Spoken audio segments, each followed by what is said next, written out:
I was muted the whole time. Shit. Dude, as soon as I thought, like, yeah, I'll play a little bit of a gaming before I start the stream. And then I saw idubbbz release this fucking video, dude. I'm like, dude, I haven't even ate my fucking dinner yet, bro. What the fuck?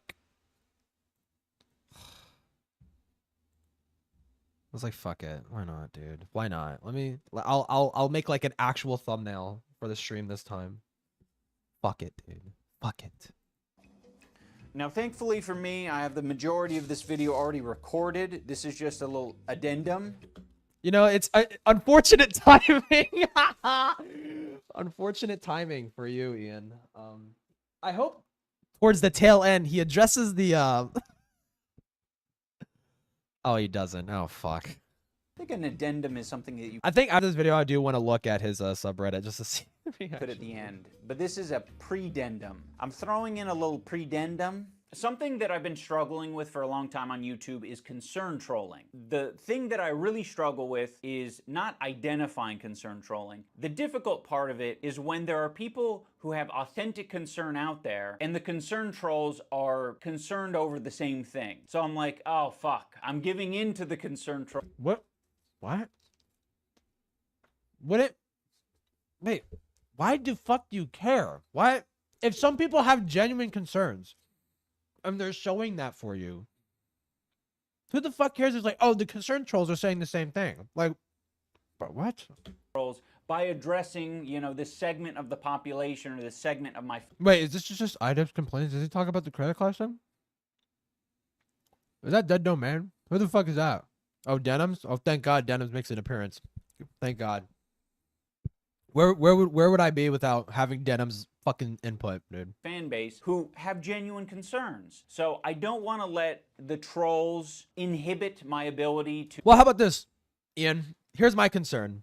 Why were you taking 34% of your charity's money and not telling anybody? Why? That's my concern. I'm concerned about that. To communicate to my fans or people who are confused out there. So I want to talk about Creator Clash. I want to talk about the structure of the business and how it's changed over the years. Skip to and 750. I'll let him cook. Any of the lies that are being spread out there about Anissa, about me. I was worried this video wasn't going to be useful. Okay. And about the event. My main incentive for sharing this information is that I have felt extremely handcuffed by Creator Clash these past years because I'm not an expert communicator and I don't know how to convey things, not over-communicate.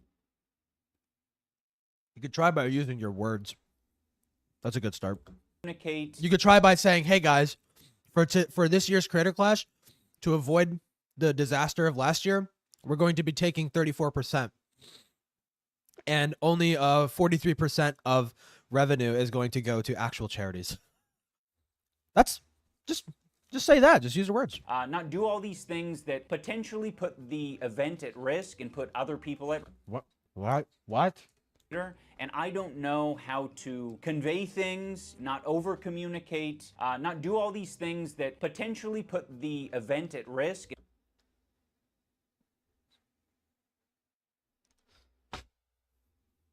What? Why is this concerning you now? What? Why? Why is this concerning you now? Shouldn't you have been concerned with that before you torpedoed your whole entire event by getting involved in some retarded drama? Oh my God. And put other people at risk. And that's kind of why I wanted to step away. He's like always late to like everything. like Like, in this event. It feels like it's inhibiting my ability, like the maybe I shouldn't be dabbing up with people who support fucking child raping terrorists. business side of things. Why are we still giving this cuck attention? Because I like to watch him shoot himself in the foot. It's funny to me. It's like inhibits my ability to communicate openly and effectively, especially when there's so many people counting on me to, you know, do that well. So it's Dude, okay. Here's a realization that I came to when I was watching the Internet Versus video that was released, I think, today, this morning. Dude, Ian has no fucking respect for his peers or his fans. Just straight up. The way he's been acting is wholly and entirely selfish. And even there was moments in the fucking content cop where he's literally like, I just love rolling in shit. I want to roll in shit. I don't give a fuck who gets dragged down with me. I want to roll in shit. Fuck this. I'm going to make this fucking video. I want to suck off Hassan's cock. And not think for a fucking second that that might affect your charity event by attaching it to stupid fucking drama. It's a lot of pressure, and now that Anissa and I have stepped away from it, I want to just clear the air because I don't feel that same pressure that I did when I was part of the event. If you look into charity events, they come in... Clearly, it must have not have been that bad because you made the content cop when you were still attached to the fucking... You suck, bro. What did you do now? He made a fucking video. He literally uploaded it like an hour ago. I want to see the dislike rate. You can't. I don't have the plugin. Plus, the dislike rate is useless, dude. So many different shapes and sizes, and there is really no format that is completely obvious for creator boxing plus charity. For the first creator clash, we had the business model of... Wait, hold, what? I was part of the event. If you look into charity events, they come in so many different shapes and sizes, and there is really no format that is completely obvious for creator boxing plus charity. You could start by maybe not pocketing 54% of the revenue. You could start there. For the first... Was it 54 or was it 50? No, it was like 54%. They were pocketing 54% over. Now, granted, 4% over, but you shouldn't even be pocketing 50% of your charity's revenue. The revenue generated from the charity event should go to the fucking charity. Okay? And the finances should come from sponsors. The sponsors should be financing the event. This is how he says that, oh my God, there's no perfect way to run a fucking charity. There's many different ways to run a fucking charity. 99% of them is like the sponsors fund the event. Revenue goes to charity. All revenue goes to charity. 99% of charities do that. There's no perfect way to do it. Fuck off, dude. First creator clash, we had the business model of after everyone has been paid for, you know, the expenses of the event, all profits go to charity. That is so stupid. Why? Why? Dude. God. Why? Why? Okay, Ian, but why? What is the justification for that? Because if you know, crazy concept, but what if you overspend? What if you overspend, Ian? Then what? What if you do like 4 galas that raised $0 for charity because you spent more than you were earning? What if? What money would go to charity for your charity event, Ian? That was the business model, and it was successful. Thankfully, like a bitch, it worked out the first year. Now, some people will be critical of one of the costs being parties for Creator Clash Oh yeah. Oh, one of the concerns. Okay. 2 and actually Creator Clash 1, because that's where we got the idea from. It was very successful for Creator Clash 1. Creator Clash 1 had galas? I'm not as up to date on this as fucking Nick is. I mean, Nick is like A-logging the ever-loving fuck out of this event, but Creator Clash 1 had galas? I don't remember that. Okay. Or the event was successful. We don't know. Didn't he say, wait, hold on. No. What? Didn't he say the whole reason for doing the galas in Creator Clash 2 was because they didn't do after parties? They didn't do after parties of Creator Clash 1. and he complained about that, and he thought doing the galas was a good idea for Creator Clash 2. Wait, what? What the fuck is? What the hell is he talking about? Pride Month is cringe. I really don't give a fuck about it. What worries me about Pride Month, though, okay, kind of unrelated. What worries me about Pride Month is people doing dumb ass retarded shit. Basically, just look like pedophiles and become ammunition for fucking conservatives and shit. It's just so fucking annoying. Every Pride Month, this shit happens, dude. It's so fucking annoying. If the party worked to encourage people to promote the event, but that was the idea. You get a wait, but they're not. You're not even asking. You weren't even asking your fighters to promote the event. It was very successful for Creator Clash 1, or the event was successful. We don't know if the party worked to encourage people to promote the event.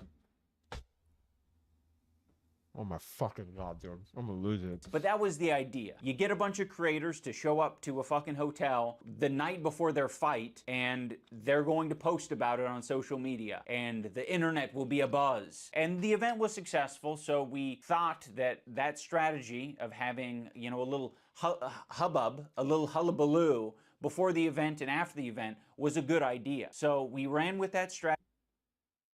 But you're talking about before. You're talking about before the event occurs, because that makes sense. Doing the gala, because that's the whole point of a gala, right?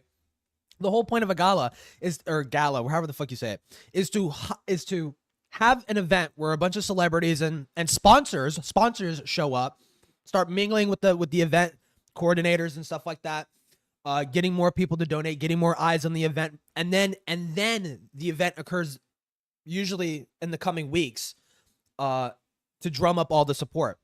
What the fuck is the point of doing it after the event? You should have already raised the money.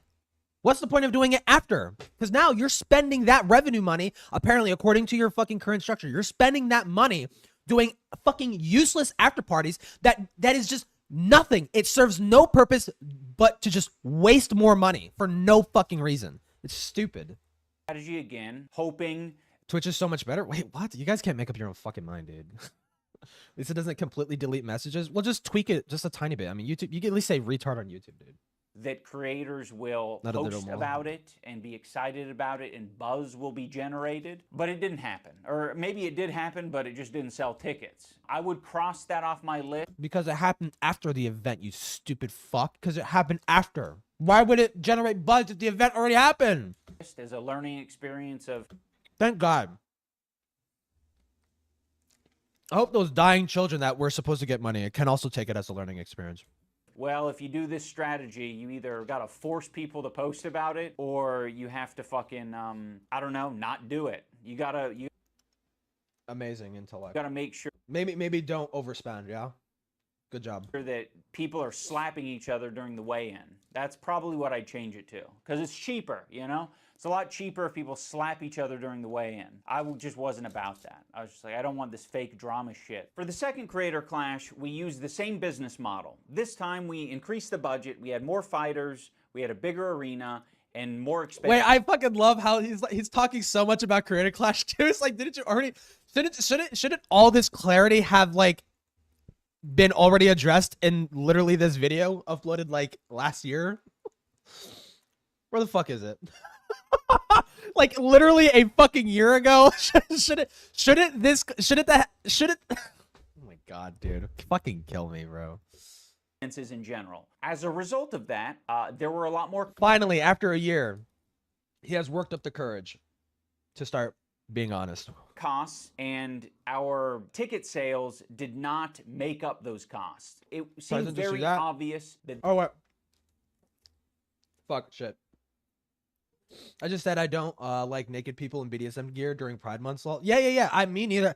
That shit is so stupid. Dude, it's like, if you want to do that, if you want to do some degen fucking party BDSM fucking bullshit, do it after hours. Do it near a bar, after hours, whatever the fuck, some gay bar. I'm sure some gay bar wouldn't mind hosting that kind of fucking shit.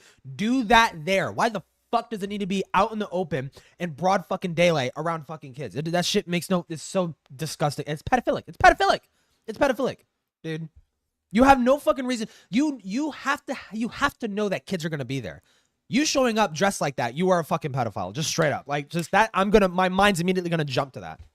Fuck people who do that shit. It's so gross. This was not the way to run the charity boxing event. We told our business partners, we are not going to do this event again unless it can be promised to us that there was a way to guarantee money for charity. And the business model that was presented to us, okay, by who? Presented to you by who? We are not going to do this event again unless it can be promised to us that there was a way to guarantee money for charity. And you can start by dedicating all revenue to the charity and then use sponsors to fund the event. It doesn't need to be in LA. It doesn't need to be in Tampa. It could be somewhere cheap. Make it somewhere cheap and affordable. Okay? Boom. This isn't the first fucking time someone has thought to do a charity sort of charity style thing attached to some kind of a competitive event. That is how everyone virtually does that. Who the fuck approached him with this idea? Is he? Oh wait! Oh my god! I think he's clapping back. He's clapping back at Aaron, at the new owners of Creator Clash, because they leaked the fucking 34% shit. I think this is his way of throwing them under. It's like, well, you told us to do this. This was your idea. And the business model that was presented to us was what we're enacting, or what we did enact this year with Creator Clash 3. And that is, the for-profit side of the business is unincorporated with the charity aspect. So the charity partner is its own fundraiser. Now it's for profit. Wait, did you catch that? Now it's for profit. With the charity aspect. So the charity partner. Charity aspect. Good. I'm glad we're correcting our fucking verbiage on this event and not just flat out calling it a charity. It's a boxing event with a charity aspect to it. Good. Good. Is its own fundraiser that we sort of like push people to, you know, before, during, and after the event. I think where some of the confusion is that many people don't understand how charity events operate, because to be honest, they're all very different. And with something like a charity boxing event, there's a lot of money that you have to front to put it on in the first place. And if you have an investor, that's why you get, yeah, investors and sponsors. That's the whole fucking point. They're the ones who are supposed to fund the fucking event. You're able to do that. Yeah. That investor is going to want money. They're going to want profit, but that at least gives you the initial fund. The profit is that having their name attached to an event so they can fucking do tax write-offs and shit. That's the profit. Well, I don't know exactly. He might be right about this. I'm not ultra familiar, but that investors in the event might be asking for profit, but for profit, that doesn't always mean them being able to directly dip their hands into the revenue made of the charity, because that would just make those investors look bad if they did that, if they were directly dipping their hands in the revenue of the fucking charity. So they do that. They sponsor events to do mostly tax write-off fucking bullshit, but also to get their brand out there. They're basically paying for ad space attached to your event. That's the whole fucking reason why they're investing in you in the first place, because they want their brand to be pushed out there in front of a large amount of people, right? Funds to put on the event. There are other charity initiatives and events that allow people to spend money for a ticket and the other retard, Froggy Fresh, I think, right? Immediately get a product, and also their money goes to charity. Those are usually big fucking conglomerates, giant companies that can afford that cost because they're selling you other things.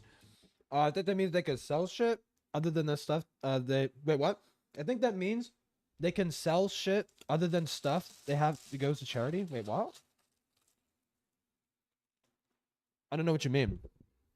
Some people have an idea of charity events as being like a strictly altruistic thing. What? I was just gathering my thoughts for like a thing I was going to say. Like, I was going to say, I'm going to rewind. I was going to say that the idea of getting a bunch of creators to fight is a really, really good idea and could be really, really profitable. But Ian is a fucking pussy and he doesn't want drama. If you're going to get a bunch of creators to fight each other, a good way to get people to want to show up and watch it is to have drama. That's the whole point of having content creators fucking fight each other. That's the whole fucking point.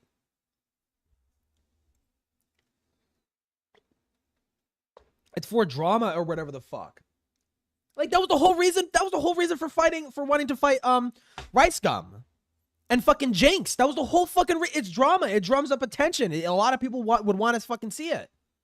But he's too much of a pussy. He's like, no, I don't want Sam Hyde showing to my event. Such a fucking god. What a dumb fuck. Spend money for a ticket, and it genuinely could have been such a good idea, but he's just selfish. He's just selfish, and he didn't want to be associated with unsavory people. You know, for the sake of like networking with Twitch people, but still, fuck that shit, dude. Like, make your event entertaining and have people want to show up.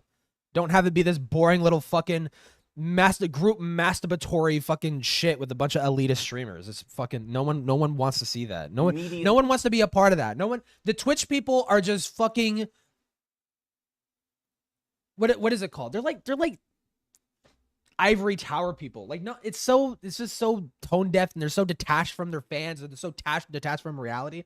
People who want to watch a boxing event are fucking dumb monkeys that just want to watch people beat the shit out of each other. Okay, there is no room for this fucking shit with Twitch streamers who are just like, I'm just so nice and virtuous and blah blah blah blah blah. By the way, Hamas is based for killing children. They get a product, and Circle also yeah. their money goes to charity. Those are usually big fucking conglomerates, giant companies that can afford that cost because they're selling you other things.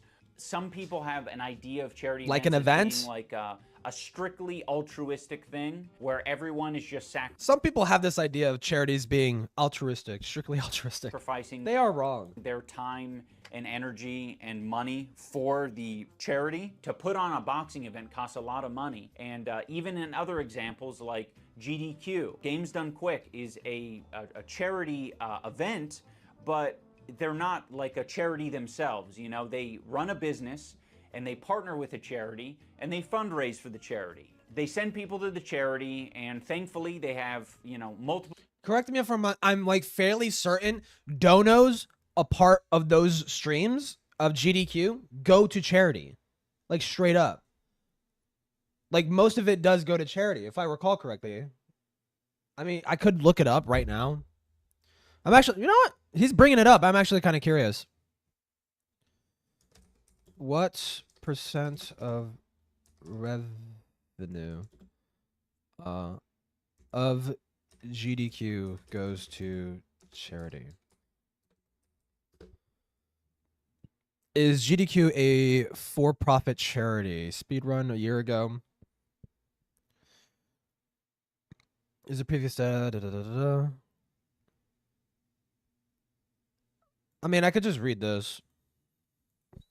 I know it is a sacred cow in this community to dare to question GDQ, but genuinely, is there any proof other than the word of the organizers that the event is anything but for profit? Do we have any financial report in full, any third-party verification, any budget sheets that were in detail, and the money was good? The PCF taking money that is donated and returning a portion back to GDQ through the independent contractors is well documented. So at a minimum, we know that 100%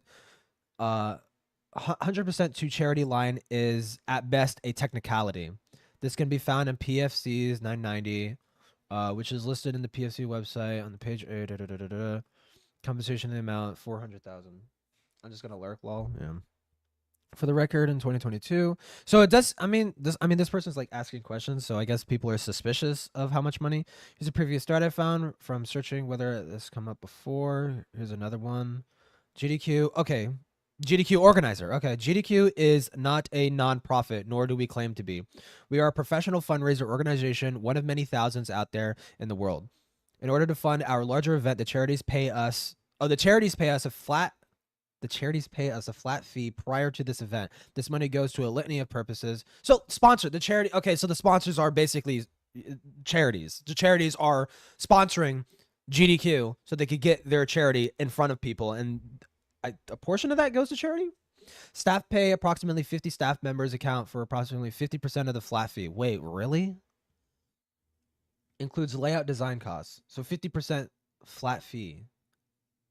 But oh, this is coming. This is not from revenue. This is from the sponsor money. 50% of the sponsor money is going to staff. Hotel fees, including conference space, power, internet, etc., another 20 to 25% of the fee. Prizes to give away, including shipping, about 5%. Travel and hotel, about 10%. Health, such as mask, medical gear, blah, blah, blah, blah, 3 to 5%. Miscellaneous stuff. So this, I mean, it sounds pretty structured. This still doesn't account for everything. This is just what the charities pay for. Other funds like bits, subs, badges, payments, etc., pay for the non-site arcade, World 9 free, Game Harper, blah, blah, blah, blah, blah, blah, blah, and more. Running an event like this is expensive, and do our best to keep the cost at the cost to the charity at a minimum. This is why stuff like the arcade is not covered by the charity, because although attendees love it, it doesn't raise money for charity. The charities receive breakdowns of what our money goes to, just like I summarized here. They can trust that the money is well spent.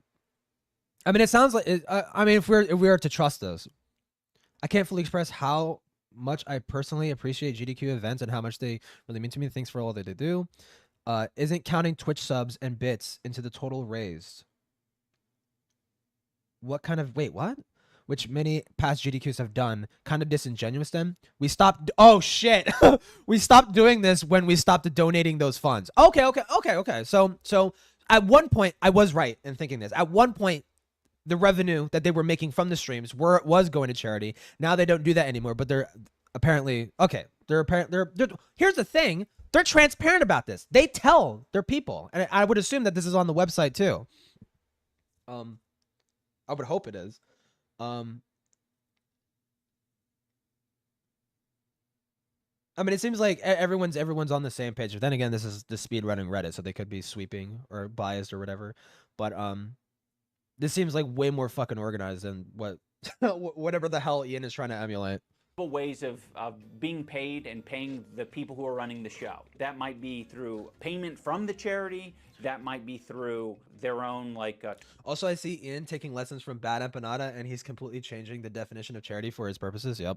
Might be through payment from the charity. That might be through their own like Twitch stream or merchandise. I just know that for a charity boxing event in the form of Creator Clash, there aren't too many ways to recoup your money other than ticket sales. And that was obviously the biggest challenge of the previous two events. When it does well, awesome. But when it doesn't, it's a huge problem. It remains to be seen.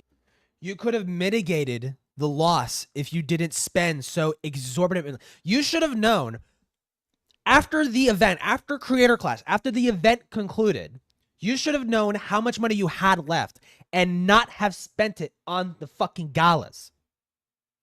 Doesn't make any fucking sense, dude.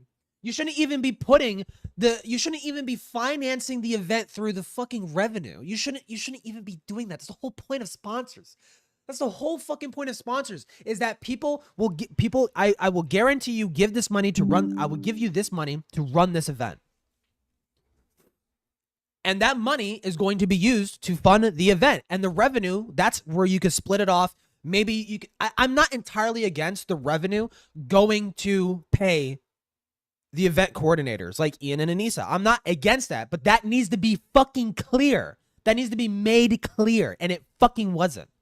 Whether the for-profit business side of the event will be successful, but the main controversy, I would say, is also, to be clear, I don't think Ian and Anissa ever claimed this was a non-profit. They never claimed Creator Clash was a non-profit, but they did claim that it was a charity event, and it's not. It's a boxing event with a charity aspect, and now he's fucking correcting it. That it was revealed with the change of ownership that Anissa and I, because we're 1/3 ownership of Creator Clash the business, that we were getting 34% of the profit share. We weren't anticipating this event doing well. Like, we wanted to do well enough to pay back the investors, of course. So that's one of the reasons that we were, okay with the profit share thing. But another part of it as well is... Then don't call it a fucking charity event. Why the hell would you ever call it a charity event when that is not the case?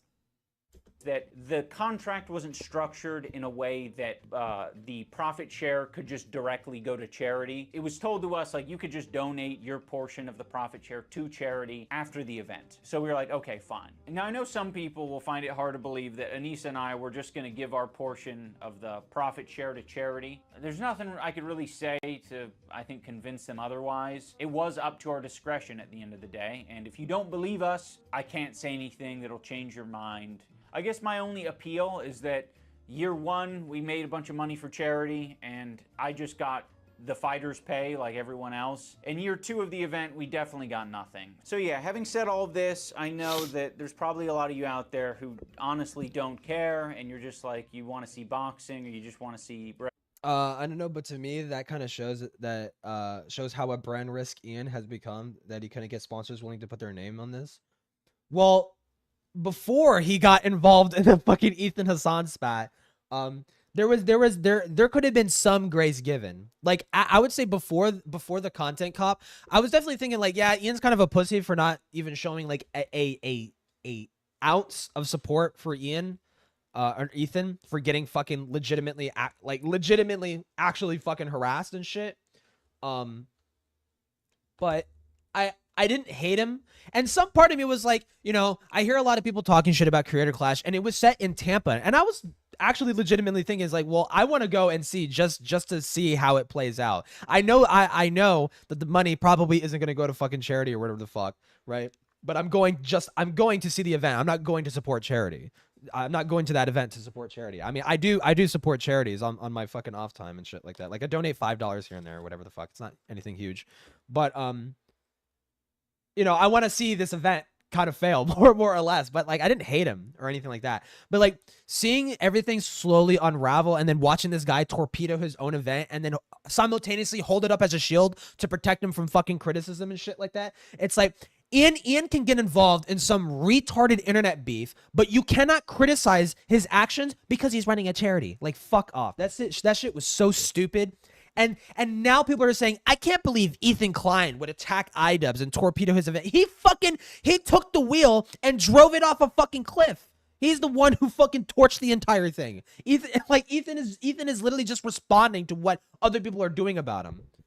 Oh, from bro, what? Regular videos. I get that. For my soul, I needed to communicate it. So yeah, that's a big relief for me. I mean, I'm very happy that, you know. Oh, hold on. Also, wait, wasn't Anissa supposed to be the coordinator? Hold on, I need to shut my door. Wasn't Anissa supposed to be the coordinator, like the communicator? Because he always says, bro. He always says that she's the more talkative one, she's the more communicative one, she's the more networked one, and that's pretty obvious. If you see how she speaks with the other Twitch people, I mean, you can see Ian is just completely out of place. So shouldn't that rest on her? Shouldn't that be her responsibility? It, like you're the event coordinator, you coordinate the event, and she's the network person. Shouldn't she be the one who's communicating? Why is all that put on you? What the fuck does Anissa even do? What does she even do? This year, money is being raised for charity, and I'm glad. Can I look this up? What the fuck did Anissa do for Creator Clash?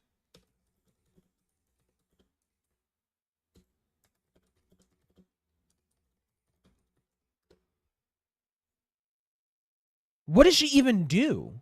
Because idubbbz is always the one who is taking the brunt of everything surrounding Creator Clash, all the controversy. He's taking the brunt of it, and Anissa is involved. She is involved in the event. Why the fuck is she not in this video? Why the fuck is she not answering for actions that she took? Because both idubbbz and Anissa, they both co-own it. What the fuck does she do? Why isn't she in this video answering for shit she did, decisions she made? Like, I can't. This is so gross, dude. And this, honestly, it's so disgusting of Anissa to do this to idubbbz, to drag him around like a fucking dog, right? And have him take the brunt of her actions, right? She should be forced to answer for shit that she fucking did. I don't know why idubbbz always has to be the one to answer for it. It's so stupid. To know that it's honestly gross, dude. Some part of me wants to call it abusive. That is so gross. That's so fucking gross, dude. It's already more successful than Oh yeah. Let me see.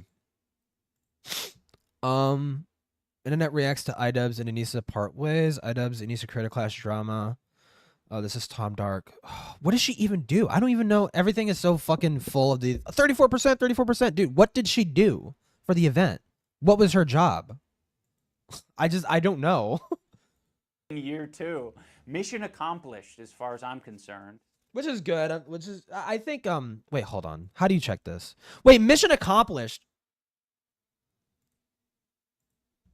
mission accomplished. I mean, I suppose if the whole purpose was to tank the entire event and just have the event be funded by the Ethan Hassan drama, then I guess mission accomplished. I guess if that was the plan, then okay, good job. I guess. I mean, I feel like it probably could have been better had you not have gotten involved and just, you know, been a little bit more virtuous about it. But sure. Site have that info? It doesn't anymore because they're not attached to it. Let me see. Clash. What the fuck did she do? Oh my god, bro. Look at this fucking shit. Here are our fighters. 2 unknown people. two completely unknown people. Awesome. Tubbo, Snapnap. Okay, apparently they're still on. Kevin Lidwichka, Myth. Dude, honestly, I have no idea who the fuck this is. Odds one out. Lil Neff. Elise Begonia. Dude, oh my god. To be determined, bro. Oh my god, dude. Let me see. Okay, where the fuck? I mean, well, here's the thing. The website's updated to Creator Clash 3. I want to know the previous ones. Ooh, you know how I can check this? Archive. Dude, I love Archive. I loved Archive. Internet Archive. I love this. This is a good website. Or just way back machine. Yes. Hold on 1 second. Creator Clash. 254 times between March 25th of 2022. Okay, so in 2020, Creator Clash. When was Creator Clash 2? When was that? 2023. Okay, so in 2023, right around here, I want to say like maybe March.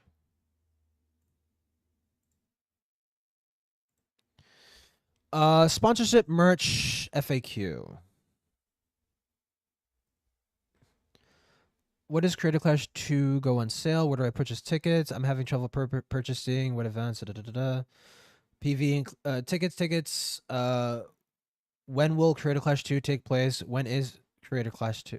Aren't these kind of the same thing? When will Creator Clash 2 take place? When is Creator Clash 2? These are the same question. Oh, where? Oh, not when. Where? Fuck. Dyslexia. Will X item be allowed? X item be allowed in arena? What? Get in touch. No. So we have no idea what she did. I don't know what the fuck. What was the what did she do? I responded to his personal attack with a joke, and then Way back, yeah. he hit me with a concern troll. From the right, there's a lot of concern trolling around small businesses. This is the most boring kind of Oh god, fucking pedophile jump scare. concern troll. Get Snoop Dogg and Tupac the concern troll. Wait, how does I wonder how Hassan feels that I fucking Vosh is getting a little shout out here. Concern trolling. You need to address this issue, man, because you are offending the trans community. Shut up. That is such poor concern trolling. Lindsey Graham did a lot of concern trolling about this. He's concern trolling. Okay, I got the fucking point. Yeah, everyone loves that. Oh, another pedophile. Wait, hold on. I don't know if he's a pedophile actually. Denims. Okay, cool. I'm sure they're all talking about concern trolling. What's the point?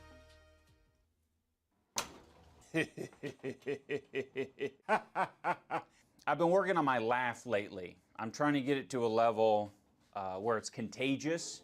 I haven't figured it out. I'll let you guys know when I He's so quirky. figure it out. Hello everyone, welcome back to another episode of idubbbz Complains. In the last couple of videos, I got a lot of comments. Now I don't have time to read all 150,000 comments, but I also don't want to let down my audience, you know?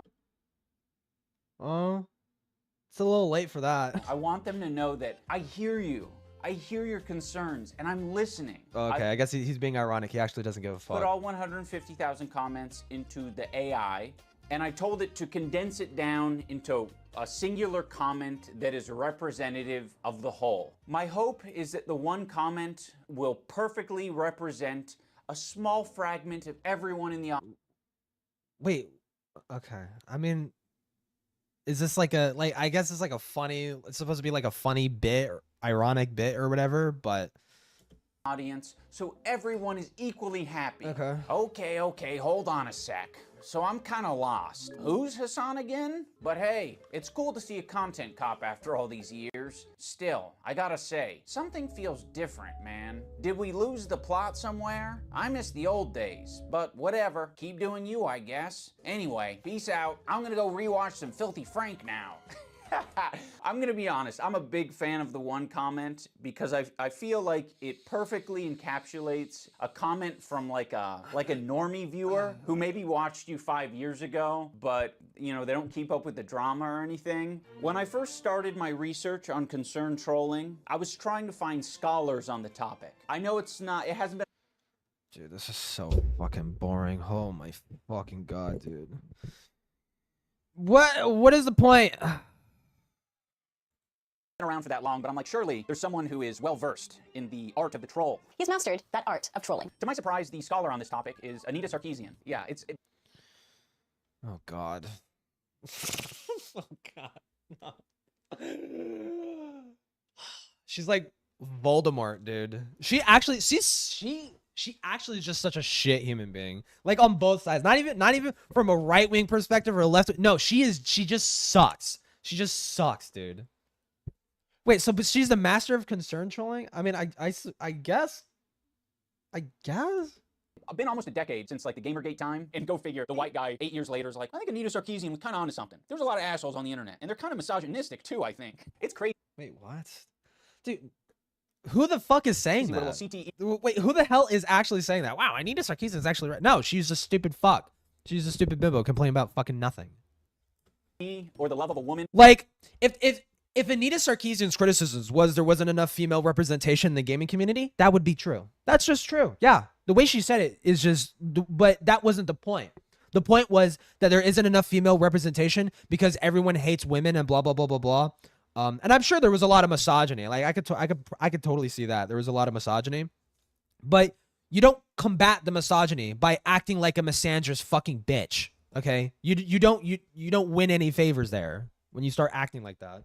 But even still, she was also like extremely like ableist and fucking like fat phobic to like one of her like employees or whatever. Like she would deliberately target and bully this one like fat woman who was like a part of her team or some shit. She's just fucking an all around bitch to everybody, dude. Will do to you. Unfortunately, that's not the only species of concern troll out there. The most obvious definition for concern trolling is when someone is pretending to be concerned about a particular subject or cause, when in reality, they don't give a fuck. They're just doing it to either get attention, start a fight, derail a conversation. To be honest, it's very effective. Because back in the day, you could identify someone trolling pretty easily, and you can kind of scroll past it. They'd have a name like shit is fuckus, and they would say fake and gay. But nowadays, it feels like the average troll is going to give you a paragraph or two, and you will not be able to identify straight away if someone is fucking with you or not. Do they hate me? Are they making a point here? Should I rethink my behavior? Why? I don't know what this is in context. Why the fuck would you care? What the fuck? It seems like they'll oftentimes give you their... Isn't this the woman that complained about boob size in video games and made a Lara Croft look like a femboy? I think so. Fan that sounds like something that she would do. To like prove that they're not just some random hater, right? They're not a troll or a hater. They're a fan who's been supporting you since the Kickstarter crap era. They've been supporting you since you made it. Well, I want to hear what... Here's what I'm actually kind of curious, and this is why I'm not really clicking off this video yet, is I want to hear what comment does he think is concern trolling? NFT of your ball sack. I've been subscribed since the Overgrowth Let's Plays. Hello, everybody, and welcome back to more Overgrowth. Just want to say that this video really missed the mark. Hope that you can do better. Hope that you can do better. Such a great thing to say. It's like, you're a piece of shit. Part of the reason I want to share this is because I know there are a lot of creators out there who have to deal with this on a regular basis. They have to be the ones to differentiate between authentic and inauthentic. And a lot of the time, you just gotta fucking flip a coin or just ignore it outright. And it's really easy to say, like, I would handle that really well because my policy is to not give a shit about any of it. But obviously, if you do want to have some sort of relationship with your audience or the internet in general, you do have to give some percentage of... Yeah, I mean, yeah, sure, that's fair. ...attention to what's being said online. That's going to be different for everyone. Now, some people might be worried that I'm giving new strategies to all the trolls out there, but don't worry, they already know these strategies. This is kind of like I think this is in all of us, right? Like, if you want some attention, you're going to figure out a way to get the attention. If you want to fuck with people, you'll figure out how to fuck with people. This isn't like some secret sauce, really. There's a few different... Oh, wait, no, I just realized he's talking about fucking Sam Hyde. ...strategies. Oh my God, dude. Wait, I just realized. No, he's talking about Sam Hyde. He's talking about Sam Hyde and Anissa and fucking shit, dude. He's talking about Sam Hyde, bro. Dealing with concern trolls, you can obviously, try to look into their post history, and if they don't come across as credible... Dude, Sam actually broke this fucking guy's head. Like, who the hell is still talking about Sam Hyde A-logging fucking idubbbz? Like, People criticizing him as rage bait. if all their post history is white. Which, I mean, like, here's the thing, and I feel like I could maybe say this in a more reasonable way than, like, Sam Hyde's audience might be able to. Anissa has a pattern of being very, very controlling and uncaring of the boundaries of Ian. And you can fucking tell just by her leaking super highly intimate, embarrassing details about his life. Like, why? What was the point? And how come she never faced any accountability for that? Because I feel like if I was in that kind of relationship, I'd be like, why the hell are you telling the entire internet my personal fucking, like, shit? Why the fuck? Shit, that has to do with me. That should come out of my mouth and not yours, right? Like, that's just like a logical boundary that you would have in a relationship. Like, but Ian just kind of rolls over and just takes it on the fucking chin. And it's just like, well, it's not fair. It's not fair to Ian that kind of information is being leaked out from Anissa. Now, to be fair, Ethan has done that recently. He said, like, oh yeah, Ian is a fucking virgin or whatever the fuck. But dude, like, it's most of the embarrassing fucking private shit literally just comes from Anissa. So it's like that alone is enough to be concerned about. It's like, wait, why are you okay with her doing that? Like, that kind of sounds fucked up, right? But now it seems to be the case that she is dragging him into drama and putting himself in people's fucking crosshairs to fight battles on her behalf. Now that's just how it feels. Like he's her personal white knight, right? Which is not inherently wrong to white knight for your fucking girlfriend. I mean, I white knight for my fucking girlfriends and shit like that, and boyfriends. I white knight for them. But to some extent, like, I'm going to recognize that, hold on. I can white knight for you a handful of times, but if you are actively getting in fights with people, I can't fucking help you with that. You just need to stop doing that. And you need to wrangle your fucking partner at that point. If they're at the point of constantly getting in internet spats and wanting to start shit with people, you need to actually wrangle them for their own sake. You're not being controlling. You're not being misogynistic. You're basically recognizing that, hey, you have a pattern of being crazy on the internet. And you need to be, like, controlled for your own sake. Like, it's okay. I think that is concerning. I think that is concerning that idubbbz can't have any say. If it looks, I'm not a fly on the wall. It looks like he doesn't even have any say in this fucking relationship, and it's just domineered by Anissa. Then you can just say, I'm going to err on the side of you're trolling me. When I listen to Tim Pool, he has like a little bit of a theory on, you know, the left versus right and who is. But right off my concerns as concern trolling, and don't fucking listen to it, okay? We'll do a little recap in the next 10 years and see how your fucking relationship is, dude. Is doing more concern trolling. The right has their concern trolls, but it's rare. It rarely happens. On the left, it's endless because people like Patton Oswalt don't care about principle. Now, I don't fully buy in. What could it? She has life ruining shit on him, 100%. But I don't think she would leak it. She would leak embarrassing stuff. She's already done that. But like, I think just looking at the way he's been acting recently, dude, like there is definitely private conversations that they have had that she could totally just leak that and kind of just rock his whole shit, right? But I don't think she would do that because I don't think Anissa hates idubbbz. I think she just doesn't have much of any respect for him. That's how it feels, right? Because if I was a partner and my partner told me intimate details, I would respect that and keep that private between us, right? I would do that. I would respect that and keep that between us, as best as I can. But Anissa, she will say it on her podcast that she knows is being uploaded to thousands of people. She will knowingly do that. And not only that, not only to her viewers, but fucking A-logs who hate them. They will take that information and run with it. And she just says it anyways. Like, how does that not feel like you're being disrespected?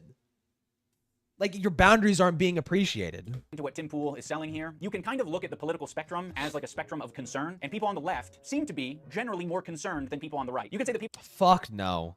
Fuck. Where was the concern with I'm sorry, Mr. Empath. Where the fuck was the concern with people sending skulls to Ian's house? Oh, it was humorous. Fuck. I wish I had that clip on hand. It was humorous. It was very humorous that people sent a fucking death threat to him like that. 2 skulls, one for him and one for his fucking wife. Not a death threat, apparently. That is so ironic. That is so fucking ironic. People on the left are more concerned. No, both sides sucks. Both sides suck. Both radical ends suck. on the right are mostly concerned about themselves, that might be like a fair assessment. If you're somewhere over here where Tim Pool is at, all you got to do to Where's the concern for the Israelis that were killed, dude? What about that? Where's the concerns for that? concern troll him is take one step to the left. That's it. I think concern. Also, wasn't there like literally? Wait, hold on. Wasn't there like back to the Ethan shit? Wasn't there literally like a whole fuckload of concern trolling with Ethan coming from Hassan's community, like prior to the content nuke? Like, Trolling is this is just dumb. in the eye of the beholder. With this example, you have Tim Pool thinking that Pat It happens like egregiously on both sides. To say that to make this like a right and left thing is just dumb. Both sides do it. Oswald is being concern trolled by his audience, or a portion, maybe like a small segment of people. This is Like what happens when horseshoe theory is like it's just true. Horseshoe theory is just true, dude. Fall for this stuff. Patton Oswalt falls for it. He is a weak man. But Patton Oswalt doesn't feel that way. You know, he sees it as authentic concern, which is why he addresses it in this Instagram post. By the way, the concern is basically just people are uncomfortable with his association with Dave Chappelle because Dave Chappelle did some transphobic or said some transphobic shit. But Tim Pool has such a fucking low emotional IQ that he doesn't realize it isn't a big deal to listen to what other people are saying and like adjust your behavior. It's all up to our own fucking discretion, right? Like if you aren't to the point, Tim, where, you know, you don't want to apologize for fucking anything, which by the way, it seems like that's a theme on your Does he end up talking about himself? Okay, I don't give a fuck about the Tim Pool shit, honestly. Fuck. Saying he needs a hug? No, he doesn't need a hug. Oh, here we go. Here we go. Here we go. Here we go. I went I found the meat. to a Jewish bakery the other day. They had bagels. Really good, really impressed with it. That's the Found the comedy I'm in cock. for. That's the joke found the South Park tip. made. And even South Park, I started pulling its punches. Let me tell you about the real world, my friends. It's funny because the extremists will call out fence sitters for pointing that out. Get Yeah. woke, go broke. One of the reasons that I'm bringing this up is because after the content cop, I noticed a huge influx of concern trolls. They're trying to impact things in the real world. They're trying to, you know, make people crash out, as I was kind of indicating in my video. Wait, what? But I will say, one of the concern trolls was super fucking obvious to me. They came into the Discord. I'll read you what they put so you can kind of get a vibe for what a concern troll might sound like. Now this comment Okay. This is what I wanted to see. This is okay. Thank you, Ian. reference to me saying that I think he needs a good ass whooping. What do we say? He needs a hug? No, he doesn't need a hug. He needs a good fucking ass whooping is what he needs. They say, just being for real, this line in the video was pretty strange. Red flag number 1. At worst, it's a call for physical assault. At best, it's very toxic. Wait. Red flag number 1. Wait, what? The emoji? I think he needs a good ass whooping. What do we say? He needs a hug? No, he doesn't need a hug. He needs a good fucking ass whooping is what he needs. They say, just being for real, this line in the video was pretty strange. Red flag number 1. The emoji? That looks photoshopped. Am I crazy? That looks photoshopped. Discord does not align emojis like that, do they?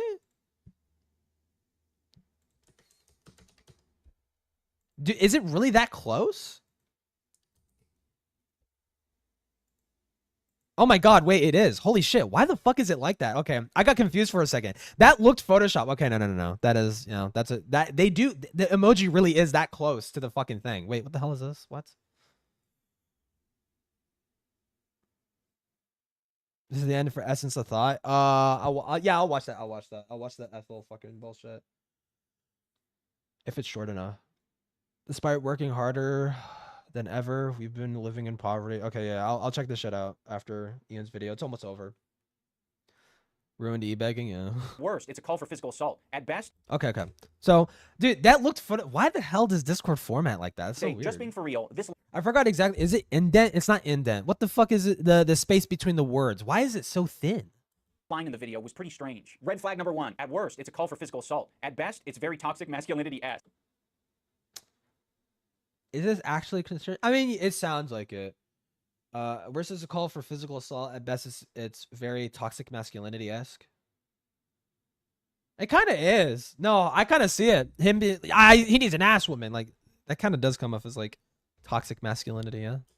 It just comes across as parody, right? This was literally no one's concern. Wait, but it literally is toxic. Isn't it toxic masculinity to be like, you just need an ass whooping? Like, isn't that kind of like a stereotype of like toxic men that just like, yeah, I can't change your mind, so I just want to hurt you. I want to punch you in the face because I don't like you and I don't like your opinions, so I want to hurt you. Like, yeah, that is like definitionally toxic masculinity. Ever. He needs a good fucking ass whooping is what he needs. Either way, it doesn't seem to align with Ian's mentality towards being more progressive and against harassment. You see what Unironically, no. This is like on the nose. Wait, what? This is literally on the nose. Either way. Just being for real, this line in the video was pretty strange. At worst, it's a call for physical assault, which is like, okay, that's a bit grasping at straws. At best, it's very toxic masculinity-esque, which is like, yes, it unironically literally is. I'm a lefty fucking, well, lefty. I'm a progressive fucking person. Yeah, that does come off as, I don't fucking give a fuck. I'm beyond caring about fucking small little tiny things like that. I don't give a fuck. Like, there are way worse things you could do as a human being than be toxically masculine. I don't give a fuck about that.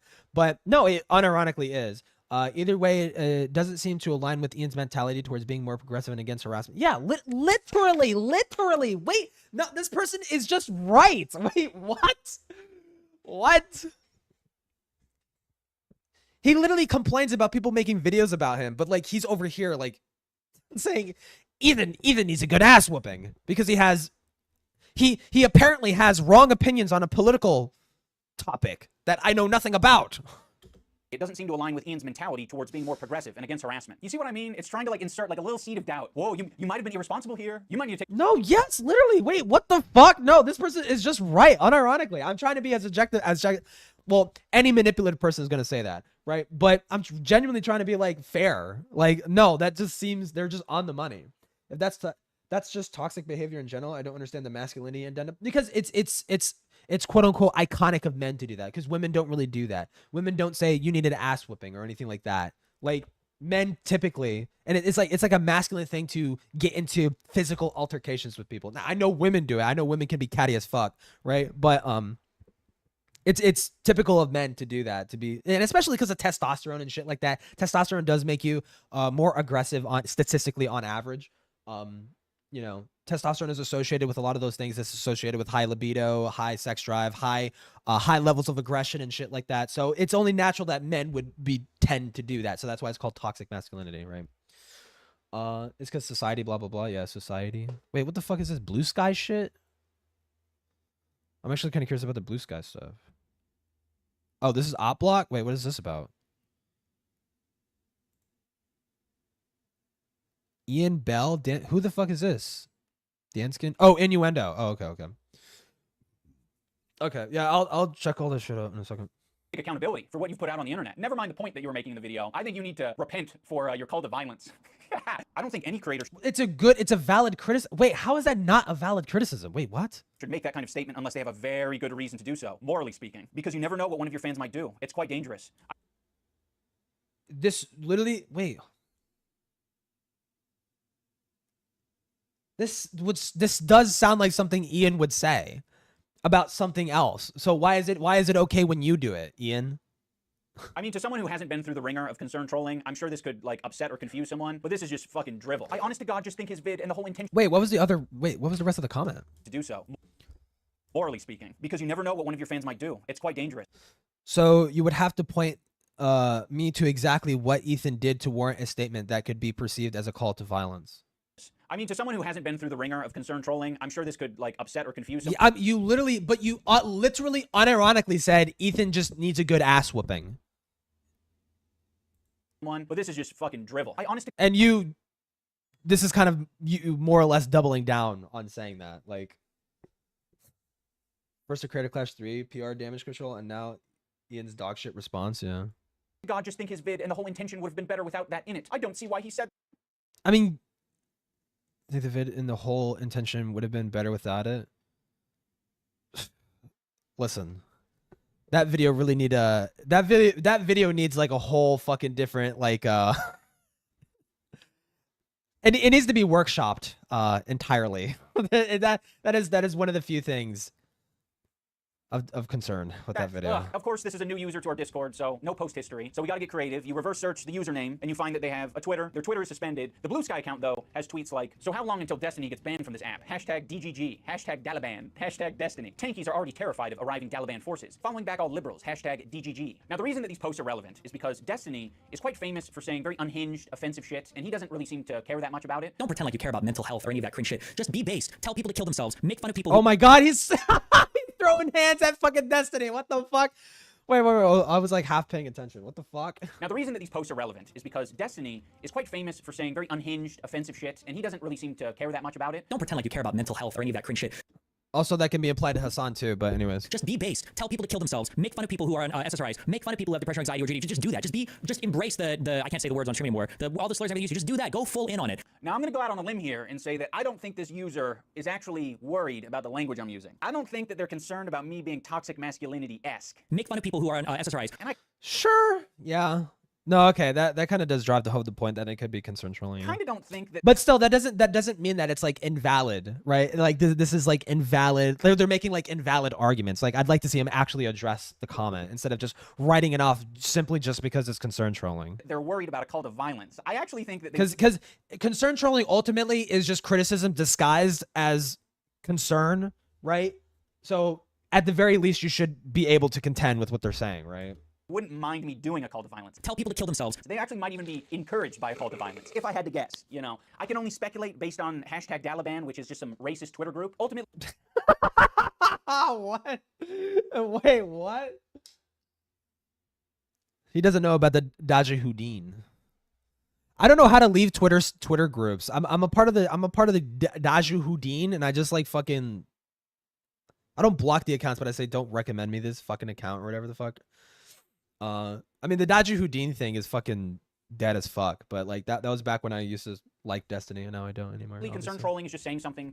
Majahudeen? No, Dajahudeen. It's the DGG version. In bad faith. It's very similar to tone policing or sea lining, but I didn't really want to talk about those because those feel different to me for some reason. Specifically sea lining. That shit isn't even intuitive. You know, I've looked it up I think 3 times now, and I still don't fucking. I mean, I get it. I just can't recall it easily. So in my mind, that means it's stupid. It's not working. I can't bust it out in the middle of a heated argument and say you're sea lining me. See, it's because you grew whiskers in the middle of this debate. That means you're sea lining me. You started flapping your arms and going therefore you are sea lining. I mean, there you go. It feels like 2 people getting into a shouting match is more an accurate descriptor of sea lining than whatever the fuck it is. I think the least problematic part of being a concern troll is them taking a moderate position potentially, because at that point you're just being a party pooper or like a killjoy, a buzzkill. Like, we're familiar with these types of people. They're just constantly reeling people in because they're worried that they're using like too crazy a rhetoric or they're getting a little too excited, right? And I think we all could use people in our lives to like reel us in a bit. The aspect of concern trolling that bothers me the most. Okay, wait, then what the fuck? Then actually answer for the criticism. Why is it okay for you to say Ethan needs a good ass whooping, but not when other people do it?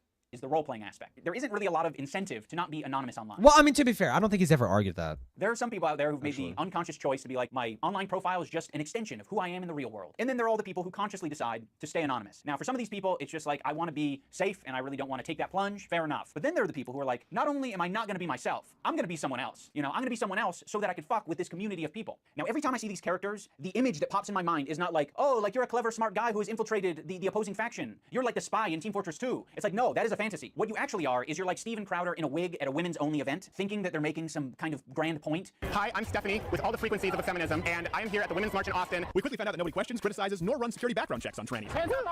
The reason someone like Steven Crowder gets into this position is not because of his cunning. It's because people are like, oh, you're a fucking weirdo freak. I'm staying, 20 feet away from you at all times. Or I'm going to be a very non-judgmental person, and I'm not going to ask any questions about whatever you got going on here. We could get away with anything. Go anywhere, act any way we wanted, and we were really able to learn what today's progressive issues are all about. And I guess in this case, it's a massive own. He's proven that people are tolerant of him. Having said that, I think we can end this video on a positive note. I'm proposing that fucking with people might be a way for some of these concern trolls to indulge in things and lifestyles that they never thought were possible because they're so opposed to them. So by pretending to be the very thing that you hate, you might actually gain some sympathy, or you might be like, oh, actually, the people in this community I kind of fuck with. All right, guys, that is going to do it for this episode. Okay. Cool. Wow, what a great positive note to fucking end this stupid fucking shit on. The whole beginning of this fucking video is just fucking Jesus Christ, man. Holy shit. I think Ian read a comment that fucking upset him, and now we have to hear a schizo breakdown. I mean, it seemed like he took it kind of well, I guess. I don't know. Like the whole point of like complaining about concern, but it's just there is an obvious criticism being dealt there, and it's like, why should you have to just completely write it off just because it's concern trolling, right? Like if it was nonsensical concern trolling, then okay, I guess. But there is a point being made there. Why can't you contend with it, right? Because ultimately, what the statement is that it does seem to hearken to standards that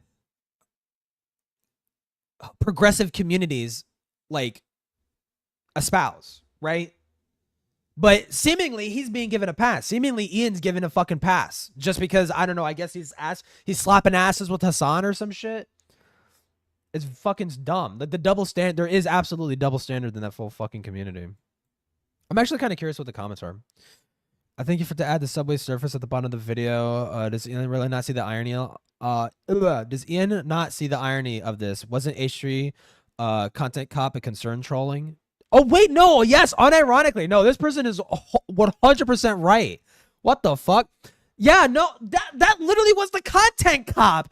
Wait, what? Oh, my God. No, now that they said it, I'm like, wait, this person's so fucking right. This Ian K person? No, 100 fucking percent. 100%, dude. That's fucking concern trolling. That was the whole content cop. It's like, I really hope Ethan can get therapy and change and grow as a person. I want to put our relationship on pause until you get better, Ethan, because you're the problem. You're the problem that people are sending skulls to your house and calling CPS on you. Jesus Christ, man. In fact, I informed her about your Princess Peach community post. Yeah. Well, I mean, it was just like a side thing, really. K-Hug provided coverage of AndyPants on stream yesterday. It is funny to watch. I think he's still spiraling. He's still fucking spiraling. It's been like, we're like on day 5, I think. Hold on, let me see. AndyPants.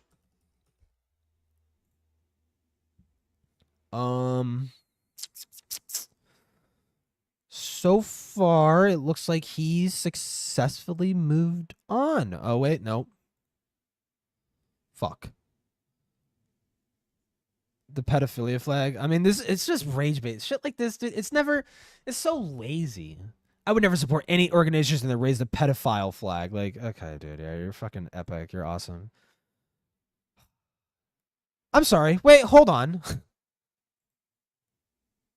It's the pedophile flag, but you're the one who sexualized your own daughter in your fucking video game. Explain? Question mark? Hello? I really don't, I need it explained to me, please, Andy. No, he's basically just shut it off completely. Like, he's not responding to the criticism at all. Which makes me want to definitely make my fucking follow-up video on the whole thing. Because I've also noticed, like, people are lying on behalf of AndyPants. Unironically self-reporting. Yeah, literally.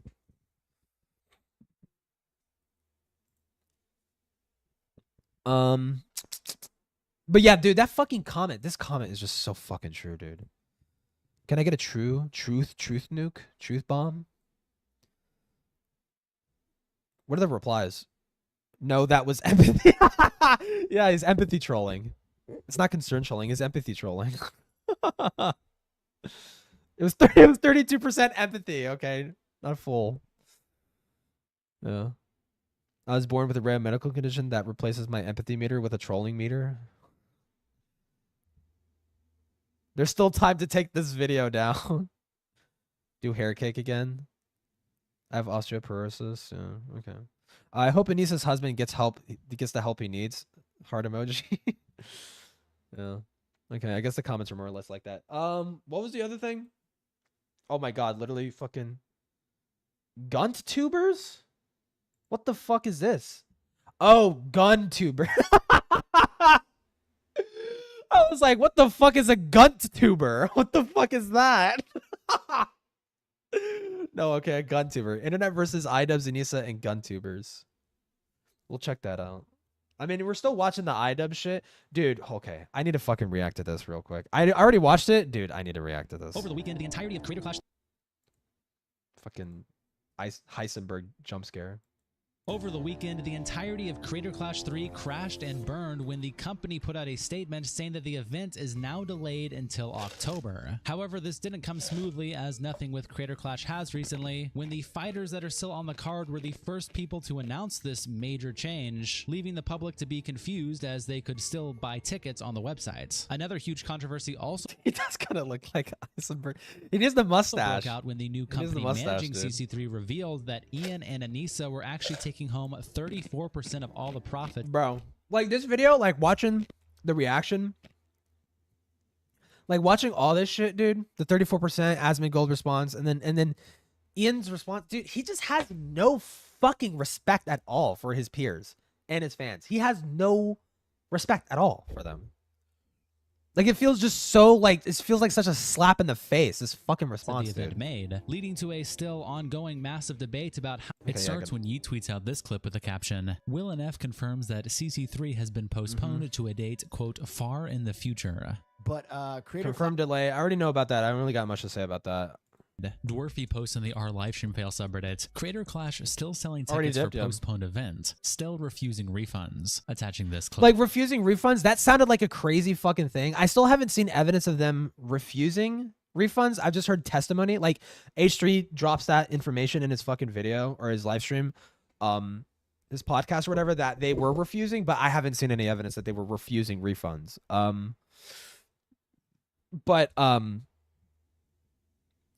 Dude, there was this one line. Oh my god, there was this. Someone showed a screenshot of their ticket that says that 100% proceeds go to charity. It's going even worse than I thought. How are they not saying Departure it? from OTK. How are they leaving it to the creators to announce this and still sell tickets? This is bordering on like legal. This is bordering on criminal fraud at this point. I don't know what the laws are, but it sure doesn't seem very good the way it's being handled. I think when the Bible says "don't lie," they meant like this. Right. That's not fraud. That's just a lie. It's not fraud. It's just a lie. That's fraud. It is very shocking to me that tickets are still available. That seems like somebody's very asleep at the wheel. Right? Are they actually still available?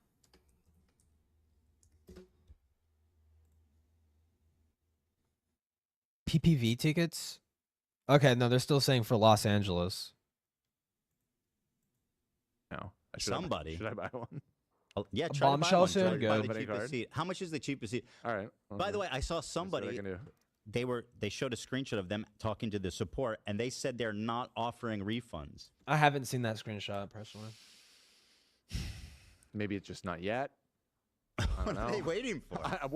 Zuck replies to the clip by saying, "It's insane that the main event gets dropped and you can't refund the ticket." And ProtoShift says, "Could easily dispute this with your bank." Only Net replies to the clip by saying, "Good thing he made that content cop when he did." And Vansal replies, "The content cop release just farther cements how much of a fucking bubble these people live in. He clearly thought it would bring in a bunch of good publicity for himself and therefore to the event." Fragosaurus Rex, which I guess it kind of did. Because I mean, they apparently were raising money, like the Hassan fucking stream watching the content nuke. That apparently raised like a good chunk of money directly towards the charity, which thankfully directly towards the charity. But it doesn't help that this fucking slime ball was on Hassan's stream asking people to buy tickets and that the proceeds go to charity, right? You didn't disclose that 54% of it wasn't going to charity. You didn't disclose that. Replies, "It's funny how..." And there's a screenshot of someone literally showing that it said when you purchase a ticket, it says 100% is going to charity. Ian Joma thought backing out of it would mean he could dodge accountability on the internet. And Rolling Spark says, "He backed out of it the same way you hit triangle and ditch out of a max speed car in GTA after aiming it at a gas station." Then the Creator Clash Twitter account posts out this data. Yeah, we already know about this. Blah, blah, blah, blah, blah. Update on their YouTube. Yes, I know. I know about this already. And I'm sure everyone watching this stream already knows. For a good events, but there is one section that did cause a bunch of controversy, as mentioned in the intro. Profit. At the very bottom, titled, "Bruh, dude, this is the part I mentioned this last stream. Well, yesterday I was streaming on Twitch. It was really stupid. I probably shouldn't have streamed on Twitch because I was watching a couple drama videos. Dude, fucking, he literally, dude, as soon as this drops, this little rodent runs to his fucking subreddit to basically be like, I think now is the time to come forward with this information. I was actually taking 34% of the fucking profits. I didn't tell you that, but now I want to be transparent. do the fighters get paid? And it starts by saying yes, each fighter receives a guaranteed purse to help cover training and preparation expenses. In addition, 20% of net profits from the event will be evenly split among all fighters. A farther 34% profit share, originally allocated to Ian and Anissa, is also being redistributed among the fighters following their departure. Then Nicholas Durio tweets out, Harley said there wasn't enough left in the budget to do equal purses. That too, bro. Oh my fucking god, I need to watch that fucking. Dude, it's so crazy. To keep up with this, you need to watch like so much fucking content just to keep up with all this fucking dumb shit. I completely forgot. Yeah, that too. Harley was being underpaid. The person he was fighting was being paid more than him. So this is just not even true. 20% of the net profits from the event will be evenly split among fighters. Oh wait, no, not this. The purse. The fucking one of the other guy was being paid more than fucking Harley. And for what fucking reason? I mean, I guess Harley has a bigger he has more money in his bank. I guess that he could cover the costs better. I don't know. What was the justification? And why wasn't this disclosed? Why were people being told that they were giving a flat guaranteed purse? Then fighters. Apparently, 34% was not a going to flat the fee. Jomas. Just to clarify, this comes from the CC3 transparency report. They were set to receive 34% before exiting the event. That money will now be divided amongst the remaining fighters and not donated to charity. Why, dude? That should not be fucking happening. That 34% should just go straight to fucking charity, dude. Idubbbz himself, though, quickly put out a statement. Quickly, he bolted. He literally bolted as soon as this fucking information was doing the round. He's like, fuck! He ran to his subreddit. I want to be clear. Wait, I think he reads it. Subreddit as soon as this came out with the title, "To my fans/viewers." to my fans/viewers that I have no fucking respect for, because I lie to your face. Because I think you all are retarded, and I lied to your face, and I thought that this wouldn't come out. I want to clear some things up now that Anissa so snaky, dude, and I are no longer a part. I want to clear some things up now that we're no longer associated with Creator Clash. Bullshit. You're quote unquote clearing things up now because the information's already out. Of Creator Clash. When I announced the CC3 and its new business model, the communication wasn't clear. Looking back on my video and the current reaction, it's obvious it was too vague. Thank God for hindsight. Thank God for hindsight. It remains true. It's not like we should have thought about being fully honest and transparent with our fans and not vague as fuck on purpose and not telling them that we were taking 34%. That is insane. That I earned a fight purse for CC1. Like advertising, buy tickets, the proceeds go to charity, blah, blah, blah, blah, blah. Every time he told people to do that, he's basically saying, give me money, put money in my pocket. He's doing that and not telling them he's dipping his hand into the fucking charity money. God. Along with the other fighters, and that we did not profit at all from CC2. After CC2 failed to raise any money for charity, we knew it didn't succeed because you overspent. It was time for a different business model. We restructured so that the funds from our charity partner would be raised on Tiltify separate and apart from the actual event. We then decided that this year we could take a profit share from the for-profit side of the event. Cool. That's great that you decided to do that. When the fuck were you going to disclose that? Because don't get it fucking twisted. He is literally only saying this now because of this. Because of that. Because of that shit right there. Because the new owners honestly kind of fucked him over here by releasing this information. As some sort of sneak diss. Bro. This is fucking crazy, man. Should the for-profit side of the event succeed. I feel sorry for any confusion Anissa and I caused. There would be no confusion if you were just honest. If you said, this year Creator Clash, we're going to structure it differently. We're going to have it set in a way that we're going to take 34% of the revenue. Okay, so we're not going to be in the red. And we're also setting it up in a way there should have been a fucking breakdown of expenses from the jump. From the fucking jump. I'm pretty sure most charities do this. They do financial breakdowns. It's here's where the money is coming from. This money here is where the money that we're getting to fund this event is coming from. This is how we're breaking it up. And then here's what money is going to go to charity, right? And how we're going to do that through revenue or through sponsors or whatever the fuck. Know the event is in good hands now and wish it all the success. It's the same people who ran Creator Clash 2. And apparently, according to his newer video, I guess it wasn't his decision. Somebody told him that that was what he should do.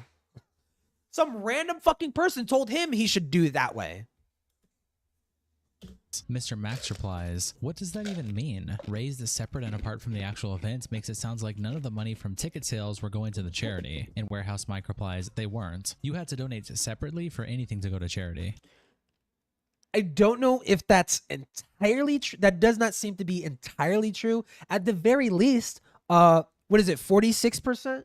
Is it 46%? At least 46% goes to charity. And Meteor Prime says, wait, what? That wasn't clear at all. idubbbz then also screenshotted this post on his subreddit and tweeted it out. And Plain Rock replies saying, fixed, adding I'm retarded over the whole post. True. Goku's Balls replies, 34% for not promoting, not fighting, not... And this, dude, this is like such a kill shot too. It's like 34% for what? For what? What the fuck are you doing other than slapping your stupid ass face on the fucking, on the event? Communicating at all after losing hundreds of thousands of dollars is hilarious. You suck, dude. Eleanor replies, all of you involved in running Creator Clash are totally dishonest frauds, and you should never attempt to run a charity event ever again. Literally. Hero says, I think you've still failed in communicating, Ian. Seeing the comments on this thread, people don't understand that these events cost Will you cover Mr. Enter's video? I watched that on the Twitch stream yesterday. Yeah. money, and a portion of the events... The video overall, my overall thoughts on the Mr. Enter video was that he definitely has a hate boner for Saberspark.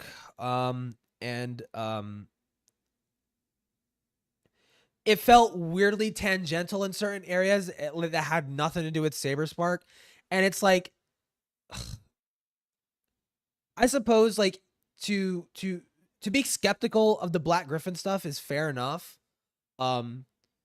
But even he acknowledged that, like, there isn't a smoking gun here to suggest that fucking Black Griffin is a fucking groomer and a fucking pedophile, right? At the very least, he's a little creepy.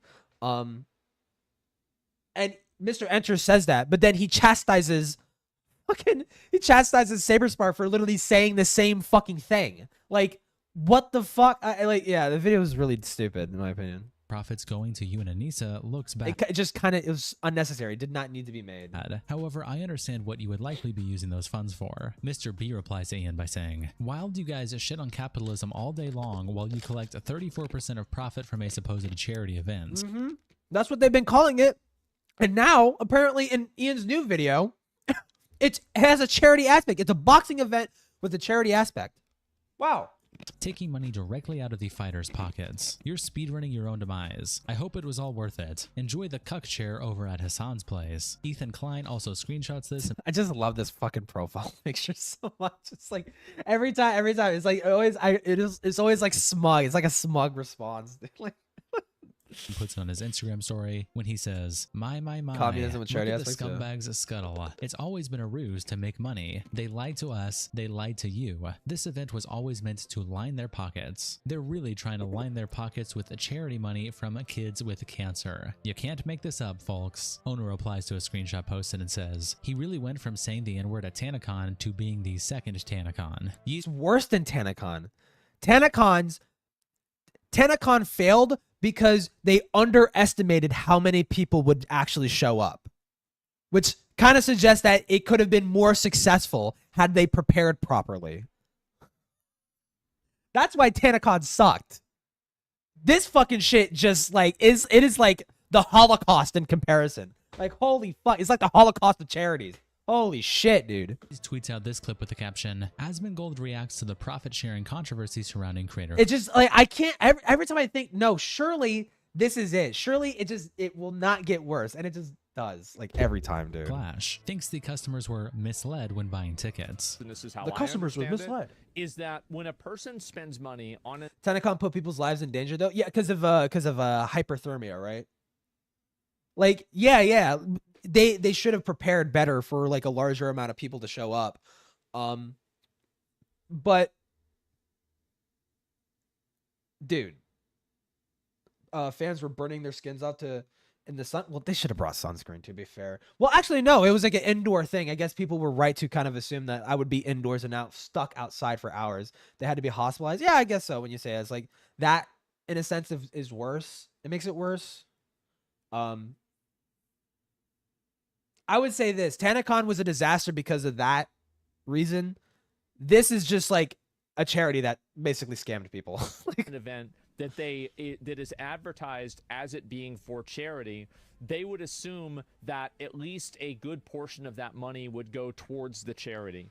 And if that's not happening, then these people are going to be misled, and there's going to be a lot of bad faith that's going on. And so if people put all of their money towards charity, or they buy tickets and they support an event, but then all of the money just goes for paying the operating expenses, well, then you effectively took all of these people's time and you misused it because you didn't allocate the money in a way that they thought that their time was being spent allocating the money towards. Wow, that sounds like a fucking scam. If people are buying something and they think their money is going to something, and then it doesn't at least mostly go to that, ultimately...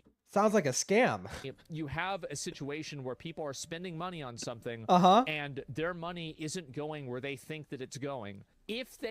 Sounds like a scam. They had known that their money Ludwig can go fuck himself. He ran defense for Ian. Yeah, he's just a cuck. Yeah. I don't know. I can't find it in my heart to really hate Ludwig. I just kind of despise him, I guess. Like, I don't hate him. I just kind of despise him, you know? It's just like, ugh. Like a fucking... He's kind of roachy, too. Go to these charities, and it would go completely to... See, he's just a human roach, but Ludwig is in his soul, he is a roach. Paying off the event first, would they have still bought the tickets? Is that actually something that would happen? I think less people would buy tickets. And can we agree that less people would buy tickets if they knew that just chilling? Yeah, you know, there's a probability or a possibility that none of the money will go to charity, right? A chunk. Who knows if you just like made content and decided to stay out of fucking retarded internet drama, that you would actually just be perfectly fine. Would not. So basically now we've entered into the realm and we've created the foundation that people are buying tickets on a false premise. Yeah, Asmon's kind of a con. If it was communicated in a way that was properly he's like the live stream equivalent of Moist Critical. He's just there to just say like obvious shit, or like, well, I would say Asmon does more pandering than Critical does. I think Critical is just, he just kind of sits there as like, yep, isn't this crazy, guys? This is a crazy thing, right? Anyway, see ya. Like, that's basically all he fucking does. But like Asmon is there to just state the obvious, or like do a little political pandering on the side, and then that's basically it. Wipe his hands. Not made a purchase. Actually, no, I don't think he does that. But you know, the sentiment is what matters. So based off of that, you have now told a person that's giving you money that they're going to get something that they're not going to get. Asmongold himself then replies to the clip by saying, as a general rule, if Bootleg providing someone Critical. with a certain... They're similar in the sense is that their commentary is just very lukewarm, and they're not really there to give like nuclear hot takes. They're just kind of, well, I mean, Asmon does say insane shit sometimes, like what he said about the fucking Gazans and Palestinians. But I mean, in recent time, that was like the only like super. Wait, no, he said the trans shit too. He's like, oh, if parents of a trans child are mentally ill or some it's really fucking stupid. It's a really dumb fucking thing. Yeah, Asmon just sucks, but information would make them less likely to make a purchase. Withholding that information is unethical. Also, the absence of... Well, also, to be fair, Charlie did not come out looking perfect in his beef with Sneeko towards the end there. But, yeah. Information is the same, yeah, as a lie, because in both cases the intent Asmon is against Pride Month. I really don't fucking give a fuck. Is malicious. The Cursed Churro also posts the 34% section from the transparency part of the Creator Clash website on the r Creator Clash subreddit and says, imagine being a depends if it's a small kid, then yeah, I'll lock them up. How can a parent stop their child from being trans? Like, how do you stop that from happening? Right? Like, sure, there could be some aspect of social contagion. Like, here's the thing. Like, there is no one way someone realizes they're trans or anything like that. There probably are some cases of kids being pink pilled by fucking degenerate pervert pedophiles that they're convinced to be trans, but they're not actually trans. I'm sure that does fucking happen. In fact, I think the Desmond is Amazing thing is a fucking perfect example of just how normalized grooming is. that shit just happened in front of everyone's face, and like I never saw any lefty criticize it at all. That stuff was fucking insane. But if that's the only reason to basically be these isolated incidences are enough to say fuck trans people or fuck trans kids, you know, I don't give a fuck. They shouldn't be able to seek treatment, or we shouldn't have Pride months because of bad apples. Like that's just not enough for me to write off an entire fucking thing, right? I mean, Keffels and Finster promoted HRT towards minors. Yeah, and they fucking suck. They suck for that, right? They should have put more thought into it. Here's the thing. Here's the problem. Here's really the underlining problem of that whole fucking thing is nobody wants to have an honest conversation about HRT. Nobody wants to have an honest conversation about it. There isn't enough studies to suggest that it is an appropriate treatment for trans children. We don't know the long-term effects of puberty blockers, too. Right? That stuff needs to be studied. And the only way to study it, and there have been some studies that suggest that HRT for minors can help. It can help, but it needs to be further studied. Every single study of that is that sort more or less comes to the conclusion that HRT is beneficial for trans minors. Always caveats it. Every single one caveats is like, this is understudied. We need to know more. We need to know more before we say that this is an effective form of treatment. From our isolated study, this is the conclusion that we came to, but there needs to be more. Every single one caveats with that, but nobody, everyone on trans Twitter, on the online political space, they all just say, nope, HRT for minors is actually perfectly healthy, perfectly fine, and nobody should question anything about it. Like, and if you deny minors, trans minors HRT, then you're fucking child killer and you're trying to kill trans children or some shit like that. It's just so it's so like politically poisoned, right? And I hate it. Like, cause it is, I acknowledge that trans kids exist and I do think they should be able to get help, but like, it's so fucking complicated, dude. And it's like, no one wants to have an honest conversation about that. Naira TV thinks kids can consent to transition. That's fucking stupid. That's stupid. The kids can't consent to medical procedures. That's fucking dumb. There is not a single child out there that possesses the intellectual capacity to consent to medical treatment. That is always going to be up to the parents. Always. Depends on how old the kid is. Well, no. Like unequivocally, if kids can't consent to alcohol and they can't consent to like sex and shit, which I totally fucking agree with, they can't consent to that shit, then why the hell should they, how can they consent to a medical procedure that can alter their body? How? Right? Like, no, like kids can't consent to that shit. I'm totally fine with it being left up to the parents. And I'm sure there are instances of parents who have a trans child and like the parents are skeptical of HRT shit. And so they deny their child HRT, and the HRT could help them. It could help them. But we have to have a more honest conversation because also some parents are fear-mongered into that position and they're not willing to read the studies and listen to doctors talk about the procedures and actually have a better understanding of the procedure. They just listen to political pundits say, this is fucking poison for your kids. Pedophiles want to chop your kids' dicks off. And like, that's how they think of the whole fucking thing. And it's like, it's just so muddied on both sides. No one wants to have an honest conversation. And that's the fucking core problem of it. Half of Europe allows drinking from 15. I don't agree with that. Profit at charity events Personally. and crying when people question why over 50. Oh, transitioning operation? Or transitioning transitioning the operation or transitioning the process, HRT and shit. Wait, what do you mean? Oh, and there won't be 100% proof against it. Yeah, there's no guarantee that any medical treatment. There's no guaranteed Tylenol will cure you of your headache, right? There's no 100% guarantee that would work, right? But generally, you take Tylenol when you have a fucking headache because it works for 99% of people, right? But yeah, there's not. I'm not looking for a guaranteed, but I think there needs to be a certain there needs to be a larger sample size and a more longitudinal look into the long-term effects of HRT treatment for gender dysphoric minors, right?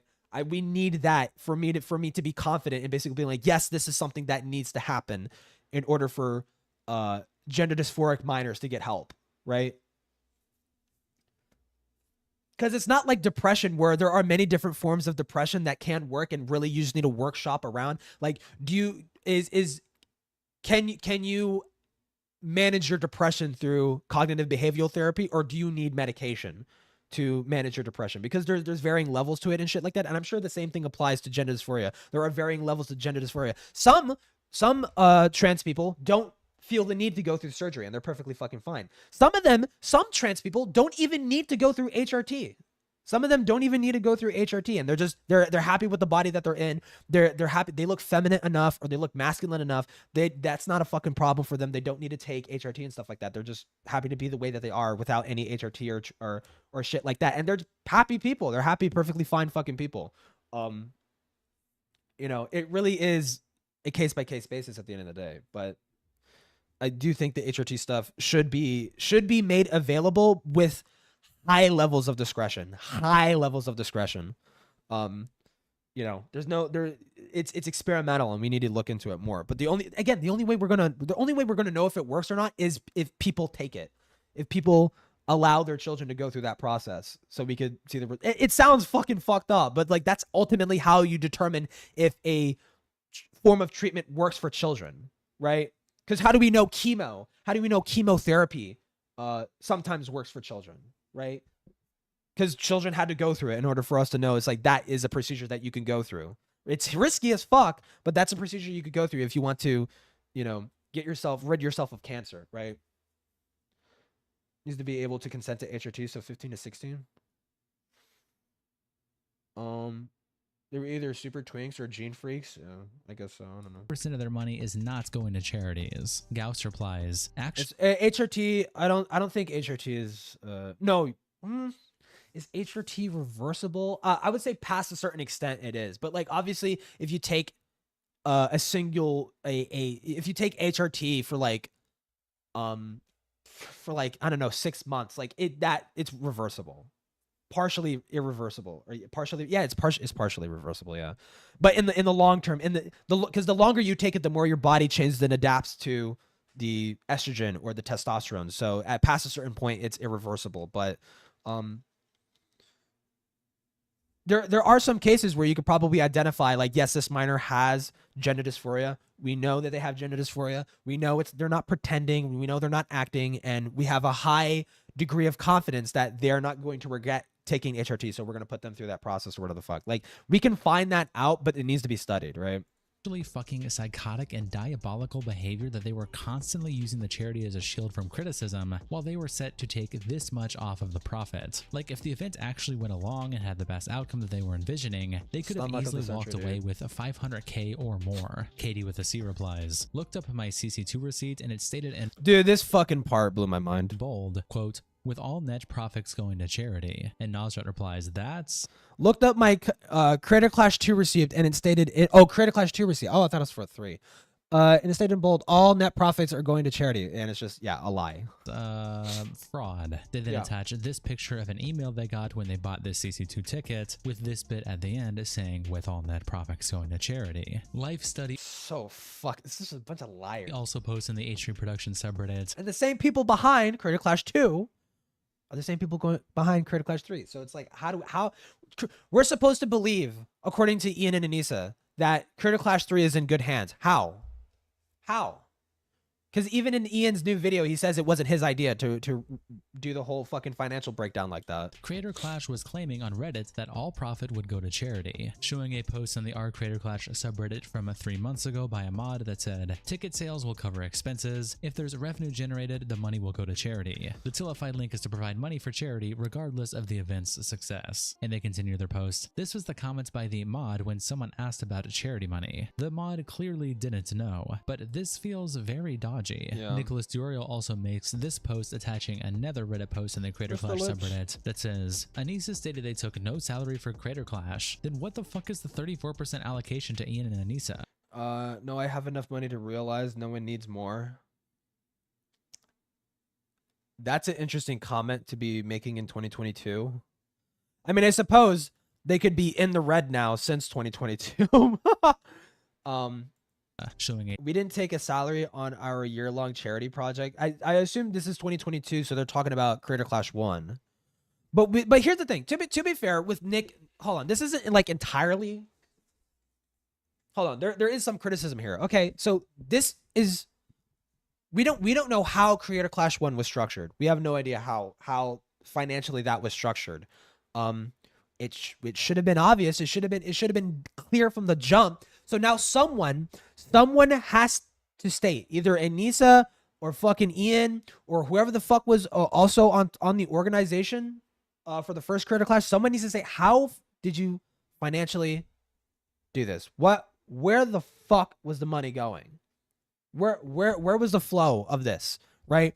Because if it is the case that this is the same structure of Creator Clash 1 and 2, then what the fuck, right? Then this is just fucked.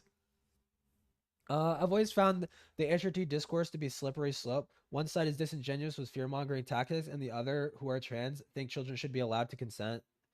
I mean, I kind of already said it, but it's just like both sides don't want to have an honest conversation with it. Far right, or not even far right, like just straight up right-wing political pundits, they want to lie about the transition shit. Like you look at like Matt Walsh and stuff like that, just blatantly fucking lying, getting caught lying on Joe Rogan. Like that side is fucking lying about it. And then on the left with the whole pro-trans side, and I used to be a part with this fucking crew, so I kind of know how they fucking think.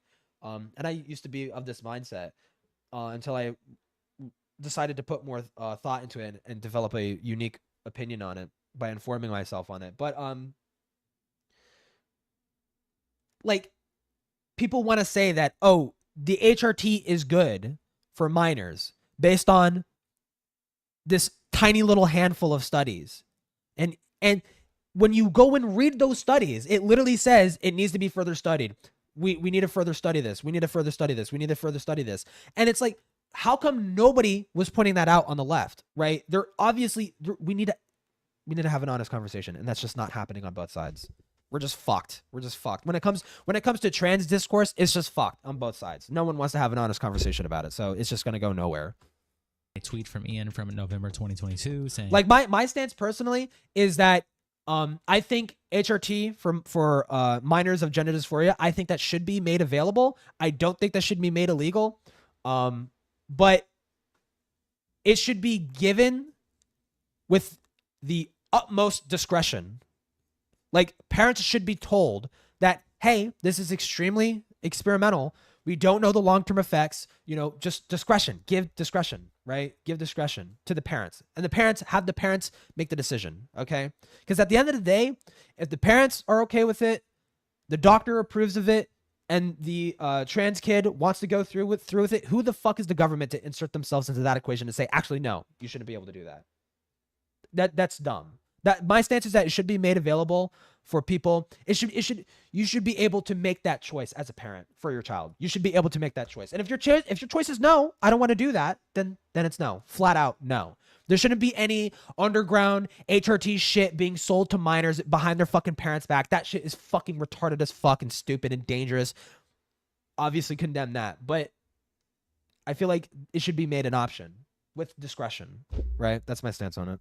No, I have enough money to realize no one needs more. And the second highlighted section saying, we didn't take a salary on our year-long charity project. And finally, a circle showing the 34% profit share. Nick captions this by saying, the most charitable take, and the way I interpreted it, was that Ian took a fighter pay in CC1, intended to in CC2, and they created a safety net for themselves in CC3, the absurd 34%. Okay, so at least Nick is willing to be honest about, or like charitable, yeah. I don't think Anissa is lying here, and I don't think they ever took the 34% because they didn't have a chance to before exiting this year. Yeah. After Creator Clash 2 failed, they put safeguards in place. The charities were quote-unquote safeguarded by removing the entire charity aspect from the event and making an unrelated crowdfunding page instead. This is how Creator Clash 3/LA will remain a strictly for-profit event where 80% of the donations, charity money so far, have come from a Hassan Piker/Ethan Klein video reaction stream and nothing related to boxing. Which is just like, here's the thing. I don't like how Nick is writing that off because it seems a significant amount of money was raised directly for charity, and that should be applauded. Okay, that should be good. And Nick, I've seen Nick do this on his stream. He's trying to take that away from Ian and Creator Clash and shit like that. He's trying to say, well, you didn't earn that money properly. It's like, well, the fucking bro, money was raised. Okay, I don't fucking care. Like, and it's like, do we really want to scrutinize where the fucking money is coming from? You're gonna sound like the Wall Street Journal with the whole fucking kill stream thing, right? It's like that all over again. It's like, oh, well, I don't like where the money is coming from, so that doesn't count. Well, I mean, to be fair, Nick isn't saying that the money should be thrown away or anything like that, like, to be fair to him. But it's like, money was raised, point being, right? That credit should be given, not, well, this had nothing to do with your boxing event. It's like, I don't give a fuck, okay? Like, the money was raised for charity through promotion of the charity thing that is associated with Creator Clash. So it's like, that's good enough on its own, right? However, also, that does not redeem Creator Clash at all. They still need to earn a fuckload of trust before I even consider going to an event like that. The other safeguard was for themselves, so they didn't personally lose money again, the 34%. When Creator Clash 2 failed, Ian did a charity stream with a Tiltify link to repair his reputation and make up for the failed events. I imagine it's not a coincidence that this format returned for CC3. The only difference is that Tiltify is now the only guaranteed charity money for the entire event. Their safeguard they implemented was giving up. The current Tiltify, which is, yeah, yeah, that's true. Yeah, that's true. Yeah, that's true. True. Yeah, that's true.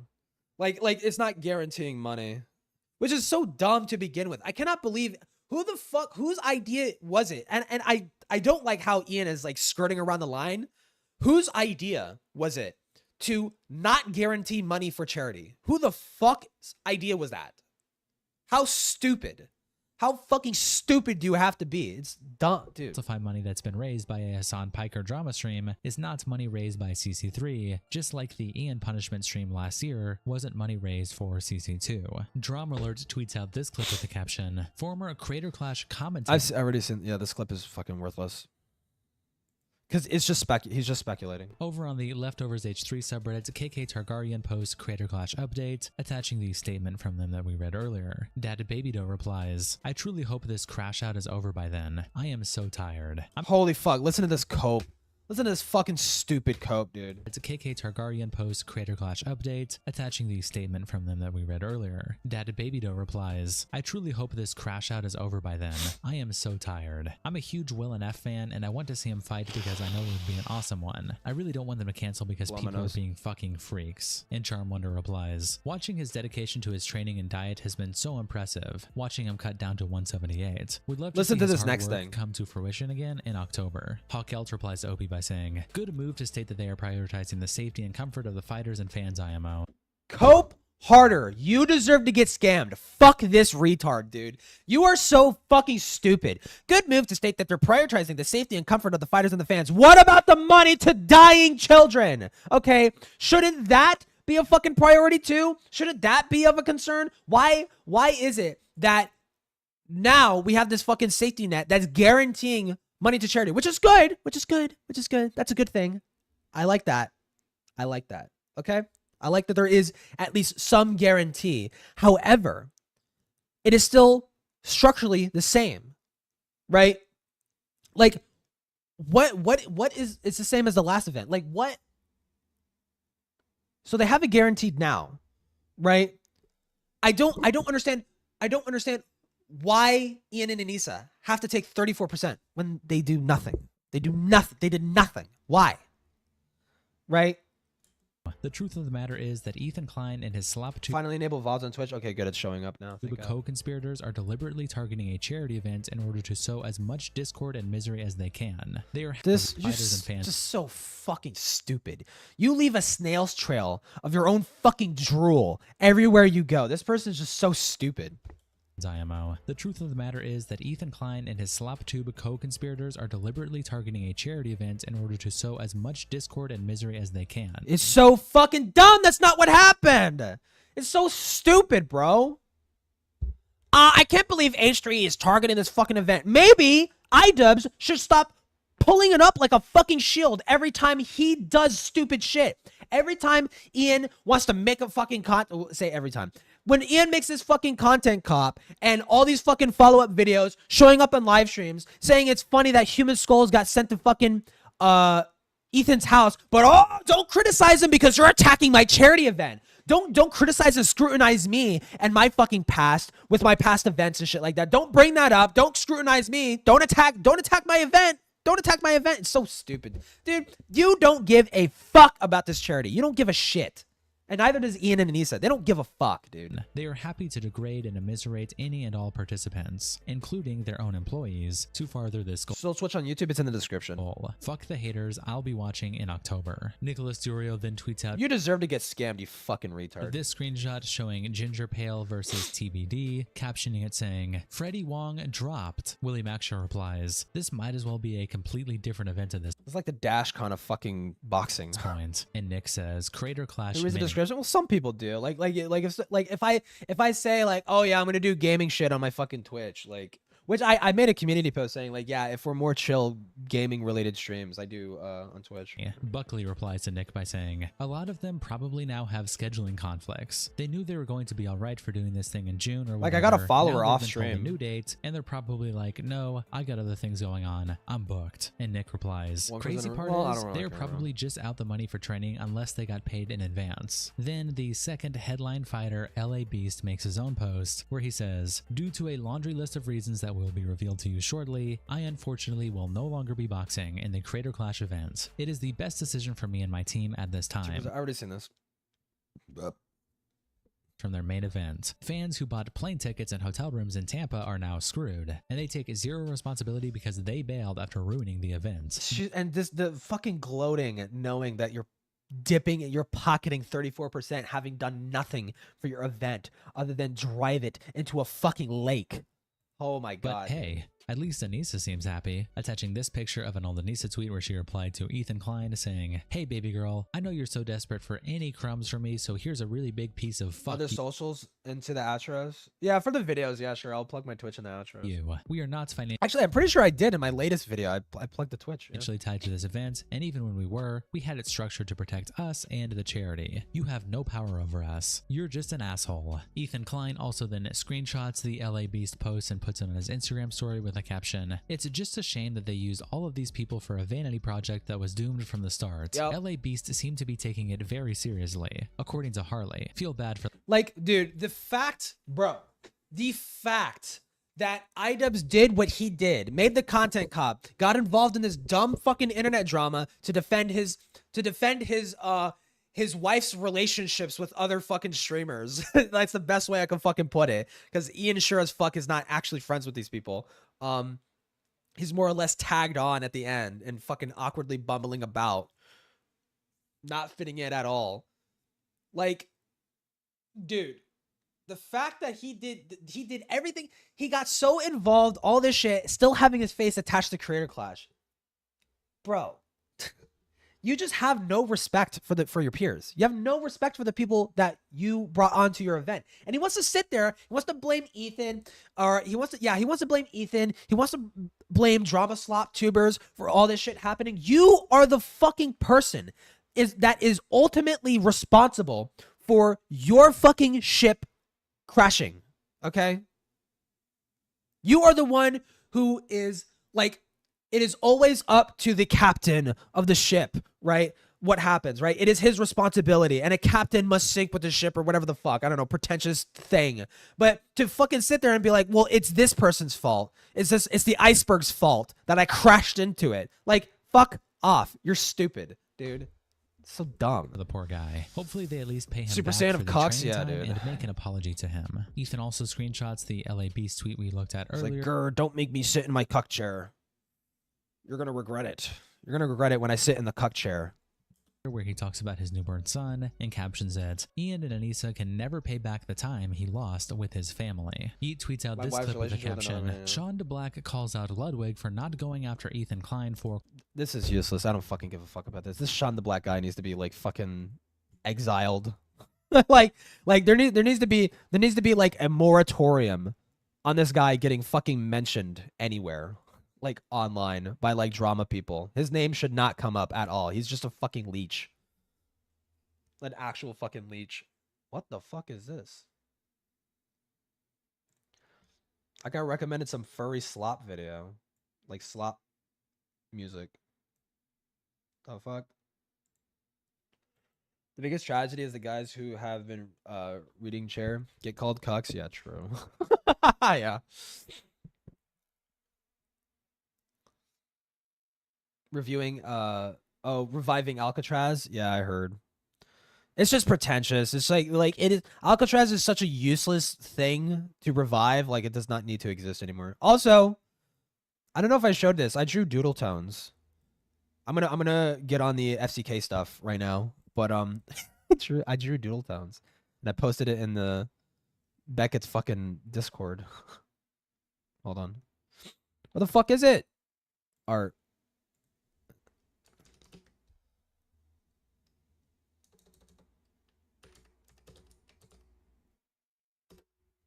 Bro, what?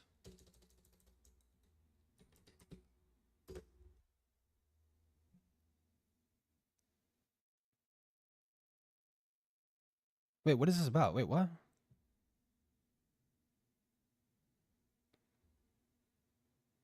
Wait. What the fuck is this? People were talking about me?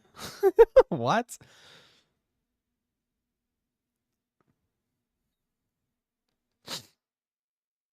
Hold on, nah, friend bro did the art though. Oh, they're talking about, okay. I was like, wait, what the fuck? I was like so weirded out. I was like, wait, why? Why am I being brought up?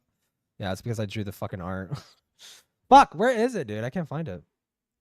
Why isn't my at Kila? Why doesn't it show? Why can't I search myself up? Art. What? The fuck? Dude, I'm trying to show my art. What the fuck? It's in his fucking Discord, dude. Oh, I need to scroll all the way up, dude. Fuck. Stitch it under yourself. That's what I'm trying to do, but it's not showing up. It doesn't autofill. Search from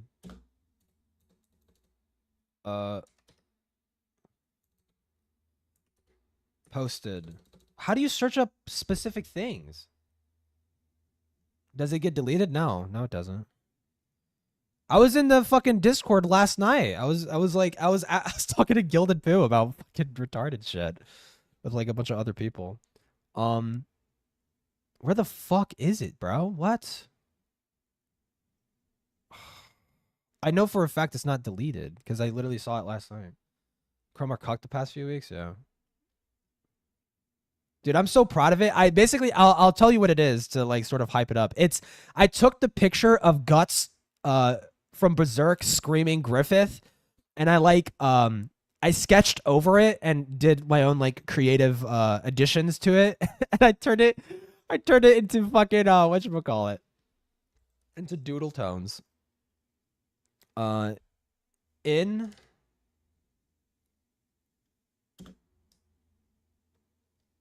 hashtag what? In art. How the fuck, dude? Why does this not work?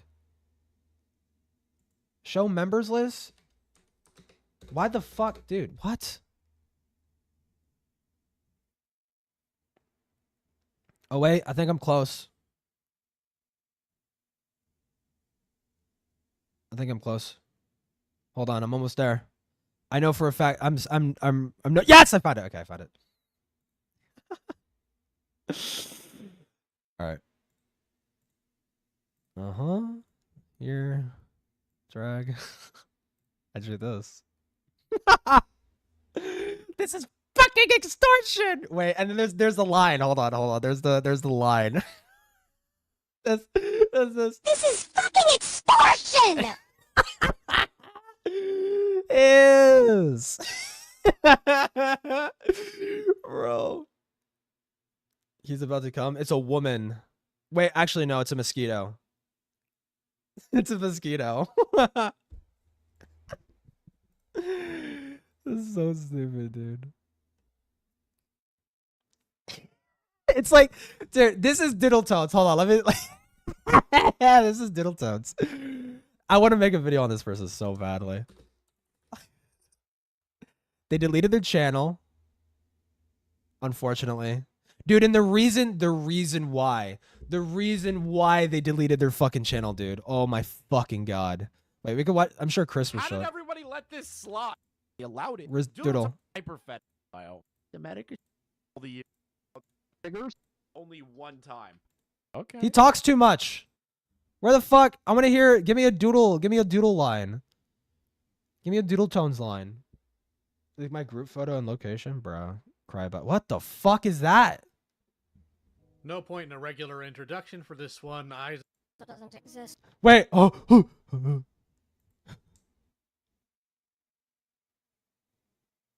Please.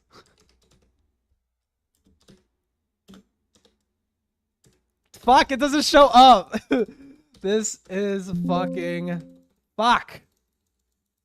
Extortion. Does it show up? And the transcripts. Oh my god, dude, I hate this. I'm trying to find what Dude, she deleted her fucking channel. I can't show what the fuck she sounds like. Final words to Doodle Tones. What the fuck? Oh wait, no, I remember that. This is some random fucking video. Where the fuck? Doodle Tones archive.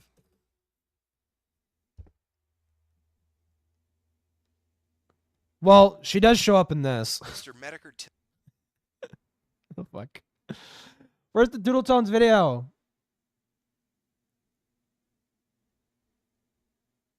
Where the fuck is the Doodle Tones video? Yeah, right here. This is what they sound like. I don't know why they have a slime lolly as their thing, but not a pedophile, by the way. On the art, that's one thing, but I cannot sit here and enjoy someone who is advocating. They just sound like a fucking mosquito, bro. I don't know why. It's like and to be clear, it's not like they're like a new trans person. They've been making content for like 11 years, and they've been using the same voice changer. They could not be fucked to voice trained. They've just been relying on a voice changer this whole fucking time. Internet Archive has doodle videos. She made a lot of fucking retarded videos. I don't even know how the fuck to go over any of it. Anyways, Falsely. We are almost 4 hours into the FCK video. Almost 4 fucking hours into this shit, dude. Let me increase this in case I need to read shit. Chipmunk on meth, yeah, basically. Okay, now I'm gaming. Now I'm gaming. Accused of sexual harassment. So far, I don't know, because not that many people saw last stream because I streamed on Twitch, and I was watching this on Twitch. I like halfway through, I'm like, I probably should be streaming this on YouTube, like, because it's like a drama related, I guess. But so far, I'm up to the point where I'm up to the point where Nezzy Monster was asking Toasty Vanilla to delete the Slimmers NSFW chat, and Slimmers is a minor and was actively posting pornography and interacting with adults, and adults were interacting with them sexually, and there was porn posted everywhere. And then, oh my god, and the fucking Toby drama and the Toby shit. The time I had to go to sleep, bruh. I'll get raped by ice. Yeah, true. And there is Teddy. Yeah, the Teddy. This fuck. Okay, so to be clear, Teddy is a freak. Okay, just to be clear, he drew like a porn of like minor cartoon characters, and he says, "Oh, but it's aged up," and it's not aged up like at all. It's like very obviously children. He's a freak, and these people were calling Teddy out, or not Teddy. No, it's not Teddy. It's not Teddy. No. It was God, it was someone else. Fuck. Toby. Yeah, Toby. It's not Teddy. Toby was drawing that shit, not Teddy. I'm pretty sure Teddy is one of the victims of grooming in the FCK server. But Toby something, he was drawing that shit and being called out by a bunch of other people in the FCK, and all of this, they're calling him out for drawing pedophilic shit in the Discord channel, that the NSFW Discord channel that is dedicated to a fucking minor. Like, and nobody is saying anything about that, but we're having a problem with this guy drawing NSFW art over the child literally being groomed, like, in the Discord server. Toby Majestic, yeah. Dude, what the fuck? Like, holy shit. Teddy was a minor and Toasty was being weird towards her? Yeah. I'm not there yet. Teddy hasn't showed up yet in the timeline, but that's kind of like a more or less of a recap. Oh, and Fuchsia Butter made their video on Akumu, and they were saying a bunch of weird, disgusting shit. And Akumu got interested, went into the Discord server, and found out that Fuchsia Butters was not only okay with lolicon and pedophilic shit, pedophilic shit, as in, like, specifically with, like, fictional stuff. No. There was also minors in the Discord server, and there was porn being posted about in Fuchsia Butters' Discord. Akumu saw it, called Fuchsia Butters out for it, and that whole thing happened. It died out, and then Fuchsia Butters made a video on Toby, shitting on Toby for being a pedophile, like, and drawing that artwork, despite, you know, being into that same artwork of children. Like, so stupid, bro. Other friends joined. You literally can't make this shit up. To defend Person A, and they were quickly accused of participating. Is ZZ being creepy to Akumu in the comment section? Yeah. There was no fucking explanation for that. Just assumption to smear the people defending him. I guess they somehow took turns sending Teddy shirtless photos. Oh wait. Oh shit. No evidence was. Oh, so Teddy does show up. Wait. Nazy Monster announcements. There has been a misunderstanding. Gentum is blank all, and while others know him, were not involved in sexual harassment. I've been informed that Joseph. Oh wait. Also, Fuchsia on not Fuchsia Butters. Who the fuck? Toasty. Toasty was being called out by Nezzy for making pornography of Teddy, right? Like, Toasty Vanilla commissioned pornography to be made of Teddy, right? Yeah. Okay, so Teddy does show up. Teddy, dude, I don't want to rewind, bro. Provided for the sexual harassment accusation in the first place, but they did retract the notion that my other friends were a part of it. I joined and went straight to Nezzy Monster to try and hash it out directly, sending her a total of 16 screenshots to disprove it, including the one showing that Teddy said send here. Let's read the DMs between me. More point of the other minor? Don't read I think so. everything, but I will show you all of the DMs while I summarize and point some things out. So fret not, you will see the glory of my pretentious 16-year-old self and all. I started our DMs at 10:56 p.m. with a message that reads, "You should probably keep your private narratives to yourself. Person A didn't sexually harass Teddy. We have evidence that she asked and liked for the shirtless images of him." Now, what I meant to say was, we have evidence that she asked for and liked these shirtless images of him. Nezzy Monster replied a minute later, "Do you also have all the texts of him making comments about her body, knowing she was in a relationship?" Nezzy first clutched to Person A making comments about Teddy's body. That Person A knew Teddy was in a relationship. Then she sent me a screenshot from Whoa! Watched Saber/Emmy/Amy/WTF thought vid and part ABT brony comment he killed by COVID him like 5 years later and still like undo living is best response to that. Thank you, Classic, for the $5. I watched Saber/Amy Wutev ethot vid and part about brony community killed by COVID. I'm like 5 years later and still undo living. Well, honestly, I think the brony community was fucked from the jump. I think they were fucked to begin with. But thank you for the $5. A friend of Teddy's asking. I mean, COVID really was just, I think, the straw that broke the camel's back for a lot of communities. Like VR chat is one great example. Believe it or not, VR chat used to be 99% adults, and it was weird if a child ever showed up, and it was it was chaotic, but it was like mostly peaceful. And now it's just like this hive of just the dregs of society. And listen, I am a dreg of society, okay? But at least I don't fuck with kids. Person A questions. Yume claims in the screenshot that Teddy never asked for the photo, but person A didn't claim such. He didn't even acknowledge it in this photo. So Nezzy focused on the fact that he made advances at Teddy while knowing she was in a relationship. Sort of This is what fucked, she yeah, was the primarily TOS insisting or the as her TTS is justification for stupid. accusing sexual harassment. Continued making advances knowing she was in a relationship. And the advances should not have been made in the first place. She is in a relationship Go to bed and 1 a.m. has Right, been. see ya. Looking back at this, there seems to be a disconnect or presumption that Nezzy Monster was struggling with. This idea that making advances to someone you know is in a relationship inherently makes Wait. it Okay, so I wasn't listening. So is Nezzy defending Toasty here in the DMs?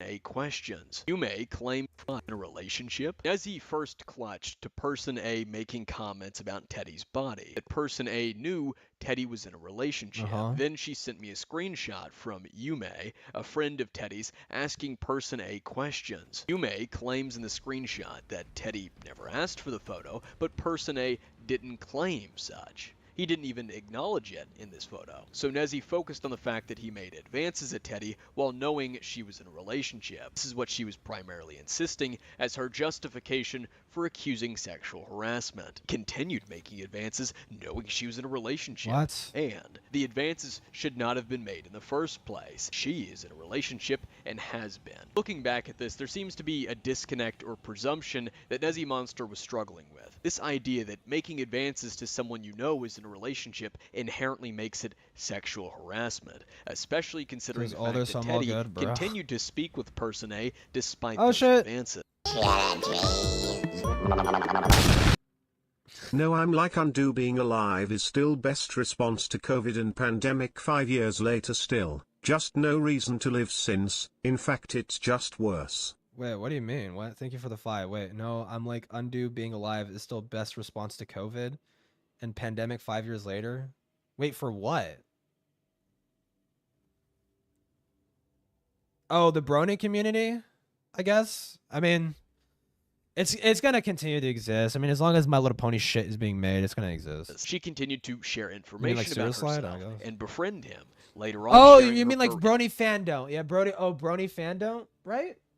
Jumping off a fucking bridge and shit.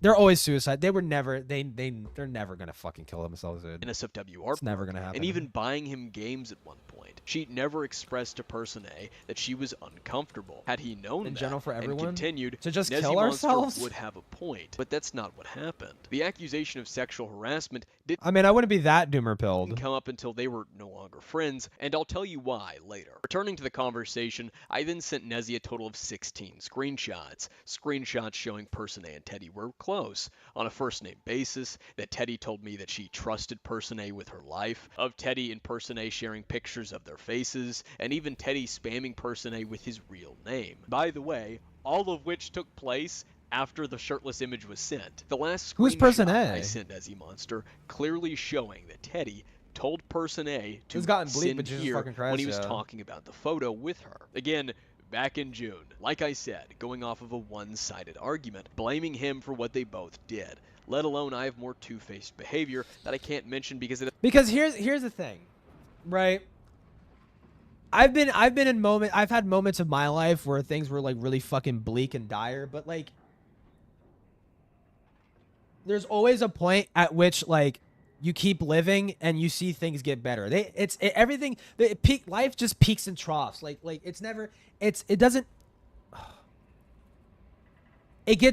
gonna get worse before it gets better sometimes, and then it's gonna get better before it gets worse. It just goes up. It's not, life is just like that, right? So to kill yourself just because things are bleak is just ultimately pointless. Like entirely logically thinking, like you're hitting this low right now, but it's gonna get high eventually. Like you're gonna have like a really good moment in your life after it gets worse or whatever, you know? Like it very rarely does life get to a point where it's just bad for the rest of your fucking life, right? Like suicide is just always like completely irrational and like just not ever worth entertaining. Has nothing to do with you. Now, this two-faced behavior claim of mine about Teddy is referring to a misunderstanding on my end. The screenshot seemed to change Nezzy Monster's mind. She said that she would talk to Teddy and reconsider the ban, and then she thanked me for coming to My name's Quirk Chungus. I'm Quirk Chungus, and I like biting people, and I've got a cat called Squirt. Okay. Okay. Yeah. It'd be like that though. It'd be like that though. With this. I thought I could trust her, and she sent me evidence. Never ever make this sick accusation against a friend without asking him for the evidence first. This statement is basically me telling Nezzy Monster not to accuse my friends, and that she could have asked for the DMs between the two of them at any fucking point. She didn't do that. Not once did Nezzy ask Teddy, let alone Person A, for their DMs. Yeah, and this is where Nezzy is.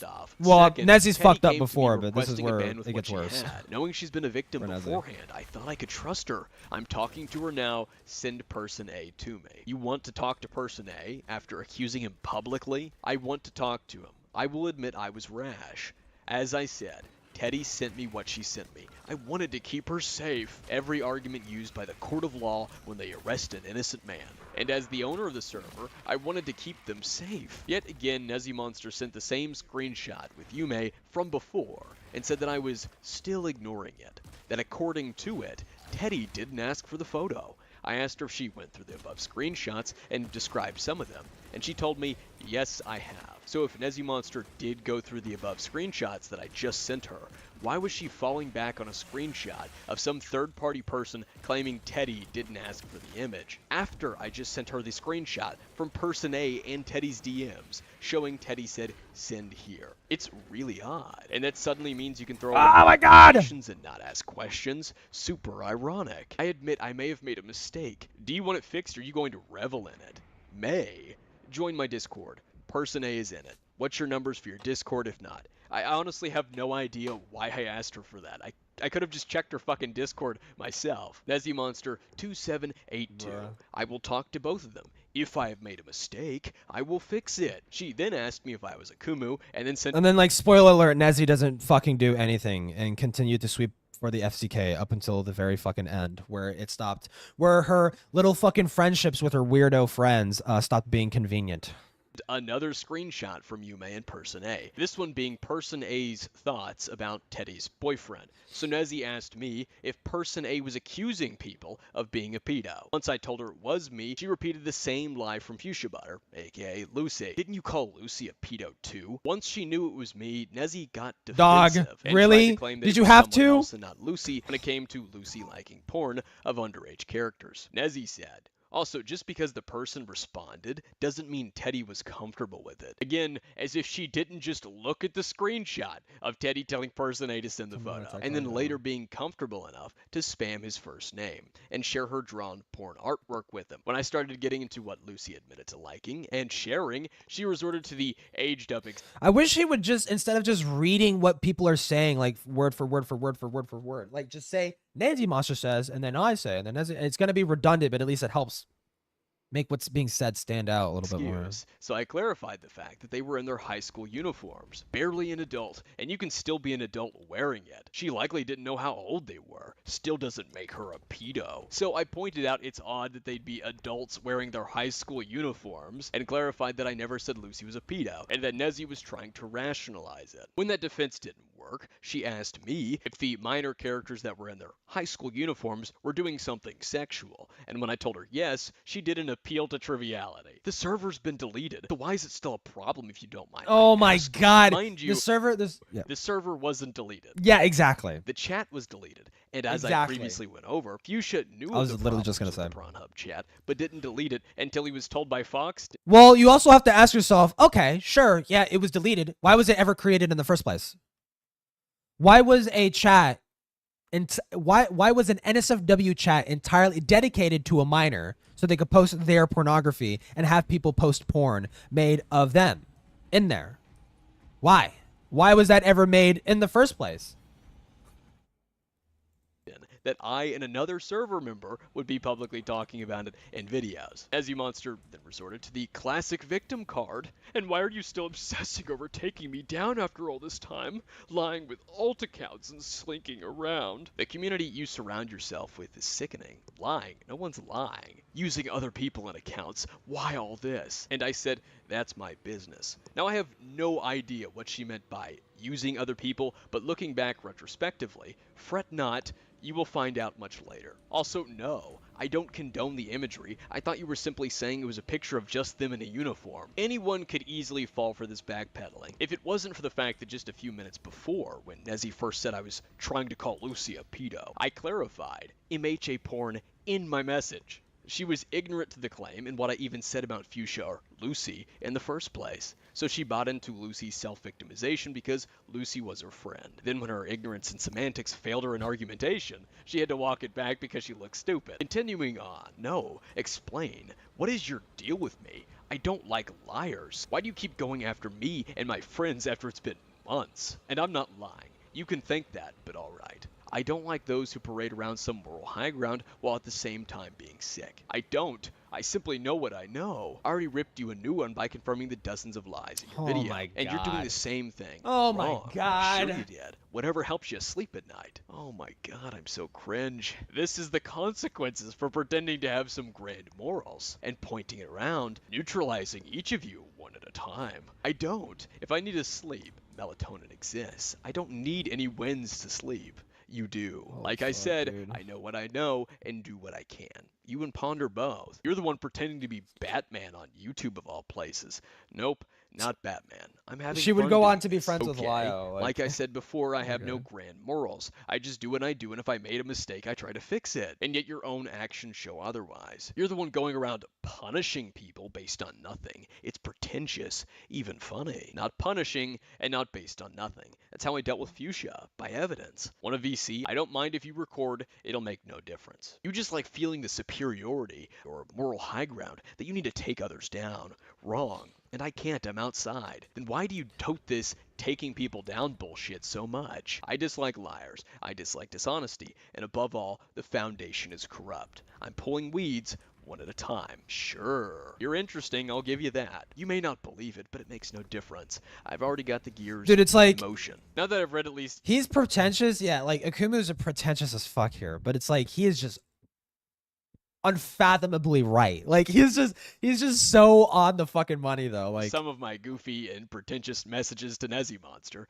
I'm gonna summarize the rest. She told me she wasn't better than anyone else on the platform, and I told her that she quite literally acts like it. When she asked how, I brought up her lying in the collab. I've never said my word is law. I just make shit, and if you agree then fine. If you disagree then fine. And everything in that vid was bagged. If you can't see that, I don't know what to tell you. Everything is since is mostly silly vids about stuff like Disney movies and Animal Crossing. It wasn't, hence why it was picked apart. You had 2 good points at best. Sure. Like I said, you think what you want. I told her that it's not about what I think, that I go by objective truth, and that's reinforced by my response video. Like I said, sure.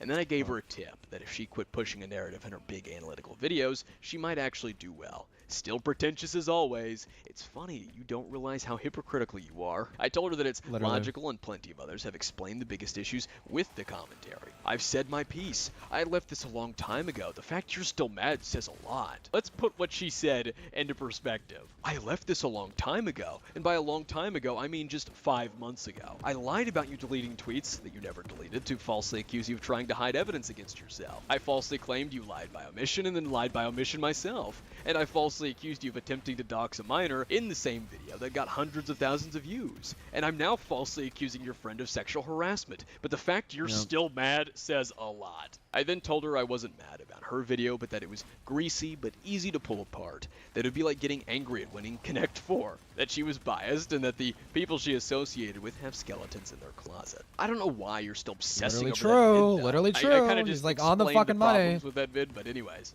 I told her that I'm not, that her actions that day reminded me a lot of it, that she isn't singled out and I watch every server of theirs. As if you haven't tried contacting me before. Also, that's hella sad. She's referring to when I messaged Teddy? her, asking, how's that L? Teddy is a minor who was in the server FCK. and was being actively sexualized by members of the community, and people knew about it and weren't doing anything about it. Holy fuck.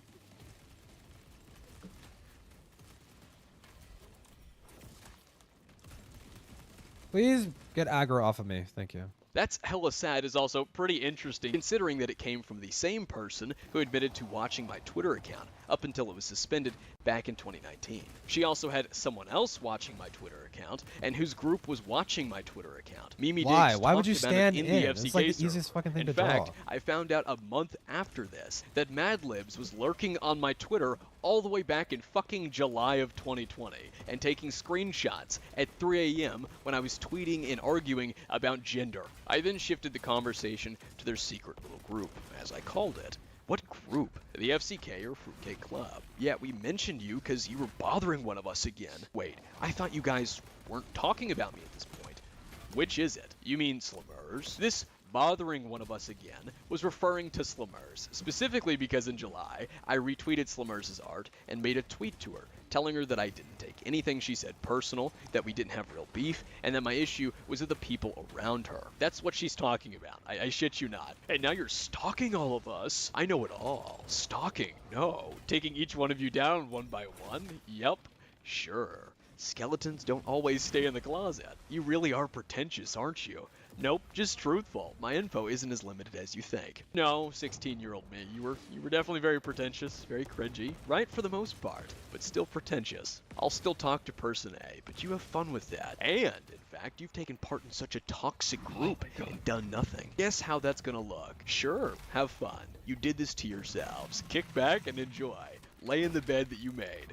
It's comfy, as he said. I wonder, is it still so comfy?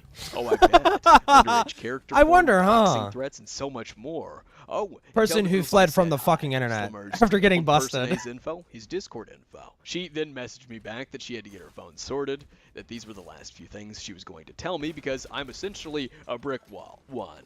Your whole argument with Teddy is literally she didn't say no. She didn't ask. End of story. What the fuck? Oh yeah, and was she's like Nessie arguing with smoking? Teddy I too. sent her the screenshot showing Teddy said, send here, when they were discussing the photo. Still gonna talk to Person A if he sends me a DM, because he should know not to do that, and he can get into serious trouble if he continues. 2. You seriously need to get over your weird obsession with us. 3. Best of luck to you in the future with whatever the fuck you're doing. Well, thank you, Nezzy. Bye, and have a nice day. Since she said something about Person A getting in trouble for a shirtless photo, I pointed out that Person A and Teddy are the same age. Technically, Teddy is older than him. Nezzy replied, what happened to the age isn't an excuse thing? But Teddy was being actively sexualized in the FCK.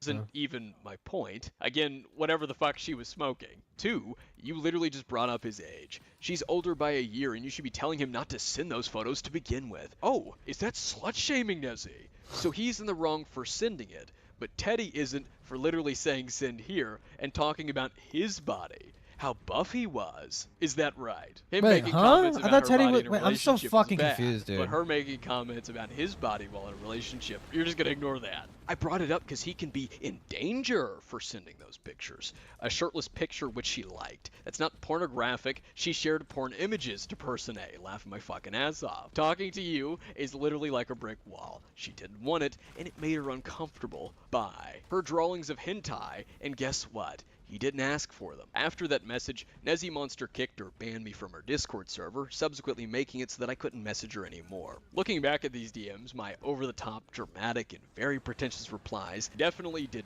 not help when trying to get her to own up to being wrong. That said, I did give Nezzy Monster evidence. Her calling me the brick wall again and again is funny considering she was just ignoring the screenshots, and the screenshot that I gave her that she admitted to looking at, that showed Teddy told Person A to send the shirtless image, all to keep her resolve in the false sexual harassment accusation. Fuck me, but dude. I'm pretty certain I made it very clear as to what I was referring to. I mentioned the FCK, I vaguely talked about what was going on, and I said that she knew about the toxic behaviors, and I asked her how it was going to look considering that she knew about it and did nothing. So I don't believe for a second that she didn't know that I knew, especially considering the fact that from the FCK server we saw that she saw what was going on. We saw her confront Toasty about it just a few days prior per this timeline. So the question is, since she clearly knew of it just a few days before and much further than that, and I'm talking about it in the DMs with her now, and I'm asking her, how's it gonna look? The fact that you knew and have done nothing about it, why didn't she ever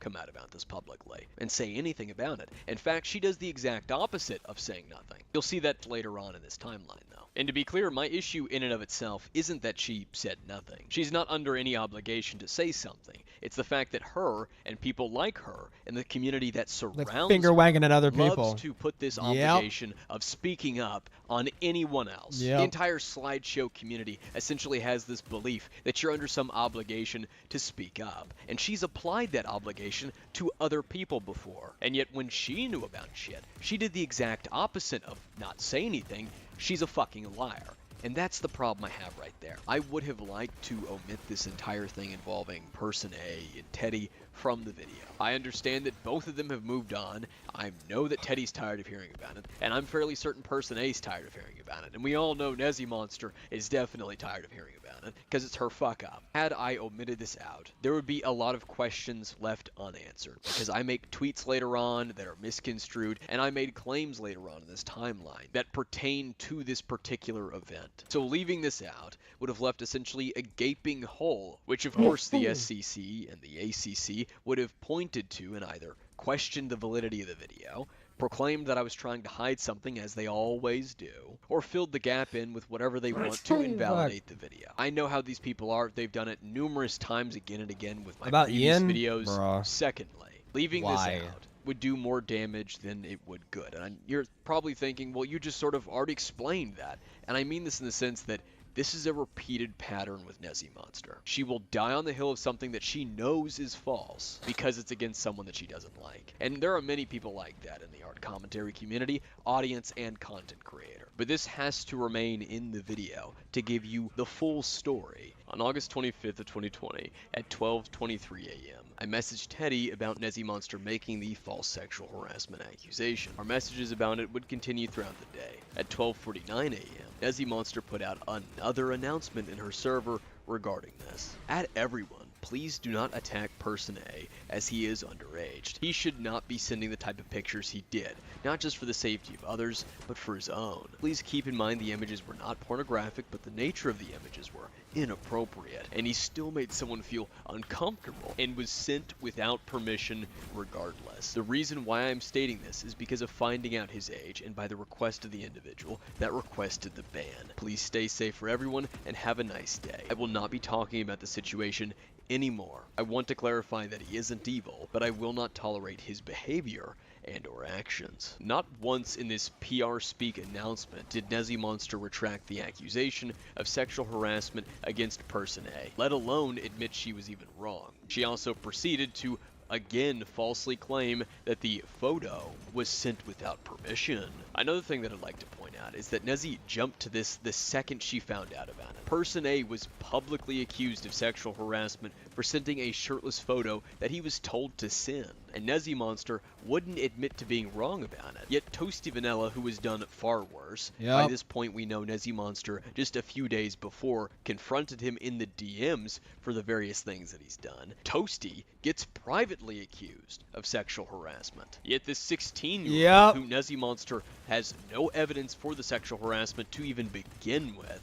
gets accused of sexual harassment, and then when she gets evidence contrary to it, she dies on the hill of the claim. In my DMs with Teddy at 2:20 a.m., I told her she's trying to blame Person A and made accusations against him for both of your actions. She's accusing him of sexual harassment. Teddy said, she's the one taking this too far. I don't want any involvement. I described my conversation with Nezzy and her insistence that Teddy didn't ask for the photo because Person A made advances at Teddy, and ignoring these screenshots to insist that he was still at fault. To me, it came off as though it was just because he was a man, but that was likely just a naive assumption on my part. I think once Nezzy Monster learned he was my friend, she was determined to believe it because she didn't didn't like me and wasn't going to admit that she was wrong and that I was right. As Mark Twain said, the truth has no defense against a fool determined to believe a lie. Teddy then clarified that while it made her uncomfortable, it wasn't sexual harassment. When I brought up that she complimented his body, she said that she was just being nice, assumed that I was pinning this on her. She assumed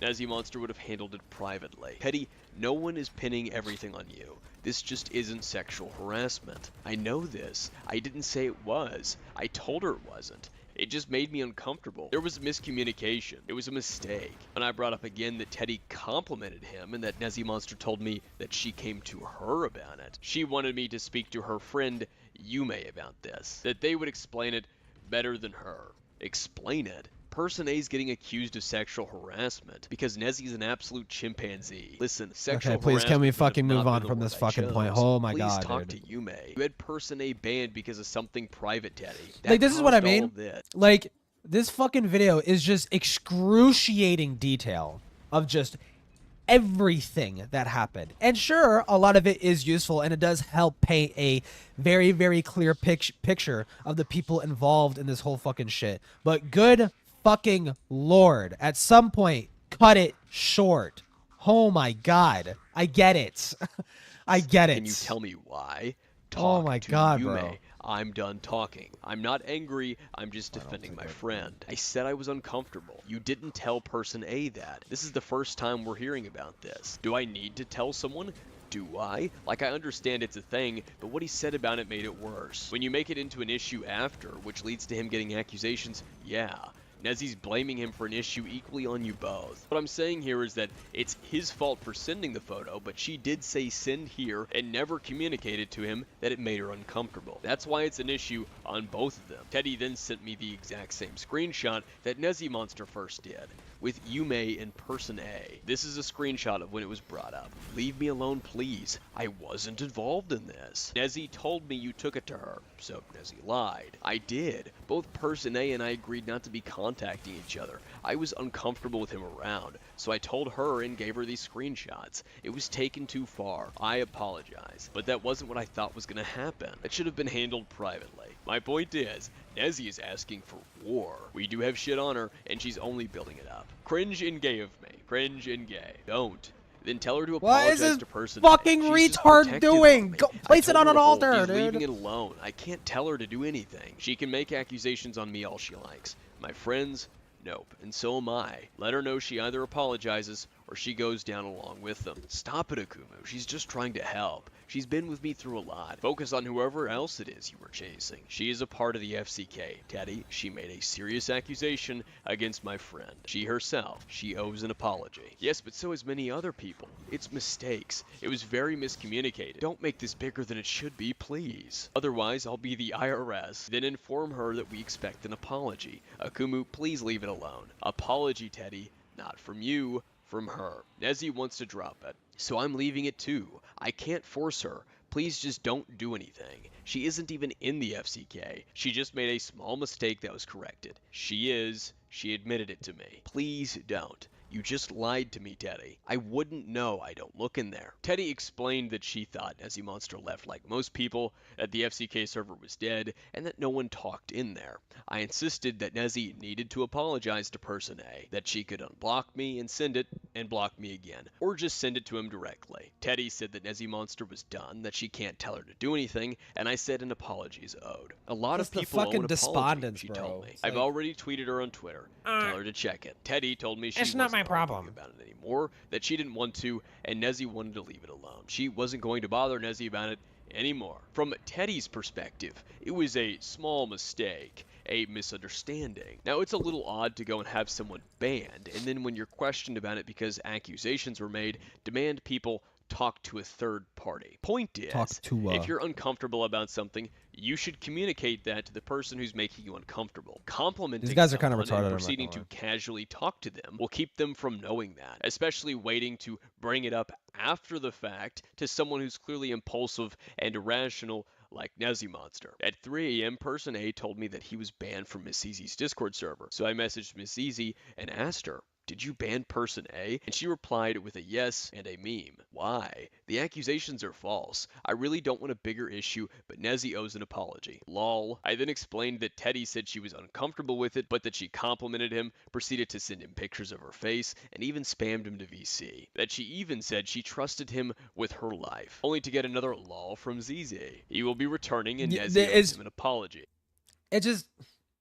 Dude, it's so Next stupid. time before it's like they were so focused on trying to get at Akumu. They just wanted to get at Akumu so fucking badly that they were willing to overlook just disgusting fucking freakish behavior in their own fucking backyard, dude. It's pathetic. Banning someone based on pure accusation, get both sides. And ZZ sent another meme. It prevents stuff like this. Cool meme. And I got another lol. I continued to explain that accusations aren't always what they seem, a great example being what Nezzy tried to pull. I said, since you're also part of the FCK, the warning she was given also applies. ZZ then sent me a picture of her dog. After I told her that it was blurry, she sent another, and I said that the head was sort of fish-shaped, then asked if everything was clear and if she needed context. She sent another meme. That doesn't answer it, I will assume yes. Person A will be returning if he decides then. Lol, no, and a meme about Missouri. So you want issues with us? Nezzy's accusations are false. Therefore, the ban was unwarranted.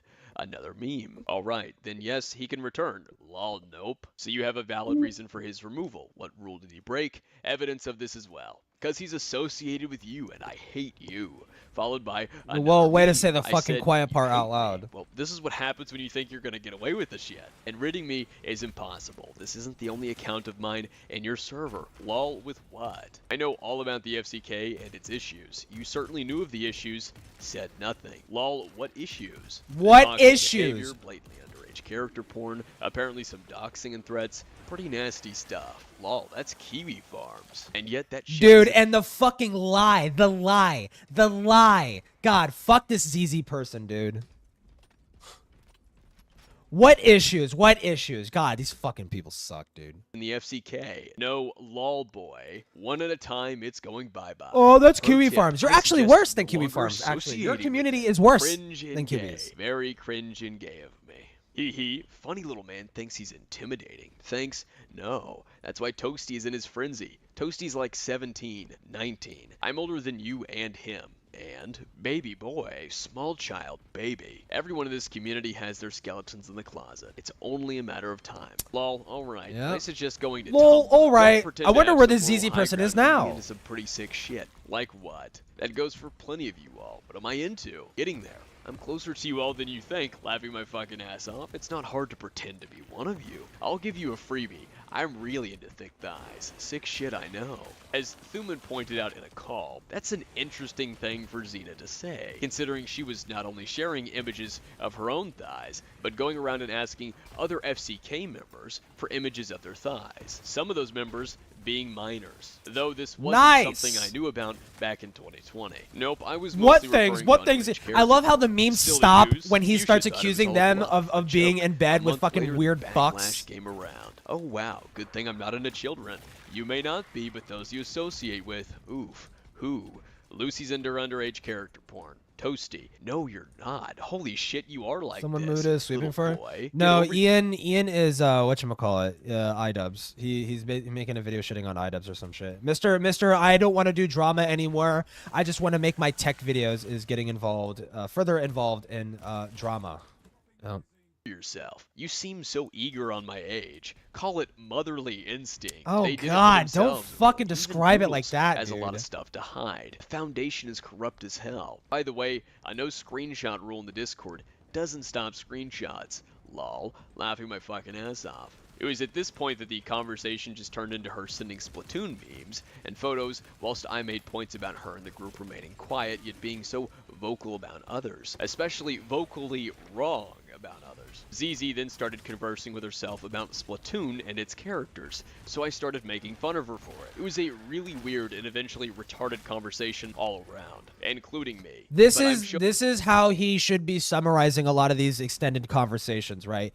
You don't need to go on and on and on and on and on with the back and forth. Just summarize, show the more concerning parts of the conversation, right? And then summarize the rest, right? That's really all you need to do. Like, showing it to you to show that A, Jeez she Louise. lied to hide what was in the server when I brought it up, and B, that she was more than aware, considering her statement about thighs. She didn't take me seriously and likely thought nothing would come of it. I told Teddy that Person A was banned from ZZ's server, and that I informed ZZ that the ban was a wrongful ban. At one point again, reiterating, apology or it's war then. I can't give you the apology. I can't control Nezzy. I mean, you went after her friend. I don't know why I'm even talking to you. Okay, now he's talking This to Teddy is right now, I honestly think. pointless banner. Like, I'm on no one's side at this point. I want out of it, so just leave the situation alone because it involves me. So she's basically apologized without actually apologizing. Unfortunate. This was in reference to the aforementioned announcement from Nezzy Monster's Discord server. I told Teddy that Nezzy was attempting to push a narrative and to look into Nezzy's server. She was given an opportunity to end it, and yet Nezzy is not as bright as she likes to push in her videos. I quoted the announcement, She's showing her inappropriate thighs. images, and clarified Well, here's he the was thing. To be fair to Akumo, he was called a liar and slandered for literal years. So I can understand why he has to show in excruciating detail. Also, she is posting that in a Discord server that is invite only, but it's full of a bunch of content creators and public people, right? Like if you don't want pictures of your thighs out there, don't fucking post them in a fucking Discord server full of a bunch of people, right? Like shirtless, and that Teddy had sent him an SFW, telling Teddy to tell her friend Nezzy to hush up. She knows little to nothing. Teddy seemed shocked, as though she didn't remember doing this, and apologized. It was besides my point. I was and have been trying to point out the inconsistency with the claim and Nezzy Monster's focus. Now before we move on, I'll show you a couple more screenshots from this. Like when she said, I don't know if an OC is the same as a person, despite the fact he was just shirtless, and her porn was very much sexual and nude in some cases. I told her that she complimented the photo, that if she was uncomfortable, she should have told him and not Nezzy weeks after the fact, to which she told me that makes no sense. Teddy told me the photo was unwanted and that her complimenting him was just being nice. She suggested I drop it and leave it alone. I'm fed up with drama being invited to my doorstep. Teddy told me I was being blocked, as were most Then don't people hang out with involved, freaks. that Simple. it's petty drama, that it's been sorted, that people don't care as far as she was aware, and then proclaimed that I was stalking Lucy or Fuchsia Butter in the fucking FCK. Something else I'd like to point out is this message here that came at 11:46 p.m. With it was a screenshot of my own message talking about the events where I described that Teddy told Nezzy about it. Nezzy claimed sexual harassment, and then Teddy later messaged Person A on Instagram to tell him he wasn't being unbanned, that if Teddy didn't want involved, why was she involving herself? Teddy, in response to this, said, you will get nowhere with this. I didn't make the false claim, Nezzy did, and Nezzy told me to send that. I didn't have to, but she wanted him to know. Question time, folks. If you believe someone has been sexually harassed, and you ban the alleged sexual harasser, what sense does it make to have the victim of the alleged sexual harassment reach out to their alleged sexual harasser to get in contact and tell them they won't be unbanned? What person does it serve to tell him after he's been banned? It just that makes he no won't be fucking unbanned? sense. That It's doesn't literally make just, I don't any like fucking Akumu. That's why this is and happening. a quick and short summary of everything that just transpired. Person A joins Nezzy's server. Teddy sees this. Teddy tells Nezzy that he made her uncomfortable from some shit that happened in June, and gives her 2 screenshots from the conversation Person A had with Teddy's friend, Yume. Nezzy Monster jumps to sexual harassment and bans him while publicly accusing him of such. I speak with Nezzy Monster, and once she learns it's me, she plays the victim card, and falls back on the previous claim, even after seeing the evidence. ZZ then bans Person A with the justification that it's because he associated This is quite me and possibly that she the hated fucking me, but most she didn't ban annoying me. enemy Teddy I've then ever insists fucking that she faced in my doesn't want entire involved, goddamn despite life, dude. hiding the event, telling me she didn't tell Nezzy Monster that it was sexual Holy harassment, fuck. that I should just move on, that it's settled, that no one cares, that it'll go nowhere, and proceeds to message Person A again. This entire thing was a mess, so I understand if some of you just can't wrap your head around this, and it even had younger me very pissed off. From the 2024 perspective, both Teddy and Nezzy Monster have alleged that Person A sent a second photo. This only came up at the end of 2023. Oh my Teddy fucking described it God. as the same as the shirtless photo, but with her name written on it. I've seen no proof of this, and both Teddy and Person A have deleted their original accounts, so they have no way of even getting it. The point of the matter is that Teddy didn't tell Nezzy that it was sexual harassment to begin with, something I have claimed repeatedly, notably in the 2023 call with Nezzy Monster, and I finally recovered the evidence for this. The next day, I tagged Nezzy in a tweet. Yo, any more false accusations you want to spread? And on August 29th of 2020, inside Toasty's new groove, Toasty Vanilla told people in his Discord server that I had done many unforgivable things, like harass a girl for her sexual trauma over the course of 6 months, referring to Slammers. That didn't happen. The most consistent and still few interactions between me and Slammers were from September to December of 2019. That's 3 months, not 6. Secondly, the sexual trauma was only ever mentioned on one account, and I wasn't the one who brought it up. It was the people defending her who kept mentioning it as a, oh my god, you're being mean to someone who is sexually abused, or to compare sexual abuse to fucking Madame. A few minutes later, Toasty said Akumu is scum of the earth. He harassed my friends about this whole thing, knowingly spread pedophilia accusations. September of 2020 was yet another okay. Were the accusations true? Community to milk. Dumb of course, fuck. the FCK was right at the epicenter. A lot was revealed, and to preface this, I'd like to make a brief. Oh wait. Monster and Ponder Sprocket pedophilia accusations. September of 2020 was yet another explosion of events for the art commentary community. September? Of course, the FCK was right at the epicenter. A lot was revealed, and to preface this, I'd like to make a brief September of 2020? Monster and Ponder Sprocket previously admitted in the collab to watching my Twitter account up until it was suspended, and the FCK server, Mimi Diggs, was even watching my Twitter account. We also saw that Nezzy Monster had someone else watching my Twitter account, or at the very least giving her screenshots. For the record, the individual behind it was Gregor Eblin, or Merc Silverblood, as he goes by now. Early September, I continued to make tweets and quote retweets at Nezzy Monster discussing the false accusations she had yet to own up to, among vague things to do with the FCK as a group. September 10th is where things get interesting. Kobe posted a video titled, "It's Still Wrong If It's Drawn." It's not quote-unquote CP. Porn requires consent. It's CSEM. And more importantly, it quite literally cannot be drawn. I personally think it's fucking gross, but that doesn't make it CSEM. Even if you ignore or disagree with this comment, Toby, as a survivor of CSA, please call it CSEM at least. No.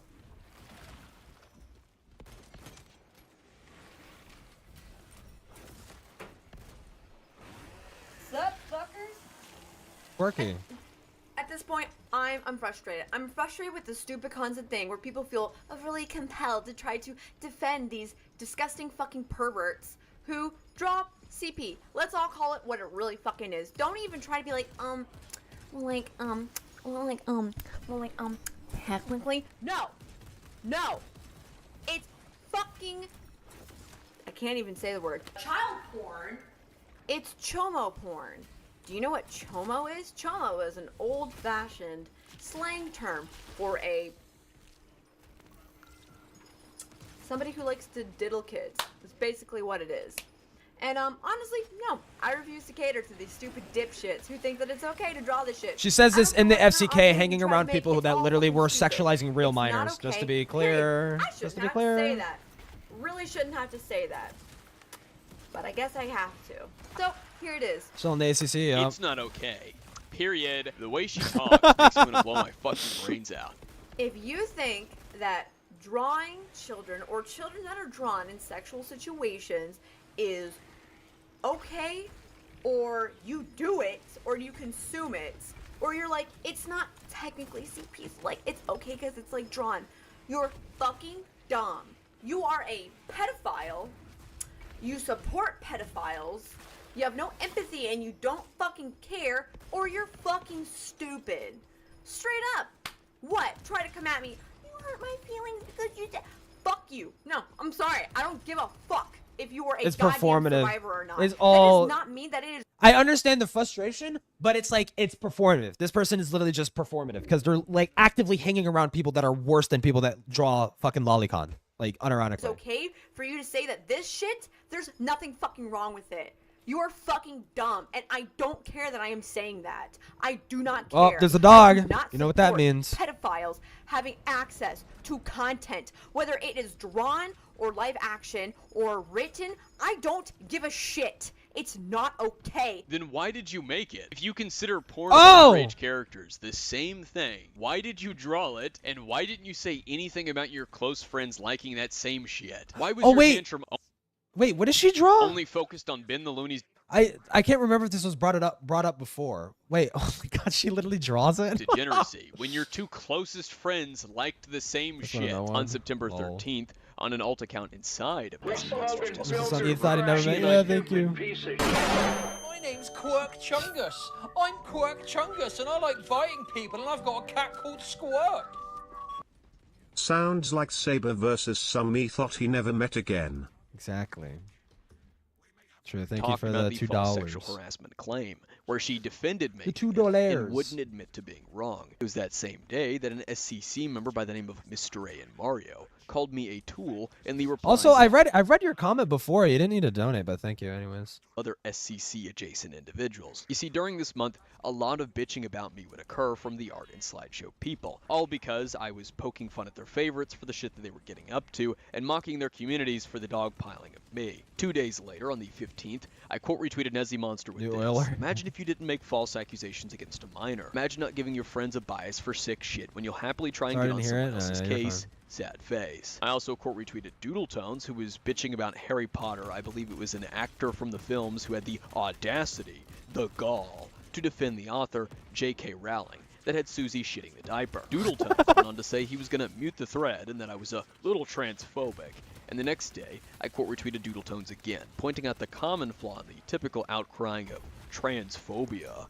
And I got this reply. The SCC is the pinnacle of banter. I mean, just look at this. My god, what a sick fucking burn. Doodle's pack of drooling idiots were frothing at the mouth and throwing a shit fit. How dare I talk about poopy their leader? diaper How shit dare fit, I if you poke fun will. at Susie Doodletones? How dare I bring up the diaper fetish? And how dare I refer to a male as a male? Hidden Bonsai, or AO Speedwagon, also known as Avi Holtman, now boyfriend of Nessie Monster and one of my favorite orbiters, even popped up during this specific event. This is one of our earliest interactions. Now, out of all the people to come ratio and dogpile me for daring to speak about their diaper-loving overlord, Umbrus, Cosmic, Bacon Lover David, that Bowser guy, and so on, the two I find the most interesting are Avi, or Hidden Bonsai, and Mr. A and Mario, because both of them insisted that I was obsessing over Doodletones. Avi asked me, what did she do to you specifically that makes you so obsessed over her? As if I can't dislike Doodles for actions that don't necessarily involve me.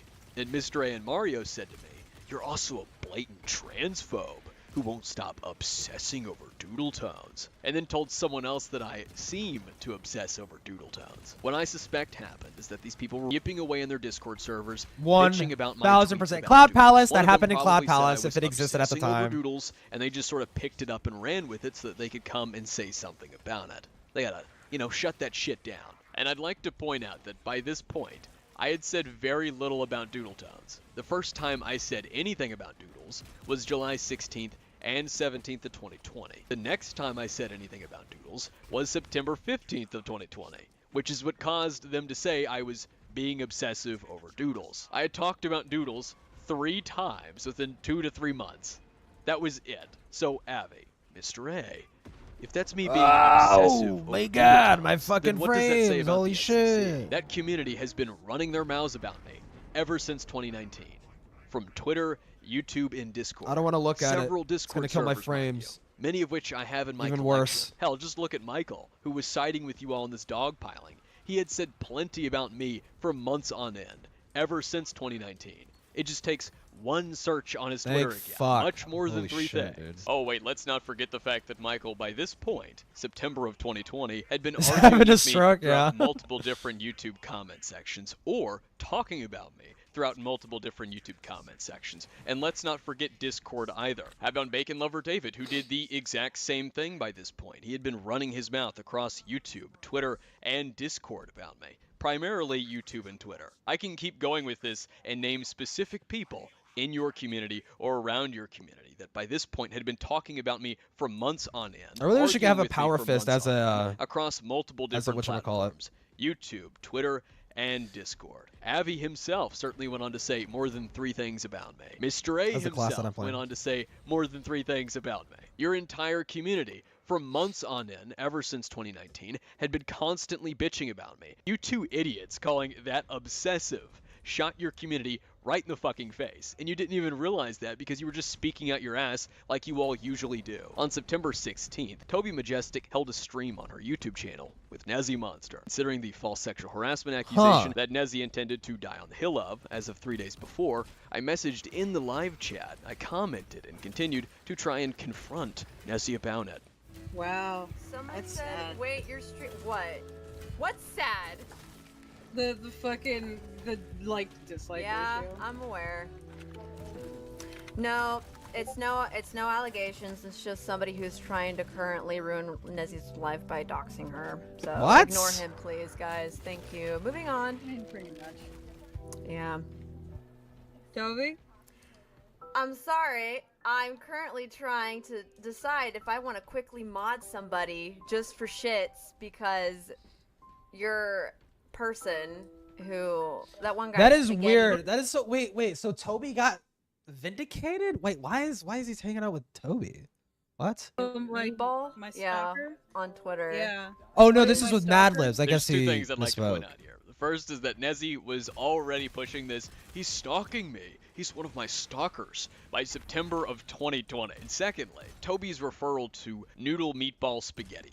That whole thing right there. I think that might be referring to, and this is purely speculation, I have no evidence for this whatsoever, that maybe Nezzy Monster told Toby about our DM interaction on the Noodle Cup Boy account. Or maybe even the FCK, but I can't really find anything in the FCK server. That isn't to say that they didn't speak in other places, because there are other servers and group chats that are referred to multiple times in the FCK server. Purely speculation. And we're not going to get an answer from Toby, because earlier this year I did reach out to Toby for a comment and just to even offer some questions, see if we could get some context from her. Particularly to see how well, things aged and what her thoughts currently are on the FCK. And then once she remembered who I was, well, it didn't go very far. She started coping and victimizing her friends over the shit that they had started. We're probably not ever going to get an answer to this, but it is what it is. Yeah. There's a lot of. Oh, that's probably why there's a lot of dislikes. Oh, because of his alts? While I was using alt accounts to avoid the fact that she kept blocking or banning me from the comments, I was not using any of these alt accounts to mass dislike the stream. Perhaps, Toby, it might have had something to do with the fact that your hypocritical crusade on Ben caught a lot of negative attention and flack because of your hypocrisy. But she couldn't fathom that. She couldn't accept that people just didn't like her, so she had to run Oh wait, no, with this, it's well, Toby. it's Oh gotta no, be him Toby using is his not alt the accounts person. to Sorry. mass So dislike the stream. at the start, I said it was Toby Majestic that drew porn. It was not Toby Majestic. It was that guy, that fucking guy that he just mentioned, Ben guy, Ben the Looney, Ben the Looney. Crusade on Ben. Ben the Looney caught is a lot of fucking freak. Negative attention and flack because Not of your Toby. hypocrisy. But she couldn't fathom that. She couldn't accept that people There's just so many didn't fucking like her, names. so she had to run with this. Well, it's got to be him using his alt accounts to mass. He was the guy who was stream. drawing the. Yeah. So there's a person who I'm never gonna speak He about. plays because Rainbow Warrior. he, gets off on the attention, but I feel like at this point I have to let my audience know, so they know who the person is. But one of my multiple stalkers. She says she isn't going to talk about me because I apparently get off on the attention when she made a tweet saying that she would cancel me if I wasn't already irrelevant. And then also later came into my comments, commenting on my video, complaining that I hadn't made a video on her yet. Yet I'm the one who gets off on the attention. That sounds about right. yeah, he also ends up stalking another creator, Fuchsia Butters, where Crimson they Fist, go yeah. on to tell, quote unquote, him as fucking, what was it, this dude would like to say because he doesn't like to, what's that, observe somebody's pronouns, and keeps calling our male to female trans friend he, and refuses to call her she. Really Well, great person, by the way. I don't give a So here fuck. we have Fuchsia Toby Butters victimizing sucks. Fuchsia Butter, the individual Fuchsia who Butter was sucks. talking about I my don't care blood that he's a staining his transphobic. hands. He told me Oh, to suck thank his you. dick while knowing I was sick. PS really needed to hear that stuff about life. Yeah, no problem. No, yeah, because I've been like that. Yeah, I used to be like down to the dumps and whatnot. Yeah, fuck this shit. Let's just fucking see ya. But yeah. No problem. Who Thank you called for me the an tune. honorless shit puppet. who called me a cum chalice. And I'm being grandstanded while she's defending this individual and victimizing him to the shit that he started. Over pronouns. Over pronouns. That's where the line in the sand is drawn, as it's been shown again and again to you all. The line in the sand is pronouns. Oh my god, is that Pepsi Man? I just fucking realized. And hack This fucking guy's Nezzy's Pepsi PayPal Man? account and her address. He's a Well, very he's bad not the person. one. He's not the one hacking me. He's friends with the person that's been hacking me. Same thing. Same fucking thing. Let's all be realistic. So, whatever. Toby says that I'm friends with the person who's hacking her. And then Nezzy Monster goes, yeah. And yet later the FCK would try to spin this as though Nezzy was clarifying that it wasn't actually me doing it. No, you're very obviously suggesting to the viewer over and over again that I'm stalking you and that I'm trying to have you hacked and doxxed. And here's a little fun fact that I've already gone over that might have slipped your mind because of the amount of bullshit that's in this video. Remember back in the FCK server, they spoke about Sherman and talked about the fact that Sherman was going after Nezzy Monster back in March of 2020. That was before I even ever spoke with Sherman. But because they saw that I publicly admitted and was open about the fact that I had spoken to the guy a couple of times, they then took that piece of information and they used that to their advantage by twisting things to make it seem as though I was behind what Sherman was doing to Nezzy Monster because he and I had spoke, even though he had been doing it to Nezzy Monster before he and I had met. That's how manipulative these people are. He also has alt accounts, so anytime anybody's ever spamming something like that, it's from him. It's because of him. And he's just saying shit just to get stuff riled up. So. Yeah. I mean, he's made it very clear. He's like been trying to cancel me for a really long time. The first problem is, Toby's claim that I was spamming the chat is a flat-out lie. Provably so because I have access to the stream and to the live chat. I first joined the stream about 7 or 8 minutes into it. That's right before you see the first mention of Nezzy Monster calling me her stalker. And the first thing that I said was, any more false allegations against a minor you want to share? I then said, yo Nezzy, any false allegations against minors you want to share? Which is why Toby then responded on the live stream by saying that there's no false allegations, that I was just trying to ruin Nezzy Monster. And about a minute or so afterwards, Pepsi Man. For the God Emperor. Exactly. I said, bro, one defends Shane Dawson and has 2 friends who are confirmed to like underage character porn, and the other has friends who do that and make false allegations. Dude, it straight up looks against like Pepsi minors. Man, though. Beautiful. That's not spam. Spam is when you copy and paste the same message over and over again to fill the chat with that message in particular. Whatever you're spamming, you're supposed to fill the chat with it by copying and pasting it. And that's not what I was doing. Sherman hadn't even popped up onto the stream yet to start spamming the stream for her to even possibly confuse me and Sherman for doing this. So she was just saying I was spamming the chat when I wasn't spamming the chat, and I was still on my one singular account right before she blocked it, and I moved to my next one. Because yes, I did use alt accounts. If you're going to ban me from the stream or try and remove my ability to say something, I will use alt accounts if I want to say something. And I find it baffling that the people who were against me blocking or deleting comments, perfectly fine and willing to do exactly that. But regardless, this was not spam. And the fact that she claimed it was, despite being able to see what I was saying, and the fact that we can see that, shows that it's a flat-out lie. And secondly, the perpetual fucking victimhood. I was against and have been against this whole cancel culture bullshit that you partake in, that you were happy to do when it came to Madame, mind you. You even said that you were in support of it when it was used against people you don't like. What I told you on our DMs, Nezzy, was that I was going to be taking your group down one by one. I never said anything about canceling you.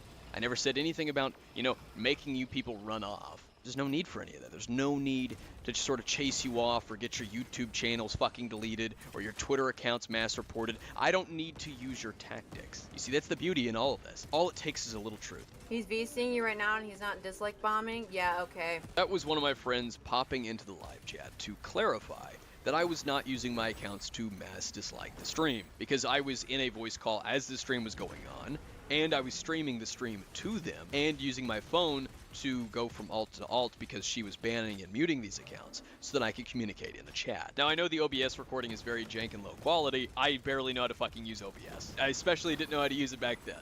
Sure. He's also not spamming my chat either. He's also trying not to dox Nezzy. Yeah. So fucking yeah. I bet. Yeah. It's because, fucking doxers. You know how it be, those doxers and them not doxing. Haha, relatable. Well, you know, people got nothing better to do during quarantine, I guess. No, it's Who just the fuck is because mommy and screaming in the daddy don't love background? him What the enough, so he has fuck? to go online and try to get it from somebody else. Oh my god, that's fucking great. That's fucking great. Okay, I forgot about this part. So the e-whore wants to talk about how mommy and daddy didn't love me enough. If it isn't the pot, calling the kettle black. Kinda like the phallic object that you were sucking on for a couple bucks, right? What? Which one of us has their asshole plastered on the internet? Because I don't think it's me. Which one of us has a video out there where we're pretending to be waiting for our stepdaddy? Because I don't think it's me. But then again, I probably shouldn't question the expert's opinion. After all, they know the best. And her profession just screams a lack of parental discipline. I'm sorry that your brothers and sisters are better than you, but that's not really my problem now as a dude. Toby then had the names Junkie come to the rescue to ban me from the live chat. We can play and have fun in a minute. I didn't know that he'd follow you all the way here.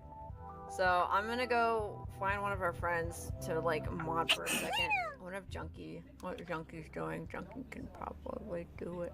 Do you want to bring Junkie into the call? He can come into the call if he wants. I want him to get into my chat and mod. I have little 12 and 14-year-olds who hate mob against me, and I don't even have the same problem you do.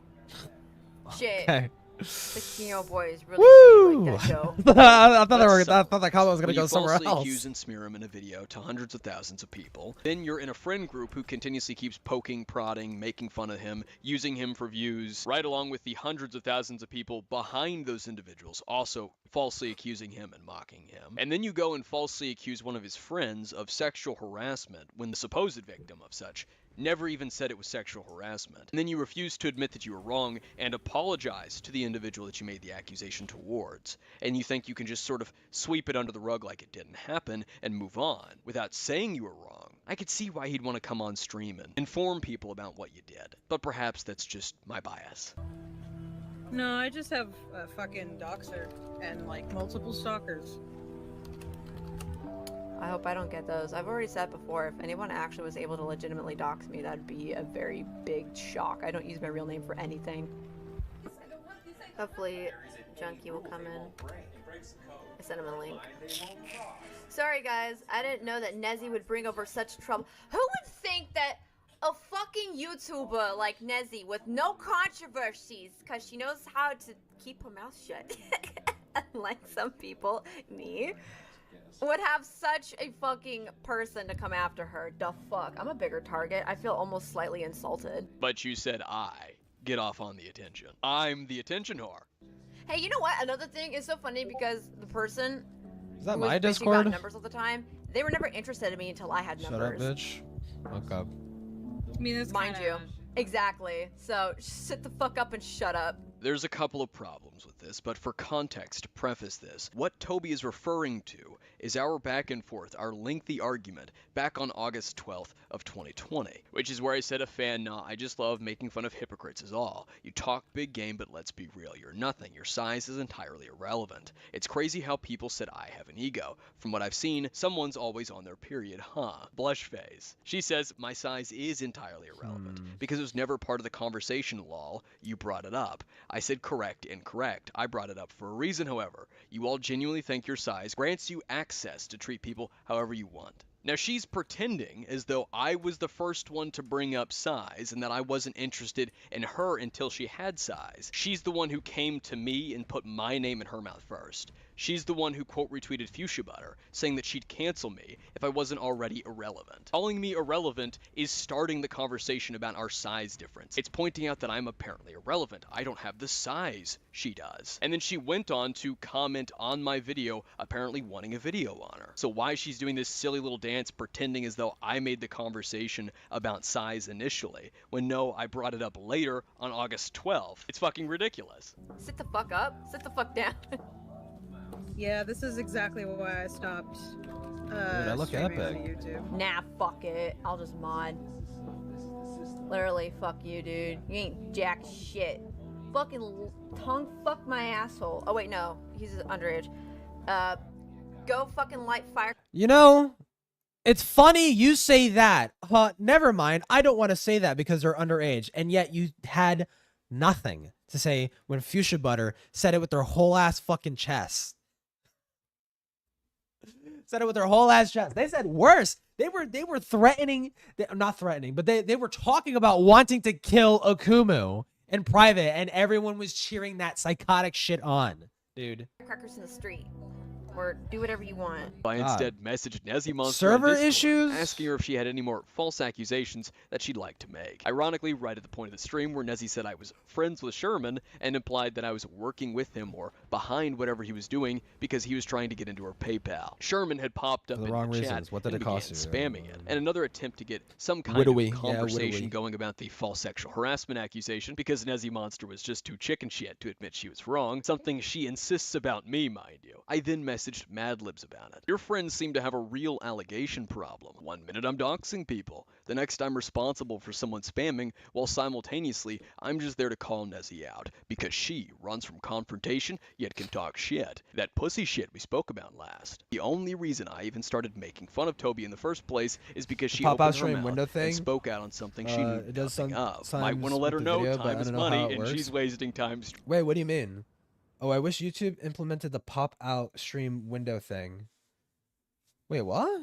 What do you mean? Streaming. She has an OnlyFans Isn't it, like, already and an army there? of simps to milk dry and spread her ass for. Bills to pay.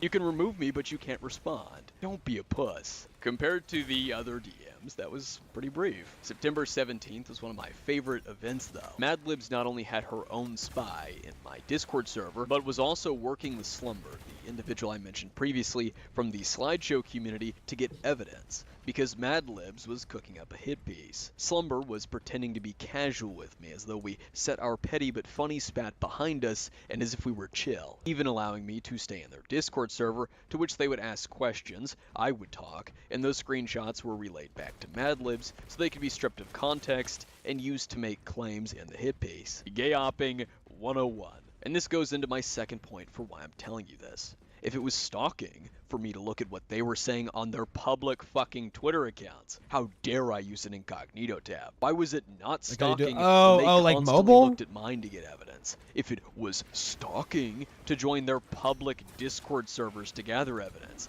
why was it not stalking when they were doing it to me? 16-year-old me made a very pretentious tweet. If you think about it, I basically pulled a Madara on the CC. First it was James, then it was Ponder and Nezzy, and then Fuchsia. I don't count Foxton because she dropped it the moment the seriousness of it How hit. about NPC I was too? likening the art and slideshow community. Yeah, to I dog use the pile plugin. weeb What shit. the The fuck? Shinobi Okay, Alliance that confused me dogpiling for a second. Madara. Both the Art CC and the SCC didn't like that notion that their favorites lost or that they had lost, and decided they would mock me for this by taking my tweet and quote retweeting me and each other. I was like, dude, I literally just ripped its head off. Why the hell is it still hitting me? Adjacent people hopped on the bandwagon and took part in it for about roughly 6 hours. Hidden Bonsai or Abby took part in it. Pepper, Michael is here, Mr. A and Mario, Boxafox or Sparrow as she was going by, and many more. Even a now friend, Renmankins, who was going by Jesp at the time, took part in it. But remember, if I make mean tweets mocking them, it's harassment. system, Editing yeah. me here because I have a quick point that I'd like to make. This Madara comment that I made has had them annoyed and sort of poking fun at it for 2-3 years now.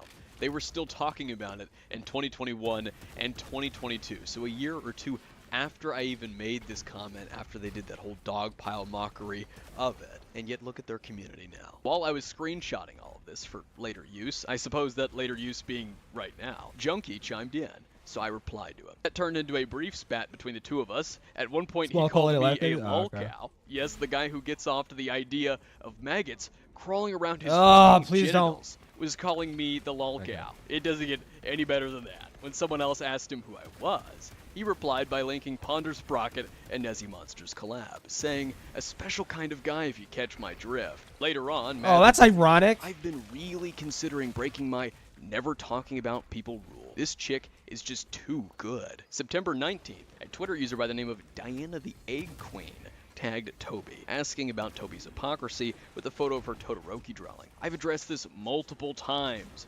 1, the account it's on were before They I got actually into the haven't, community which is and didn't fine enough. understand how to tag stuff. 2, he's aged What? up, and I know he's aged up when I did it because somebody asked me to draw it. Me and when I didn't know lie? The character was a kid. Now this is a lengthy image of replies, so I'll let it scroll while I make a point. First, how was her drawing of Todoroki aged up? How did she age up the character if she didn't even know he was underage in the first place? Yeah, that doesn't Second, make this any is beyond sense. fucking ridiculous. The FCK was having a civil war because the differences in the porn of underage characters that either side liked. It was this same day that Omnia uploaded The Faults of Toby featuring Kai Wise. The main point of their video, like the videos preceding it, was criticizing Toby Majestic for her rampant hypocrisy. In fact, she was calling Benaloni a pedophile for drawing underage characters in his pornography, when she had previously drawn Todoroki and Sailor Moon very much sexual. Oh, let me guess. At 8:09 You're just simping for Junkie and Akumu? Madlibs in their DMs discussed making a collaboration video responding to Omnia and Kai. The earliest response that I've been able to find from Toby was on September 22nd in a tweet. For those of you who are wondering, I am currently working on a response video to clarify and clear up things that have been said about me in the past couple of months, and recently in a video. I'll be apologizing, clarifying, and defending myself. Adlibs also made one. Been breaking a lot of personal rules in terms of videos lately, but hey, when someone decides it's okay to cut DMs, lie about situations, and be two-faced in DMs to farm a friend of mine for content, well, somebody's got to step up. I'm might as well Get fucking ready. go. Get Omnia him. responded to both of Madlib's subtweets. Oh, he's Toby already then got that. accused Omnia of twisting things, lying, and cutting up their DMs. My favorite part of the Toby saga is this tweet right here. Wow, not only did somebody try and falsely frame me as a pedophile and went behind my back, but they also publicly posted about a story about my family that I wanted to keep private because I wasn't ready to tell it. What an amazing creator. There are two things I'd like to point out. First is that Toby accused Kai and Omnia of trying to frame her as a pedophile just for pointing out her hypocrisy. Does that sound familiar? Does it ring any bells? Because it should. But previous individual tried to proclaim they were being called a pedophile because someone pointed something out against them. Fuchsia Butter. Toby used the same exact fucking play that Fuchsia did just months prior in this attempt to victimize herself. The second thing I should mention is that after Toby and the FCK accused Omnia of cutting up the DMs to make her look bad and that she left out context, Omnia then publicized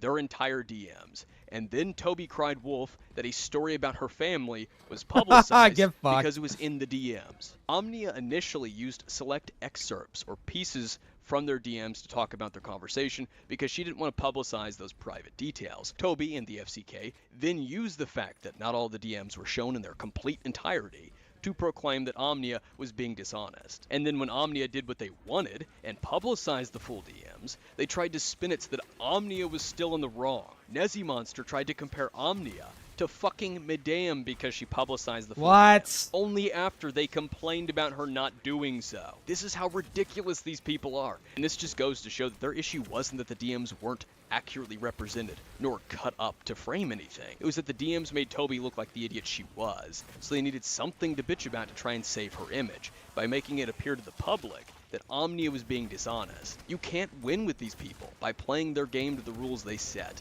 because they don't follow the rules themselves. You cannot. Well, you can win if you They will twist everything. if you expose their Discord for being a fucking hotbed of fucking pedophiles. Toby and the FCK knew that already. It was just their public spin. Kai then made a follow-up video that addressed the Twitter drama, and specifically what the FCK had to say. There's plenty more of Twitter back-and-forth replies between Kai, Omnia, Madlibs, Toby, and the other associates of the FCK. I don't think I need to get into every single one for you to understand what the FCK were up to, but I will say I find it interesting that they're allowed to take part in Twitter arguments without it being harassment. At this time, Madlibs was scripting with Junkie and was somehow bamboozled and confused that Omnia knew the tweet was about her, as if it wasn't fucking obvious. Let's think about that. The same day, Omnia and Kai's video comes out on Toby, a video that contains some cropped DMs. Toby made a tweet that clearly referenced a recent video made about her and claimed that that same person, she won't name, cut up DMs. And then Madlibs made a tweet on this same auspicious day, repeating Toby's claims about cut-up DMs. They couldn't have made their silly little subtweets any more obvious. But how could Omnia have possibly known it was about her? We definitely need the Mystery Machine and gang on this one to Scooby-Doo this shit. These people are fucking retards. I don't know what it is with the Art CC and the SCC. They constantly subtweet about people, and they're fucking horrible at it. Zero thinking, just impulse to bitch, and fingers crossed hoping that the person they're seething about Hold on, I need to will close my find door out real that quick. it's I'm gonna about let it them. play. It's just so fucking childish. On September 24th, Toby uploaded addressing my controversies, and she also blocked me on Twitter. Madlibs clarified that the impending video wasn't about Kai and Omnia, instead about someone who has been harassing and trying to dox her friends. She still didn't admit that she was scripting a video with Junkie on Kai and Omnia, a project that was, mind you, very poorly hidden because Toby, at the start of her video, said that two friends were still making a video on Kai and Omnia. This thinly laid veil wasn't fooling anyone, except maybe their audience of window lickers. It was as if they put the window tint on backwards and obscured their own view while everyone else could see exactly what the fuck they were up to. Madlibs then released her big hit piece video titled A Year of Harassment and Accusations with Miss ZZ, the names Junkie, Doodle Tones, and Slumber on September 29th, getting 17k views and 1.6k likes. This nearly 2-hour-long masterpiece was edited by Ocean or Oceanzas. Perhaps you all recognize that name from before. They were in the comment section of my Slummers video from October of 2019. Oh, and turns out this individual is also a moderator in Madlibs' Discord server. Whoa, the world just brings people together. Just like Ponders, Crockett, and Nessie Monsters 2-part collab from March of 2020, Madlibs' video is littered with problems that I wouldn't be able to truly explain in detail within this video, without dragging it out much longer than it needs to be. I will be dedicating a future retrospective episode to it that'll go far more in depth than what I'll tell you here. By the time you're watching this, it may even be out, so if you're interested, just check the playlist. With that said, I will summarize Madlibs' A Year of Harassment video and link it down below for fact-checking. The video had 18 segments in it, starting with the intro, my transphobia, my homophobia, apparently my ignorance, lies, alts, and deleted things, the doxers, apparently my hypocrisies, trolling and fun, a Slummers segment that was followed by several other segments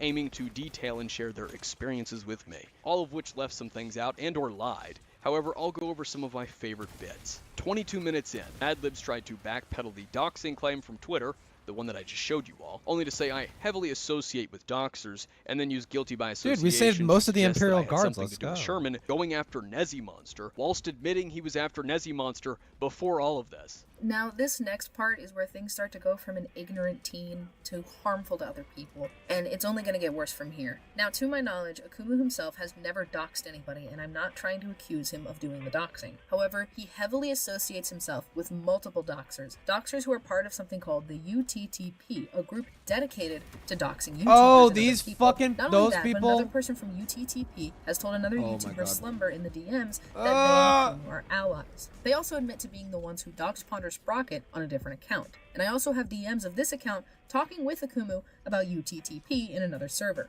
This person goes by Lugia, and you can see him in Akumu's comment section and on other people's videos on Akumu. And you can see, of course, this account admitting to being Lugia in these DMs. I also have evidence of Akumu admitting to knowing Sherbase, aka Sherman. If you guys have hung out in the streams of anybody in the art commentary community, you know who he is. He's a loser who spends all of his time poorly doxing people using bots in YouTubers' streams. He does this on multiple streams, and I actually have many of his alt accounts hidden on my channels list, as you can see. I think Sherman's here. I don't give a shit. It could literally, I can't say anything. The only ones that need to be blocked and banned are the ones, like I said before, that was the doxing material that I told you in DMs, or if somebody's spamming the same thing over and over and over again, separate messages, then you can do that. Everything else, though, I can handle. Oh no, this is Akumu's friend we're talking about. The dude who is trying to not only hack into my stuff and take my money, but also has attempted to dox me on numerous occasions. I like how If we're that's who preferencing he this with chooses to Akuma's associate friend. with, Like, fine then. Now, it is true that Sherman was bothering Nessie Monster well before all of this happened, but nobody has ever tried to break into her Twitter or PayPal before she had problems with Akumu. That only happened after. Wait, so Akumu we was don't having even problems know with if he's Akumu. the hacker? Now, Akumu claims that he told Sherman to stop messing with her. However, I think it's very interesting that as soon as Akumu gets into some bigger beef with Nessie after all of this time after her video came out, that somebody, for some mysterious reason, starts trying to break into her Twitter and PayPal. wait, so Yes, we the don't even know if it's him? We don't even know if he's the guy who was trying to do it. We're just going to randomly accuse him of doing it on a stream, and and say it was Akumu's friend? Like, what? Now, the thing that she uses to make money through her commissions, the thing that has her personal banking information on it as well as her address, endangering both her financial situation and her personal safety, and this shit is not okay. For multiple reasons. The first and worst of all being that this could put her and a lot of other people that he's trying to dox in danger. He's At trying 30 to minutes dox. in, she admits that one of the reasons she made the video was because I was beginning to garner an audience of cronies. Speaking of being taken seriously, another huge reason that I'm making this video is because unfortunately, this kid has started to gain some traction. He's started to gain a few little cronies who want to participate in his harassment, as shown by everything I'm showing on screen right now. And that's not okay. Somebody who makes false accusations, takes things out of context, and exaggerates things to tear people down should not be taken seriously. So yes, it was a hit piece because people were beginning to listen to me. Even though by this point I had maybe 100 subscribers, she at one point shows my channel and the subscribers I had at the time in the fucking video. What? We'll determine soon, yeah. Of idiots who went We'll on figure it out one day what he's guilty of, but he's guilty, guys. 48 minutes in, the start of the Fuchsia Butter segment, Madlibs claimed that I harassed Fuchsia, and that was why he took down his video on me. Now Lucy, aka Fuchsia Butter, has decided that she didn't want to be part of this video because she's sworn off YouTube drama and she just doesn't want to touch this. So I'm going to be talking about what did the consequences to my actions finally catch up? about this situation instead, because this one especially needs to be talked about. Now, shortly after my video on Akumu, Fuchsia Butter decided that she was going to make a video on him as well, one discussing a lot more serious stuff that he's done, whereas mine was just reading tweets. The video has since been unlisted due to all of this drama and harassment. 55 minutes in, Madlibs repeats the false accusation that I accused Fuchsia Butter of being a pedophile. After he goes on about the not safe for work chats, he moves on to a worst accusation, and coincidentally the one that he likes to bring up the most outside of YouTube. Akumu tries to claim that Lucy is a pedophile. Now, in a later video, he says that he wasn't saying she was a pedophile, he was saying she was, how did he put it? To be exact, I said he liked underage character porn and proved such. Now, there are many more issues with that video, and I will be covering it, so look out for that retrospective. Madlibs took any and every argument or claim from the videos that came before hers, specifically the ones from the FCK or whoever associated with the group. For example, reusing the Photoshop screenshot that Fuchsia used, or claiming I deleted tweets to hide what I was doing, a claim that was previously peddled by Ponder, Nezzy, and Fuchsia. Of course, the same habit of revisionism and crying wolf is a reoccurring thing in the video, but there were some new claims too. The video was structured so that each individual would have a segment in it, where Madlibs would cherry pick and inform the audience only one-sided details of what had happened, to present each of the individuals as victims of my harassment. In the Nezzy Monster segment, Madlibs repeated the false sexual harassment accusation against my friend, claiming that I was falsely accusing Nezzy Monster of making false accusations, that the sexual harassment accusation was true. She relied on the exact same screenshots that Nezzy Monster was trying to use back in our DMs. This was because Nezzy Monster withheld the key screenshot and only gave Madlibs a few of the others that I gave her. Out of the 16 I sent Nezzy only gave Madlibs 6 of them, and not the main one. October 21st of 2020. Only Jesp, as they were known. Now Renmankins made their own video on Toby Majestic and Toasty Vanilla, I citing my video on Toasty and talking to Teddy the Draws. Just daring to use me as a reference and source upset quite a few people, such as Minty Shit, who commented about it. On October 24th, the video was posted allegedly in Ponder Sprocket's Discord server, and Nezzy Monster reacted to it. The FCK was spoken about here, so here is that conversation. Interesting. Read it, please! I can't read it!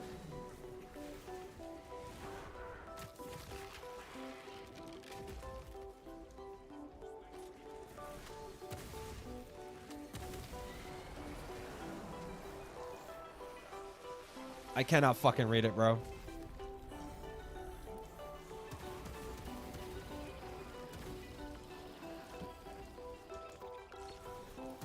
Now for some additional context, this is October of 2020, and this is the reaction to Ren's video that came out around that time on Toasty Vanilla. This is a full recording, but to break it down for this video, I'll be showing snapshots or screenshots from it, reading the messages, just to slow some things down and so that everything can be fully comprehended. A user with the, I'm assuming, nickname Wife Material links the Only Jasp Toasty Vanilla video.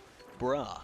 I didn't care about the Toby parts. I only watched the Toasty segment, and yeah, I'm kind of angry Oh boy, somebody's angry. The Polka Dork, who is Nezzy Monster, says, what happened in the Toasty segment? She called Toasty a predator and groomer without proper evidence. She's basically siding with Akumu. Oh no, oh god. Saying he encouraged minors to look at NSFW. She even brought your name up at Nezzy Monster. From what I remember, it was that you and others were in the former friend group with Toasty. They're talking about the FCK. I used to be friends with him, yeah. I stopped because of some of the stuff he did that I didn't Actual agree Inquisitor? with, and cut him off because he also mistreated a friend. Was he sending porn to minors or encouraging minors Wait, to look really? at NSFW? It's like, well, close enough. I don't know about that, but I do remember he would send porn as a joke in the friend group. Oh, and he we sent were it as a all joke. Adults. I see. He did Lies, admit to telling allowing minors in the- lies, telling lies, telling lies. Me when I fucking lie. Wow. Wait, did they straight up just admit like there were minors? Toasty. They're talking about the FCK. I used to be friends with him, yeah. I stopped because of some of the stuff he did that I didn't agree with, and cut him off because he also mistreated a friend. Was he sending porn to minors or encouraging minors to look at NSFW? I don't know about that, but I do remember he would send porn as a joke in the friend group, and we were all adults. I see. He did admit to allowing minors in the NSFW. Okay, so I don't know, but I do remember he would send porn as a joke in a friend group, and we were all adults. He did admit to allowing minors in the NSFW chats. Like what?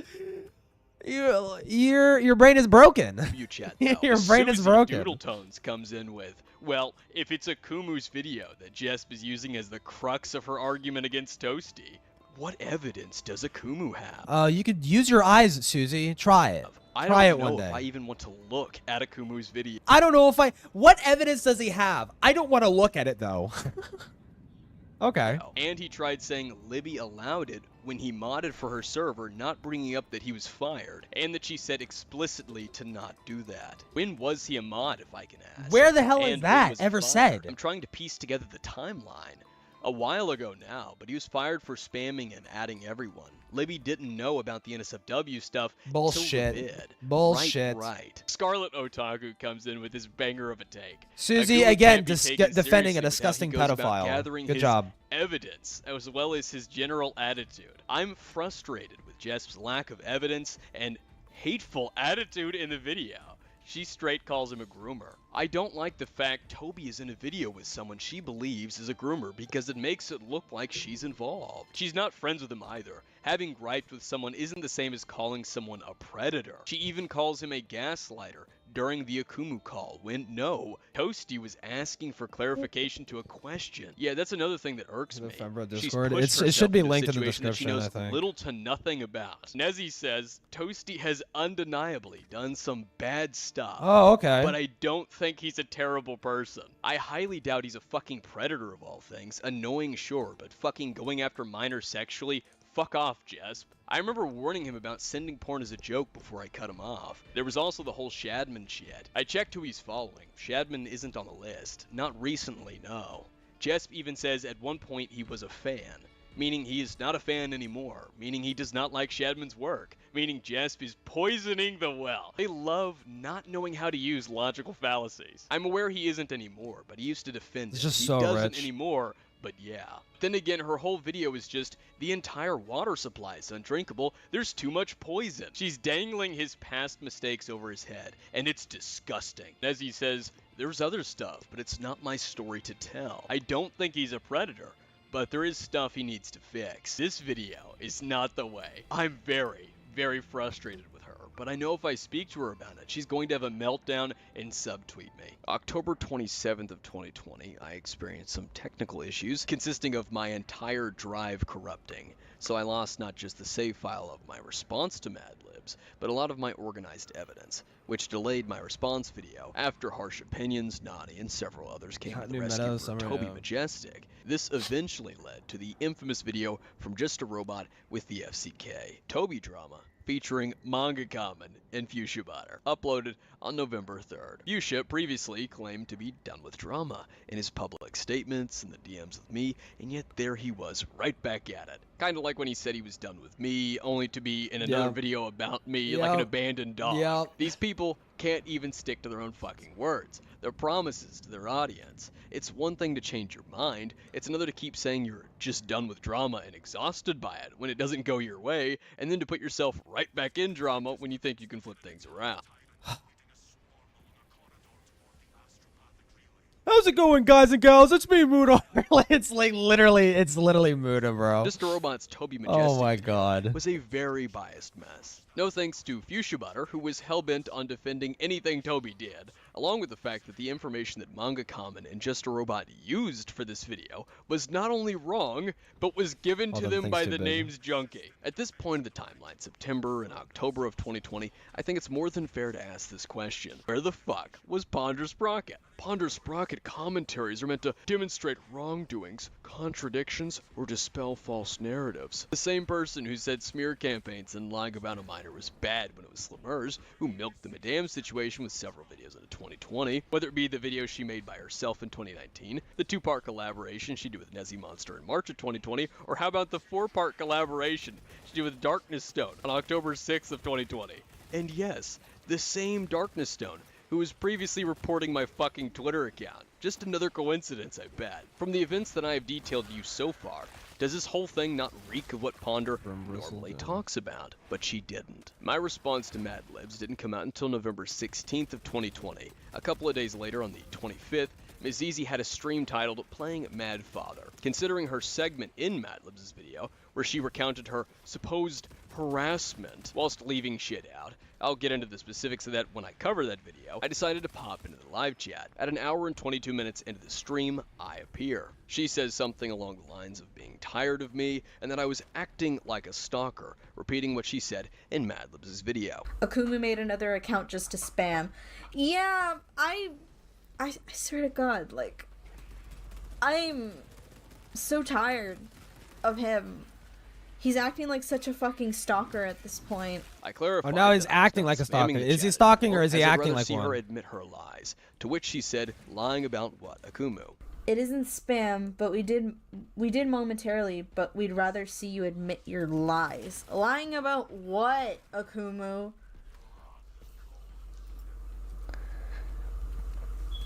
The fucking fire alarm. You caught me. Hey, yo. On my Twitter once, I said that Hey, black yo. licorice isn't that great.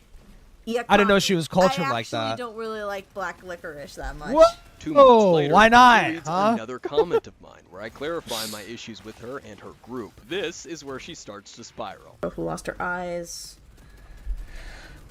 You lied about me and my friends, and you tried to manipulate the truth and other creators to defend your friend. The list goes on. I'm not getting anybody to defend my friend. I don't know what the fuck you're talking about. You lied about me and my friends. I'm not lying when I say that you never stop fucking bothering me. That's exactly what you're fucking Well, that's doing. not the lie. You try That's to not the manipulate lie. The truth what? The truth that I'm saying about how you're fucking bothering me? You're doing it right the fuck now. Crash out of the century. Fuck off. Holy shit.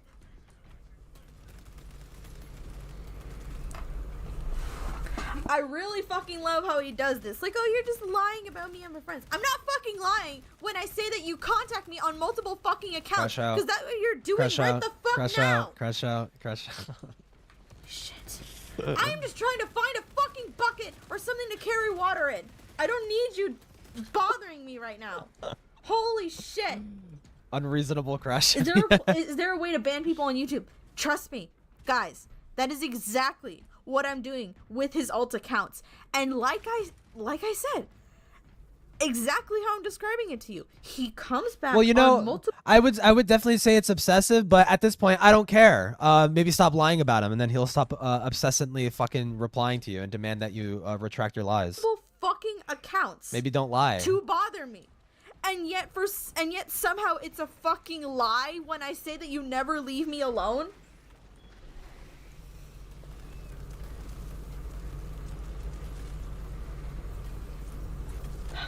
You want to take a breather, King? Yes. Guys, I don't know What? if you understand, but I've been dealing with this for over a fucking year. Cause he doesn't know how to take a fucking L. Because he doesn't know how to take an L. There it is, folks. The art commentary copium. They have had themselves genuinely convinced that it is my L to take, that I lost, and couldn't accept that. Mob mentality and yes men have the most bizarre effects on people's perspective on reality, completely warping it. Or at least understand when I say, hey, I'm fucking taken and I don't want you bothering me, alright? Go the fuck away. Doesn't understand that. Fuck does I that have got to no do with anything? idea why she kept trying to spin this as if I was remotely attracted to her. She said in the Mad Libs video back in September of 2020 that I was acting like a stalker Joma-ism, boyfriend. dude. See, he and his little friends were sneaking around in my Discord server.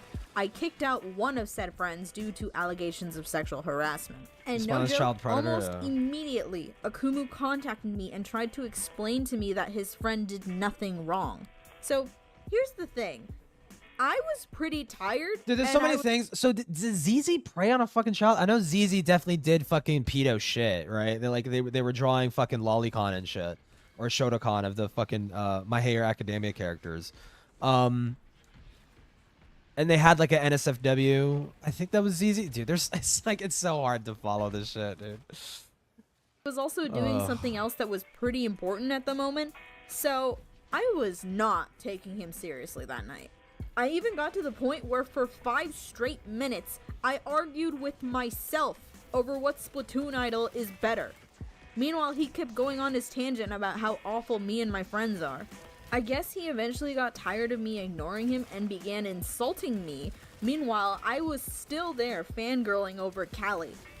I'm honestly so amazed that during that whole damn thing, you couldn't take a goddamn hint. Bro, I'm sitting there talking to myself about Must be cute so girls easy. and Must be so fucking purposely easy to ignoring sit there you, and yet pretend your like potato the issues brain aren't what they convinces actually you are. that you're such an intellectual, you felt justified insulting me.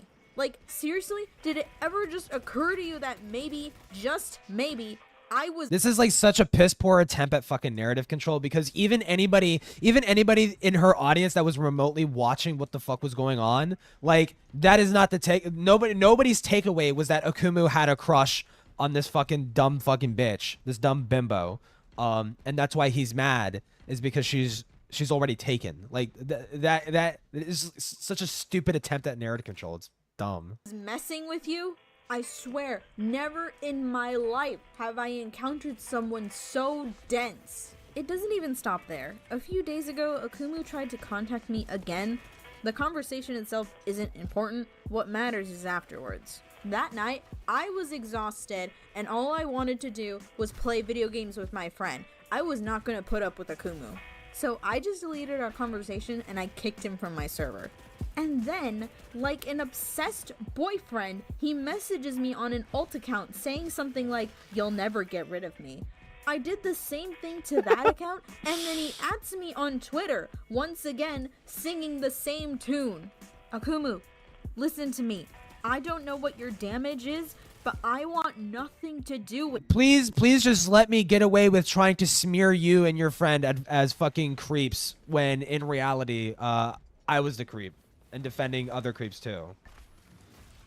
Like, say what you will, it is definitely obsessive, but it's like reasonable levels of obsession. It's like, well, because you're slandering me. You're slandering me, and you're slandering my fucking name. You're running around the internet, doing these fucking hate brigades, fucking stalking my fucking internet accounts, trying to gay op me and shit like that in the background with your fucking friends and shit. Like it is completely reasonable for him to constantly make 20 fucking different alt accounts and fucking saying, "Hey, can you just retract your lies, retract your lies, retract your lies?" It's completely fucking reasonable. Like, honestly. Like, widowy guys, widowy.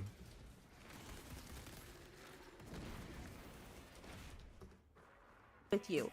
I don't care about you, and frankly, you're acting like a stalker. You get so upset at the sheer mention of you. I can't imagine being such a sad fucking individual where you're at a point in your life that you're stalking a bunch of people you hate and watching their every move on your 70+ accounts. I never expressed any interest romantically or sexually towards her. My type has never been whiny lying whores. Then again, Xena, her friends in the art community, had themselves convinced I was into Madame and simping for her. So maybe that's where she got the idea from. Use the flame retardant on your item. Yeah, I got it. Alright. Because I'm fucking stupid. Hold on. Can we use this? Yes. Hunting you thoughts. Bruh, it's been over a year, LMAO. Yeah. Can we throw this? Look inside fireplace. Yes.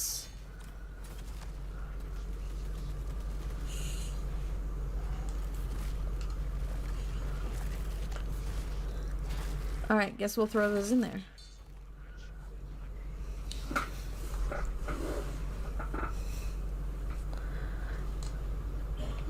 Can we not throw them in? Dude, I'll take it. Why are we watching this? She's doing nothing. Huh. Or do we have What to is do the it point? looking inside? Akumu, please. Yes. Save There we me. Save me.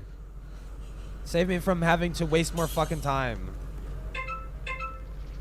I just want to know what the fuck girl is up with the stopped FCK, crying. please. Oh, I guess we have to go out and check on her.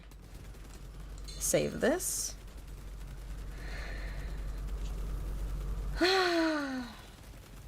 Alright. Guys, I'm sorry. I'm sorry about that. That's just... I'm so tired. I'm so fucking tired. Like, holy shit, how hard is it to respect someone's boundaries when they say leave me alone? It's really not that fucking hard. She wanted to talk about respecting boundaries. Oh, okay. No, You no, no. Okay, I spammed got my it. comments with degenerate copy pastas the same day your friend uploaded his hit piece. But boundaries, right? But I couldn't learn to take an L. You kept running your fucking mouth, and I told you all to leave it be, or I would just keep going. You specifically were told this on Twitter and in DMs. Hold on. Akuma, you're still fucking here. This isn't about a relationship to a year of bothering you. The ovaries are on the ovaries are on this one. well. I'm only returning to the bullshit you and your friends threw at me. I'm not throwing any bullshit at you, Akumu. Literally, if this is about the Libby video, all I asked is for you to leave me the fuck alone. And you can't respect that. What the fuck is wrong with you? Jesus.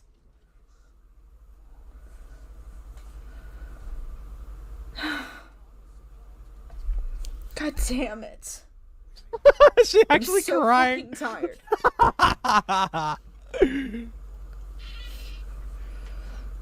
And holy shit, this isn't about a relationship. I'm fucking kidding, Akuma, but you know how to take a joke. Oh, now she's kidding. Okay. Block them. Trust me, guys, I am. I'm blocking him from this from my account. I'm blocking him from this chat. And like I said, they get on their multiple fucking accounts to ignore me. Now, because of this hysterical fucking tantrum, she ended her live stream just 5 minutes later, telling me to fuck off. This is where we make our way into 2021, starting off on January 5th. Name's Junkie, with the help of someone named Phantom Heart, put together a video on the Toby drama, in which he sought to be fair to all parties involved, to detail all grievances, and whether he did or didn't is very debatable. However, Junkie and Phantom went around doing interviews with people about it, one of which was Toasty Vanilla, and the interview is rather damning. And I have the entire thing. It too will be re-uploaded and within the playlist below. Considering it's 2 to 3 hours, it was of course clipped and cut down for the video. January 22nd, 2020. Wait, it was damning. What was the cliff notes? So drama from a couple of months ago that I do need to clarify. What? A couple of months ago, I apologized for not handling a situation How is it? correctly. Oh my god. I banned dude. someone Really? for sending a shirtless photo to another individual without permission. I reacted hastily. I undeniably panicked and warned the server. Someone then came to me saying that I was falsely accusing his friend and proceeded to send me screenshots that were not related to the situation and in fact from months before. They decided to wait and make a video showing the screenshot proving otherwise instead of showing me then and there to clear the air and rectify the situation. I let them talk and they decided to withhold information for some kind of gotcha moment. However, I am still at fault. I should have calmed down and properly looked at the situation. I have already apologized for how I handled the situation before knowing this, but I want to apologize again. I did not intend for this to happen, nor did I have any malicious intent. I apologize to the individual I banned in causing panic in my server. It will not happen again. Have a nice day. Perhaps you've already caught the plethora of issues with this twitlonger, but I'll break it down. The first problem with this twitlonger is that nowhere in it does she state that she accused Person A, that she accused this guy of sexual harassment. Oh, okay. She says that she banned him and announced it and warned the server, but she does not clarify what she specifically said that he did, which was apparently that he had sexually harassed a member of the server. She does not state that she accused him of that, and she does not apologize for falsely accusing him. No, she instead apologizes for the fact that she banned him and acted hastily and didn't properly look at the situation. Almost as if she's trying to tiptoe around what she did and avoid people connecting the dots on what I'm accusing her of and what she did with this apology for what she apparently did. But if I accuse her of that, well, then it's a bad faith assumption. A couple of months ago, I apologized for not handling a situation correctly. She never apologized. She didn't even fully retract the claim, let alone admit she was even wrong. Nezzy Monster claiming that she apologized months prior is a complete fucking lie. She's just whipping the shit up, saying it, so it looks like she actually apologized for it. Because I have everything. The August 25th announcement, the day after she falsely accused Person A of sexual harassment, she didn't say she was sorry. She didn't apologize. She didn't use any of those words. She doesn't even clarify that she falsely accused him of sexual harassment in the announcement. No. What she does is she clarifies that he's not evil, but she won't be tolerating his behavior and not to attack him because he's underage. That's not an apology. So where is this mystical apology? Because it wasn't on her Twitter account, wasn't on her YouTube. She proceeded to allow Toby in the live stream on September 16th to claim that I was falsely accusing her of making false accusations. No, it's no allegations. It's just somebody who's trying to currently ruin Nezzy's life by doxing her. So ignore him, please, guys. Thank you. Moving on. Pretty much. It's rewind time. Pretty much. And then she gave 6 screenshots out of the 16 that I gave her to MadLibs, so MadLibs could say that I was falsely accusing her of making false accusations. Oh, good fucking lord. Prepare your ears. Now we're gonna move on to Nezzy Monster. Now she didn't actually want to be she's in not this video talking. in She's not person, talking, thank but I'm God. still going to be talking about her experience with this kid regardless, because it's probably the worst of them all. Now, obviously, this all started when she and Ponder Sprocket released a 2-hour collab ripping his Slimmer's video and harassment of her to absolute shreds. And he, of course, responded to the video in both a comment and a sloppy, hastily made video that came out about a week after theirs. After that, it was apparently all well and good. He only DM'd Nezzy a couple times to ask how is that L, as she's told me in voice chats. These conversations have since been deleted because she's blocked him because she no longer wants to deal with his harassment. He also probably bugged her on his old Twitter accounts, but those accounts have been suspended because he breaks the rules all the time. While all that may have been deleted, I'm sure it was just typical Akumu spamming. What hasn't been deleted, however, is his most recent little tantrum he's throwing at Nezzy, one that has been going on for about a month now. And guess what he's doing now? That's right, spreading false allegations. And what false allegations is he spreading about Nezzy? That she spreads false allegations. Allow me to explain. About a month ago, somebody in Nezzy's server made another user uncomfortable by sending inappropriate photos to them. This first announcement has been deleted because she did update the announcement later, which I will show. Now, these images were not pornographic, and she specifies this, but the user did send inappropriate topless photos of himself to another member of the server. So that MadLibs could double down on the sexual harassment claim. That was September 29th. So at what point did she previously apologize? Because nothing was said about it after in October, November, or December. I banned someone for sending a shirtless photo to another individual without permission. If she's admitting to being wrong, why is she still phrasing it as though he didn't have permission to send the photo? That's a little odd. I reacted hastily. I undeniably panicked and warned the server. Someone then came to me saying that I was falsely accusing his friend and proceeded to send me screenshots that were not related to the situation and in fact from months before. She's referring to yours truly. And the reason these screenshots were from months before was because the very incident where the shirtless photo was sent to another individual, that incident happened in June, she learned of it in August and banned him in August. Obviously, if I'm going to send you screenshots that are in relation to the event, they're going to be from months before. You fucking idiot. They decided to wait and make a video showing the screenshot proving otherwise, instead of showing me then and there to clear the air and rectify the situation. I let them talk, and they decided to withhold information for some kind of gotcha. Yeah, that makes Here's sense. the kicker, folks, and this is where Nezzy just shot herself in the fucking face. She said that I decided to wait and make a video showing the screenshot proving otherwise, and the video that she's referring to is my response to Mad Libs, and particularly the segment responding to the Nezzy Monster segment where the false sexual harassment accusation was peddled once again. And here's a little fun fact, by the way. All 16 screenshots that I sent Nezzy Monster in our DMs on August 24th, I used in my video responding to Mad Libs. All 16 of them, not a single one less. If the screenshot in that video disproved it, that would be the same exact screenshot that's in our fucking DMs. The screenshot where Teddy told person A to send here, which anyone can go fucking look back and see. It's right there in our DMs. I should have calmed down and properly looked at the situation. I have apologized for how I handled the situation before knowing this, but I want to apologize again. I did not intend for this to happen, nor did I have any malicious intent. If you didn't intend for it to happen, why did you refuse to admit to being wrong? I took this to Twitter. You all said that it was harassment because I was accusing you of what you did publicly. I had another conversation with you in your server, Nezzy, and you still refused to admit to being wrong. That was the same day that you were on the live stream with Toby, where Toby was denying that you were making false accusations. So if you knew it was false and that you made false accusations, why were you denying it September 16th? Why were you allowing Toby to deny it on your behalf on that live stream? If you knew that you were wrong then, and you apologized for what you did then, why did you allow Toby to say that I was falsely accusing you of making false accusations? And why did you allow Mad Libs, in the video that she made, in the segment defending you, to say that exact same thing? Your story's not adding up here. Accusing someone of something that you know is false and refusing to admit you're wrong is malicious. But because the SEC had this cope of, well, if I just say I didn't have any malicious intent, you can't say I had malicious intent because you don't know my intent. Actions speak louder than words. I apologize to the individual I banned for causing panic in my server. It will not happen again. Have a nice day. Nezzy had person A blocked. He would have never seen this twit longer had I not shown him. She didn't have me blocked.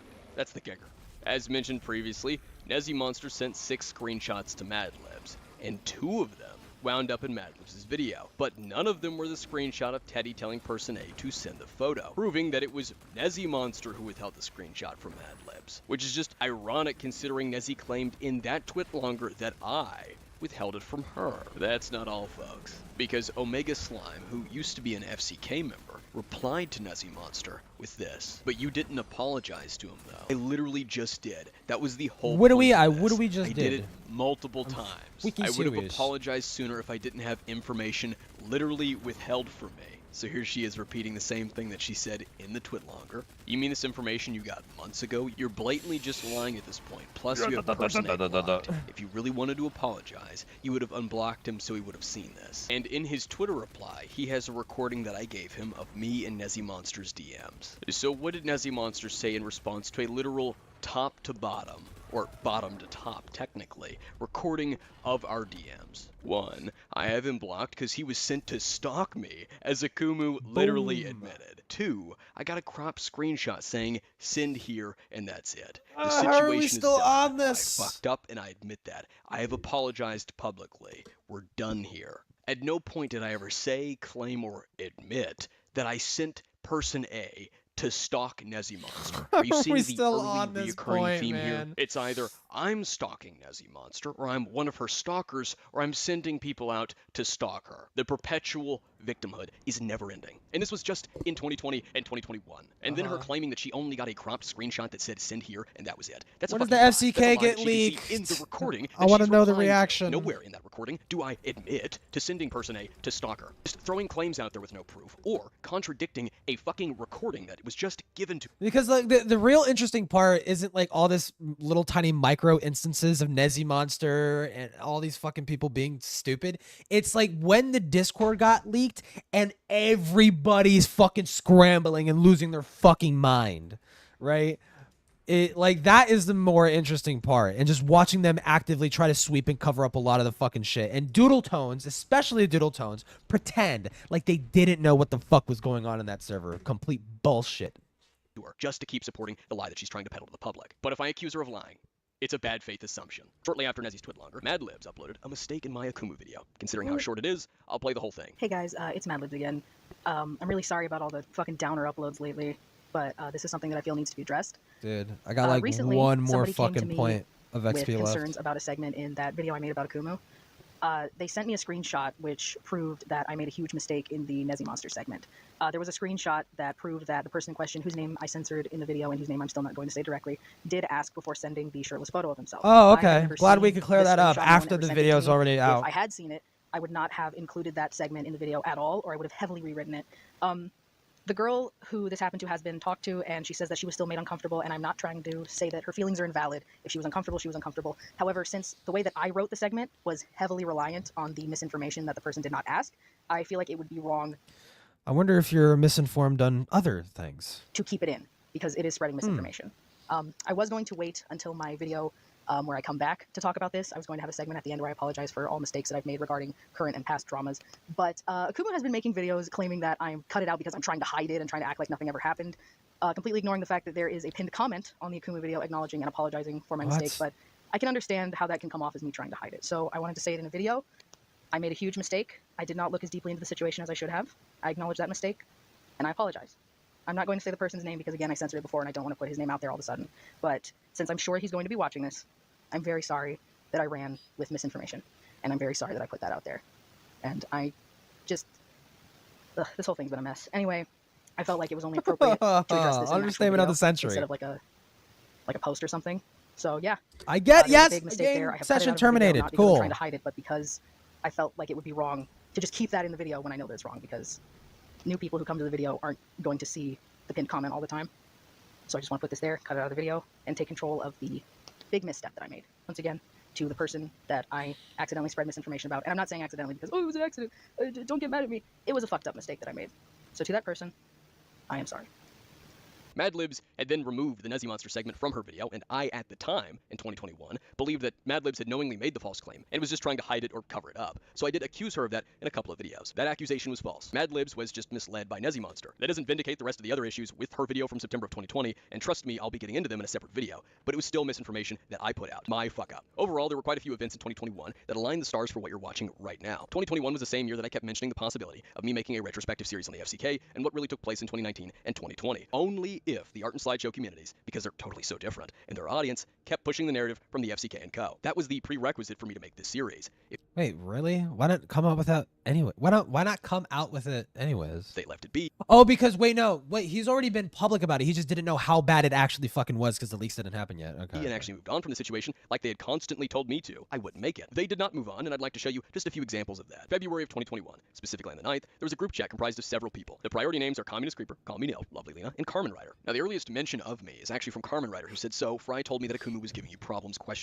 And Lena said yes. He showed me a comment from your video, because I commented on Lena's video. Carmen then says, "I know about Akumu from Madlibs' video, so I'm aware of his antics. Is he doing anything else to harass you?" "No, but I fear that he'll likely dox me." "Alright, well if he does bother you / dox you, you can let me know. I'm not going to be afraid to bring him to light. He may be a doxer, but if I remember correctly, he's a kid, and I'm not going to let some kid ruin people's lives." Thank you so much, Carmen. You're welcome. I'm glad people are joining my side. I will be away from my PC at 1 p.m. CST, and a bit after, but if something happens with Akumu or Luke, just let me know. If there was something that I've done, I would admit to it. It's one thing for Luke to get himself into petty drama. It's another thing for Akumu to dox people over said drama. Yeah, I know that, and I don't have any money for a VPN. I have $84 in my account. I know there are ways to get a cracked VPN, but either way, we can't have him getting involved. What sickens me is that, ironically enough, Akumu used to be a fan of Jar, one of the people Luke threw under the bus. Akumu even harassed him and doxed him too, so apparently I also harassed and doxed just a robot. Wait, so if I'm getting this correctly, Akumu harassed Doodletones over something related to Jar, which is funny since Jar most likely doesn't even care about Doodletones anymore, but then he doxed Jar as well? How does that even make sense? I do remember that someone did attempt to dox Jar over the drama with Timos Boss, but I don't know if it was Akumu or not. It's possibly Akumu, probably. Basically, they were trying to show his real face, when in reality they showed the old channel owner's face, the person who doesn't even mind their face being shown. I can't believe this man is still going. That's actually funny,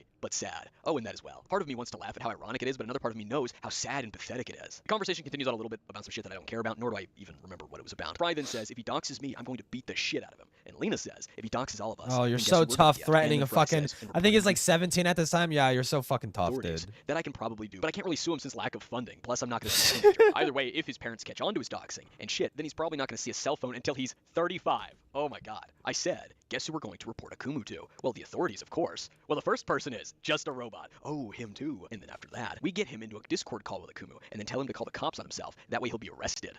Whew. However, we must find out where he lives. If we do find that out, Jesus Christ! Oh my god! Wait, how the fuck?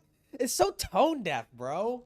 Like, how can you sit there and be like, oh my god, Akumu is such a doxer and is such a serial harasser. Let's find out where he lives and contact his parents. Like, while I'm threatening to beat him to death, like, or some shit. Like, oh my fucking god, normal. Only normal people in the fucking FCK, dude. Probably keep it between us and law enforcement. He may be an asshole, but I doubt his parents deserve the harassment from a potential doc. Wow, thank God we came to the fucking realization. Has he made any threats to you, Lena? Well, that's helpful. No. Considering he's doxed people before, he probably wouldn't be so open about it. Or how did you have any word of this video? He didn't upload the video yet, and he didn't say anything recently to me. Like, how did you know he was making one? Fly Die Sky told me because she's a detective of him and a friend of Doodletones. You know how long it's going to be or any other info? No, I don't know how long it is, nor do I have any information on the situation. Because the doxing claim that the FCK peddled, especially Ponder, Nezzy, and Madlibs' videos, Carmen and Lena were gleefully imagining me getting arrested and beat by the police in front of my family for doxing. For context, they, mostly Lena, were pushing Call Me Nil to make a video on me, whilst telling Nil I might dox him because of it. That if I were to dox Lena or Nil, they could just call the cops. That my mom would give me a whooping when the cop this gets one's there. still Okay, editing me cooler. here. They just now noticed what Lena said at the top of this screenshot. Carmen even told me that if he ever tries to dox you or anybody like your parents or friends, call the cops. This was said in the group chat after Lena was on stream with Sin and Carmen, where Carmen, while drunk, was running his mouth about me. So I believe there is possibly some credibility here. It is Lena, and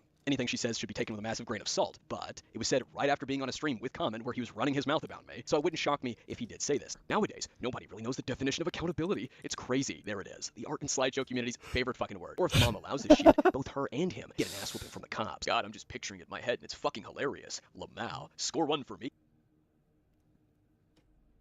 So psychotic. Just a kid and his mom being pummeled by batons or getting dragged. Jesus Christ, man. Oh my god. Holy shit. Into two separate patrol cars. I would grab my popcorn for that. Me too. Just a lovely sight I would watch for sure. I would even record it too. This was all because lovely Lena Dude.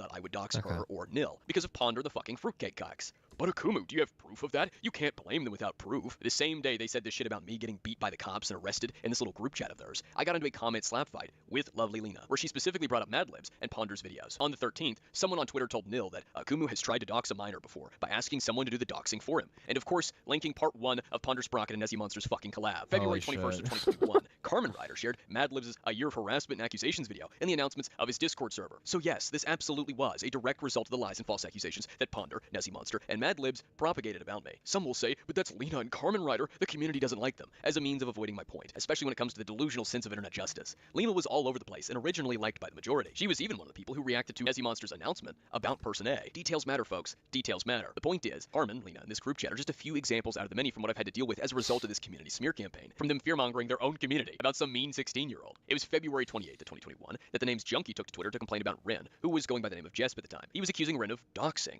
How? Because, quote, you leaked the actual funeral home that's holding the burial and cremating the body. How did Ren leak this? By showing information from the public GoFundMe page to do with the situation that Ren was discussing. So Ren is at fault for sharing it in a video, not because it was publicly listed on the page to begin with. Mind you, Junkie himself also shared this information publicly, yet Ren doing it was a problem for him. Another rules for thee, but not for me. How many have you counted so far? How about August 27th of 2021? Kai Weiss and a couple of the art audience were mocking me for having the Twitter username of Pariah. Pariah means outcast. A friend of mine named Vera made the point that I was in fact outcasted by the community, to which someone else by the name of Lindata, or Linlins as he now goes by, an ex-SCC Oh, member. Lin. Oh, nah. Okay, this is where Lin gets involved. Wait, what did Lin say? And some people might not know, because I don't know where all my fucking viewers come. They come from all over the fucking place. But Lin is the fucking person who got mad as fuck that they weren't as involved with the Just a Robot drama from last year as they wanted to be. And so out of spite, they called Beckett a Nazi. In one of their videos. As I said, if someone responds to being called out for being transphobic with "I won't bow to your ideology," he is outcasted. Okay, cool, you're epic. But given now he labels himself as a pariah in a desperate attempt to play the victim card, he got what he deserves. Okay. Knock, as you'll see, replied with this. As I said, if someone responds to being called out for being transphobic with "I won't bow to your ideology," he is outcasted. But given how he labels himself a pariah in a desperate attempt to play the victim card, he got what he deserves. Bitch, you got outcasted. This kind of looks good. reason. Transphobes are not people. Simple. Going on about how transphobes have no right to be more than property. You know, if I really wanted to be as pathetic as you people, I could pull the identity politics card. How dare you tell someone with African American descent that they have no right to be more than property? Who's the bigot now? But unlike you people, I don't base my entire personality around some specific attribute of what gender I think I am, I tell myself in the mirror, or what race I am. Point is, he was throwing a tantrum over my refusal to use preferred pronouns, and then compared me to fucking Elliot Rodger, and that I was an incel with, quote, ashes cum stain on my nose, referring to Medea. What? Okay, Elliot Rogers, stop wanking over the idea. I mean, to be fair to Linlin is like fucking around this time, because Linlin now is like, it's like 18, I think. Like she just turned 18. So she was definitely like still a kid in this. It still goes to show like how just normalized like sexual sort of things were in this fucking community. Like. Him or Princess Ash, which in and of itself is contradictory. How am I involuntarily celibate if I'm engaging in sexual activities? It's not supposed to make sense or be coherent, because it wasn't coherent. It was unbridled seething, because I took pride in being the outcast. I enjoyed not fitting in and not seeking this crowd's approval, and because I didn't placate to their beliefs in copium. Tantrums over pronouns and my refusal to participate in the preferred pronoun charade has been a reoccurring thing, and will continue to be as we go through this. Yep. September 2nd of Even 2021, now still. Holy Majesty and Kai were arguing with Sin, to which Majesty replied, the daycare called Sin. They said they forgot your diaper. So naturally, I told Majesty to hit up Doodle Tones for that he may be mistaken. Majesty and Box replied, and that turned into a spat between me and Majesty before someone by the name of Fegos joined in. I replied to Majesty. Oh, Fagos. Okay, Fagos. That name sounds familiar. I don't know what they did. Denying the circle jerk argument. You want to tell me the CC isn't one big circle jerk, especially behind the scenes. If you think it isn't, either ignorance is bliss or you're delusional. Not to worry, a ball buster of a project, it's on its way. All will be aired. You're borderline delusional if you think that I'm doing some kind of hanky-panky, hokey-pokey bullshit behind the scenes, especially considering that very little has happened as of recent. If you're going to report on anything, report on something that has actual value, not the commentary community. If you think there's something criminal that the entire commentary community has been doing, be my guest and talk about it. But if it turns out a nothing burger like half of your videos, I'd suggest turning your attention towards helping your IRL communities, or something like that. Because after all, the best burn you have on any of us is that half of us are terminally online, using our time to make vapid videos arguing with each other. That is literally all it's been since the start, and pretending there's more than that is a delusional mindset, born out of a mentality that all must be uncovered. There's really not much aside from the spare 3 or 4 accusations with potential legal repercussions, but that is literally all that I'm aware of, and I've been around for a while. Keep playing detective and wear yourself out. I never said it's only this community. How many times are you going to suggest something to respond to? I said there are major issues in this community, and a recipe for a lot of things that unfold within it, and it's not just a handful of people. It's among the masses. You sound like a conspiratorial nut on the radio. It's not as much among the masses as you think, my dude. It's got its pockets with people doing different things, some better, some worse. That's all that exists. Blanketing the entire commentary community under one slew of fodder doesn't help. I said, not really a conspiracy when I've spent the last few months building an evidence galore, but do you have time to come on a stream today? We can exchange ideals and I'll show you what I mean. To which Fego said, depends on what time. I'll be busy later in the day. And I said, when are you available? Any time from now to say 5 p.m. Eastern Standard Time. I said, how does 2:30 sound? Sounds good. And Boxafox actually replied. Oh my god, both my fucking...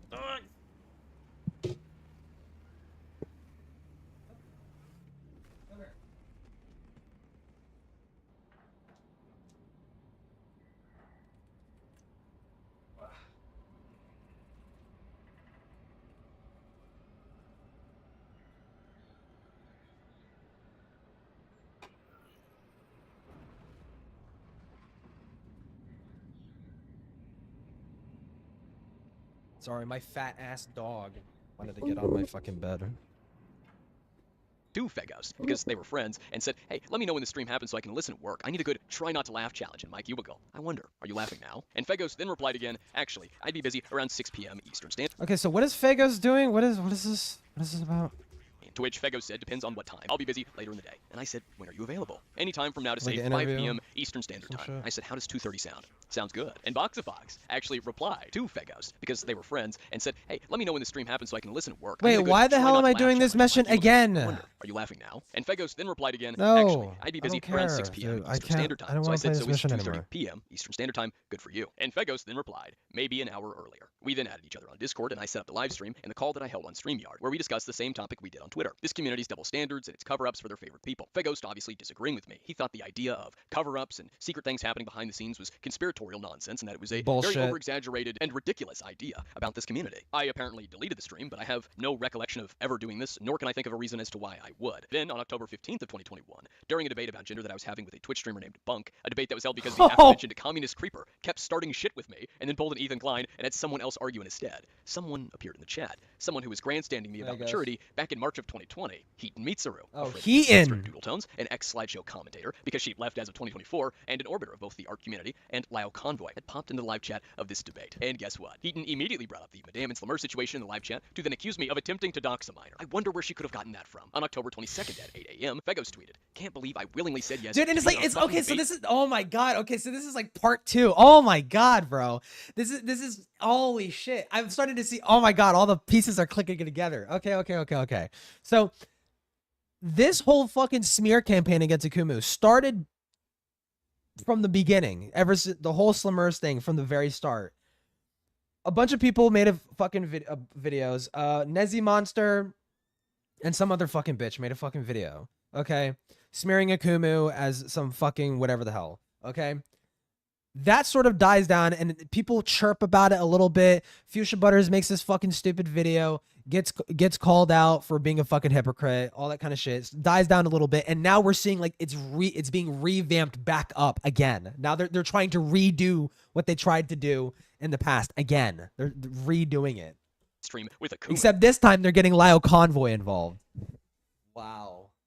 Wow. After looking into him, it's pretty clear to me that he's pretty cringe and not based. I replied with a question mark, and he said, "You're kind of gross, sorry. Go over some of my heinous sins and make sure your info is right." I'm listening. Fegos replied with, "The trans stuff and some other weird things others told me about. I'm not going to categorically list each thing because I shouldn't have to say that me not agreeing with your personal beliefs is why I think you're cringe." I pressed him further for specifics, only to not get an answer and instead a block. Towards the end of October of 2021, Kai Weiss and I got into a couple of Twitter slap fights, most of which I admittedly started. He would block and unblock me, and eventually, Kai made a video on me. I replied with my own video, and he struck it down on November 2nd of 2021. Really? This whole Kai Weiss copyright strike situation was talked about all over the place. The art community was split between those who saw it as unfair and those who defended it and said that it was deserved because they didn't like me. Such as this from Darkness Stone's Discord server, Realm of Darkness, one of the many art and slideshow hug boxes that was popular back then. Since this is right on topic, a bit of info about Darkness Stone and his server. He grew to the popularity he did because of his collaboration with Ponder Sprocket and Nezzy Monster, so the audience he cultivated was a mixture of Ponders, which is a mix of art and slideshow people who also watch Doodle Tones. There's plenty of intersectionality and plenty of familiar faces. His drama chat was also nearly dedicated to talking about me, and I even used to be in the server. That was until a certain incident that had to do with me talking about inconvenient information about these people's favorites. For full context, we're gonna go back to March of 2021. I'd been discussing the antics of the Fruitcake Club members like Madlibs and Nezzy Monster within Darkness Stone's server. The other members would insist for me to provide evidence, to which I would link my videos, and they would usually brush it off rather than actually talk about it with me. That was until I mentioned Doodle Tones, and that Doodle Tones had told someone to die only after complaining about death threats. They insisted that I provide evidence, and yet just before I could, I was told by one of the admins to stop talking about it. Later on March 15th, wow. I saw a notification across my phone with my name in it, and clicked on it. This conversation led to Jack Lockstyle, yes, the same one who would 3 years later join Senate and go around demanding people don't listen to me or FCK leagues. Well, Jack was insisting that I had a habit of not providing evidence for my claims. Jack wasn't pushing this idea that I wasn't providing evidence or didn't have evidence. He had 3 people backing him up at this time, so I'm not going to pretend like he was the only one pushing this. However, I will say that he's been pushing this notion for years that I don't have evidence for my claims or that I'm not providing sufficient evidence, even though there is a fucking galore. That's why this entire timeline video is being made, because this community constantly copes with this idea that I don't have enough evidence for my claims. So here it all is, in one timeline. You all kept pushing for this by insisting that I didn't have evidence, so I collected and collected and collected more, which makes me wonder what Jack's current thoughts are. After all, this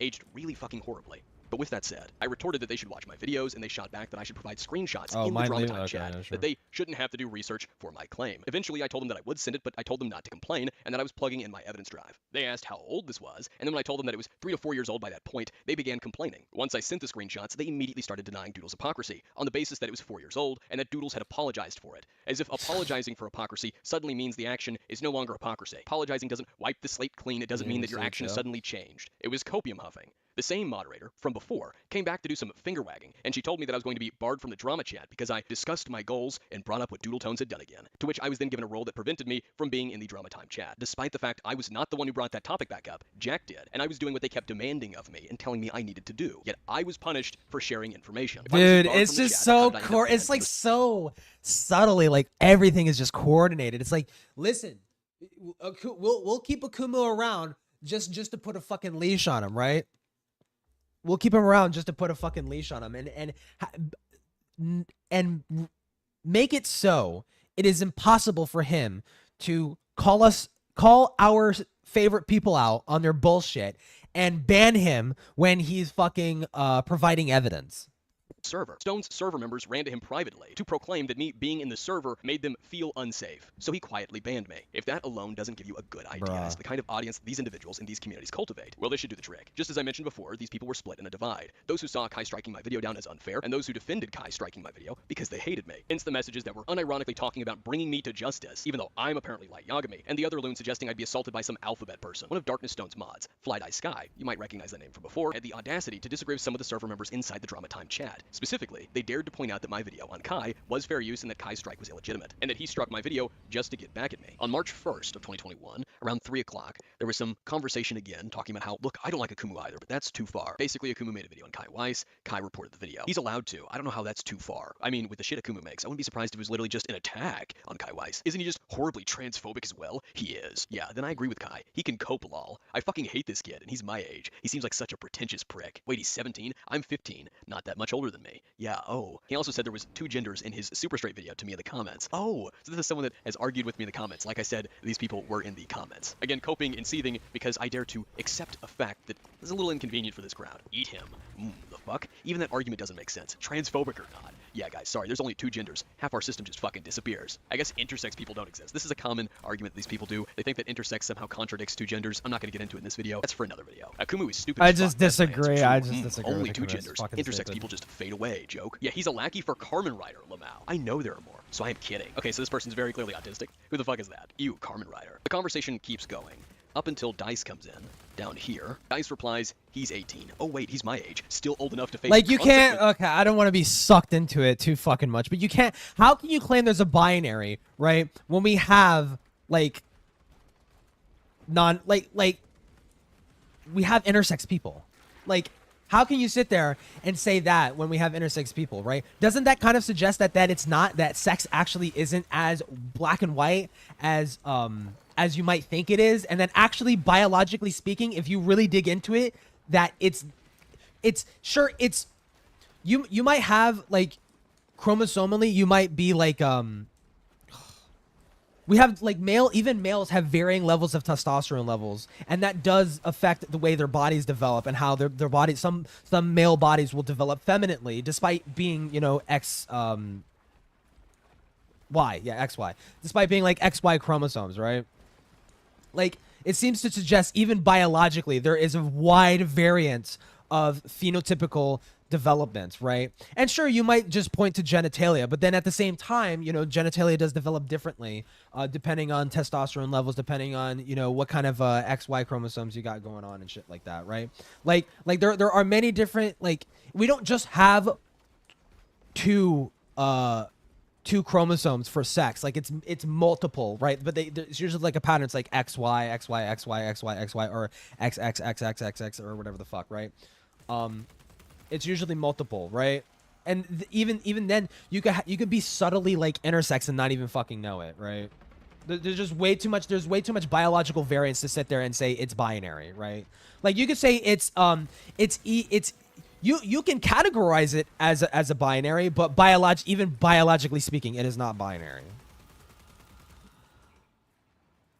Consequences for what? Saying mean things? Like I've already said in this video, these people think they are the judge, jury, and executioner. They dish out the punishment and the consequences. LOL, y'all really only remembered him from the Madame drama when he was 16, only to continue remembering him at that age rate, XD. But nah, he's 18. He told me so. I mean, he acts like a fucking child, Lamau. I just thought he was 17. Nah, he's 18. That's kind of upsetting. Kai/Omnia versus Akumu/Harley/John Swan, and possibly someone else that I won't say. The fuck? What the hell's even going on? What does John Swan have to do with it? I know everything that's going on. Fucking Harley is siding with Akumu. The fuck? What's happening, Lamau? I'm kind of curious. So Dice starts to explain. This drama isn't about who's a Jersey or not, but now it's about if the copyright was used fairly or not, since Kai can get sued or get in trouble for unfair copyright strikes. Well, so it's not Okumu is not gonna. It's the matter of copyright. He's a fucking yes, child. But why would you even go to court over something like that? Seems like a waste of time and money. Was it a copyright strike, or did he report the video for harassment? I don't even know what started this. Yeah, we kind of just got nothing with no context. Well, there was some, but no. Oh wait, sorry, I wasn't seeing the comments.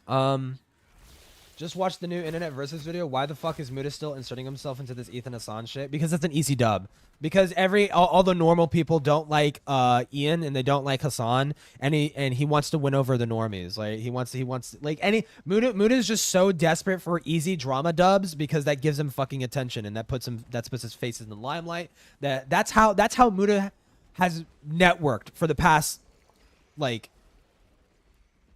how long has he been making like drama broad-ish content? Like fucking, I don't know, like 5+ years. Like that's how he networks. He gets involved in shit or drama, right? To go off of. Honestly, defending Akumu, not saying you are, won't get you anywhere. Kai copyright strikes it, and Kai wouldn't be able to say harassment because he did the same to Akumu and did it first, so he would probably get a report back from Akumu since they both made fun of each other. Sorry if I'm typing weird. I did my nails and they do belong. If you want to know more, I know a lot. That's fair. What even started yeah, exactly. Like what video was struck? Because to my knowledge, Akumu tends to drag things on. I already stated why I don't fucking like him, so again, because of politics. Well, what happened was that Kai made a video on Akumu criticizing him, and Akumu made a video defending himself while also criticizing Kai, and in return, Kai copyright striked Akumu's video. I mean, from the screenshots, it's implied Akumu wasn't just criticizing him. Okay, Akumu's kind of known for spreading false information as if it were true, as well as being high-key racist like and fucking transphobic. what? Kai got the video taken down based on any discrimination. He literally goes into meticulous detail about everything, dude. They really love that word. And so far, none of the questions as to what this video actually contained has been answered. Now this discussion continues on for a bit, with DICE informing them that I'm mixed race is just a fun fact, to which they tried to imply and act as though DICE was saying I couldn't be racist if I'm mixed race, which isn't what DICE was saying at all. But as we keep scrolling down this chat, an interesting individual appears. Hey, I'll be the moderator here. So we have two sides. This Glat individual who's using a bot. This is the person that would later go on to talk about assaulting me, or alphabet individuals assaulting me. And the reason there's a bot talking is because the server had a bot so that people with multiple personalities could use the bot to express their alters. So this individual is basically LARPing as multiple people using this bot that was put in the server so he could LARP as multiple people. I was wrong for the strike because he supposedly had no reason, and we don't know for sure because Akumu has openly and repeatedly harassed Kai in the past, but nobody's providing enough evidence to know if the video was harassment. The two sides. I'm going to say what I think about this, okay? Akumu had it coming. Akumu has repeatedly harassed Kai and their girlfriend Omnia. So when someone asks what's with the bot, he goes, "Hi, I'm Glad, not a bot. Hi, please look in the pinned messages of General. If you read other pinned messages, you'd be educated enough to know." Basically, they had this pinned message explaining that he uses this bot to sort of pretend that he's multiple people. Anyway, yeah, no. Akumu got what was coming to him. He's a legal adult. Even when he was 16, he should have known better than to repeatedly harass people. He's a legal adult at this point? I've not been here for a long time. All good. He's done this to multiple people for, what, 2 years? And we're supposed to believe that he didn't harass Kai or Omnia or fucking someone else? That'd be so out of character for him that I'd be concerned. Anyway, no, someone should have reported him for harassment a long time ago. And then DICE responds to this individual. Ben Glatt says, "I think it should have been done when he defended Madame for attempting to dox a minor and then harassing said minor." So once more, the history revisionism. These people have successfully, and in the he larger literally public never, eye, not a rewritten single fucking history time to conform to defended this idea Madame. that Not a I was single defending fucking Madame time. for attempting to dox a minor. Unbiased. Individual literally has a history of being racist / transphobic / etc. Ha, yes, see, no. Akumu deserves this. Neither of us have a bias. We just know how Akumu is, and we've deducted he's a piece of shit. He regularly harasses people on Twitter. I don't know Akumu much at all. Mostly POC, gay, or trans people. Yes, and because that you might be biased. Do you know what the word means? I just know Kai committed a crime. Fly, look at me.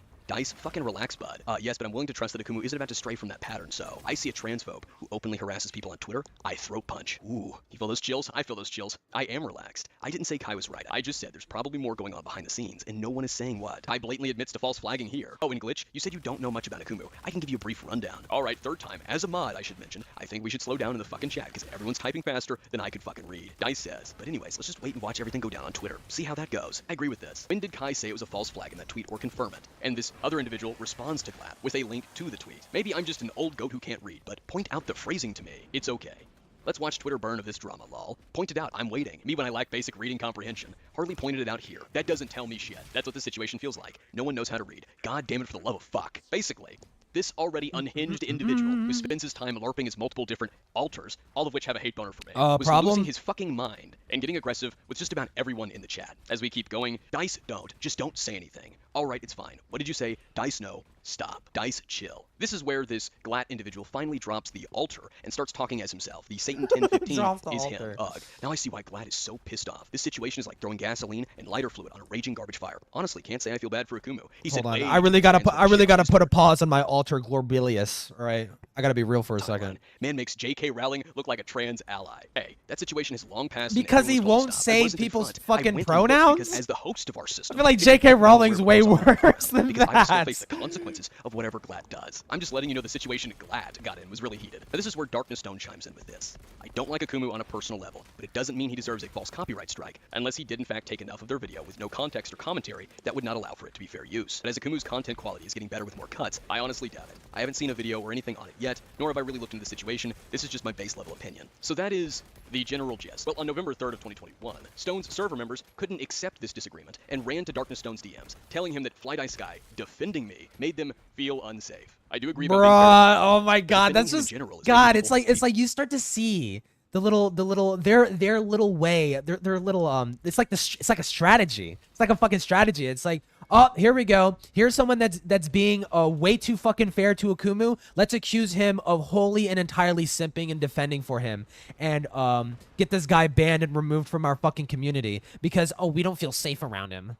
Feel unsafe in the server. Fly Die Sky explained that the server has been heading in this direction for some time, and that the sensitivity is so high, citing an event where apparently someone threw a fit over an Among Us meme, and that Stone suggested to DICE that they wait until the individual wasn't there just to share the meme. DICE stated that it was hard for them to even want to talk in the server, even pointing out that Stone himself had the same opinion as hers, that I didn't deserve a false copyright strike, and he expressed it in the server that same fucking day. Yet here he was, seriously entertaining these crybabies that felt uncomfortable because DICE dared to disagree with them and dared to defend me. Okay, so I'm trying to figure everything out. Lots of people People are coming at me in many different directions, trying to make points to and for this. I want to be fair, but we also need to be as safe for as many people as possible. Please give me a moment to respond. Darkness Stone removed me, not because I broke any rules, but because his server members apparently felt unsafe.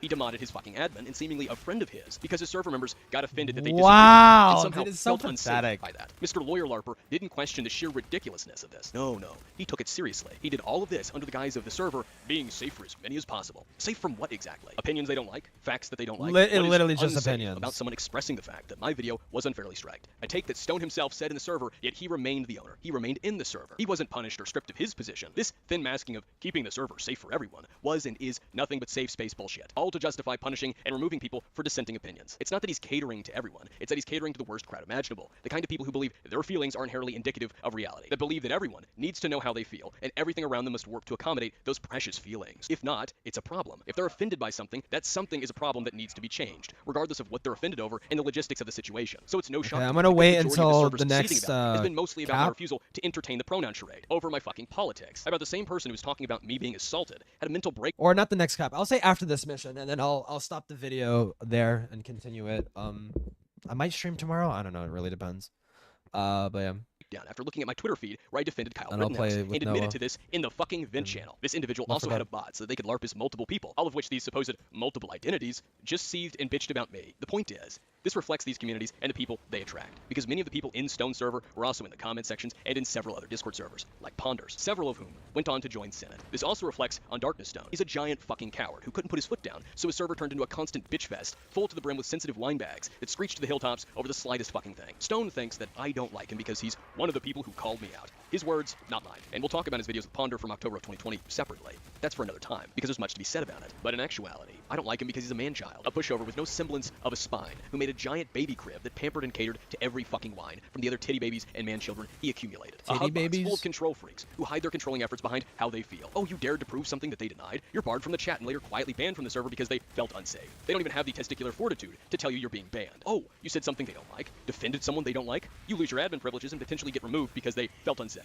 These were and are people who can run their fucking mouths for years, but couldn't take it. Stone himself is pathetic for even allowing it to reach that point. For a guy who named himself Darkness Stone, it sure is pretty fucking ironic that he turns out to be such a brittle little bitch who rolls over when any push comes to shove. Now, several people have made videos talking about the copyright strike situation, like Harley TVS, John Swan, Spockter Theory, and even Optimus. In each of their comment sections, the same art commentary audience members immediately brought up Madame and Slammers, often peddling the false accusations and misconceptions from the FCK, mostly from, and you guessed it, Ponder Sprocket and Nezzy Monster. For specific examples, how about Kai's own community post from November 5th of 2021, where he said that Ponder and Nezzy already called me out for harassment, doxing, and using too much of a person's video. About another example, an art commentary YouTuber named Luna Tuna uploaded a video on November 8th of 2021, titled, So Kai Wise, Funny Stuff Am I Right? In this video, she specifically brings me up, along with Ponder Sprocket and Nezzy Monster. This is what she said. There's another player in this that you should know about. His name is Akumu. Akumu is a very young little edgelord who is very wrong about most things he talks about. His points aren't very good. We all kind of collectively do not like him. We would have happily shat on Akumu, and only Akumu, since the Madame drama and him trying to excuse and justify Madame's behavior, which I believe Ponder and Nessie did a video on that. He's just been a laughingstock. I mean, he was one before that, low-key, but still. I also commented on Luna's video to inform her that she was wrong and that I would likely be talking about it in the future to clear it up. Wonder what I could be possibly referencing there. And someone else named Salty, now Dixie Normus, you might recognize that name from before,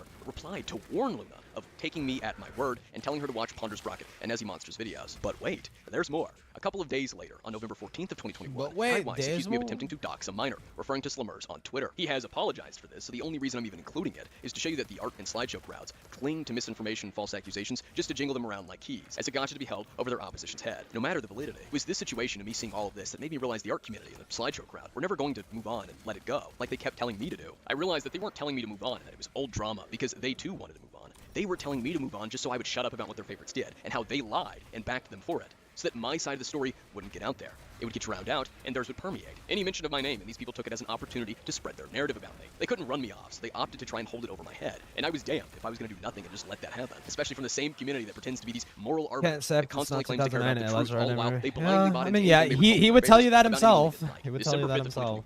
isn't really that much about the FCK. It seems to be but the I do case. think it's important for you to get a full understanding of not just my problem with these communities, but also just how ridiculous they are. The sheer inconsistency and bias at hand from people who especially claim otherwise. Someone by the name of Dulu, or Chuli, she's gone by many names, put out a video Chuli? talking about an ex-friend of hers named Feghost. Yes, the same Feghost who was 2 or 3 months prior denying the double standards and cover-ups, who told me that it was a wasted effort for me to dig shit up, that I'd burn myself out playing detective, and called me a conspiratorial nut, and then later said I was kinda gross. You see, Feghost was someone who was closely associated with many in the art and slideshow communities, such as Ponder Sprocket, the name's Junkie, and even Nezimonster was following him on Twitter. He was very deeply ingrained in both communities. Now, Chuli's video detailed several incidents to do with Feghost that took place 2 years prior, back in 2019. Something specifically caught my eye when it came to the detailed events within November of 2019. FCK. So I'll play a clip. However, in November, another individual who was a friend of Feghost and Jay came forward with a paste bin that was basically just a list of testimonies about various wrongdoings that Feghost had allegedly committed, and nothing else happened after that. However, something that is absolutely crucial to why I no longer talk to Feghost and want to make this video is that there's no easy way to say this next part. As I said, another allegation made in the doc, as well as the paste bin later on, was one of Jay alleging that Feghost sexually assaulted her while making another girl, who we'll call A, watch after trapping them both in a room with them. A was said to have later committed suicide, and the paste bin stipulates that Feghost was mentioned in the note, or at the very least the abuse was. Some may think that seems implausible because they think justice would have come of it, but I believe that's an ignorant view to take on the matter, as the sentencing rate for silence is extremely low in both the US and in Canada, where Feghost is from, made even worse by the fact that the victims, Jay and A, were said to have been trans women who the law is already incredibly unkind to. And I brought this up to them to ask to clarify if this was just another lie or if they could expand upon what was being talked about, and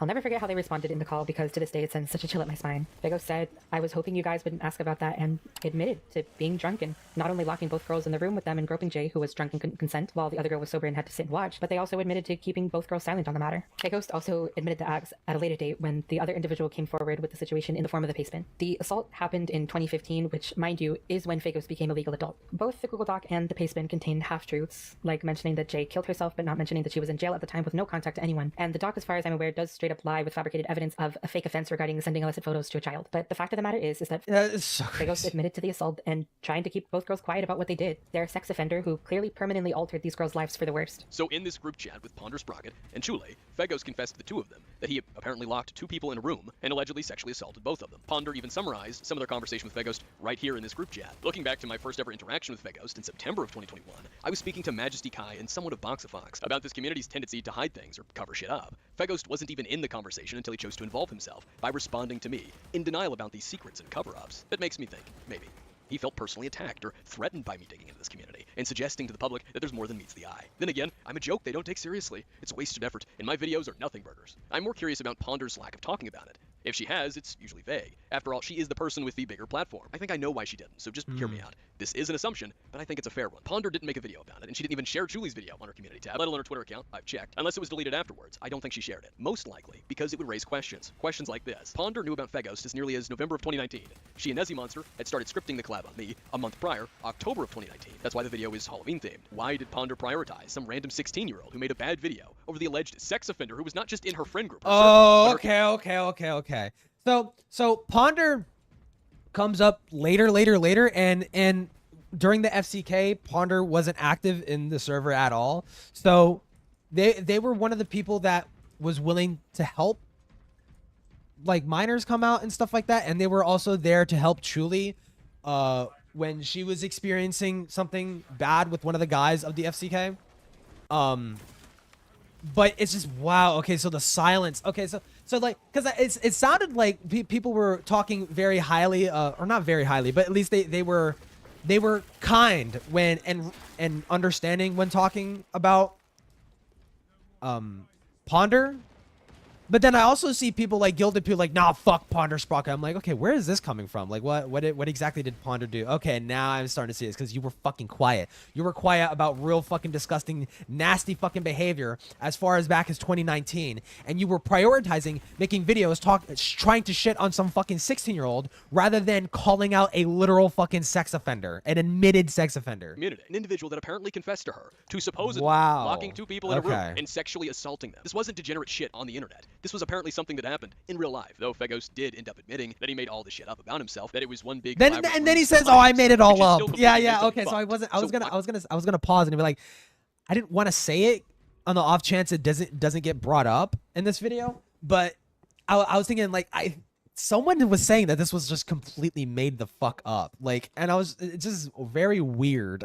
Like, I didn't want to like bring it up in case like it wasn't mentioned, but I prioritize me over Feghost. Why did Ponder take part in a smear campaign? or if I It was thinking part of something twisting my else. words, making shit up about me, omitting information she had so she could then falsely accuse me left and right, and subsequently make a false narrative comprised of biased conspiratorial ramblings, all of which she claimed to be against. Well, if we take Ponder's word from her comments, because it makes content.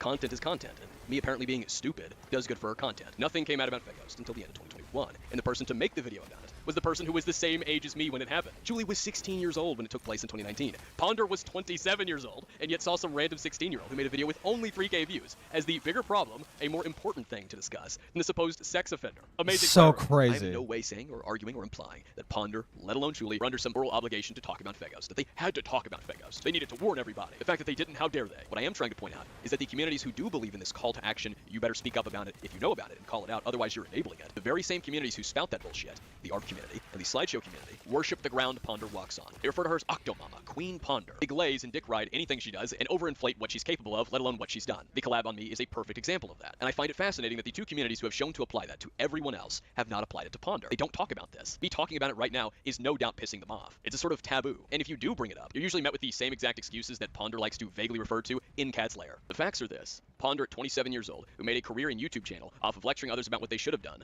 not just partaking in the call-out culture she speaks on, but also helped cultivate that call-out culture into the cancerous mess that is in these communities. Heard Feghost confessed Okay, to now I'm supposedly starting to sexually see assaulting why two people that one of his supposed victims give went on to apparently Ponder in some their own fucking life, shit and she in this drama, prioritized alright. smearing and dunking on a kid over talking about someone who confessed to her to supposedly being a sex offender, of committing a heinous crime. That was her priority, evident by the decisions she made in 2019 and 2020. I'm going to take an issue with the fact that these people worship her some great figurehead, calling her justice incarnate, claiming that she Kinda can make a looping a great little lawyer bit because she here. LARPs as one to a bunch of autists online, when those are her choices. Now we get into the 2022 of the timeline, particularly April 29th of 2022, and it yet again involves Ponder's Sprocket. On Ponder's Twitch channel named Reanimated Octopus, she held a 5-hour research stream, and in it, Ponder got upset with the actions of a minor, and she said, and I quote, word for word, someone fucking figure out who the hell this kid is, so I can call her parents. Seconds after, she then added, literally, if someone gives me this kid's phone number, I will call her goddamn parents. No shame. I will tell them what she's been doing. Proof, bitch. I already addressed the tracing and the harassing, etc. Like, what else do you losers want from me? To stop and to acknowledge that you're a disgusting human being who's just going after someone for no goddamn reason. Get offline. Someone fucking figure out who the hell this kid is so I can call her parents. So overall, it's Moxie. Happy stopped and Literally, if someone gives me this kid number, I will call her goddamn parents. No shame. I will tell them what she's been doing. Just 2 years before, in the collab on my Slummers video with Nezzy Monster, the two of them tried to accuse me of asking for Slummers' phone number, to then accuse me of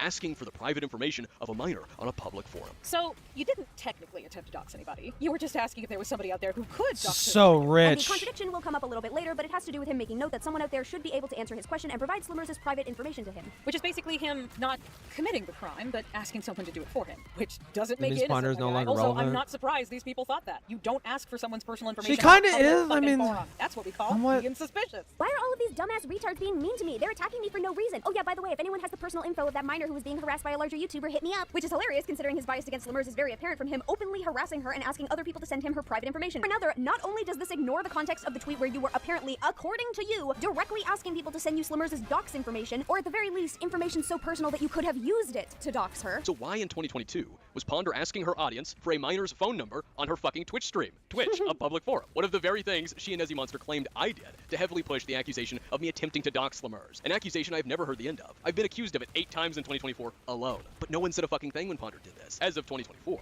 when I pointed this out, several people tried to make excuses for Ponder doing this. They do this by either bringing up what the minor did as an excuse and justification for Ponder's hypocrisy, or they proclaim that I cut the context and that it's missing context, only to then mention what the kid did to excuse and justify Ponder. My favorite instance of this is actually from her own comment section. The user asked if she had done any form of response to my videos, and someone else replies with this. The stream clip came from a channel that edits down B streams. Reanimated Octopus VODs should be the channel you look for, and look for the Kenji situation videos. The clip is very out of context. The clip is B asking for the contact information of a minor who is harassing an individual, so the minor could get proper punishment for harassing someone online, and to also help the person sue the minor for all the stuff the individual was How do you subjected to. say this I hope with no helps sense my of videos, irony? so the minor could Like, get proper punishment. But what I'm the the fuck? Yagami Larper. Yet another example again from the audience to show you that these people think of themselves as the moral arbiters, the judge, jury, and executioners who dish out punishment. Returning to this comment, the person first claimed that I cut context. Then they proceed to admit that B, Ponder, asked for the minor's contact information, the thing I accused Ponder of doing. After saying I cut the context, that there's cut context, they then admitted that Ponder did exactly what I said she did. You can't make this shit up. And this is a common habit from that community. They'll deny something that they themselves know is true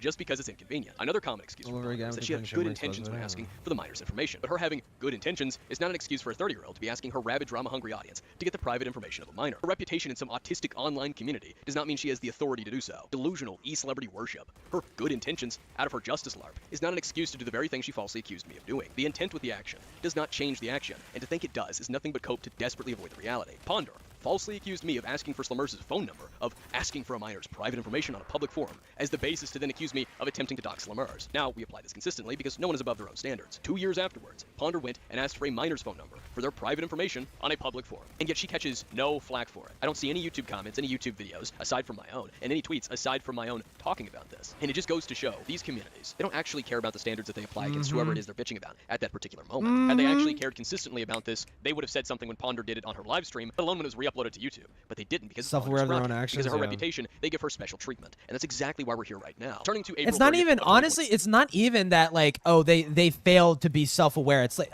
the hypocrisy is just written all over this. I highly fucking doubt for a second that, that they weren't aware of their own fucking hypocrisies. I think they were just perfectly willing to look the other fucking way when it's people that they fucking like. They were willing hypocrites. They were willingly being hypocritical about the whole fucking thing. I highly doubt that they just weren't fucking aware of like how ironic it is. Fuck you, bitch. Me to women. That's what I do to women who don't listen. Because I'm a misogynist. Like my ex.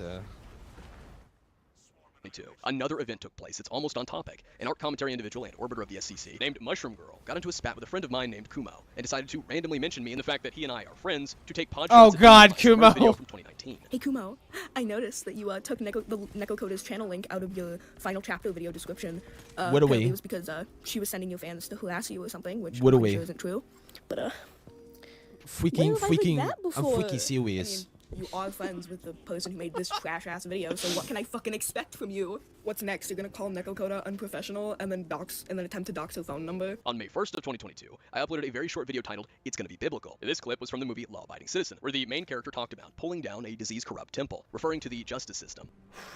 And the business. We call this foreshadowing. Then on May 2nd of 2022, I replied to Mushroom Girl with a video titled Mushroom Girl in Arguments, where I suspected that she was just a ponder tard, reciting what she heard from those two videos. Like fucking clockwork. She responded that same day with Akumu's video on me, plus content update. In this video, Mushroom Girl said that Ponder and Nezzy spoon-fed it to me, but that I was doubling down on my disgusting attempt to get a minor's docs information, referring to Slimmers. How is this still being Slimmers is not even relevant? Ponder and Nezzy spoon-fed this shit to you, but apparently you're still gonna fucking double down on your disgusting bullshit, your obsessive, disgusting bullshit where you asked for a minor's docs information. In what do we?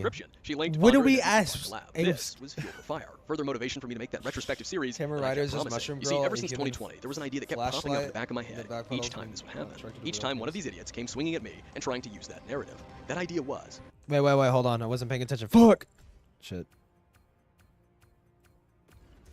In Mushroom Girl's description, she linked Ponder and Nezzy's two-part collab. This was fuel to the fire. Further motivation for me to make that retrospective series that I kept promising. You see, ever since 2020, there was an idea that kept popping up at the back of my head each time this would happen. Each time one of these idiots came swinging at me and trying to use that narrative. That idea was, if the FCK's false accusations and lies about me were going to follow me around to be held over my head, let alone 2 years after the fact, shouldn't what the FCK did follow them? It's more than fair for two reasons. A, they had an audience of thousands, I only had a couple hundred. And B, I didn't need to lie or make things up like they did. I would be, and I have been, accusing them of the shit that they did do. It was this very reasoning, this very point, this very idea, that I was so annoying and pestering to Nezzy or Madlibs, on top of the fact that the group had no problem pestering and running their mouth about me. So every time their audience would comment on my shit and repeat the false accusations and lies, I would then comment or tweet to the FCK, accusing them of what they did do. This is what I mean by fuel to the fire. This is why the next time the sexual harassment accusation from a Nezzy monster would be brought up was June 12th of 2022, because I made a comment about it. Her further denial prompted me to then put together the first ever retrospective series, a taste tester for what was to come in the FCK and the art community series on my channel. Since July of 2022, Nekokoda had been getting into reoccurring slap fights with someone else by the name of Shaggy. This little feud would go into December, where it culminated into Nekokoda scouring the internet for any information about Shaggy. Everything kicked off around December 7th with Koda first finding Shaggy's TikTok, which had their real name on it. Koda messaged this Xavier individual, asking if they were an expert hacker.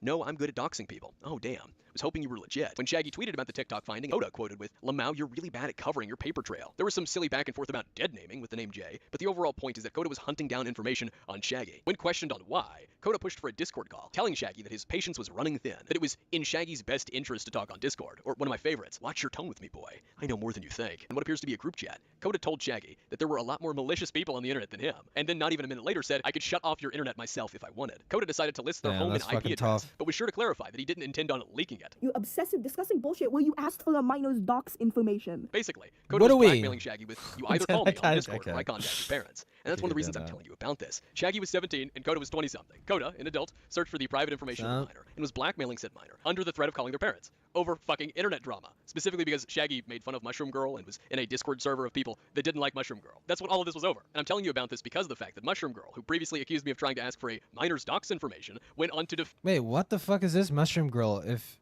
I were an actual pedophile, you would be a human fleshlight. Jesus Christ. But I'm not. I don't fuck real kids. I don't fuck real kids. I only fuck the fake ones. I'm not attracted to real kids.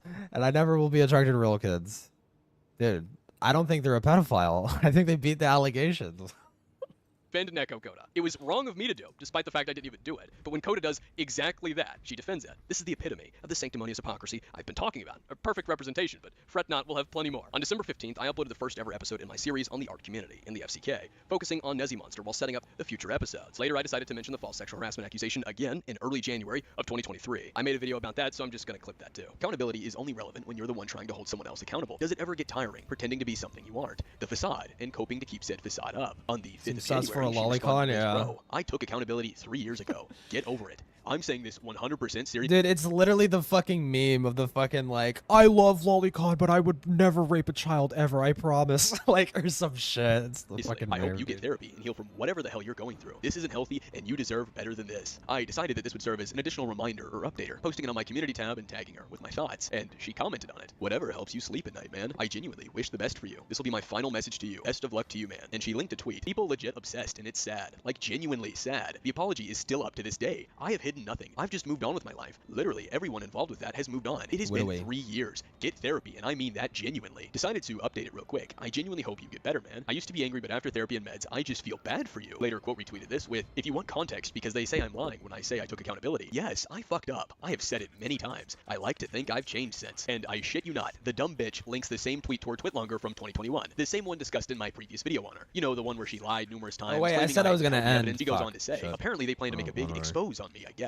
They threatened me before with a weird, you have 24 hours a DM. I'm sorry for my fuck-ups. I've gone to therapy, gotten diagnosed, and got prescribed meds. I genuinely do not know what you want from me at this point. To disappear, to die. I don't know. I don't hold this much of a vendetta over the woman who physically abused me. But okay, I'm doing the best I can to be a good person. This is literally all I can do. I wish you the best, man. I honestly do. I hope you heal from whatever Hold hurt on, you. I'm gonna I hope actually you can quit. find happiness and live a good life. I honestly wish you the best. Have a good What day. do we- A big expose video on you. I already made your fruitcake cuck episode, if that's what you're referring to. If you were oh so sorry for your fuck-ups, you wouldn't still be lying about Okay, we're kind of like recapping shit, I guess. Fuck. them. You wouldn't have linked the same Twitlonger apology where you lie about what you did and lie about me. I offered you the opportunity to speak with me directly. Otherwise, I would continue with your part of the project. It was a similar offer to the one I gave your friend You know what I should do? I'm a draw. Butters. I did it because at the time, I delusionally thought you would eventually be honest. Now, someone asked her what exactly she did, and this is where everything comes full. But first, I need to pee. So I'm gonna put on some music. I need to pee right now. Oh, my fucking leg itches. Post-investigation talk. Mr. Enter is streaming. Battle for the Bikini Bottom. Battle for my Bikini Bottoms, bro. For real, for real. Fuck it. Dude. I don't care about fucking...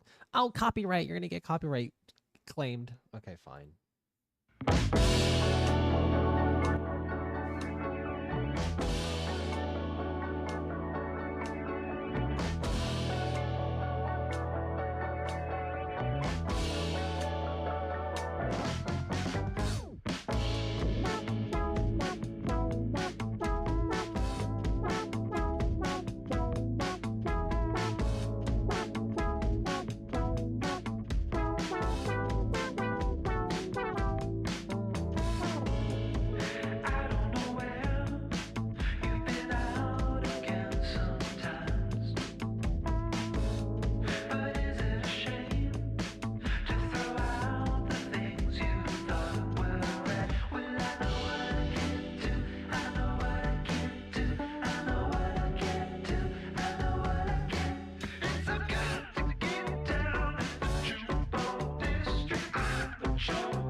Luigi mentions, no, I'm gonna draw.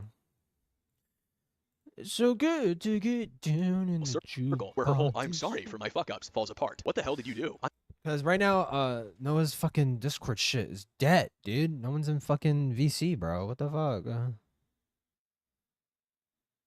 Yeah, nobody's in VC, bro. I'm out of the loop here. A couple years ago, I accidentally accused a guy of sexual harassment when I thought he sent an unsolicited shirtless photo to a friend at the time. I have since apologized to everyone involved and moved on. Apparently for some, though, that's not good enough. A dude has kind of followed me around since a video I did with Ponder and admitted to me he intends to take me down. She's oh so sorry, but here she is again lying, saying she accidentally accused him. You didn't accidentally accuse him. You may have when you first accused him, but you did it again. This isn't even the only person who asked about it that she ended up lying to. You say the apology's still up, that you've hidden nothing, but you don't mention anywhere in the apology that you accused him twice, that the second time you accused him, you had the evidence, but chose not to use it. You said, fuck it. No, you don't mention any of that. Instead, you lie in the apology, claiming you weren't sent it, that I withheld it from you, lying to your audience and followers, saying you accused him by accident. How is this taking accountability? How have you changed? How exactly are you doing the best you can to be a good person if you're still lying about what you did 3 fucking years ago? How have you even moved on since you're still lying about it? You say you aren't lying, and then you link the apology where you lied, and then you lie to someone who asked about it. What this is a specifically crafted narrative to make her seem virtuous, to make it look like she's taking accountability and apologizing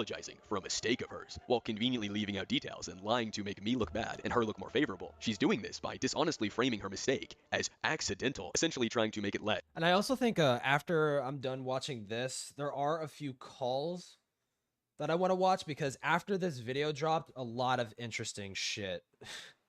Or after the, not after this call, after this video dropped, a lot of fucking interesting shit came out. There was a lot of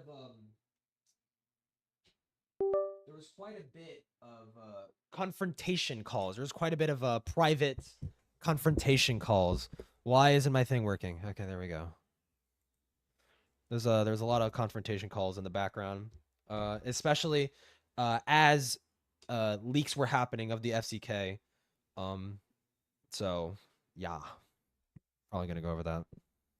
Than what it actually was. A subtle means of downplaying and concealing it. It's so cowardly and pathetic. She apologized for something she didn't even do and lied to hide what she actually did do. She isn't taking accountability for the fact it wasn't an accident, that she made the accusations while knowing they were false. Why else would she need to claim she wasn't sent the evidence when she clearly was, and even shared some of it to her friends? It's the same reason she refuses to address the lies in the twit longer and keeps pointing to it as if it ever will amount to anything. Originally, my video discussing the problems of the FCK server would only be using testimony from Slummers and Jamesy, with both of them blurred out, because even they knew that there was a risk of the audience lashing out at them for speaking up about their favorites, let alone agreeing with me on this topic. This was testimony I had been gathering from both Slummers and Jamesy since roughly the end of 2020, but I put it off for the longest because this crowd and their audience kept telling me to move on. I also previously tried to get Teddy the Draws to come out about the FCK back in August of 2020. She refused to, out of fear she would just be berated and not listened to. These yeah, it's just sad. people had far larger platforms, far larger sizes, so her idea was let bygones be bygones. They can do whatever they want because it wouldn't end well talking about it. So when it came to the private matters of the FCK and their Discord, all I had was matching testimony from several sources. That was until early 2023. While chilling in a call with Slummers, she signed into her old accounts for shits and giggles, and realized that she was still in the FCK server. She then asked me if I wanted an invite, and I said sure, just let me get an alt account. Ooh, and that's when the oh my fucking god, bro. What a tale. What a tale. It's like, yeah, all these people are fucking with me. They're slandering me. They're slandering my friends. They're spreading lies. They're doubling down on the lies. They're cowards. They're freaks. Some of them are doing pedo shit publicly.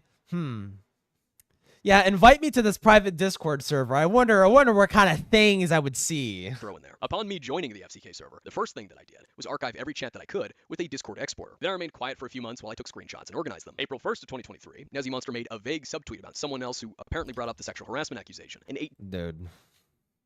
Oh wait, so it wasn't private. Oh, so the FCK wasn't private. It was invite only, but it was like they basically like people joined it all the time. Days later on the 9th, she released a second twit longer discussing it. This will be the last time. I'm trying to figure out how to pull up the thing. This is the last time I'm talking about this situation. Bear in mind, a lot of this will be going by my memory, which isn't the best. For context, I made a claim that someone sexually harassed a friend of mine. It's almost like she's not outright admitting and actually avoiding stating the fact that she falsely accused him when they sent a shirtless photo without permission. What do you mean without permission? Why are you now going back on that and claiming yet again that they didn't have permission? That's a little odd. Here we go. I received 2 separate screenshots. One was cropped into my server while the other was sent via DMs. He's referring to our DMs. I mixed these two up. Not only did I mix them up, but I later found out there were 2 separate photos that were sent. The screenshots that were sent only showed one of them. That was the photo that had been shown to me and was part of the original claim. Nezzy is stating that Teddy initially only showed her the shirtless photo of him wrapped in Christmas lights, and she based her sexual harassment claim on that. So why is she mentioning that this supposed second photo was sent when it wasn't originally ever a part of the claim? This is a ploy. Oh guys, there definitely was sexual harassment. I was right in my claim now, because there's this other second photo that was sent that I didn't even fucking know about when I made the claim of sexual harassment. That makes so much sense. In the group of screenshots I was sent, the same one appeared 3 times. I didn't think they were useful. While I did accidentally send her a couple of duplicates, she's still admitting to going through the screenshots, which means that she would have seen the screenshot of Teddy stating, "Send here." I want to make something extremely clear. I was not equipped for this situation at all. Some reasons are very private. I never intended this maliciously. This was not a planned thing. Everything just kind of happened because I panicked like an idiot. I take full responsibility and I apologize to a certain someone as A. She's talking about me and yet still refusing to say my name. My fucking Beetlejuice. By the way, to clear something up, the FCK was not made for you. It was just a chat filled with other creators as the person who owned it was social. It broke up because a lot of people disconnected from that person due to personal reasons. Yeah, personal reasons. That's why the FCK broke up. Not your rampant hypocrisy, your attempts to control the narrative, or the fact that you all were spamming the server with porn and showing minors pornography. Oh yeah, just personal reasons. The only times we ever brought you up was because you kept following us around. Oh, you're not going to state why I was following you around. Maybe the constant false accusations, hit pieces, watching of my Twitter and Discord server might have something to do with that. I don't intend to make a video of this, and I don't intend to talk about this again. Do not bother anybody else about this. The situation was entirely my fault. I take the full blame. I mixed things up, I panicked, and I approached this the same way, and for that, I am sorry. Ever since the situation, I've gone to therapy, been diagnosed, and have been properly medicated. You can choose to stay if you wish, but if you as my audience, my friends, do not wish to, I fully understand. Thank you for reading, and have a nice day. It was around this time, April of 2023, that I made the interesting decision to reach out to Lao Convoy to help me get a call with Nezzy Monster, because every attempt to talk with her went absolutely nowhere. This was another choice of mine that aligned the stars and put us on the path to the shitstorm back in early 2024. Now, just before our call, Nezzy Monster and Susie fucking Doodletones coincidentally reached out to Teddy the Draws to apologize for what had happened in 2020, and then her, Teddy, and Doodles got into a call from a third-party source. Oh, you fucking rats! You fucking dirty rats. Oh my god. Yeah, they probably smelled a little bit fucking they smelled the fucking scent of an investigation. And we wouldn't want we wouldn't want people to find out we're fucking dirty hypocrites. Let's reach out to Teddy and make sure they're doing okay. Let them know we still care about them. God, you freaks suck, Teddy dude. to try and align their stories Wow. for the upcoming call with me. Totally not suspicious behavior at all. Yeah. You need to prime yourselves if you're planning to tell the truth. There's a difference between preparing for the call and sort of refreshing yourself and trying to get someone to agree to a set of events for your public call. While I do trust this person, please take this with a grain of salt, because I don't have any evidence nor any other sources that align with the details, or supposed details, of this call in particular. It was then on May 7th of 2023 that I and Nezzy Monster had the call in Lao Convoy's Senate server, with Doodletones tagging along as sidekick. That'll be a pretty consistent theme moving forward. As usual, I'll summarize, but the recording with and without my post-commentary is provided in the description. Nezzy Monster and Doodletones couldn't keep the story consistent in the call. On the topic of our DMs from 2020, Doodletones said that Nezzy Monster thought she deleted our DMs and didn't know she had them the whole time. If I may, I was gonna follow up, and then you went back and looked for those DMs, and you didn't even know that they Oh my god, what's that On the topic noise? of Oh, it's sexual Doodletones. I harassment thought it was a and fucking Mad Libs' September mosquito. 2020 video. Nezzy's reasoning for not giving Mad Libs the key screenshot was that she blocked me, closed our DMs, and had no way of getting them back. Like I said, I gave what I gave to Libby, and I gave her the wrong things. I will admit that. We had a conversation about that. We left on good terms because I was an idiot and I mixed up screenshots and I misremembered a lot of shit that happened. Because after our convo, I had blocked you, and I also ended it, and I didn't know how to get it back. Which is contradicting what Doodles first said, that we know is the truth for once, because just a few days before this very call, Doodles sent Kumo a screenshot from Nezzy's perspective of our DMs. Now, anytime I started bringing up what Nezzy Monster did, her false accusations or her hypocrisy, the topic was immediately shifted to my mean statements, my mean comments, or even me being on a stream back in 2020. For instance, when I started to discuss her deceit, she shifted the topic to a mean tweet that I made about Slumers, insisting that it wasn't photoshopped to have her at in it. The few times that the topic wasn't shifted, she said she couldn't remember much, only to continuously remember a very oddly specific detail. This would be a common strategy of Nezzy Monster in the future. For her claims. I don't remember. She remembered that I called her a bitch in a video, or that I was on her live stream in 2020, yet anytime I asked about something on her end that she did, I don't remember that. Another issue with the call, they put the onus for evidence only on me. I have no issue with evidence being demanded or asked for making a claim. However, I do have a problem with only one person being asked to provide evidence, and not once was Nezzy Monster pressed to provide evidence for any of her claims. Totally not biased, though. Not a biased call at all. That's a ridiculous notion. 15 minutes into the call, I point out that it wasn't the first time I've tried to have a conversation with the FCK. Nezzy Monster stated, I know from the several different DMs you've sent me. And this isn't the first time I've tried to have a conversation with you all. I've approached you all multiple times to have a conversation. The several different DMs that you've sent me. One About of which said you have 24 hours. I said 24 to 48 because I was 24. editing the video at the time, and this was specifically the video, it was specifically the video that was made right around the time the Mad Libs Lies Again video. Do you not understand how threatening that message is?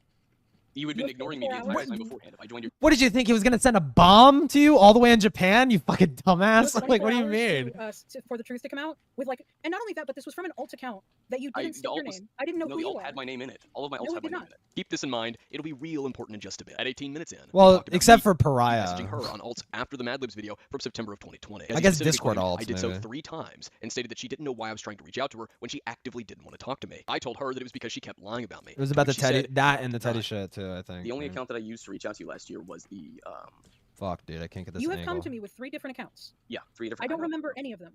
I don't know why you kept trying to contact me when I actively didn't want to talk to you. because you kept lying about me. And then No, I did anytime not. I would, yes, you did. I don't talk about you. I don't care about you.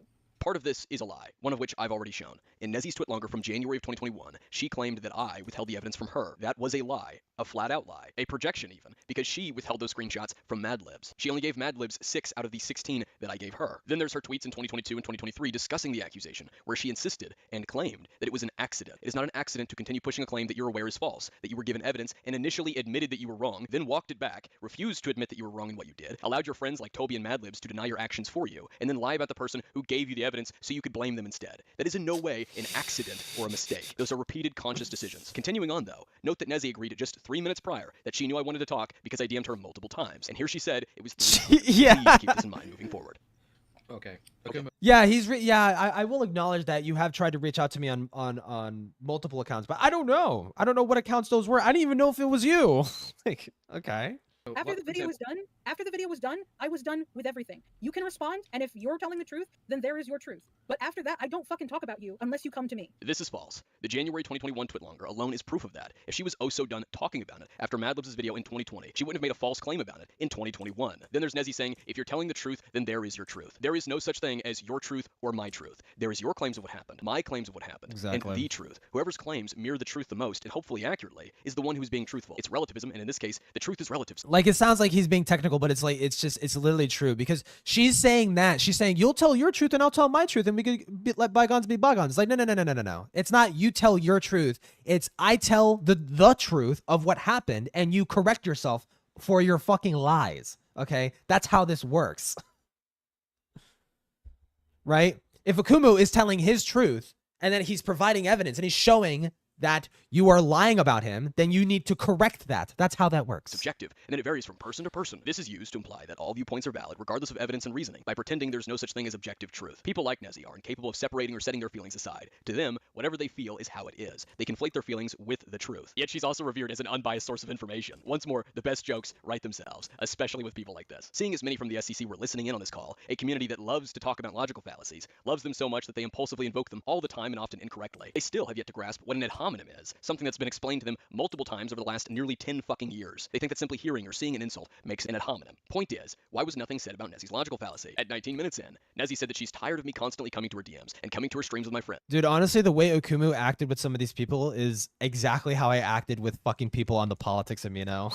like back when I was a fucking kid. I'm not gonna lie. Specifically stating that she remembers me following her Twitch stream on 2 different accounts. And that's it. I don't give a single. I mean this in the nicest way. This desk is I don't so give a single wobbly, shit bro. about you.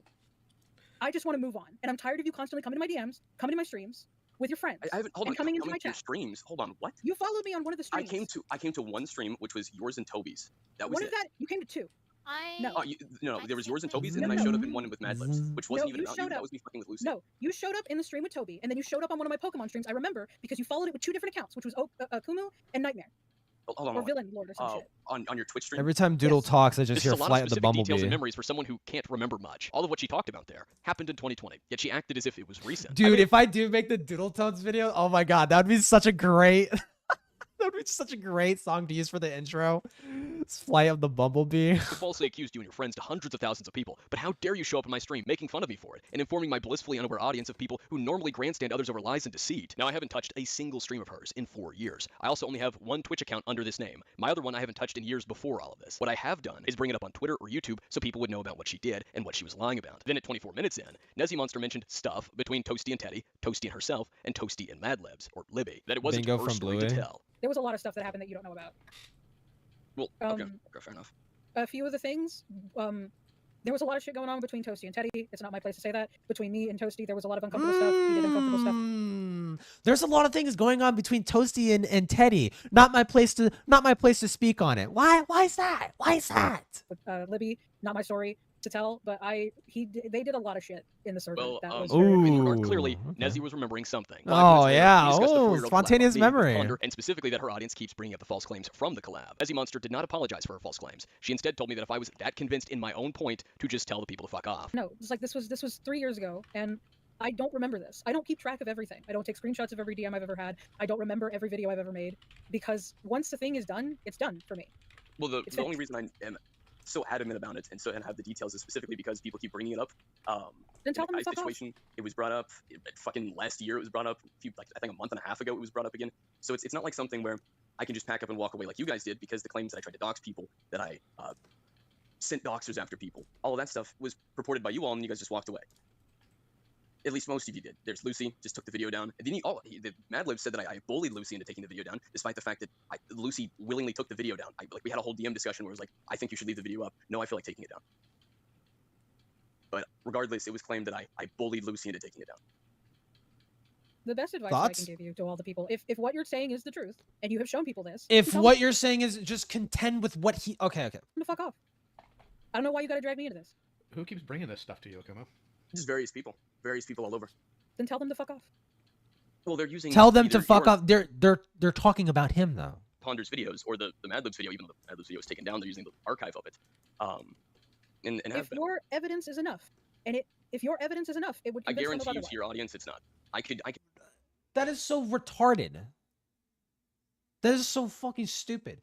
If your evidence is enough, then it would just debunk everything. Unless it was just a constant fucking brigade of retards that kept saying the same fucking lie over and over and over again, propagating it all over in this small little niche fucking community, and not giving him, and also banning people from Discords for being fair to Akumu, right? So essentially in this community, you're not allowed to correct the literal fucking lies about him. You're supposed to be lock in step with the fucking narrative, and the second you step out of it, get fucked. You're out of this community. Whip out evidence for days, and I have before in conversations with them. It doesn't matter. And this community is so much bigger than Akumu's, right? This community is so much fucking bigger. Then tell them to fuck off. Why are they? If you are that convinced in your own point, then tell them to fuck off. Does that sound familiar? Back to our DMs from August of 2020. I said I don't like liars. She said she's not lying. That I can think that, but all right. And I told her I ripped her a new one by confirming the dozens of lies in her video, the collab. She said, sure you did. Whatever helps you sleep at night. When I said that she lied in her video dozens of times, and that's why it was so easy to pick apart, and everything in that vid was bagged. If you can't see that, I don't know what to tell you. It wasn't, hence why it was picked apart. You had 2 good points at best. Nezzy replied, sure. Like I said, you can think what you want. And like I said, sure. Later stating, I don't know why you're still obsessing over that vid though. When is jargon involved? He doesn't. And thankfully for his own sake, he is not involved in the FCK shit. To her that she lied dozens of times in it. Same video that she got hundreds of thousands of views with. But it's much easier to pretend my dislike of that. It's just me obsessed with the video. He's only involved as far as he collabed with Fuchsia Butters on a video about the Toby drama with fucking Toby fucking whatever the fuck. I don't know. She has no idea why. This feigning ignorance and omitting issues to then complain about my issues is a long, long habit of the art and slideshow community. Both content creators and the audience do this. That's if they don't just tell themselves I'm salty or upset over being called out, just to avoid the actual problem with their favorite people. The point I'm making is that her telling me, if you're so convinced in your own point, is just the same smug skirting around of the issue that she did 3 years before. An issue that she created. 39 minutes into the call, Nezzy did apologize, but only for her contribution to Madlib's hit piece. A Nezzy Monster segment that involved reciting the false sexual harassment accusation against my friend, with Nezzy stating that she regretted it. One of the points that was brought up in 2020, specifically in the Madlib's video, was that I would repeatedly show up and raid your all streams. And this then video that wasn't my claim. That's your problem with Libby, not with me. The video I was didn't made write to speak that for script. all of you. No, it was not. It was meant to speak for us separately, which is why everyone had their own points. So, but you oh my God, you're so fucking dumb. I wasn't a part of the making of the video. I only contributed that one part. I wasn't a part of the video. I only contributed that one part. Yes, that makes sense. Thank you. I really regret, and I apologize for. I wasn't a part of the script. I didn't read the script. I didn't watch the video. 54 minutes in is especially noteworthy because I asked Nezzy about the porn spam inside the FCK server. Nezzy mentioned that Toasty would spam porn even in their conversations, and specifically brought up that Toasty had a chat for Slummers' NSFW, her porn artwork. What is with the porn spamming? I don't know. He would do that in our conversations too. Well, he wasn't the only one that did it was just kind of. I know. It was just kind of the environment that Toasty like, built. I do. Careful, Doodle. You might be making statements now that you will have to commit to in the future. Careful, careful. Wouldn't want you to get caught in the crossfire or anything. NSFW specific chats. I don't like the fact that he had an NSFW chat specifically for Slimmers for her art. Well, yeah. Oh yeah, we know. Oh yeah, we know. We know. Hey, you might want to hide this chat. It might become a problem in the future. God, dude. The NSFW one of the reasons why I left. let out of the NSFW chats. Like there's example. I think that's primarily One of the reasons why I left, she was in the Discord for a while. question that you'd have to ask Toasty more than anybody else.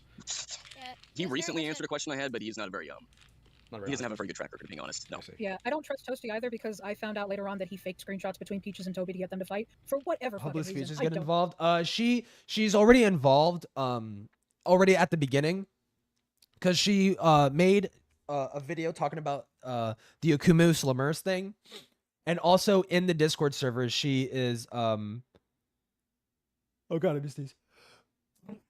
She is actively posting porn with minors who are in the chat. She is actively posting sexual fan art, and she like sexual art that she had made of her characters and other people's characters. I don't know if any of the other characters were minors, I think, but she was very, very sexual around minors in those in the FCK.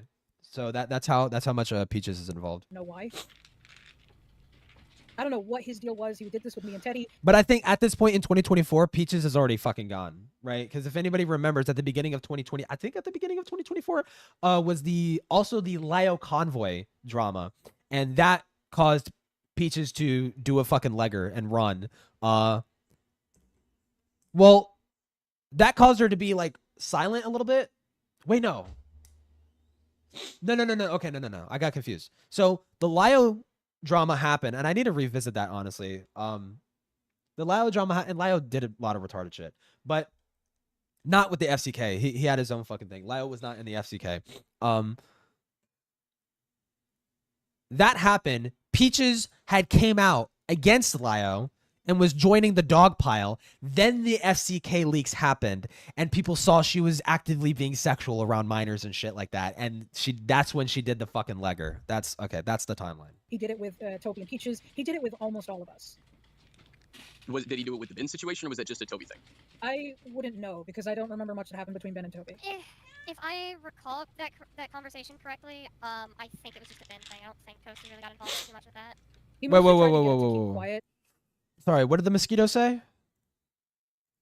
Wait, what? Because I don't remember much that happened between Ben and Toby. If I recall, I don't remember what happened much between Ben and Toby. Wasn't that like a huge drama? Like, what? I mean, I suppose maybe you wouldn't remember. It happened in like 2022 at the time, or 2021, or yeah, like 2020. It was like 2020 or 2021. I remember Nick was going to do one of the drama deep dive videos back then, but he literally was too lazy. It's confusing, long forever. I hate him for that. We never got the tipster video he was cooking up, dude. I was super hyped for that, and he just never came out. I wouldn't know because I don't remember much that happened between Ben and Toby. if I recall that conversation correctly, I think it was just a Ben thing. I don't think Toasty really got involved too much with that. He mostly tried to get it to keep That's quiet. okay. No, that seemed that no. Okay, no. The mosquito is right. The mosquito is right here. I don't think Toasty got involved as far as banning the guy, because everyone was like complaining about him. Ben the Looney. Everyone was complaining about Ben the Looney. And it was spearheaded by Toby. And so Ben the Looney was banned by Toasty, I think. At the time, that's what I remember. No one else mentioned that, brought it up, or even alluded or implicitly, remotely mentioned it. Nezzy was the first one to specifically mention the Slimmers chat, so she obviously remembered it. Yet when asked why none of this was brought to light, she constantly insists that her memory is oh so bad, that she couldn't remember these things. Yeah. And something like a chat dedicated to a minor's porn, and was essentially a large group chat with adults and other minors, she remembered instantaneously, completely on her own. At 59 minutes in, Nezzy Monster told me that she still stood by the collab with Ponder, and that if I wanted more... Notice how she, when it comes to questions involving herself, actions that she can be condemned for, she doesn't remember. But when it comes to actions other people can be condemned for, other actions that she's not in relation to, yet involves the FCK, now she all of a sudden she remembers. This is the pattern. This is the pattern. And she does this in the Lio call. Lio Convoy had, I think it was after this, Lio Convoy had a call with her to basically further confront her on shit after Lio went through the FCK leaks. She does this. She's like, oh, I don't remember. I don't remember. Every time she says, I don't remember, that means, that basically signals to me that you're guilty, right? Now, obviously, you would need evidence, right? You need evidence for exactly what you're accusing her of, right? Which is that she knew and stuff. Well, no, she did know. No, there is evidence. No, there is evidence. Sorry. I was just thinking like in a vacuum. But no, there actually is evidence. We saw it in the video earlier. She knew the inappropriate shit. She asked the Slimmers chat to be deleted. She asked that to have happened, right? So she fucking knew. It's not that, oh, I didn't remember. She knew. She knew 100%. It's just when people ask her, why didn't you do anything about it? Oh, I don't remember. Like now you don't remember. Talk to Ponder instead. And My like only clarification is that shit being brought up again, like repeatedly. well, tell them to fuck off. Because here's the thing, right? I cannot control that other people come to you, and I cannot control what people believe. They choose what they believe. I stand by that video to my recollection of it and from what happened to it. If you want more closure on it, I would recommend talking to Ponder, because I have a really fucked up memory, because I am stressed all the time, and I'm not very stressed. I have ADHD. I have autism. I am fucking In an hour and 3 dyslexic. minutes into the call, we again discussed my attempts to talk to the FCK, and specifically Nezzy Monster. Nezzy brought up some valid points about how you're conducting yourself, obviously, but that's what I think needs to go. If you want to have conversations, and I do mean conversations, not dicking with other people who have been involved, I implore you to do it in a sensible way. Well, I started dicking with them after things didn't go anywhere.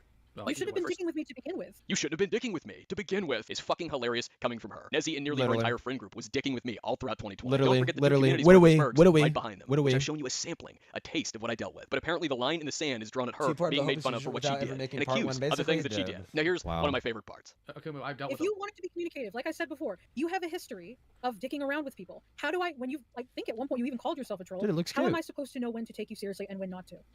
Well, when I reach out to you on Twitter wanting to discuss it, like act on The one time, How am I supposed to know when to take you seriously? How about when the allegations involve sexual misconduct with minors over the internet?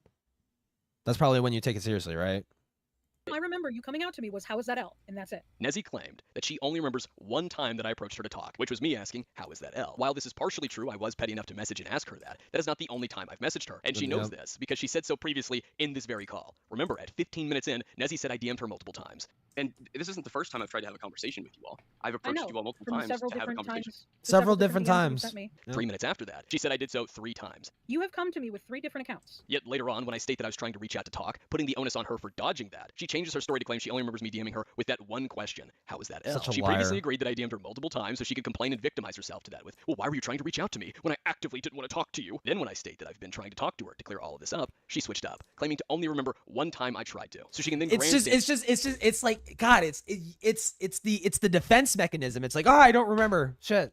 Like, wait, hold on. That detail makes me look bad. I don't remember. about how I wasn't actually trying to Convenient. talk to her. I wasn't being communicative. Fascinating how that works. Now, just a few seconds after Nezzy contradicted herself, we discussed our DMs from August of 2020. Nezzy claimed that she asked me in our DMs if I was going to revel in it, and claimed that I said yes, then claimed that I said I might. No, because before that, when the initial video was made, I think this is the first week that the video was made, the Madlibs one in regards to the whole like sexual harassment thing. The first thing I did was I tried to DM you, and then it went nowhere, and that's why all the tweets that are in the video, which again can be found like at Nezzy's segment of the video on the Wayback Machine, all those tweets were made because no response was made. And then I got, hell, you fucking, when we were talking on the Noodle Cup Boy account, I wasn't dicking with you then, and then you yeeted me out of your server, and I tried to No, say you were kind of dicking with me on there.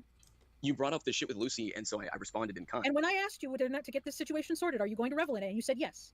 You didn't want the situation to be fixed. All of a sudden, just have a really good memory of DMs that are like literally 2+ years old. Huh. You wanted to No, revel I in didn't my say I was face. going to revel in it. What Yes, I you said did. was that, There's literally no. a screenshot of it. What are we? Let me go to the DMs. I said, are you going to revel in it or are we going to get it fixed? And you said, I might. This is untrue. Looking back at our DMs, Nezzy said, I admit I may have made a mistake. Do you want it fixed or are you going to revel in it? I responded, may, in all caps, quoting her because of her audacity to think she may have made a mistake after I gave her the screenshots. 4 minutes after this, she repeats twice that if I wanted to talk, I could have reached out. So it's like, here's the thing. I guess. Here's the thing. My biggest issue with you, right, is that you come off as a very hostile person. And no shit. Nobody wants to deal with a hostile person. Irony. Especially me as someone with like, Irony. anxiety and someone that has to, Irony. takes a lot of meds just to function. I'm not going to react well to it. If you wanted to talk, you could have just said, hey man, there's some stuff that I disagree with. You mind like hashing it out? I'd be like, sure. I'm not going to respond to you have 24 hours till the truth comes out. Well, what about the one after that one? Because the one after that one in 2022, I was like, hey, I'm working on this video. And That I one I kind don't of talk remember. about it before. I wanted to talk about it before posting it. That one So I don't didn't want to remember. make the second. Also, to you last don't video announce yourself? You never announce yourself. You just expect me to know which one is supposed to be you. Well, the account was like named me. So, but And to you be fair, I expect should. me to think that every person named Akumu is you? on the vast wide web. Who the fuck else? Why would someone by the name of Akumu be reaching out to you? It might be the Akumu, the one and only Akumu that you know. Talking about ACC drama. It might be just that Akumu. Wow. Crazy. Fair, but That someone has a weed name? if I'm bringing up the Teddy and Silver situation, I think it would be fair to assume that it's me. Yes, it would That's why be. I said that I don't remember that DM at all. Oh, fuck off. I don't even know if I read it. I could have just seen your name and fucked off. Because it doesn't Fair show the full DM. It also probably went into the DMs. It's like, hey, warning, this person is suspicious. And I'm like, well, fuck it. Because I have that on my thing. Yeah, there is a third category. Like, dude, if you wanted to talk from the very beginning, all you had to do was be like, hey, what's up? But no, every time that you've ever talked to me, every time you've talked to anybody, has been incredibly hostile. First, she agrees By him getting straight to the point, like why, like, oh my god, you need to coax me like I'm some sort of fucking like I'm some sort of deer. Okay, you gotta offer me like a little carrot or a little fucking deer pellet or fucking, you know, deer food in your fucking hand. You need to fucking talk to me like I'm some sort of limp fucking baby fawn. Like, get the fuck out of here, dude. me constantly DMing her so she can Stupid. complain about me reaching out, that she actively didn't want to talk. Then she only remembers When one this time fucking and tells ape me I is can like just reach so out. fucking What a aggressive god. online. Never Like, mind the get the fact that while fuck she's out of acting here, like she dude. would have been open to talking with me had I seriously reached out, despite the fact I did multiple times, and she's already acknowledged that. The only time when we were talking, she fucking blocked me. She previously admitted to that in this same call. Remember Heat and Mitsuru? She was listening in on this call and squealing in the text chat with the rest of the Centaurs, going on about how this was old and that it's never stopped being brought up. Huh, kind of like the false doxing accusation I've dealt with. Something Heaton herself is guilty of claiming towards me. Though a notable difference is, Nezzy falsely accused me and later my friend. I haven't falsely accused her. Heaton went on to say, the whole point of this is that he won't leave Nezzy alone. That was not the point of the call. Heaton even linked the part Okay, 1 so of Heaton Nezzy is a and Nezzy Bonner's simp, collaboration. alright. I want this nerd to leave my friend alone. If you'd like to see the entire call and the whole chat reaction to it, it's within the video about the call. It was after the call that I tagged Heaton and brought up her reciting the false doxing accusation back in 2021, to which she defended herself doing so, but couldn't even get what I asked for right, to even defend herself in making the claim. Heaton also said that the FCK should have kept Slummers far away from me, as if my mean tweets were the real and true Oh my god, that is so rich. a Anyways. group of adults showing her porn and getting her to draw it, one of whom was Heaton's friend, Nezzy, who knew and stayed quiet about it. Priorities are great. She then told me to cope, ultimately running away from the conversation because she didn't have her friends Pussy. backing her, like in those Complete silly little fucking slideshow calls. pussy. Even after the Synod call, Nezzy Monster went on to downplay the sexual harassment accusation she made, again, in a few calls with the slideshow commentary community. To them because that's partially our job. And I want you to understand that I too have fucked up before, and I have believed someone with very little evidence. And you want to know what I did? What did you do? I wrote out an apology twice because I also got something wrong in my first apology. I wrote out an apology trying the best that I could with my memory. I tend to have a bad memory because of my mental health issues. That's not an excuse, it's an I explanation. tend to have a bad memory until I get some Deus Ex Machina in my life and I fucking all of a sudden can recall specific DMs messaged to me 2+ fucking years ago. I shared that on every single platform. I had an apology sent to the individual in question Awesome. because I didn't want to contact them. They were, I believe, friends with a doxer at the time. And I had a conversation with one of the people involved. I didn't hide anything. I didn't talk to them and say, well, you should take this. I did tell a friend. And this is the Cloak and Dagger uploaded by Doodle Tones. Send it to equal. This is them. Oh my god. Okay. I think, okay. This guy right here. Who is this? God. Oh my god, because the Cloak and Dagger stuff is a recent thing. What is the context? Fuck. If they could take it down. I'll figure it out. I do regret. They didn't take it down. I didn't bother them again. Whilst grandstanding someone else, talking about how they need to be held accountable. If you do this bullshit again, we're going to bring this to Lio, or you're going to have to deal with me again. Do you understand me? So if I see you do this shit again, you're going to deal with me. But I personally feel like, I'm not saying it needs to be right now, but I feel like you, at some point, once Key and Tippy are like emotionally better, you need to like hold them accountable. You need to just go up to them and be like, hey, you guys need to be actively working to improve yourselves, you know? No, they need to be actively accountable right now. Something that I've noticed in this community is that Tippy and Key tend to be held with kids' gloves. You don't need to go down on them hard, but you need to hold them accountable. Yet presenting her false Yeah, look, I mean, just look at it's just the accountability Gestapo is whipping out their fucking baton to beat a fucking helpless autist in a fucking Discord call, okay? But has nothing to say with a literal fucking pedophile actively grooming a minor right in front of their fucking eyes, dude. Accusation as though it was a Holy mistake. shit, An accident. dude. Not that she made the accusation with no evidence to begin with, which is ironic considering her and Ponder's whole claim is that I lacked evidence. And of course left out that she continued to defend and lie about it for 4 fucking years. Don't think that this train stops just yet. If it's one thing I've shown you all, it's that these people can't help themselves. They have to dig to rock bottom. We're now in 2024, the precipice of everything you've been shown so far. In February, February, I finished the video on the FCK server with the help of a friend named Inla, who you've seen and heard narrate. It was while I edited the FCK server video, someone I told ran back to Lyle Convoy, setting up these next events. The FCK server video was uploaded and then scheduled to premiere February 26th of 2024. On February 23rd, 3 days before, Madlibs put out her statement about the FCK and the server. Uh-oh. Wait, it was set to premiere when? Ran back to Lyle Convoy, setting up these next events. The FCK server video was uploaded and then scheduled to premiere February 26th of 2024. On February 23rd, 3 days before, Madlibs put out her statement about the FCK and the server. It was an info dump that narrate. It was while I edited the FCK server video, someone I told ran back to Lyle Convoy. Fun fact, Black Griffin Wikipedia says that he was born... When he was born, he was already 35 years old? Okay, that's weird. Setting up these next events. The FCK server video was uploaded and then scheduled to premiere February 26th of 2024. On February 23rd, 3 days before, Madlibs put out her statement about the FCK and the server. It was an info dump that touched on the sexual harassment accusation, Toasty, Junkie, and even pissed off Dumb and Dumber, Nezzy, and Doodles. Yes, I was in the FCK server. A lot of terrible things happened in there. I should have stood up and said something, but didn't, and that's my fault. Wait, so when did this premiere? Hold on. When did this premiere? When did his FCK video premiere?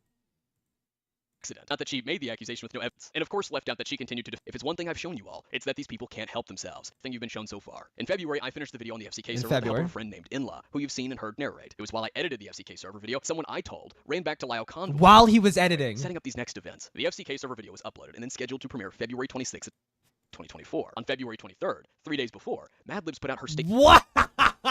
Okay, so I'm right. All right. So what happened, dude? God, don't you just love accountability? Oh my God. This fucking snake shithead realized Akumu had the logs to the FCK server, knew what was coming, and bolted to the YouTube post to like, hold on, I need to explain everything before this video comes out. Like to try and poison the well to their fucking audience. Oh my God, bro. About the FCK and the server. It was an info dump that touched on the sexual harassment accusation, Toasty, Junkie, and even pissed off Dumb and Dumber. This is Nezzy, right? Yes, I was in the FCK server. A lot of terrible. Who is this? Madlibs. Okay, this fucking things dumbass. happened in there. I should have stood up and said something, but didn't, and that's my fault. I left this. Oh, I should have done something, but I didn't. Yeah, all this. There's a couple pedophiles in this Discord server that were all being sexual around kids and minors and encouraging minors to do all this shit. I should have said something, but I didn't. My fault. My fault, B. Server. I left the server and stopped talking to anyone involved in it years ago because everything in it didn't sit right with me. Even when everyone tried it didn't sit right with you. Where was the video? Where was anything calling it out? Minors were in danger. They were in danger. They were literally talking to people who get. Oh my God. I was gonna crash out. They were literally talking sexually. Minors were in the Discord talking sexually with other adults who just so happened to have a predilection for lolicon and shotacon. Sexual depictions of children. And you didn't think to step in? My bad? Wow. It was fine. I should have said something about it, but I didn't. I stayed on extremely distant but decent terms with everyone as well if they ever. I wanted to distance myself from it. God, dude. Fuck these people, bro. Messaged me afterwards, but I shouldn't have. I was afraid that if I said anything or didn't play nice, that everyone I thought were my friends, some with platforms. Oh, my little internet friends would have a problem with me if I spoke up about pedophiles at the Discord server. Oh. Way bigger than mine would turn on me and throw me under the bus the same way they did to anyone else who disagreed with them. That oh my God, so rich. Should have been my first clue to get out. This does not excuse anything, but for what it's worth, I'm sorry for everything. I'm sorry to the what it's worth worth that were exposed to so much and harassed by some members. I'm sorry I stayed quiet. I'm sorry for the couple of NSFW things. For what it's worth, bro. For what it's worth. It's worth fucking nothing. It's worth fucking nothing, dude. Holy fucking shit. Fucking a hobo's piss bottle, it has more worth than this fucking response. I sent in the chat, even if they were the result of conversation I was having with other adults, never directed at or meant for minors. It was unacceptable of me. And she shares a screenshot of our DMs when we spoke a few months ago. Wait, huh? Even if they were the result of conversation I was having with other adults, never directed at exposed to so much and harassed by some members. I'm sorry I stayed quiet. I'm sorry for the couple of NSFW things I sent in the chat. Even if I'm sorry for the couple NSFW things I said in the chat. They were the result of conversation I was having with other adults, never directed at or meant for minors. It was unacceptable of me. But you knew there were minors in there, like Slummers and Teddy. And there were multiple minors openly posting about their age in the server.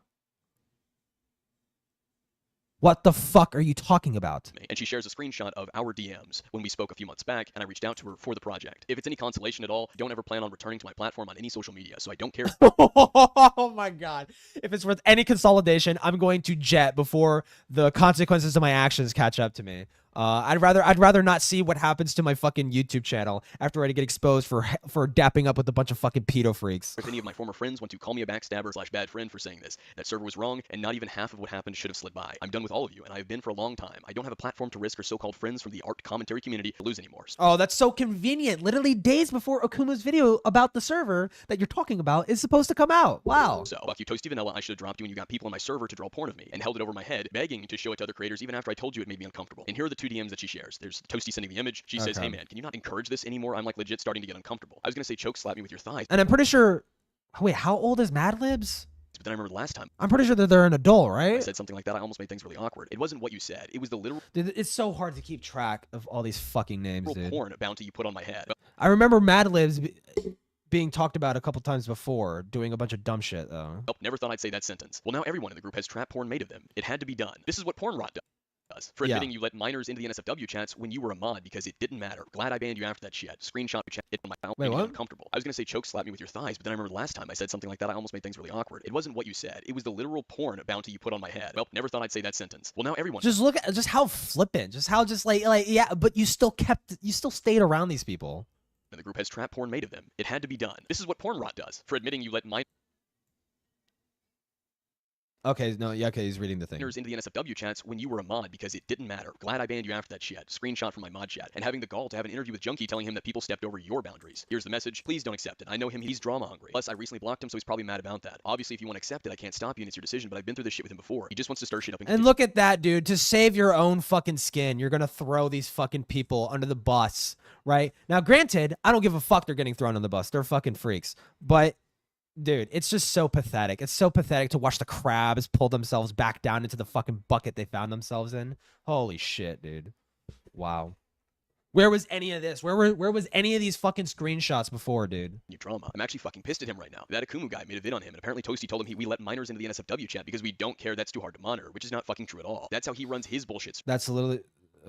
Not us. When you would constantly be a fucking creep to everyone, no matter how many times people told you to stop. Oh wait, no, that's Lib's server. Okay, to talk about because your favorite thing to do besides masturbate all day and talk about it was to threaten people behind the scenes with how many screenshots and DMs you had saved. To say I'll always win and I have more on my side during arguments. Even bragging in VCs about having certain YouTubers' face pics when they didn't want to show their faces. Fuck you, Nezzy Monster, for telling me that Akumu's friend sexually harassed someone and giving me every screenshot except the one where the person had asked for the shirtless pic to be sent. And you and Doodletones telling me you just forgot to send it years after. It's just so convenient. It's so convenient. Now all this is coming out. You said it was cropped to only say send here. That's the one I remember getting sent to the server. I didn't remember the one here. I don't even remember it being in the original time we had DM'd each other. Apparently you can change URLs. Yeah, you can. URLs, yeah, I think so. I don't know. All I remember is that there were 2 photos and the cropped one got sent to the server and I may have mixed them up. I want an explanation and hopefully you can see that oopsie I forgot isn't a great one. I can, but I can also see it being a realistic one. Also, don't forget they were sending NSFW shit with minors. I think Lib is an adult. I'm fairly certain. Because why would you make the distinction that, oh yeah, I'm sorry for sending NSFW in the fucking Discord server? Obviously, if you're a kid, you're not at fault, right?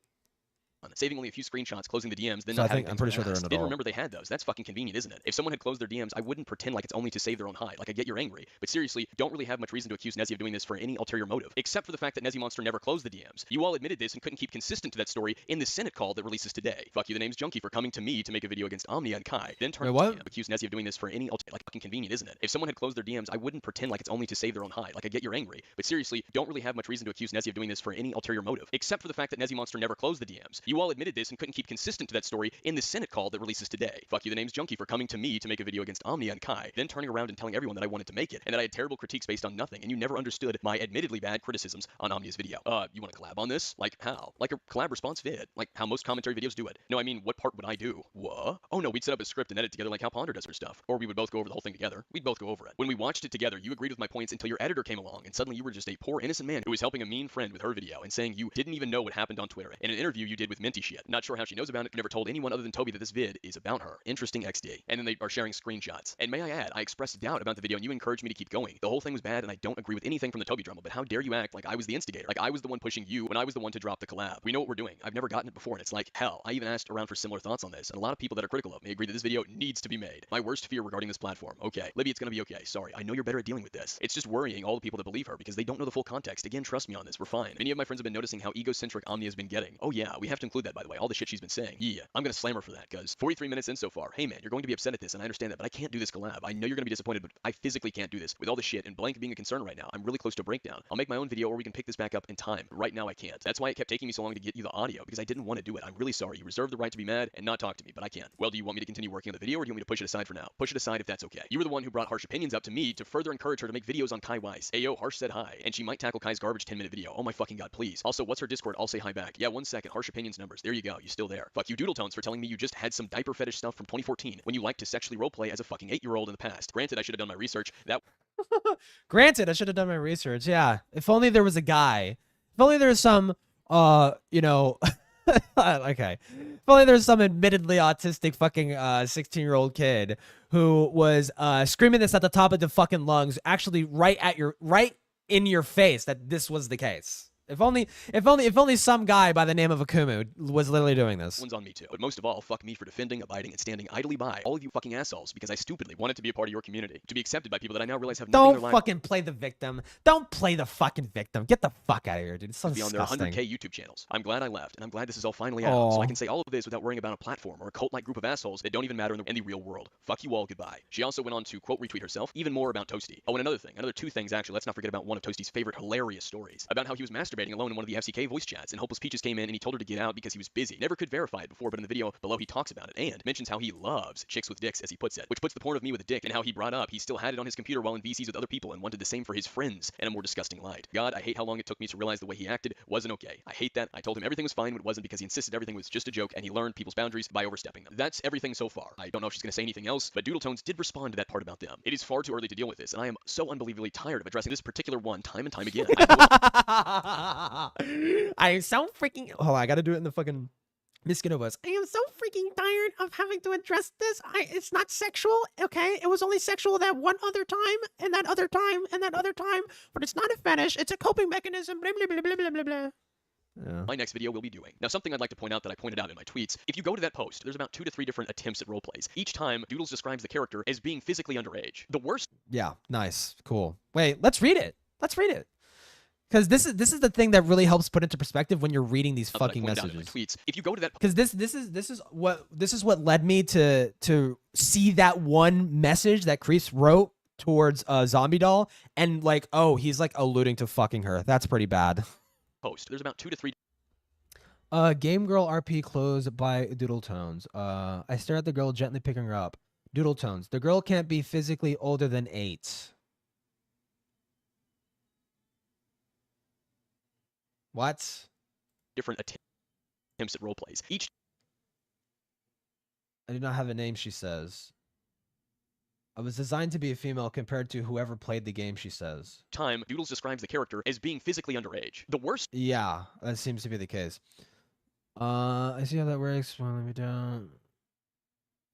Any character? One. The one with Kirby. She transforms into Princess Peach. That lasts...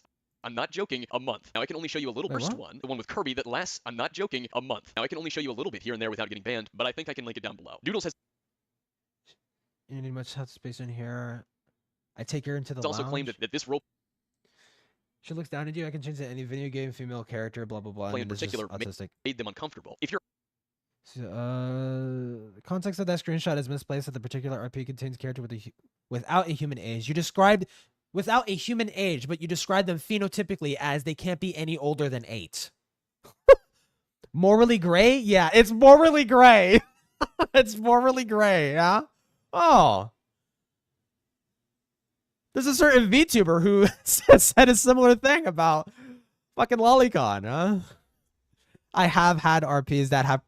Have I had RPs that probably go too far? Sure. There might have been, you know, a few. I don't remember all of them. Teehee. Oh my god, dude. But one in particular doesn't cross that line. Okay. One of them is definitely above the board. Okay. With a situation, a conversation, a discussion with someone. Do you make an alt account to come back and continue the roleplay that you're uncomfortable with? Well, apparently, Susie does. On February 25th, Hopeless Peaches had a call with Loud Convoy and someone by the name of Crystal Flame. Crystal Flame talked to a crying Hopeless Peaches, explaining that she should make a Twitter thread to get ahead of us talking about the FCK server. Now, Peaches should go about that. It was also during this call that Peaches... Dude, what? 25th, Helpless Peaches uncomfortable with? Well, apparently, Susie does. On February 25th, Helpless Peaches had a call with Lao Convoy and someone by the name of Crystal Flame. Crystal Flame talked to a crying Helpless Peaches, explaining that she should make a Twitter thread to get ahead of us talking about... Oh my god. Listen to all the freaks. All the freaks start panicking. All the cockroaches are starting to scatter. Oh my god, dude. It's so fucking good. It's so deserved. About the FCK server. Now Peaches should go about that. It was also during this call that Helpless Peaches admitted to knowing that Slimmers was a minor.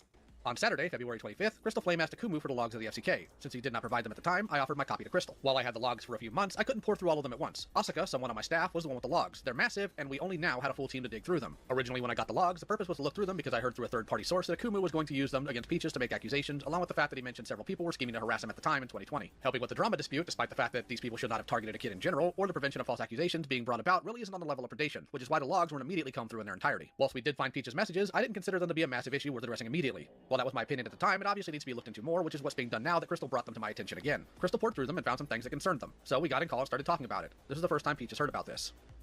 I wasn't like hiding it or anything.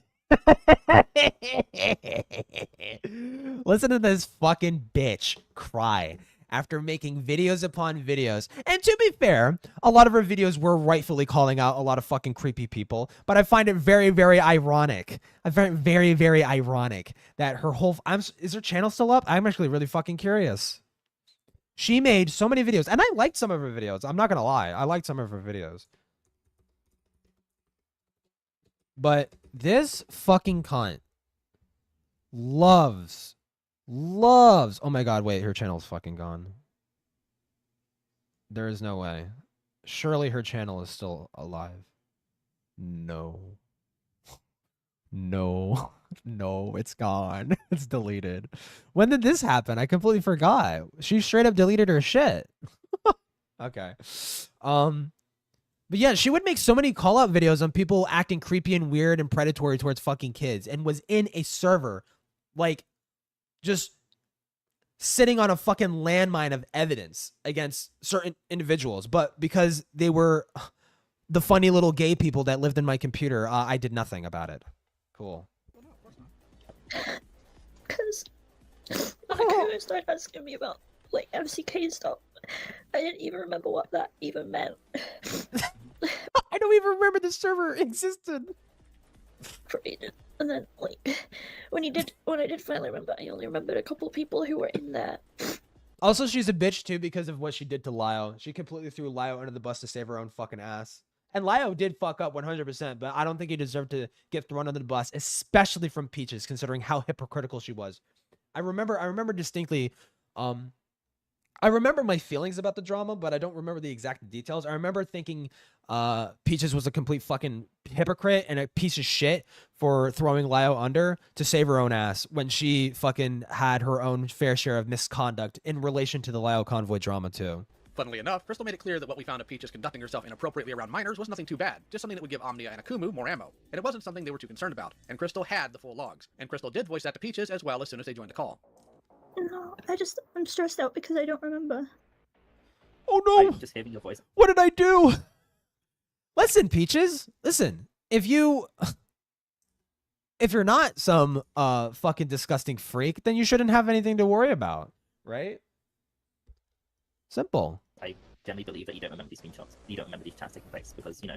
Watch that video way back? I think so. And well, I can give you that benefit of the doubt. We all know they were. No, we shouldn't have, because like the Lio stuff happened the year before I started streaming again. It just sucks. Crystal said they understood Aaron didn't remember these things, and told them that there was no need to take immediate accountability. There was no need to take immediate accountability? Huh? Okay, well, no, yeah, sure. There's no need to take immediate accountability. Let's just wait until Akumo's video comes out and see what the fuck you said. Work out. Next 6 hours, okay? Next about 6 upcoming hours. Or it could be longer if you want, but I think 6 hours is a good time frame. First, half an hour to an hour. You know, we're gonna finish this chat up, all that happy stuff. And then within that time, you're gonna be with your friends, you can compose yourself, okay? You're gonna, you know, come back, you know, where you are, calm your mind down, and everything like that. And then you can go over what has been sent, what has been shared, what has been talked about, my points and the points that Lion might have. And then you talk to you and your friends and work out, okay, how am I making a post about this? And you can make hundreds of drafts if you need to within that time, you know, how to phrase this best. And if you need me to comment on it, I'm more than happy to help you write that public post as well, okay? When we went through the logs, we found Peaches making inappropriate comments in the server, a space that had minors in it due to the lack of age gating and roles to distinguish minors. No, Lio does that. Lio does that when he does like call videos and stuff like that. He builds like the fucking Gundam shit in the background. In the server, a space that had minors in it due to the lack of age gating and roles to distinguish minors from adults. I know what you're thinking of. That was the Nezzy monster call. Oh shit, that was the Nezzy monster call. Yeah, that was earlier this year. Yet, Peaches never posted anything pornographic, nor had a sexual conversation with anyone they knew was a minor. Yes, there were minors around, but Peaches never purposely directed sexual content at them. However, Peaches recognized their past behavior as inappropriate and was reasonably distraught hearing about this. This upset was present throughout the entire call. I don't need to drag this out to make it believable. The choppy clips are due to the mental distress Peaches was in. We explained everything to Crystal, including that Peaches was still under the control of their groomer when they were active in the server, which left them having learned their kind of behavior as normal and desirable, even if their groomer was Get the fuck out of here. No, fuck off. Fuck off. You were just a horny fuck, okay? You did not care that there were minors in that fucking chat, okay? And you decided to post all the fucking porn and shit, okay? That's just what happened. That is just what happened. It wasn't like, oh, I didn't realize it was a bad thing because I got groomed. Blah, blah, blah, blah, blah. No, you made videos calling out people for less. What the fuck are you talking about? No. No, that excuse does not work. Present in the server. This wasn't used as an excuse, merely to give context to what kind of situation Peaches was in back then and how it influenced their actions. If Slummers was that, then I think I knew their age as 16 or 17. Yeah, but you were also dealing with the after effects of being groomed because you were still in contact with the guy who groomed you. But this was what, right before Cosmodor stuff happened? This was before Cosmodor, so you didn't even come to realization of what happened to you until after he got exposed, because that's when you started questioning things. Crystal originally told Peaches to take a break and comforted them, so we left the call with the understanding I would handle the situation, as Crystal had agreed to within the call. And that's the sad reality of the fact. I'll get it handled. Okay. I'll hold you to it, because... Well, I'll get it handled, and I can easily get this video up for him. Even if I stay up all night, I can get it done. Nezzy Monster put out her statement at 7:08 p.m., asking if everyone could stop kicking a 4-year-old Also commission? Wait, what? Wait a minute. hornet's nest, that there's no winning for them. Even if I stay up all night, I can get it done. Nezzy Monster put out her statement at 7:08 p.m., asking if everyone could Right, never stop ends, kicking yep. a 4-year-old hornet's nest, that there's no winning for her in this situation. Here is the full statement. If people could stop kicking a 4-year-old hornet's nest, that would be really great. If people could stop throwing me and my friends under If the bus. someone can stop kicking a 4-year-old hornet's nest. Wow, Nezzy. Wow, Nezzy. Can people please stop digging into the server in which I recognize that adults were actively encouraging minors to act sexually towards and with adults? Yeah, thanks. Hey, please don't call that out. This is old drama. When they were also Thanks, involved, guys. that would be great. Do not come to me for shit. There's literally no winning with people in the fucking FCK situation. I chewed out Toasty and then I left. Do I wish I did more? Yes. Can I go back in time? No. You don't actually give a shit about anyone involved. You just like having a target. I know this because then it would have been over the first time. It's like dealing with a Dude, and that fucking attitude. You can literally see that. You can see that in the fucking in the whatchamacallit. You can see that fucking attitude in the Lio call. She has the gall to get fucking angry because she saw people doing this shit and did nothing but bitch about how it made her personally uncomfortable, right? Get so stupid. ex or parent bringing up the same shit over and over again when it has been talked about to the point of exhaustion, and I ain't doing it anymore. Stop dragging me into your bullshit. I am tired. The fucking life, get a hobby, touch grass, fuck off. I'm done, and I'm not doing this anymore. I'm not gonna be a fucking content punching bag and wallow in years old shit. Explain this, explain that. No, I want my fucking privacy back. Fuck you. An hour later, Hopeless Peaches put out her own Twitter thread discussing the FCK. With an old server I used to be in coming to light, I had a third party look over the exports of the server to check what was in it due to my own memory issues. About 4 years ago at the start of 2020, I was invited to a friend-only server. I wasn't very active in the server, but the people I asked to look over it did find instances of where I did speak in the server, and it made me very disappointed and disheartened with myself. Back in early mid-2020, I didn't filter myself and stay cognizant of the fact I was in a public space, and where I made unfiltered NSFW jokes as shown in the first two screenshots. My account is highlighted. The messages that I feel the worst about are the second two, where I was woken up at 8 a.m. by pinging with what I've been let known was porn. I asked why it was sent, but didn't push on it either through forgetting or simply not thinking about it, given I just woke up. I should have pushed harder on this and conducted myself better. Since I realized in September of 2020 that the guy I was close to had groomed me, I realized I needed to be better and have an understanding on how to act in open spaces.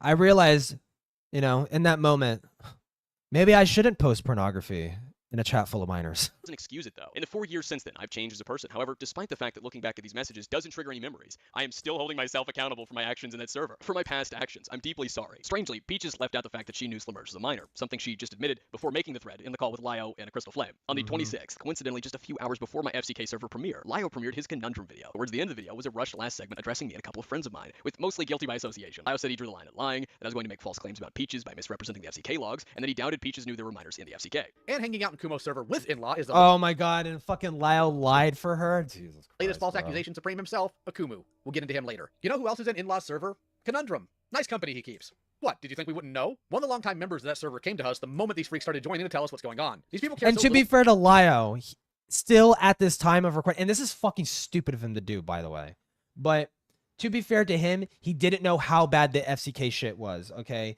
He cared a lot for fucking Peaches, okay? He had this weird fucking complex with her. I gotta sneeze. He had a weird, like, fatherly complex with all the people in the fucking Senate server, including Peaches, especially Peaches. I mean, I know why he did it. It's just stupid. It's just fucking dumb. You should have been more objective. And Lio would say that himself. He's repented enough for his mistake in this situation. About victims of predation that they'll release a call some fool gave them that he had no permission to do, completely disregarding the victim's wishes, because they care so very much about what's right. Now, let me address the Akumu comment. I'm not going to deny that Akumu was done wrong in the past by ArtCC people. If he wants to address that, he can. Specifically some comments made to him by Ms. ZZ. However, I draw the line at lying. There's a reason he's not going to release the FCK logs until after the video drops. It gives him control of the narrative. We, however, had a longtime server member give us access to the logs that Akumu will not release. Uh-oh. Logs I asked him for months ago, by the way, that he refused to give. Not only to me, but to other adults who asked. Now, I know some of my audience are minors, which is why I'm not going to release the logs here. I forgot exactly what Akumu's reason was. I can't remember if it was, like, valid or not. There's porn in there. He's going to try to use cherry-picked examples to try to frame it as Peaches being okay with degeneracy being shown to kids. So here's the Yes. No. Yes. That's because that's what happened. most troublesome stuff that happened in there concerning Peaches. Here we have Peaches making a joke about the KKK. This is not a joke specifically making fun of a race, just a throwaway joke about the group itself. Literally just milquetoast dark humor. It's also of note that this was 4 years ago. All of this was. Here we see Peaches responding to Fuchsia Butters and Miss ZZ spamming porn in the server, wherein Peaches made a joke about it. Now, there's some context here that needs to be highlighted, and that's the fact that Peaches was groomed for 7 years. Even at the time this all happened, Who they were still cares? being manipulated by said groomer. So even if Peaches was 100% aware that there were kids in the server, which personally I doubt. What? How does that make sense? At this time, she is making videos calling out people for less. Lio? Peaches had normalized by their groomer. A really weird claim to make, considering the night before, the call where he spoke of rushing this video to get it out before me, he heard Peaches admit to him that she knew Slimmers was a minor. This was the start of the, well, Peaches was groomed excuse, and subsequently Lio siding with the remnant of the FCK server members, and downplaying the server and its events, though for the record, he sternly and adamantly denies that being his intention. February 27th, Nezzy Monster took to Twitter to tell everyone that she was suicidal. If we are all our flaws, and there's no chance for change no matter what I do, then maybe I should just do everyone a favor and kill myself. I'm a bad person, and I would be one less bad person. The art and slideshow community have a silly habit of separating individuals into the good and bad person dynamic. The supposed good person will get leniency and excuses from the people. They do this to make the situation black and white for themselves because they often have a very delusional and passionate sense of justice, which I think I've shown again and again. You want to act like a hero, trying to be Donnie's knight in shining armor. But here is something that should be important. A hero doesn't always do a grand battle. Sometimes they do small things, like getting cats out of trees when they're stuck. That is a very small thing. What the fuck but is it's a very this? good thing to do. And this was just a cat stuck in a tree. And instead of just trying to climb up the tree with a ladder or something to try and get the cat down, he tried to chop the goddamn tree down! What?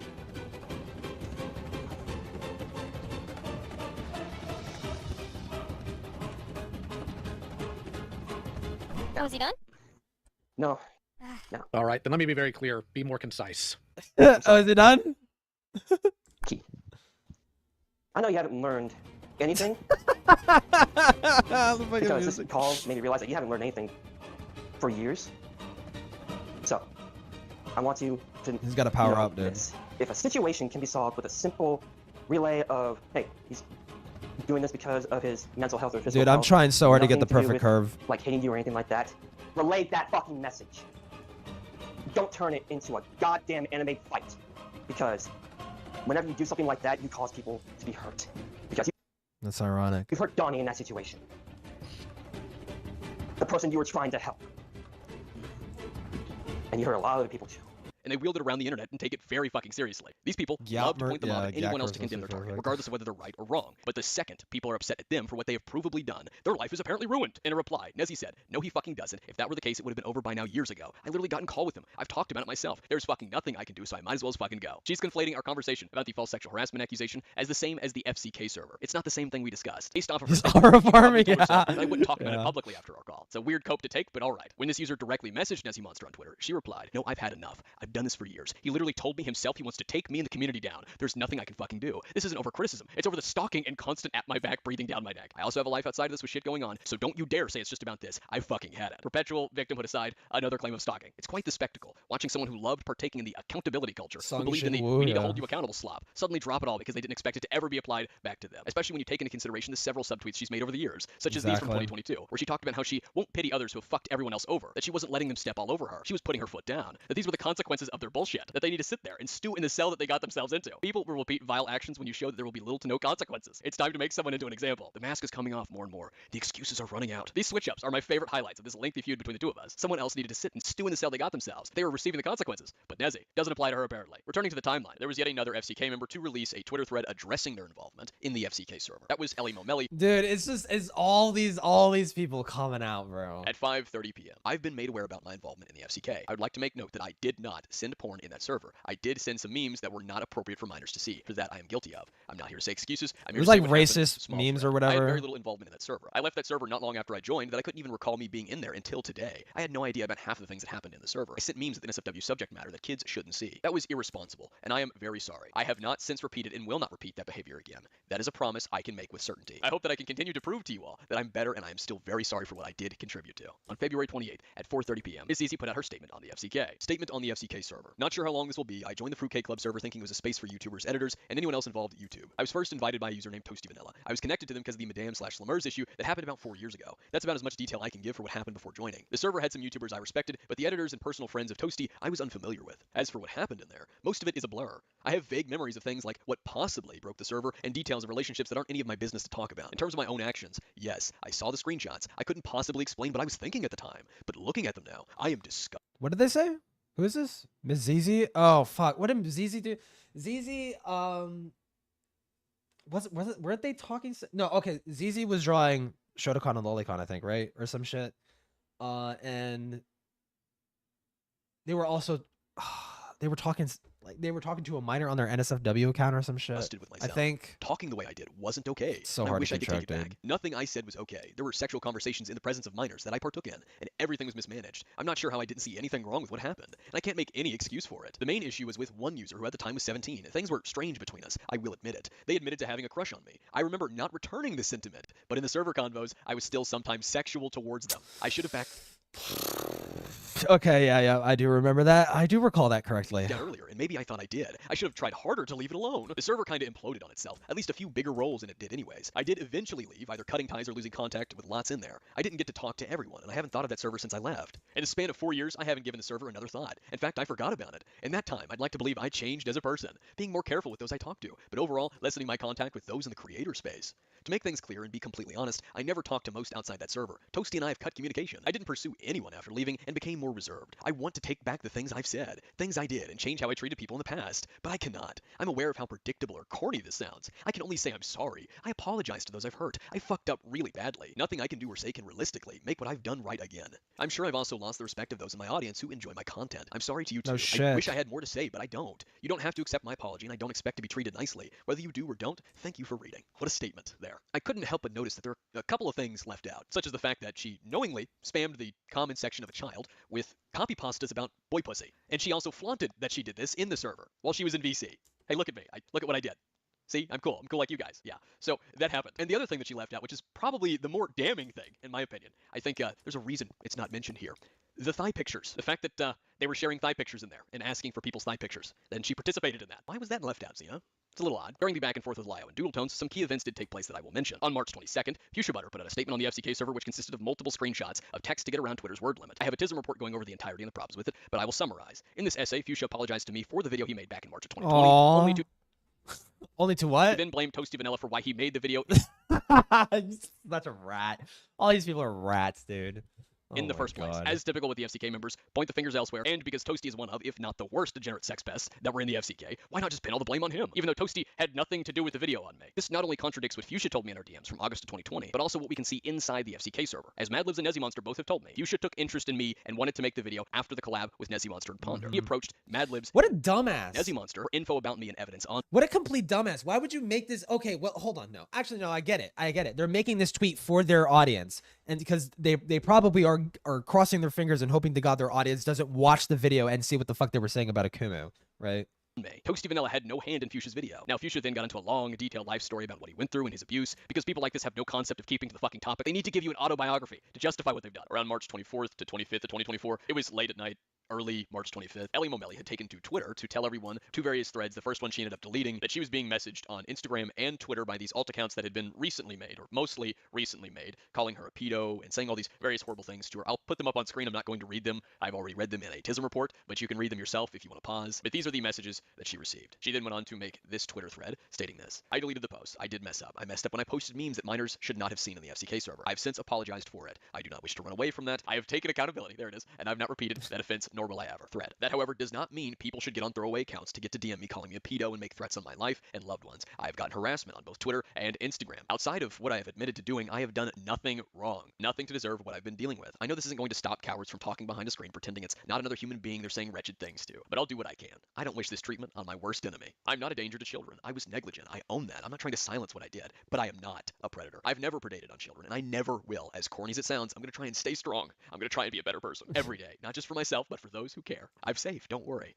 I'm sorry I scared you all. It's been very hard to deal with. It's been hard to trust anyone nowadays, and I've been feeling more and more paranoid as of late. Those still wanting to hurt me, please leave me alone. I don't think it'll do much, but I still want to try. All I can do for now. It was April 3rd that a couple of people got together for a call. The big and important names are Doodletones, Nezzy Monster, Ellie Momelli, and Teddy the Draws. It was this very call that Nezzy, Doodles, and Ellie tried to guilt trip Teddy into publicly defending them. They did this by bringing up the flack they were getting for the FCK server, specifically using the messages that Ellie received to guilt trip Teddy into clearing Nezzy and Ellie's names in the public eye. Basically wanting to use Teddy as a token victim to wave around. Nezzy, I thought your bed was comfy. What happened? Did you let the bedbugs bite? Well, I cannot provide you clips from this call because Teddy does not want the call publicized. My information comes from two sources. The first is Laka, who has and seen this very call and vouches for what I've told you. And my second source will remain unnamed, but they were present in the call and described what I've told you. A fun fact about this call, they all agreed in it that it wouldn't be recorded, but Doodletones recorded it anyways. Of course, I'm not going to complain. I'm glad it was recorded. We couldn't have that lost to history, even if it's not yet public. But the fact that Doodles did record it is just another example of his word amounting to jack shit. The next day, April 4th, another call was held. This time with Doodletones, Ellie Momelli, Laka, and Teddy that Draws to talk about the FCK. Recording this call has been publicized by Laka. I'll link it. In it, Doodletones, while sounding like they're on the verge of crying, told Laka that my claim that the members' ages were commonly talked about in the FCK server wasn't exactly true, only to admit at least 7 ages were stated. Laka then pointed out that the ages were stated in the server, and they were known by several members of the server. The few ages that were stated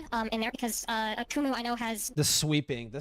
Yes. Throw yourself in the middle of the bullseye. Yes, please. Gone on record saying that ages were very commonly talked about in there, and that's not exactly true. Only like maybe 7 of them, or 7 ages were actually confirmed in the chat, where they were when they were stated and in what chat they were stated. Yes, but the issue there is the ages were still stated, and many people involved were also aware of some of the ages. Okay. He does not make... Get ready for this. I think this detail is coming up pretty soon. I think it's in this video. There's a detail about Doodletones that's very fucking interesting. He does not make that clear. He just said that ages were stated. I'm not talking about Akumu. I'm talking about in general. Because, like, most people in that server were aware of the ages, as a problem is all of you had made videos around the time about the Slimmers incident, clearly remarking about... I did not. Okay, then. Well, a lot of people in that situation of the Madam situation made clear videos remarking that Slimmers, at least, was age of 15. Many of them including Nezzy Monster herself. Which, and also in regards to that, I read... Himself, they prefer to go by... I do apologize. Okay, yes, let's pause the fucking confrontation call to basically be like, oh, okay, thank you for your input. Please, shut the fuck up. As I was informed the pronouns was any, I do apologize for that. I will make a correction. I do apologize. Holy fuck. It's any. It is any. It is, okay. You can get away with any, but they prefer... Okay, so you pausing the fucking conversation to be like, it's actually he, him, was useless.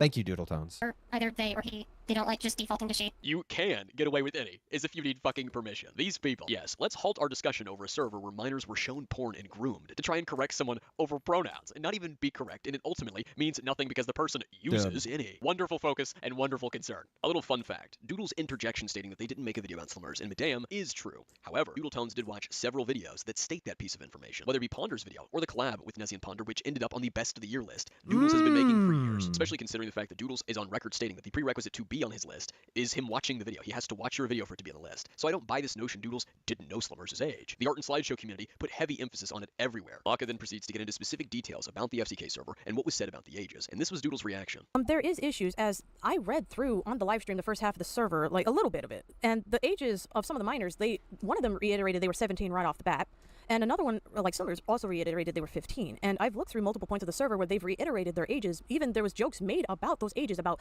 being a lolly or going to jail for the age of consent clause. Like they made it known that these people were not adults at several different points. Okay. Yeah. Okay. Okay. But Fair that's not an inherent.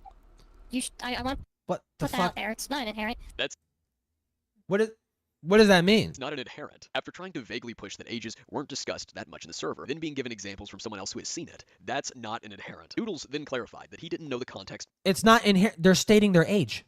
What do you mean it's not inherent? Behind the lolly joke, and then proceeded to claim that Slummers apparently wasn't in the server when he was. As far as the lolly. Ooh. Interesting claim. Interesting claim, Doodle. Jokes. Do tell.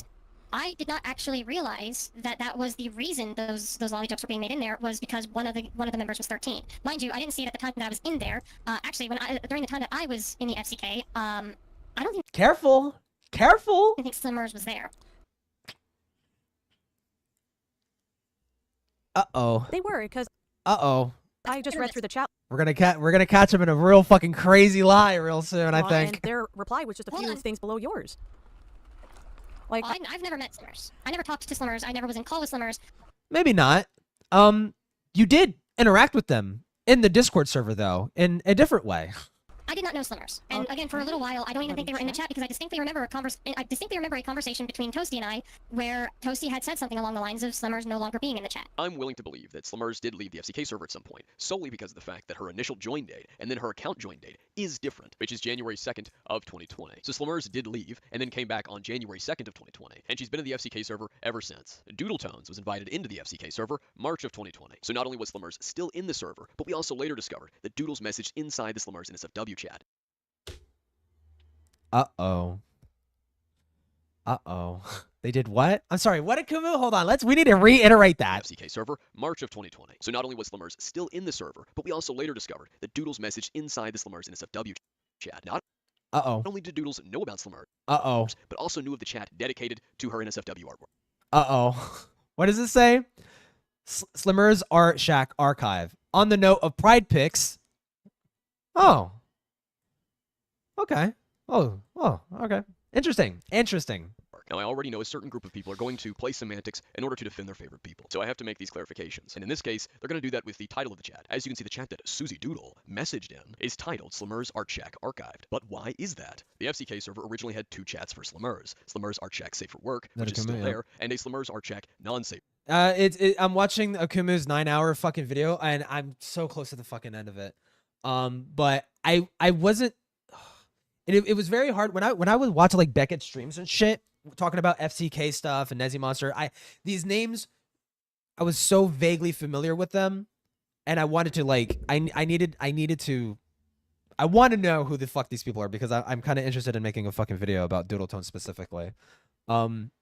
So I felt like the best way to do it was to watch this fucking 9-hour extravaganza. So now I have a fairly solid grasp of the timeline of things now. For work. I don't know why they made a non-safe for work chat for her, considering her porn was all over the server, but I digress, they did. In fact, Toasty's own personal Discord server had a very similar setup, a Slummers art barn and a Slummers adult art barn. For that chat was also hidden or deleted. Jesus Christ, can you do a better job at censoring Akumu? Back in August of 2020, right after Ben the Looney was threatening to expose the group, Nezzy Monster went to Toasty Vanilla's DMs to tell him that he needed to remove the Slummers in SFW chat. She so dirty, dude. I can't. That detail is so crazy to me still. Even recalled that chat in the 2023 Senate call. The Slummers in SFW chat could become a problem or an issue. Her words, not mine. Well, they didn't actually delete the chat. They instead Doodletones specifically, because Doodletones is the only person that I know of literally because of Medicare, because of their beef with Medicare, like in fucking like 2016 or some shit, or it was like 2017. It was like 2017, and I'm like, oh, I recognize that person. I know who Doodletones is. That's very interesting.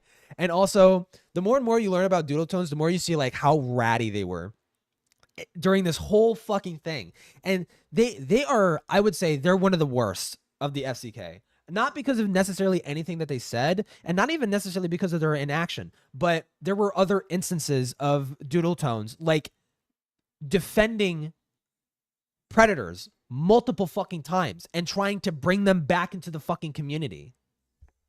Like, LB Slimmers Archak non-safe for work to Slimmers Archak archived and hid it behind the admin access. You had to have access to the staff chats to get access to the chat. So when I was given access to the staff chats, that's how I found this. So yes, this chat is the NSFW chat. And yes, Susie Doodle was in it. When Toasty, when I got in there and Toasty basically said that they just spam porn everywhere, I kind of just assumed that it was an 18+ server. I did not know anything beyond that point. Okay. Okay, that's fair. Alrighty then.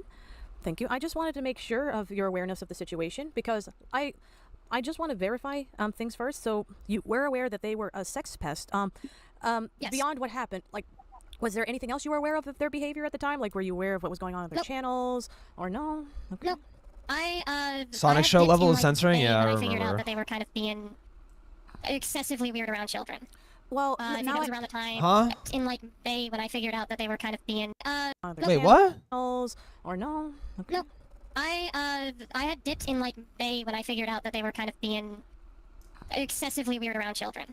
Well, I think it was around the time. I want to say that was around the time that Gal released their video.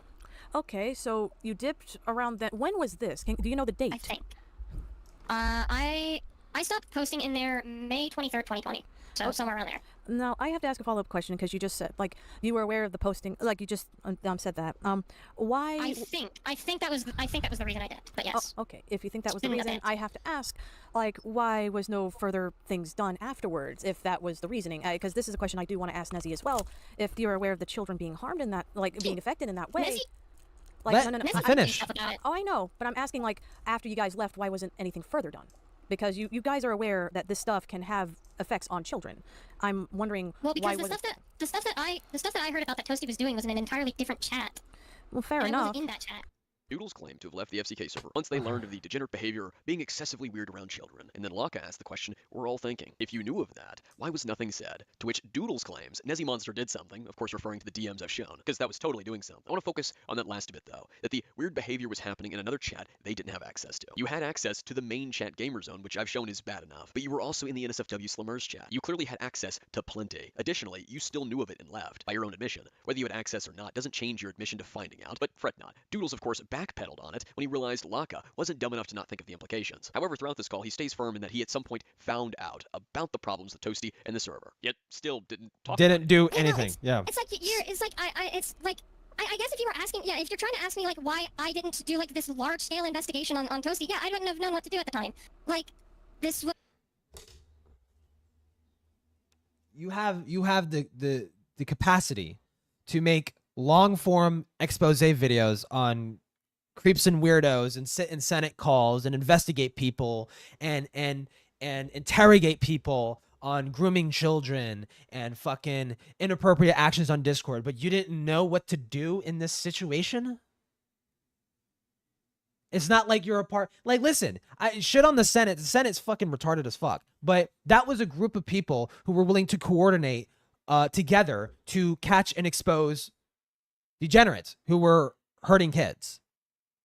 You did not know what the fuck to do. Take it to the Senate.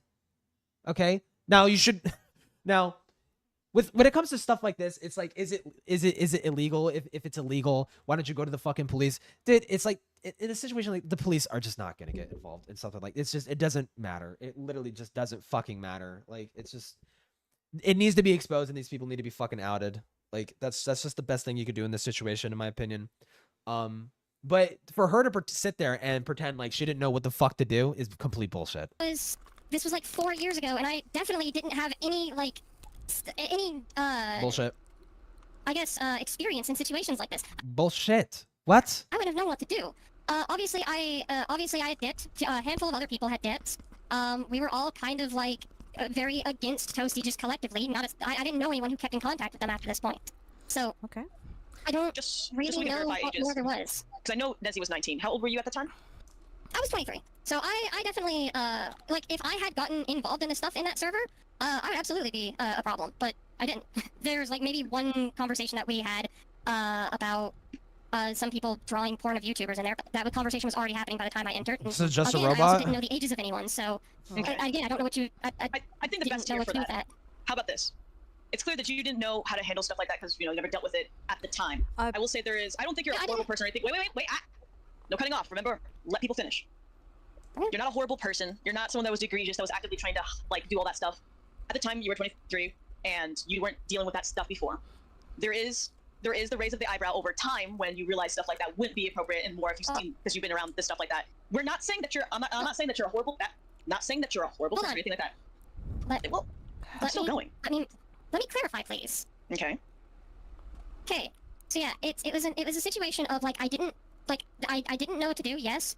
Furthermore, I don't even know if there was anything that I could have done because by that point, Gal's video would have probably been out. If I'm remembering the timeline right, Gal's video would have been out by that point. It's interesting that Doodles uses the Rinmankins, Toby Majestic, and Toasty video as a crutch at this point in the call, because this is the same video that the slideshow community, who worships this diaper lover, hated. Whoa. They absolutely disliked Rin's video, especially because Rin dared to use me as a source. They made it about Rin siding with Akumu. Doodletones is one of the people who questioned the video, stating, well, what evidence does Akumu have? So if we're going by this, Doodles' whole argument that stays mostly consistent throughout this call is that they can't figure out when, but they eventually found out about Toasty and what he was doing with these minors, and that he's being inappropriate with them. And that was why they ended up leaving the server. They couldn't pinpoint exactly when they found out, but that was why they left the server at some point. All right. I'm willing to buy that. The problem then remains, why was nothing said, and why did you proceed to, also with Nezzy, act as though you had no idea what me or Rinmankins were claiming about Toasty? That was October of 2020. Since you knew of this, and you were oh so against Toasty, all of you were, my question then becomes, why did Nezzy Monster claim that all of the people in the FCK or the friend group were adults when Nezzy knew for a fact that they weren't, and why did you not correct Nezzy Monster? Let alone, why did you pretend as though you had no fucking idea what the evidence would be against Toasty? Yeah, it's just a dirtbag fucking liar trying to sweep for creeps. It's like Doodletone's entire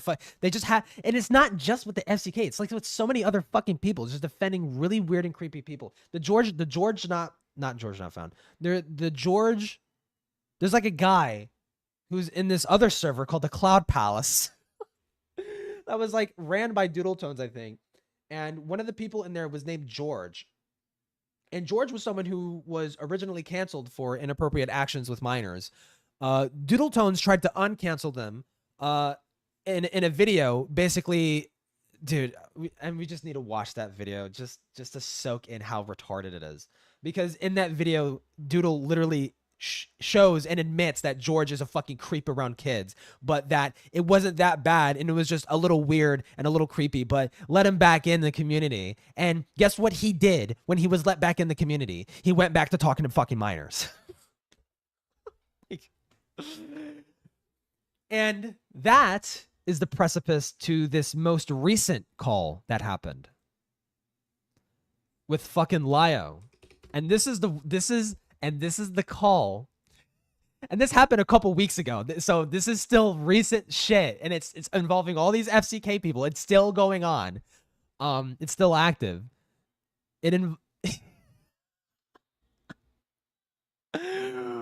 Oh my god, where the fuck is this? Beckett, please. Beckett posted it. Shit. Why can't I search up individuals in the fucking Discord, dude? What the fuck? Hold on. Old messages? Where the fuck is it, dude? Yes? Hold on. This is where we get this voice line from Doodletones. This is fucking extortion! This is fucking extortion!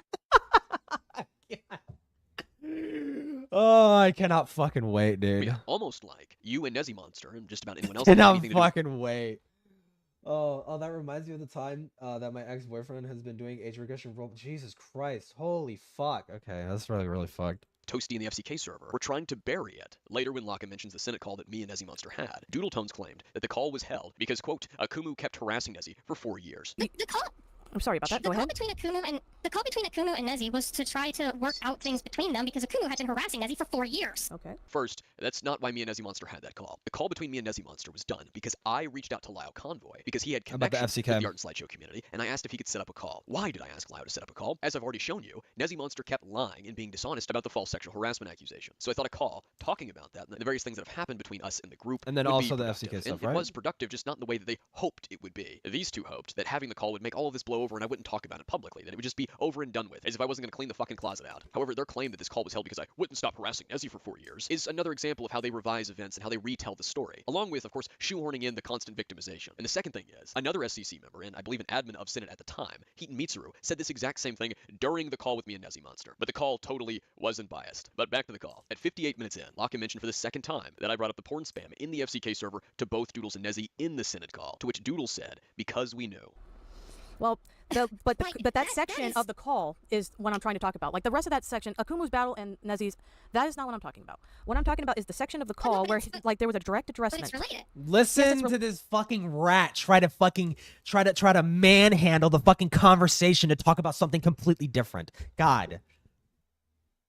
Sit and fucking burn, dude. Just you need to take it. You just need to fucking take it, okay? Sit there and squirm a little bit because of the fucking actions that you have taken. I don't fucking know. I'm fumbling. Related, but that's not the subject of what I'm talking about right now. We can address that in a minute, but I'm trying to tell you my main focal point of the matter is there was a section of the call that Akumu directly said to the both of you, like there was porn and stuff being sent in the FCK. You guys, and you noted that the... Or I guess sit there and have your feet held to the fire. There you go. That was the euphemism I was trying to go for. There was a section of the call that Akumu directly said to the both of you, like there was porn and stuff being sent in the FCK. You guys, and you noted that there was the inappropriate culture that Toasty had promoted and stuff. And that told me, like, you were at least aware of the inappropriate, like, culture that was promoted, and that's why I was asking the questions earlier. Yes. 44 minutes in, Doodle Tones claimed that I was being straight up dishonest. Yes, I admitted it. I think it even goes further. I think Akumu is being straight up dishonest. Well, I do agree with that, because he's not doing this to help the victims. I've even noted that. But I'm only using parts that are, like, evidence I can show just up front. Like, that's the only reason I've ever sourced him, is, like, this stuff is verifiable, but he just put it in a format I can just show. That's the only reason. Even then, I'm like, I don't support him. Yeah, so the reason why I claim that Akumu is just straight up dishonest is not because of, like, what he has shown or what he has talked about, it's how he frames it. And I've been telling this to Fly and Teddy for a while. He literally starts his FCK video listing off every single person who had joined the chat as if it was some sort of Epstein list. Not going as far as to make any sort of like, distinction between... no distinction between the more guilty or less guilty parties. First, I find it hilarious that Doodles claimed I was being dishonest in how I frame it, considering Doodles was insistent on telling everyone he didn't know, only to admit he did know and just did nothing because Renmankin's video, which he also tried to undermine in the past. He was insistent that he didn't know about Slumers or the Slumers in his FW chat, yet turned out to have messaged in it. However, because I don't right off the bat tell my audience who is more guilty and not, I'm dishonestly presenting it. Almost like these people prioritize telling their audience what to think rather than showing them. I prefer to do more showing than telling and to let you come to your own conclusions. And secondly, I have never compared the FCK to the Epstein list. Perhaps a Freudian slip. 3 minutes after this, Laka's perhaps a Freudian slip. The fact that a recorded admission was ignored. This is Doodle's response. Like, I don't agree with Akumu at all. I'll be upfront on that. Like, but the stuff I do want to talk about is some of the, like, unfortunately, the stuff that is unsettling. Like, he did a video confronting, Toasty, talking about him sending porn to minors and stuff like that. And that video was made aware in some parts of the community, at least because Madlibs commented on it and several others.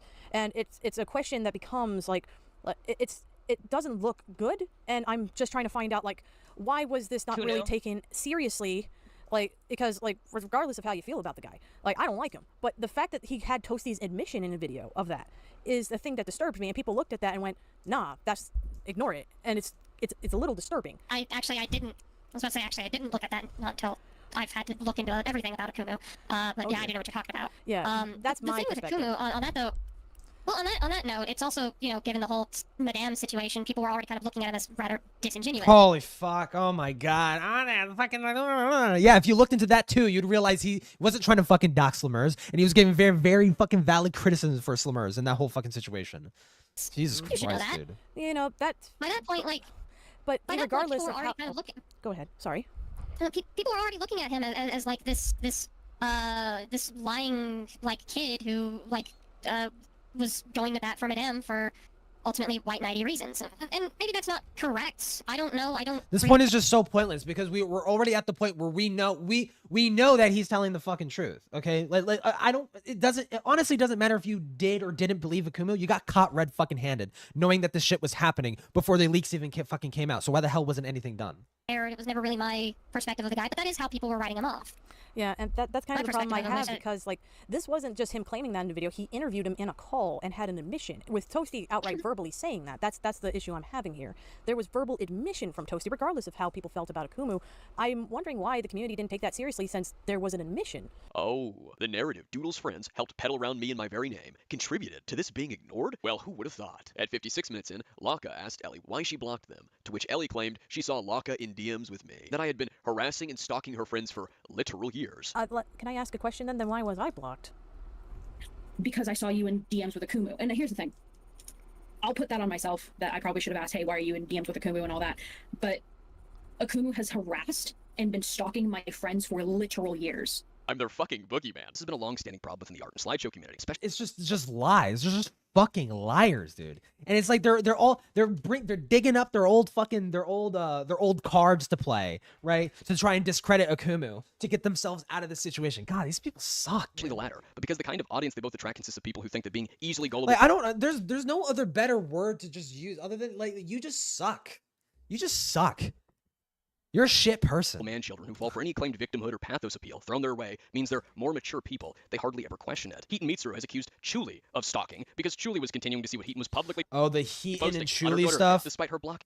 Dude, there's another fucking thing. We gotta watch Chuli's fucking videos on Heaton and Nezzy Monster. Oh my fucking god, that's a whole nother fucking can of worms, bro. Holy fucking shit. Heaton, dude. Oh my fucking god. So to somewhat summarize that, I'm pretty sure this is Heaton, not Nezzy Monster, but Nezzy Monster was somewhat involved in that. Heaton had beef with Chuli because I can't recall exactly why. I know it wasn't that big of a deal. It was really just like a Chuli was talking shit about a friend or something like that, or trying to I can't recall exactly. I know it wasn't what Chuli did that slighted Heaton wasn't a big deal at all.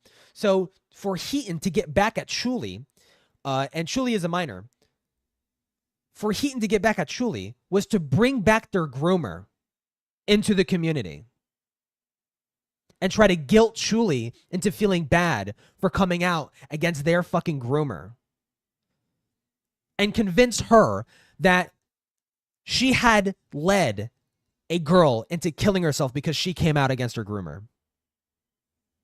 And that was all a lie. So, yeah. So I know it goes something along the lines of that. Chuli. Several SEC members have accused Rinmankins of stalking, Insane. block evading, and I even asked around about this claim. So imagine my shock when I find out that the supposed stalking Rin has apparently done is just lurking on people's public Twitter feeds and getting around blocks to see public fucking tweets. This is pathetic. These people believe that if they block you, you're not allowed to see what they're publicly saying. If you do, they claim you're stalking them. They think that if they don't want you talking about them and you continue to, you're harassing and stalking them. That's how chronically online they are. These people are so fucking deluded, such control freaks that have become so acclimated in the comfort of their hug boxes and safe spaces that they think they get some say in whether you can talk about them or not, whether you can see what they're publicly saying. If they block you, they have this expectation that you're suddenly not allowed to see what they post and you're not allowed to talk about them. To the people that think like this, it is not stalking to see what someone is publicly saying, let alone about yourself. It's not fucking stalking, let alone harassment, just because someone you don't like talks about you. You don't get to publicly run your mouth about someone or something and then decide that because you don't like them, they aren't allowed to look and see at what's in the public eye. Just because you dislike someone doesn't mean they have to cease talking about you, and that doesn't make it harassment if they persist to talk about you. That's not how it works, you pathetic crybabies. Of course, this wouldn't be the SEC. You weren't selective about when something is stalking or not. It wasn't stalking when they were watching my Twitter feed, Ponder, Nezzy, Mimi, or Mark Silverblood. Me looking at a Twitter account to get evidence, though, that's stalking. How about watching my Discord server for evidence? No one said that was stalking when the FCK admitted that in a video with 17k views, but in the same video when they accused me of stalking for doing the same thing, these idiots ate that shit right up. No one said stalking when these people were trying to join Madame's Discord server to spy, FCK included. A little fun fact, Nani, the fucking furry art dart, streamed herself trying to get into Madame's Discord server. No one said stalking then. They also talked about it in the FCK server. It's apparently not stalking when they're searching and hunting for the new social media or private social media accounts of people they don't like to announce it to the rest of everyone else out of their silly sense of justice, like Tippy. Yet they say it's stalking if someone has the audacity to look at a public Twitter account just because they've been blocked. The point is, not only have these crowds lost themselves in their control freak hug box mentality, but they can't even keep consistent in what they claim even constitutes stalking. They just proclaim stalking when they want to victimize themselves or others to the fact someone they don't like is either talking about them or saying what they're publicly releasing and saying. At an hour and 23 minutes into this call, Ellie denies knowing anything, specifically denying knowing about Toasty. That's why I have been as angry as I have been with you, because now people are probably thinking that I knew about ZZ and Toasty's porn spamming, which I wasn't even in the server when that happened. I didn't know Toasty was a sex pest. I didn't know Toasty was this, that, and the third. I didn't know any of that. Ooh, unfortunately, Nezzy and Doodles eviscerated Ellie's claim in cover by releasing the snippets from Nezzy Monster's DMs with Toasty Vanilla. Oh, that was Nezzy? Doodle Tones. Oh, Ellie. Okay. And the third. I didn't know any of that. Ooh, unfortunately, Nezzy and Doodles eviscerated Ellie's claim in cover by releasing the snippets from Nezzy Monster's DMs with Toasty Vanilla, because inside them, Nezzy Monster mentions that a user by the name of Mavi, which is Ellie's previous username, had to block Toasty, that his antics led to Mavi blocking him. So clearly, Mavi, Ellie, knew a little bit more than what she likes to tell the public. These people are quite literally tripping each other in their frantic attempt to make the situation blow over. Near the end of the call, Ellie clarified that she totally isn't a part of the ArtCC, that she never was, that the SCC is totally different. People are weird. I'm done with this fucking community, I swear to God. Sorry. As well as people, I think it was Akuma was trying to say I was a part of the ArtCC, which, no. In the past, you were a part of the community, but that, like, you left in, like, what, 2018? No. I was never part of the ArtCC. Were you part of the regular one, though? Because, like, you're I was part of the SCC. Yes, the regular one. That's Slideshow community. Right. Yes, that one. I think that this goal, unless anyone needs me, is done, because I am... Yeah. I think we're Yeah, all, I'm we're a all out. skedaddle. We're done See for ya. today. Well, Zoinks. No, real quick. Got a blast. The CC and the SCC are two very different areas. So different, in fact, that the SCC just happens to follow the art community everywhere and are backing them in every endeavor, like a bunch of sycophantic brown-nosers. So different, despite the fact that the ArtCC's golden calf, their totally unbiased Octomama, came from the slideshow community. That's just how separate they are. Okay. Yeah, the SCC is a much more niche. The SCC is a much more niche community that focuses on like video critiques and stuff like that. We're all just a bunch of nerds that talk about, our, I guess, our special interests. Special interest for the art community's special forces. Yep. So, because I That's was kind of the long and short of it. the ArtCC, and that was just incorrect. I've never once associated myself in the ArtCC. I have also never associated with the ArtCC, and I've made videos about it, but Akumu still associates me as part of that community. So shrug. It could just be because you're so. Because you all jerk each other off. That is like the correct assumption that ArtCC, ACC, FCC, whatever the fuck, FC, like, fucking what the fuck ever, tomato. Associations. I think that's probably why. Because like literally some the people, associations. Like, we all talk to someone in the ArtCC, so I think that might be why. I've made videos clarifying that I'm not though. Both Ellie and Doodle. You were dapping up with Peaches, you stupid fuck. What the hell are you talking about? Insist they've never associated with the ArtCC for them to possibly be lumped in. Really. That's your best. You both are friends and have collaborated with Ponder's Bracket, Queen of the Art Tards. You both were literally in an art commentary group that was made on the basis of making connections between artists and YouTubers, with such hits from art commentary like Nani and Hopeless Peaches. Fair enough. I don't really know how to talk about that subject because it's like that's such a weird thing to argue at all because it's just like it's like it's okay. Well, it shows that he has complete. It's like complaining about the win in a fucking nuclear holocaust. Like, who fucking gives a fuck? Oh my god. Regardless of who it is he's even talking about. You know, that's fair. That's fair. It shows that I pay attention to actions far more than words, like Nezzy insisting she knew very little when she knew quite a bit more thanks to the evidence. In fact, many of the things that she talks about in the DMs with Toasty are things that she vaguely refers Dude, to. also, unrelated, I shit you not, it took me so fucking long to get the right angle for this goddamn shoe, dude. It was way too fucking, it was way harder than it fucking needed to be. Holy shit. In the 2023 Senate call that she wasn't going to talk about because it wasn't her story to tell. Remember? Especially without a reference, it is so hard to find a reference of a shoe at that angle. It is like, I had to like fucking bend my brain to fucking think of it. And even then, it's like kind of slightly off a little bit. That happened that you don't know about. Oh my god, dude. Okay, fair enough. A few of the things, there was a lot of shit going on between Toasty and Teddy. It's not my place to say that. Between me and Toasty, there was a lot of uncomfortable stuff. He did uncomfortable stuff with Libby. Not my story to tell, but they did a lot of shit in the server that was very uncomfortable. In regard, as I just showed you, Nezzy in 2023 in that Senate call was remembering all the various things that she specifically mentioned 3 years prior in her DMs with Toasty Vanilla. Yet in 2024, her and the SCC to insist on this memory excuse. Whoops. She's had her meds changed so much that she can't remember much. That is such a load of horseshit, and I'm not eating. Yeah. I'm not eating from that plate. It's interesting that there was such a strong will to protect her server members and to protect Teddy when it came to accusing Person A of sexual harassment when she had no evidence and she provided no evidence for that accusation. Yet when she had all this evidence and all these various things that Toasty had done to her and her Approximation. friends, and she knew what he was doing in a group chat. I could have just used my own shoe, I'm not She knew gonna of lie. at least 2 minors in there. Where was that will to protect those minors at? I could keep going with this, but I think I've made my point. Returning back to the timeline, on April 14th, Nezzy Monster posted, "I don't know what's gonna happen. Nobody gives a shit about change. Nobody will believe me when I do attempt to defend myself or correct things about the FCK situation. Because you will lie so fucking much, Nezzy. That's why. So what even is the fucking point? Well, Just dumb fucking lies. Like the whole, and your number one excuse is, I don't remember. That doesn't fly. has been poisoned. I'll complete my comms, and then I don't know. Nezzy and the others had convinced themselves that releasing the DM screenshots of her and Toasty, the ones I showed you previously, would make it any better for them. Lio and Doodles both showed them off, and even he brought them up as a means of defending Nezzy Monster on my stream. They believed that it was a correction, that Nezzy did something, even though the DMs showed that Nezzy knew a lot more. And yeah, it's like, look, Akumu, you're a liar. Nezzy actually tried to do something about it. And then it's like shows her it's just like makes her look worse. Oh my god. Oh my god, bro. It just makes her look worse. It's like, hey, you might want to remove this chat because it might become a problem in the future. Oh, okay. And then just nothing else happens. And still didn't say anything about Toasty, at least publicly. Yeah. On April 15th, Nezzy Monster put out yet another fucking Twitter thread. I've lost my fucking glasses. So it's not, so literally the excuse of I don't remember is just complete bullshit. It's like, well, it wouldn't matter if you remembered because you actually confronted them. Dumbass.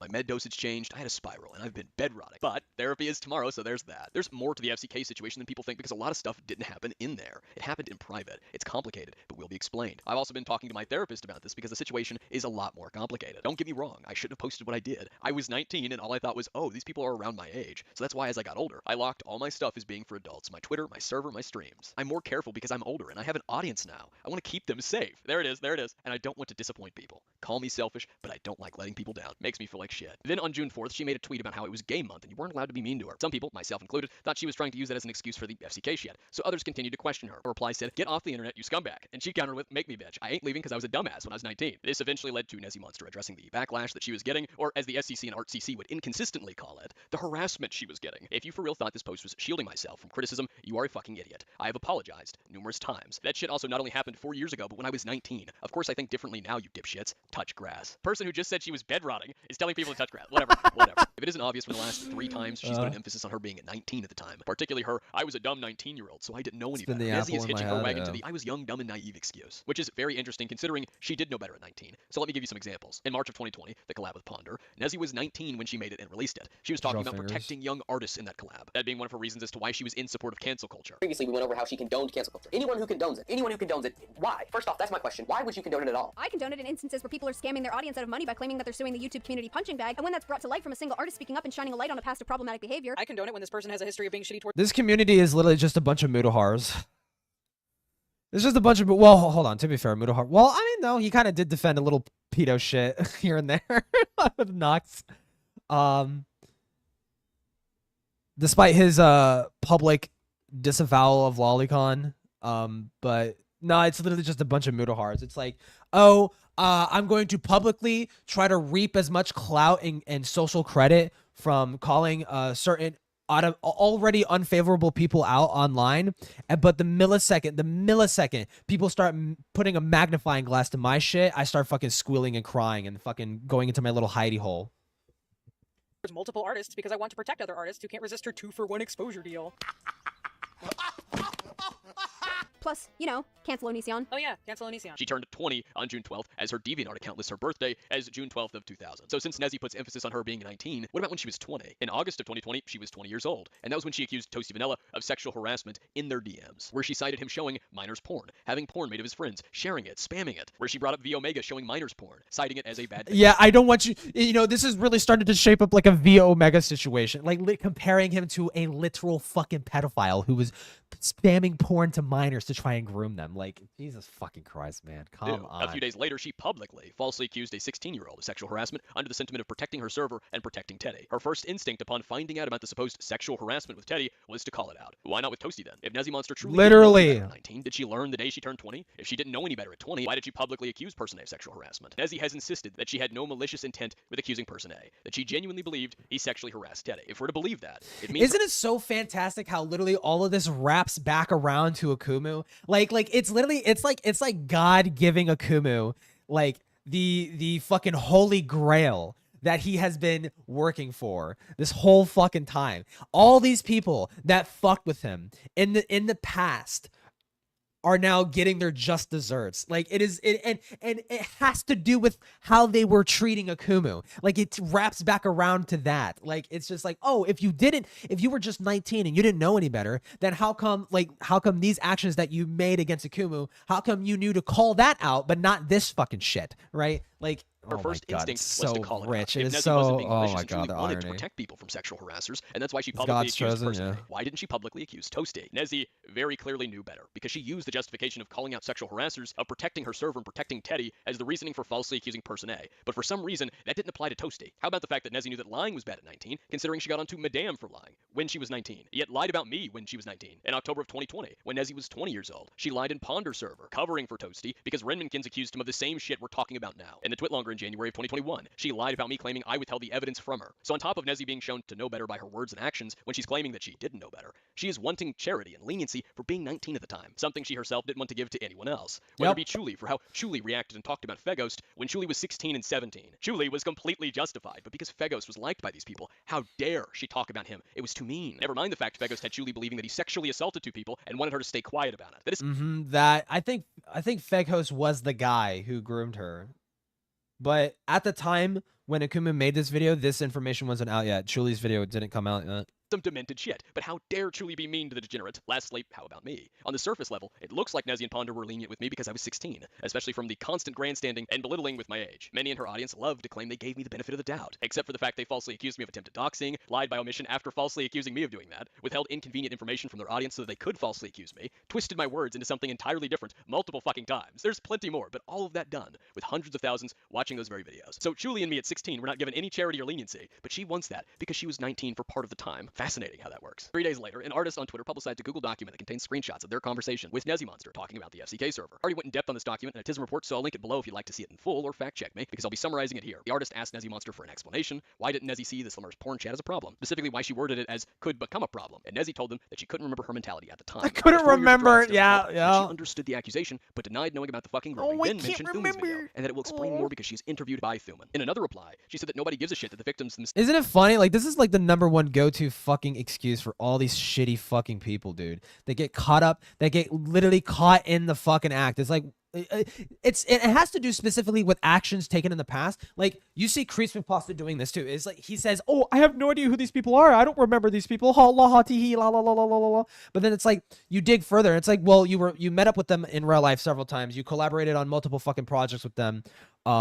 They were heavily involved in your online social life. You mean to tell me you mean to tell me that you did not remember who these fucking people were? Complete bullshit. Don't have an issue with me. Such a that lie. I was doing this out of maliciousness because I can't get over a video from 4 years ago, and that I apparently made it clear that I wanted her gone, so I diverted attention from the actual victims. Nezzymonster also said that I lied about her age in my FCK server video. If you go and watch that video, I clearly state that Nezzy was 20. Nezzymonster was 20, and that's a pretty important detail, especially considering the fact that Nezzy herself said in a tweet made this year that she was 19 to 20. Oops. So how did I lie about her age? I guess if I say it, it's a lie, but when she says the exact same thing, she's telling the truth. Nezzy then told the artist that people are multifaceted. Yeah, that's how it works. Reciting the same old slideshow litany of copium. I may be a hypocrite, but it doesn't make me wrong. Followed by more perpetual victimhood with claiming I'm obsessing over her. It's been 4 years. I even apologized to him in a call once, if I recall correctly. She doesn't recall correctly. Bullshit. The only thing Nezzy has apologized to me for is her segment in Madlib's video that falsely accused a friend of mine. That was only after 3 years of her lying about it to the public. In the Senate call, she said if I was so convinced of my own point, then I should just tell people who were reciting her false claims just to fuck off. She said that she stood by the video on me. That's the opposite of apologizing for it. I recommend checking out the document yourself because the artist who spoke with Nezzy and who made it has made some very good observations in it, and they've even updated it to provide even more info. On June 12th,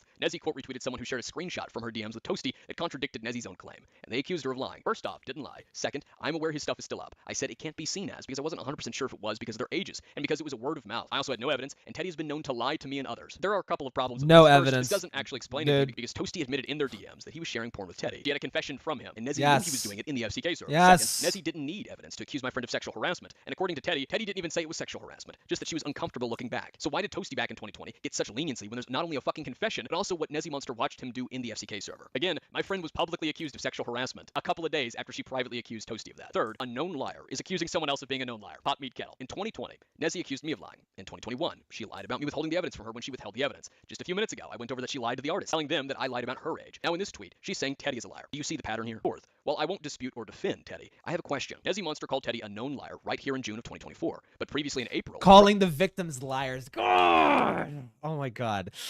Don't you just love it when someone doesn't know when to stop shooting themselves in the foot? Oh my into God, publicly dude. defending her and Ellie Momele. If Teddy is Though these actions would later come back to fucking bite her real fucking hard on the ass, a known dude. liar, Why did you want the word of a known liar to support and clear your name, Nezzy? Fifth, remember Nezzy Monster's DMs with the Twitter artist, where she said that no one cares about the fact that the victims supposedly don't have an issue with her. Even if that were true, that doesn't mean no one else can point out the problems here. Well, Jamesy, or OMGIJ252, who was one of the minors in the FCK, well, he replied to Nezzy Monster specifically about the Teddy is a known liar claim, to which he was promptly blocked by Nezzy. But the victims don't have an issue.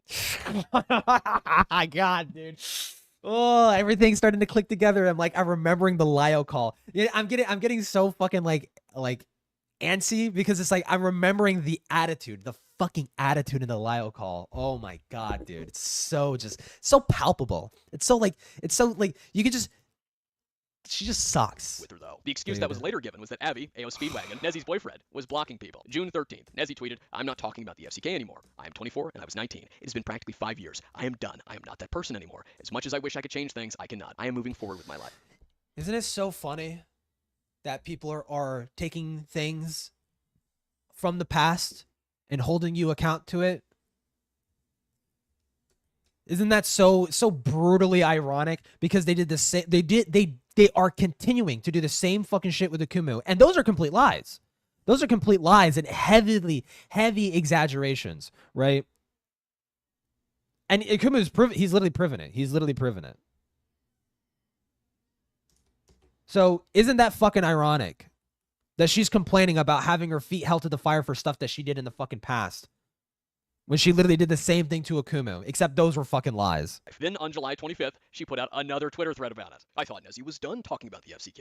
She has said that nearly every fucking thread she's made about it, all while putting out statement after statement saying the same excuses. She has to be clinically insane. I'm not a psychologist. I'm not trying to pretend to be. I'm just saying that this is the same exact habit that she did with the sexual harassment accusation. It was, I accidentally accused person A, and Akumu was just upset over a video I made years ago. With the FCK server, her response has been, I was a dumb 19-year-old, so I didn't know any better. And Akumu was just upset over a video 4 years ago. He's obsessed and malicious. Of course, like her audience, leaving out what she did in those videos that could have me potentially upset about them. Right along with her perpetual victimhood that several of her friends like Heaton, Doodletones, Ellie Momelli, and even Lio Convoy have validated and affirmed. Which is fucking hilarious when these communities and some of those very people I just mentioned love to accuse others of enabling. They were saying Renmankins was somehow enabling me, but somehow it's okay when they do it. But to wrap this timeline up, Julie released a video on Heaton Mitsuru in the slideshow commentary community, or SCC. Oh, there we go. Okay. Monster made this tweet about Julie's video and then deleted it right afterwards.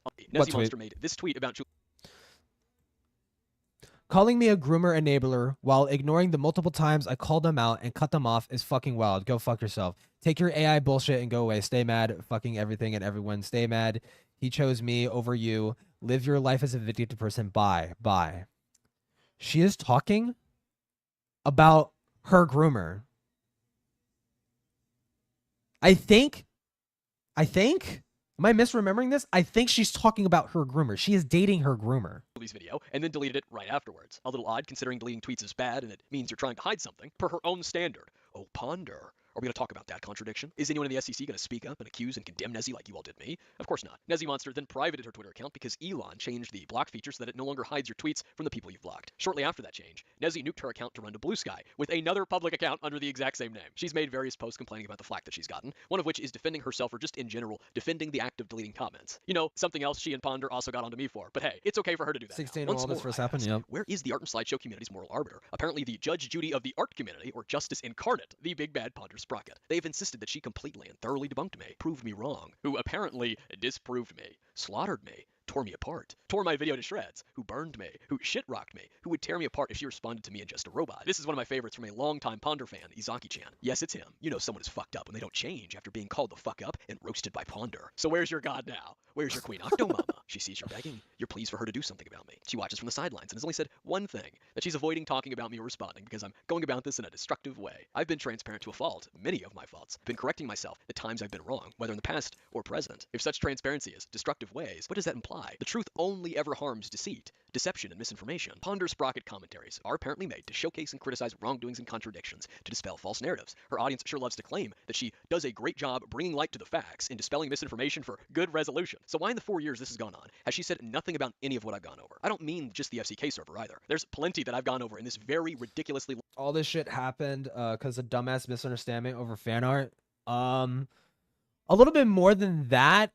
This all happened because Akumu saw Slimmers being hypocritical, criticizing Madame for doxing while also simultaneously threatening to dox whatchamacallit? Madame.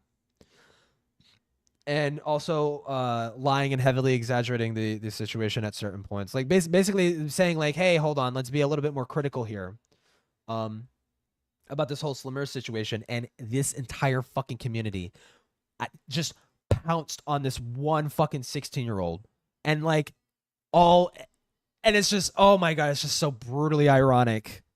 Long video. It's just everything that they accuse him of, they've done, if not worse. Like, it is to a T. That meets the parameters, the criteria for her commentaries. Since it was wrong for Madame to lie about Slimmers, and Ponder milked that all for what it was worth and then some, why say nothing when her own close friends and her surrounding community were doing it and have been? This whole thing is perfect for her coverage, if she actually stood by that bullshit litany in her intro. Ponder was even following some of it. Remember, she commented on Foxton's video, who was responding to me in response to Fuchsia Butter. No matter how you slice this fruitcake, there's gonna be a lot of shit on your plate. So much so that I've made individual episodes covering what happened, most of which was right within the public view. Public videos that did very well and were shared across multiple discords within this community. I'd bet money that they were shared in hers too. Ponder knew of and covered my Slimmers video when it only had 3,000 views. Fuchsia Butter's video did far better than that and was shared all over these two communities. Madlib's video did far better than my video and Fuchsia Butter's video and was shared everywhere. Public tweets that were seen and shared all over, and public Discord messages as well. But here's a good question. Why hasn't Ponder corrected the misinformation about me that she put out herself in the collab with Nezimonster? She apparently normally does correct misinformation that she's put out, but she hasn't with me. Why has Ponder resorted to hiding not just me from her channel, but also hiding some of my audience members when she got onto me for deleting Slimmers' comment on a video about Slimmers and deleting other comments? Conveniently around the time that I'm informing people about the flaws and offering my retrospectives for someone who told me they're sorry and even offered to help me share my side of things, to which I told her I would do it myself. It's interesting to switch up once my videos are actually finished and done for all to see. However,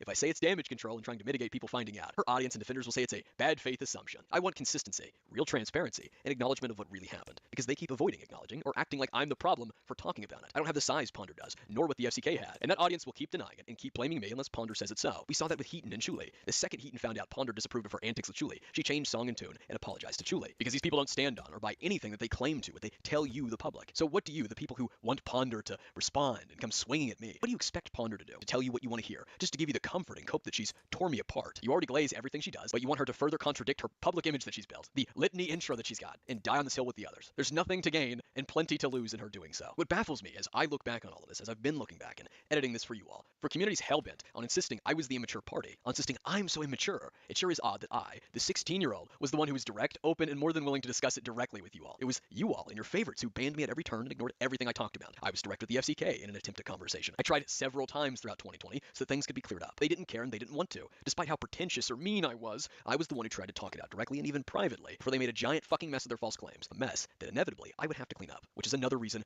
why we're here. I even tried to tell them to walk away so this wouldn't go in a direction that I knew they would just cry about afterwards, because that's what these communities do best. They pick a fight, they keep poking and prodding, but when it doesn't go the way they thought it would, when push comes to shove, when you make fun of them back, when you mock them back, criticize them in return, inform the public and their audience of their antics, suddenly you're stalking and harassing them. They love a slap fight on Twitter or YouTube, or even in the form of multiple video responses. Of course, only when they can dogpile them. Yep. The SCC especially. The second you defend yourself, you're the problem. It doesn't matter if you're objectively right. It doesn't matter if you have evidence on your side. They deemed you the problem. I want those who are hearing me out to try and put yourself in my shoes. You're 16. You decide to try and make a point about a community's recent actions, but in doing so you make some mistakes. You were wrong on a few things, and then an entire group of people take advantage of that to make all of your points seem as stupid as possible for content. They misrepresent you at every turn by twisting your words and pretending you were claiming or saying things entirely different than what you actually said. They dedicate themselves. Oh, the finally wait, the whole thing is done. The whole game is done, because that's what I've been waiting for. I've been avoiding Deltarune entirely because I don't want to play the game in bursts. I want to wait until the whole fucking thing is done, right?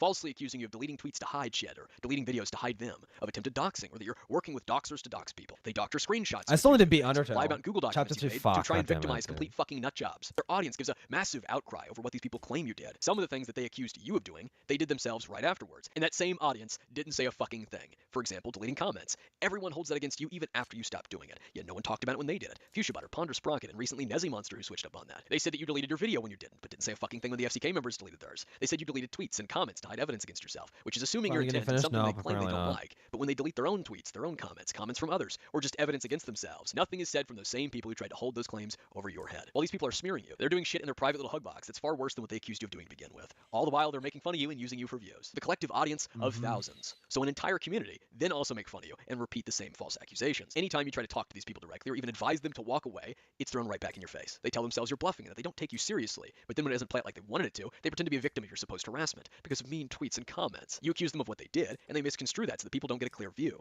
They claim you accused them of something you didn't, like telling the public that you're trying to call them a pedophile when you never did. Again, your words are always twisted. When you point out that they falsely accused you or your friends, they say you're falsely accusing them of making false accusations. And their stupid fucking audience ate that shit right up. Those same thousands of the audience either don't watch your response videos or they hate watch your response videos and ignore where you disprove the claims and prove what they did. They talk about how you deserved it because you said mean things, because you don't use someone's preferred fucking pronouns. That's the real problem for them. That man may have fantasized about murdering you, so that your blood was going to stain his hands. He may have told you to suck his pink puke dick, called you a cum chalice, an honorless shit puppet, lied about a Google document you used to make false claims against you, and used a Photoshop screenshot against you. But how fucking dare you refer to him as a man? Sure, he made fun of your voice, but you're going to make fun of his? That's crossing a line, you cishet transphobic bigot. They victimize him and paint you as the bad guy. You're sitting there watching the same community of retards who previously told everyone else just a few months before that lying about a minor is a bad thing to do, that vilifying a minor is a bad thing to do, when someone else was doing that to a 15-year-old. Yet here they are, as a community, doing all of that to a 16-year-old. They're blindly believed and listened to by the same audience that watched them say those very things. No questioning over shit so obviously false and misconstrued that all anyone had to do was hear you out, or look into it themselves. But almost no one would. They can't fathom or accept that you could be correct about something because they don't like you. So they do anything and everything to avoid acknowledging it because you pointed it out, because you have evidence for it, because they don't like He's just getting his final. This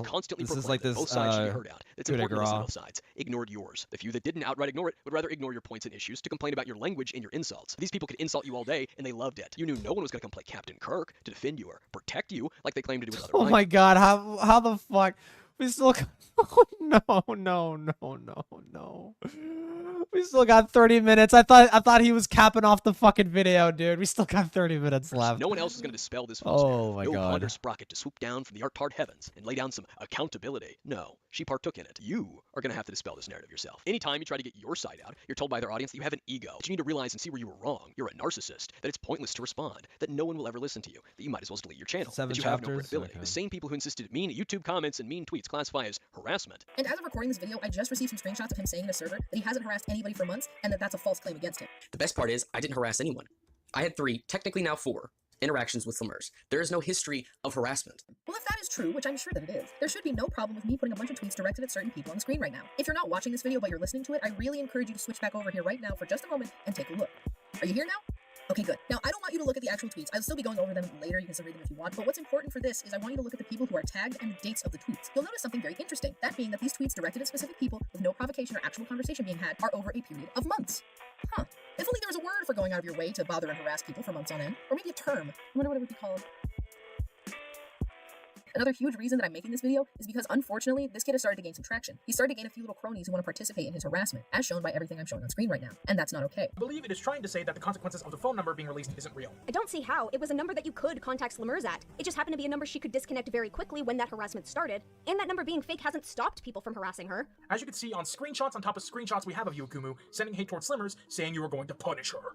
The same community who agreed with those people did exactly that to you. You get death threats, told that you shouldn't live, people wanting you assaulted, people imagining you getting beaten by the cops, doxing threats, doxing attempts, attempts to sign in on your accounts mass reported to shut you up, banned from Discord servers anytime you try to defend yourself or speak about what the favorite people did. Darkness Stone is just one example of that. People signing your email up to all kinds of fucking websites. Overall, you're treated as if you're inhuman, as if you're an embodiment of evil or boogeyman. They're Satan. You see that the same crowd and audience who falsely accused you of all this shit also claim to not take you seriously. They claim that you're just a joke they'll never take seriously, that you're a laughingstock or the laughingstock of their community. Yet they took you seriously enough to cook up movie-linked hit pieces to accuse you of all kinds of things, calling you a serial harasser, that you work with doxers, going behind the scenes to tell people you're a doxer, junkie, or that you have cronies and spies everywhere. They call you a psychopath or a sociopath in either their autistic fucking wikis, oh yes, I remember the atrocious YouTuber wiki, or their hug boxes. They make Twitter threads to call you out. They constantly talk about or tease future impending videos on you that never came out, or bitch about you in Discord chats for months, sometimes years on end. You're a banned topic in some of their Discord servers because it triggers people. Your presence in the server apparently makes people feel uncomfortable and unsafe. They'll actively look for your Twitter account and then cry about your Twitter in their fucking vent channels. Yet in the next breath, they claim you're just a joke that they've never taken seriously and never will. All because you were deemed their bad guy.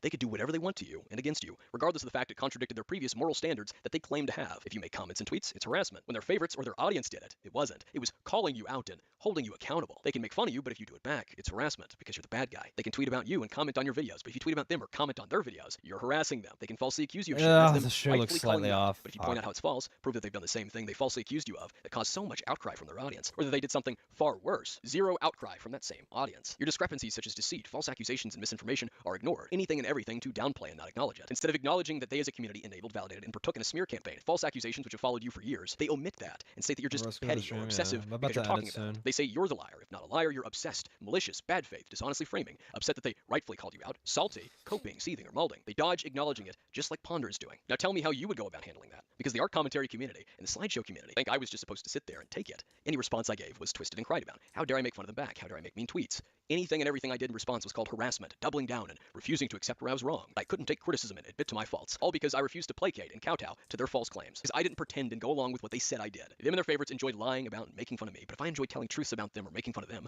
I'm just doing it for fun. I must be sadistic. I must be a psychopath or sociopath. I must lack empathy. Coming from the same community that gleefully enjoyed dogpiling, lying about, making fun of, mocking, and making memes about some mean 16-year-old. If I respond to that by talking about it, acknowledging what they did, or making fun of them, I'm the problem. I'm petty or obsessive because I point out their inconsistencies or their falsehoods. Because they can't accept being the butt of the joke. It reminds them of their daily personal lives. When dealing with all of what I just described to you, I didn't cry out that I was being harassed to get sympathy. I didn't suicide bait for sympathy. I didn't squeal about how it affected my mental health. I didn't give you my entire life story in some soy-laced speech to try and excuse anything I did on my end. I grew up poorly. My parents did this and this and this to me. So that's why I did this stupid thing on the internet. Feel bad for me. That these people constantly feel the need to clue everyone in on shit that is entirely irrelevant and that no... I mean, is this... It looks like he doesn't really go over anything else. Oh my god, no, there's still more, dude. No one fucking cares for. You can't just own up to it and be done with it. I want to be done with this fucking video, bro. Where the fuck is it? I mean, dude, it's literally like it's just a fucking, like, we're just a fart away from this, having this finally done, dude. Oh my god, dude. Please. Okay, Mo. Can't not make some sad excuse. There has to be some sob story because this community is all One about more- pathos and heels in the feels. It's okay for Ponder to talk 5-hour about Vegas videos because you of have how to it affected catch up her. on, It's okay for yeah. Heaton to talk about Junkie years afterwards because of how it affected her. Yet I'm not allowed to talk about what I went through, what these people did, what these communities did. Any one of their figureheads, Ponder, Nani, Creep Show Art, Hopeless Peaches, and so on, could have looked into it at any point in 2020 or any of the years after before they ran off. Whether it be what they were doing to me, Fuchsia's degen hellhole of a Discord, the FCK's defensive lies to defend Toby whilst trying to smear Kai and Omnia, Toasty's antics, this could have been known and acknowledged much, much sooner. Question is, why didn't they talk about any of it? Especially when they at least knew of what the group was doing to me. It's a little hard to miss the hit pieces that were blowing up and shared from Discord server to Discord server. They didn't talk about it because I wasn't a sweet little lamb. Most of the people in these communities care about optics and how they're perceived by their peers. Exactly. It was all about optics. It was all optics. It was nothing else. It was nothing else. Nothing else mattered to these fucking people. It was just optics. It was just optics. Yeah, it would look bad if I called this out among my fucking friends. I would lose out on friendships, my fucking stupid online friendships, to call this actual degenerate fucking dangerous behavior out. Oh, okay, I guess I'll stay silent about it and then fucking cry victim when it blows up in my face. Fuck these people, bro. So they keep their true opinions private in fear of being ostracized or blacklisted for discussing it. Slideshow community especially has that problem, and I claim this not to make them look bad, but because several people in that community, or I almost just want to say, like, I will make a video, just say like just do my own, like, fucking, like, abridge this fucking video, dude. Holy shit. Just to save people 9 fucking hours. that were in it have privately expressed this to me. Most of the art and slideshow crowd didn't even question what was going on. No thanks to the FCK members behind the scenes trying to blackball me by telling others that I harassed them or that I was a doxer, like Junkie, which is particularly fascinating from two communities who claim, again, that they want to hear all... It's just simple. Like, I don't even want to give my own commentary. I'm just like, listen, this is the FCK maximum video. This is what was talked about. Here's the timeline of things. Just blah, blah, blah, blah, blah, blah, blah. Okay, end the video. And that should be like fucking, like, what? Like, less than 30 minutes. ...sides out, who claim to give people the benefit of the doubt. It's the same people who insist Ponder, Stone, and Nezzy in their community gave me the benefit of the doubt, that they were lenient with me. If this was all about my supposed lack of evidence, just they end would the be video happy there, now, dude. but they aren't. Oh my It was never about me not having evidence, and it wasn't about me defending or white knighting the dam, a lie they've been pushing for years in an attempt... Which now, I think I'm going to kill myself. Because I feel like I probably should have just taken notes or something, man. Because now it feels like now I got to rewatch this video. Or at least I can skim it. I can skim it. Now that I've watched it all, I can skim it. At the very least. Just don't mama max. Well, I don't need to. I wouldn't need to, right? ...to cover up... It's just, listen, he released this 9-hour video. I think there's a lot of important information in it. So here is me summarizing what's in it.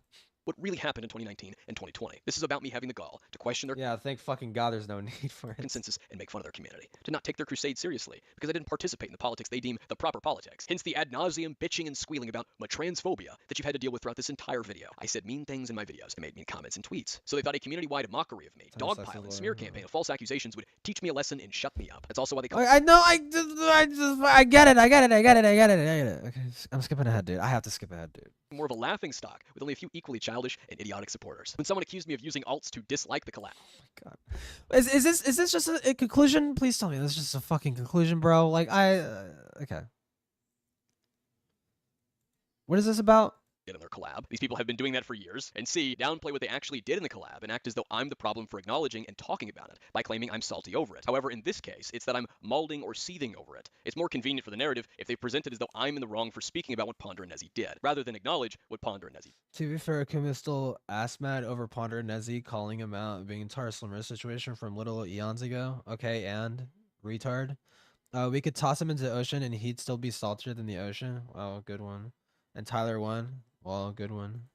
And D, that I haven't matured since I was 16, because I defend myself and speak about what really happened. And those 4 art-tard habits are relevant because Court Jester was the first one to mention them a damn shit. She saw my name and immediately took it as an opportunity to peddle the same false history that they've been pushing for years now. But if I respond and I point that out, or I point out the flaws with it, or if I link videos I've made... What the fuck is this dumb shit? Kumo and his friend Akumu have always been extremely bad. This is Kumo's retard video. Okay? That has nothing to do with Akumu. What? Going in depth on the problems with it. I'm the problem. I'm coping, seething, or molding. I haven't moved on or matured past being 16 because I don't allow them to lie so boldly and it go. He misses drunk me. He doesn't actually miss me. I'm not gonna fall for it. I'm not gonna fall for it, dude. He misses drunk me, dude. He just wants me to get drunk again. Unchecked, which is really odd because if that means I haven't matured past being 16, what does that say about you all who keep bringing it up? Court Jester herself, she's still talking about it and bringing it up. But if I talk about it, I haven't matured. It's really silly. A successful commentator would be making new and insightful content, as if my retrospectives aren't new and insightful. But I guess because they're talking about older events that involve her favorite people that she likes, somehow that means they can't be new and insightful because it has information that's inconvenient for her. I've gotten a myriad of comments throughout this series from people telling me they had no idea about any of this and that they're baffled or confused and appalled by the fact that a lot of this was literally swept under the rug. And you might wonder how it was swept under the rug because of people like Court Jester and her community who have been repeating this same fucking lie and cover story that I was just defending and simping and white knighting for Madame, and that my videos are just me being upset, humiliated, dragged through the dirt. Not that these people lied and peddled false information and false accusations and tried to cover a bunch of fucked up shit. Yeah, exactly. Runs do. These people definitely aren't the monolith, though. Maybe that's still not enough. I gotta help him out. An even more recent example of this you need to change, grow, and be better delusional grandstanding comes from another artard, artist Grim or Kira, who has also overestimated what Ponder is capable of. During our second conversation on Discord, which happened only because she didn't like the fact I was talking about what Ponder and Nezzy did in their collab, telling me to move on, that it was old so I shouldn't talk about it, which is rather interesting considering she justified Ponder discussing the situation with Fegoust, and that's from November of 2019. But me discussing what Ponder did in 2020, to me, is a problem. Early into our conversation, she said I was continuing to cope and seethe over Ponder and Nezzy's collaboration, later stating this: did Ponder make you think you pushed someone to suicide? Did Ponder say, hey, if you talk about this, I'll kill myself? No, she made a video pointing out your weird opinion on a situation that originally didn't involve you. You put yourself in that drama. Okay, I think this is just literally just going over this shit, man. This is just redoing this. It's a redo. It's rewind time, dude. We're just going over this fucking shit again.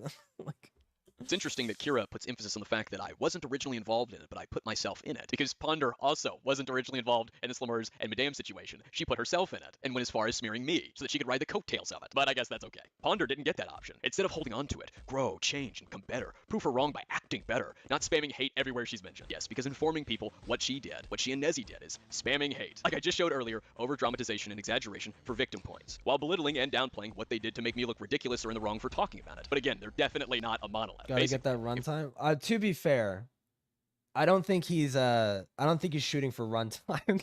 I don't think he's trying to hit the 15-minute ad mark. Okay, I think he's got that covered. These people decide that something about you is a problem within a video. It's already 9 hours. Do things in the way they make their videos, their beliefs, that it means you haven't changed or grown. And I get it, because I loop too. I loop too when I'm fucking going over shit. Like I have to script I have to script just to avoid looping on shit and just to stay focused throughout the thing, right? Like if I'm doing like a scripted, like if I want to talk in depth about a video and not have it be like a flippant rant shit, I have to do that just for the sake of staying on course, right, and not looping 20 times. Years, I've talked extensively. It's his victory about lap? where I Yeah, was wrong yeah, in the yeah. damn Fair situation. enough. That doesn't matter to them because it doesn't fit the narrative that they were fed and are eager to believe. Because I'm not entertaining their revisioning of the events, that I was defending, simping, and white knighting for Medea. I'm not validating their lies and affirming their delusion that I was entirely wrong, that Ponder and Nezzy were entirely right and called me out or dragged me through the dirt. Because I point out where Ponder and Nezzy and the FCK were not only wrong, but dishonest. I inform people about it. These people in their audience have told themselves that I'm just salty, mauled, and coping and seething over Ponder and Nezzy because addressing the actual proven flaws within those videos would require them to criticize their favorites and no longer delusionally prop up these hit pieces. They say I'm stuck in the past or that I haven't moved on, despite the fact it was their constant bringing it up that brought us here. It's nothing more than an attempt at forcing my hand to confirm their bias and to validate the narrative. I must agree with what these people say happened, even though it's not true. Since I haven't agreed to that, that means I haven't improved, grown, or matured as a person. Me having a spine, defending myself where I was objectively correct, and not placating to their constant framing and biased retelling of the events means I haven't matured past being 16. It's a forced dichotomy. They expect me to go along with this idea that I did all these things that I didn't do, and expect me to apologize for these things that I didn't do. It's laughably retarded, as if I was ever going to seek their fucking approval, let alone take blame for shit I didn't do. There's a thought just lingering at the back of my head, and scratching at the door. What gives these people the idea that I want or need their approval? They assumed that I do because they believe. Why would that ever be a fucking argument? Dude, like, you have to be you have to have a fucking dent in your head to think that, oh, Akuma just really wants our approval. Like, so stupid. Prerequisite for anyone, let alone me, to mature, flourish, and continue. The fact that I have without their approval, like some autistic little hall. he's literally like transphobic. Why the fuck would he give a fuck? why would he crave your approval? Like, he clearly thinks you're all fucking degenerates. Like, pisses them off. Who fucking, like, dude, I don't fucking know, bro. Like, it doesn't make any sense. These people don't live in reality. They live in these tiny but very bitchy social circles that thrive off of echo chambers and having these little rituals which are meant to keep their understanding of anything around them completely warped to how they wish the events played out. Take, for example, this comment complaining about me talking about Nezzy Monster throughout the years, but omitting why I am, or the several various tweets and comments claiming I'm just salty over Ponder and Nezzy's collab, but of course omitting what it is they did in the collab that could possibly have me just salty about it. It's a little ironic considering the fact that these people worship and prop up someone who claims to want to dispel misinformation and false narratives, and yet me doing that is a problem for them. A problem that leads them to omitting the very things that these people did. Yeah, I know, dude. Belittling me for I fucking know. If this was Ponder, I hear they you, wouldn't be brother. doing that. They wouldn't be downplaying what these people did. They love to talk about old drama, especially to bring it up if they think they can hold it against someone. Even in though we're real already life, or past they've been that, wrong yeah. in the past. Like again, Heaton when she talked. They were degens. Yeah. Like, well, just on the surface, like, oh, these people are like trans and shit. I don't want to hang out with them or whatever because, like, I think they're fucking weirdos. Just based off of that alone, they're obviously way fucking worse. Like, well, I mean, being trans is not inherently fucking bad, right? Like, he could think that it's fucking creepy and weird. I don't give a shit. I don't give a fuck. I don't give a fuck that he thinks it's creepy or weird, and I don't give a fuck if someone's trans. Okay, obvious. It would be very rich for me to fucking think, oh, wow, you're trans. That's really weird. Like, that would be like fucking stupidly rich of me to do. But it's especially doubly so. It's like he's being dogpiled by these fucking dumbasses. They're slandering him, and he actually wants their approval. Like, huh? Maybe he just wants good old-fashioned revenge. Maybe he wants justice, bro. Maybe he wants revenge and justice. He wants some sort of vindication, maybe. Okay? Of his own orchestration. I don't fucking know, dude. Talks about junkie. When you talk about the old drama and specifically the things they don't want questioned, so they can protect the warped retelling of Also events. queerphobic. I just don't give a fuck if he actually is queerphobic. He probably isn't.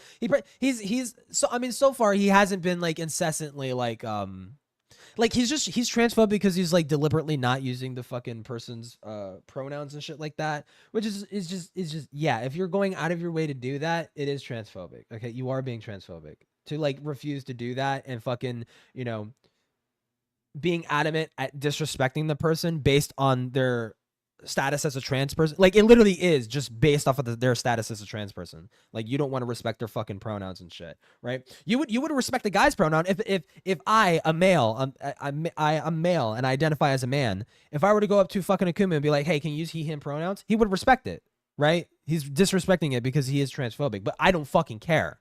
But I don't give a shit. Cameron is streaming? Oh my fucking god, dude. What is his name? Cameron fucking CP445 or some shit? Yeah, there you go. Oh god. I remember watching your content cup and a ramen shop. He's been streaming for the past hour. This crazy person I made a song with years ago that like went on to lie about me and then embezzled like. Oh, that's crazy. That's crazy. Someone would lie about you. That's fucking insane. $2,000 from one of my friends who was trying to help them. Okay. timeline. How dare you talk about old drama? They've moved on. You Fuck. When does Birdie get involved? When does Ferret get involved? Yeah. You need to move on. You're petty, you're obsessive, you're coping and seething. It's funny how that works. Think of the saying, history is written When's the part that Epstein shows up? I heard that happens. by the victors, but change it to history is written by the majority who Think think they're they reacting will to do him? everything to convince themselves of that and convince everyone else of their narrative, and we've arrived at the core of the problem. These people view a situation through the lens of who I've been barely following it. I've only been following the Cameron shit. Thank you. I've only been following the Cameron shit as far as Diesel streams.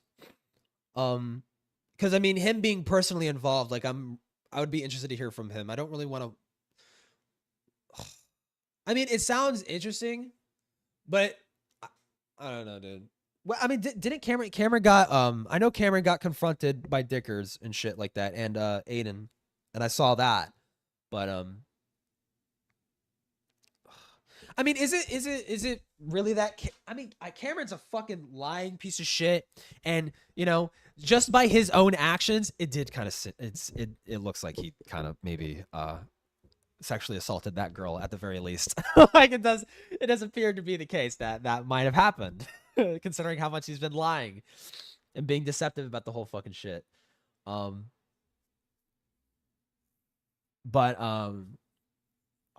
I don't know if I give a, I like niche shit. I like nicher stuff. I feel like the Cameron stuff is like kind of poking.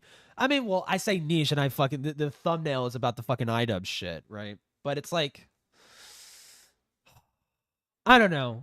The Cameron stuff is just that middle room where it's just like I like either the mainstream drama when it gets interesting, when it has like an interesting update, or the super mega niche stuff like this ACC bullshit, right? their herd agree with most, and then base it off of that to convince themselves that they're right and the other person is wrong, Am I because the super? majority don't agree No, with it's that not person. worth it. The only advantage these people have is numbers, so they recite their version of the history any chance they get in hopes of propagating it, so that it is never questioned, so that their retelling of it becomes the consensus among themselves. And Akumo, you're using AI. That is an unreliable source. Checkmate. any potential onlookers. It's history revisionism 101. After all, if so many people claim it happened that way, it must have. They Diesel? think because they don't agree, I'm therefore wrong. This is why they've constantly tried to convince me.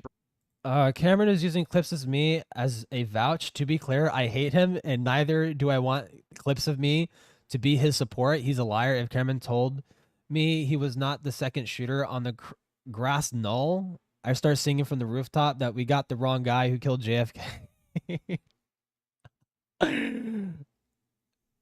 Futuristic Hub? What? Oh, no. Okay, no. That's a fucking fake account. I was going to say, I'm like, what? Oh, that's crazy.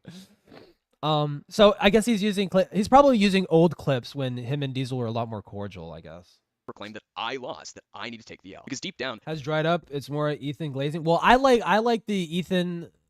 I mean, I don't like the Ethan Hassan. It's so just old at this fucking point.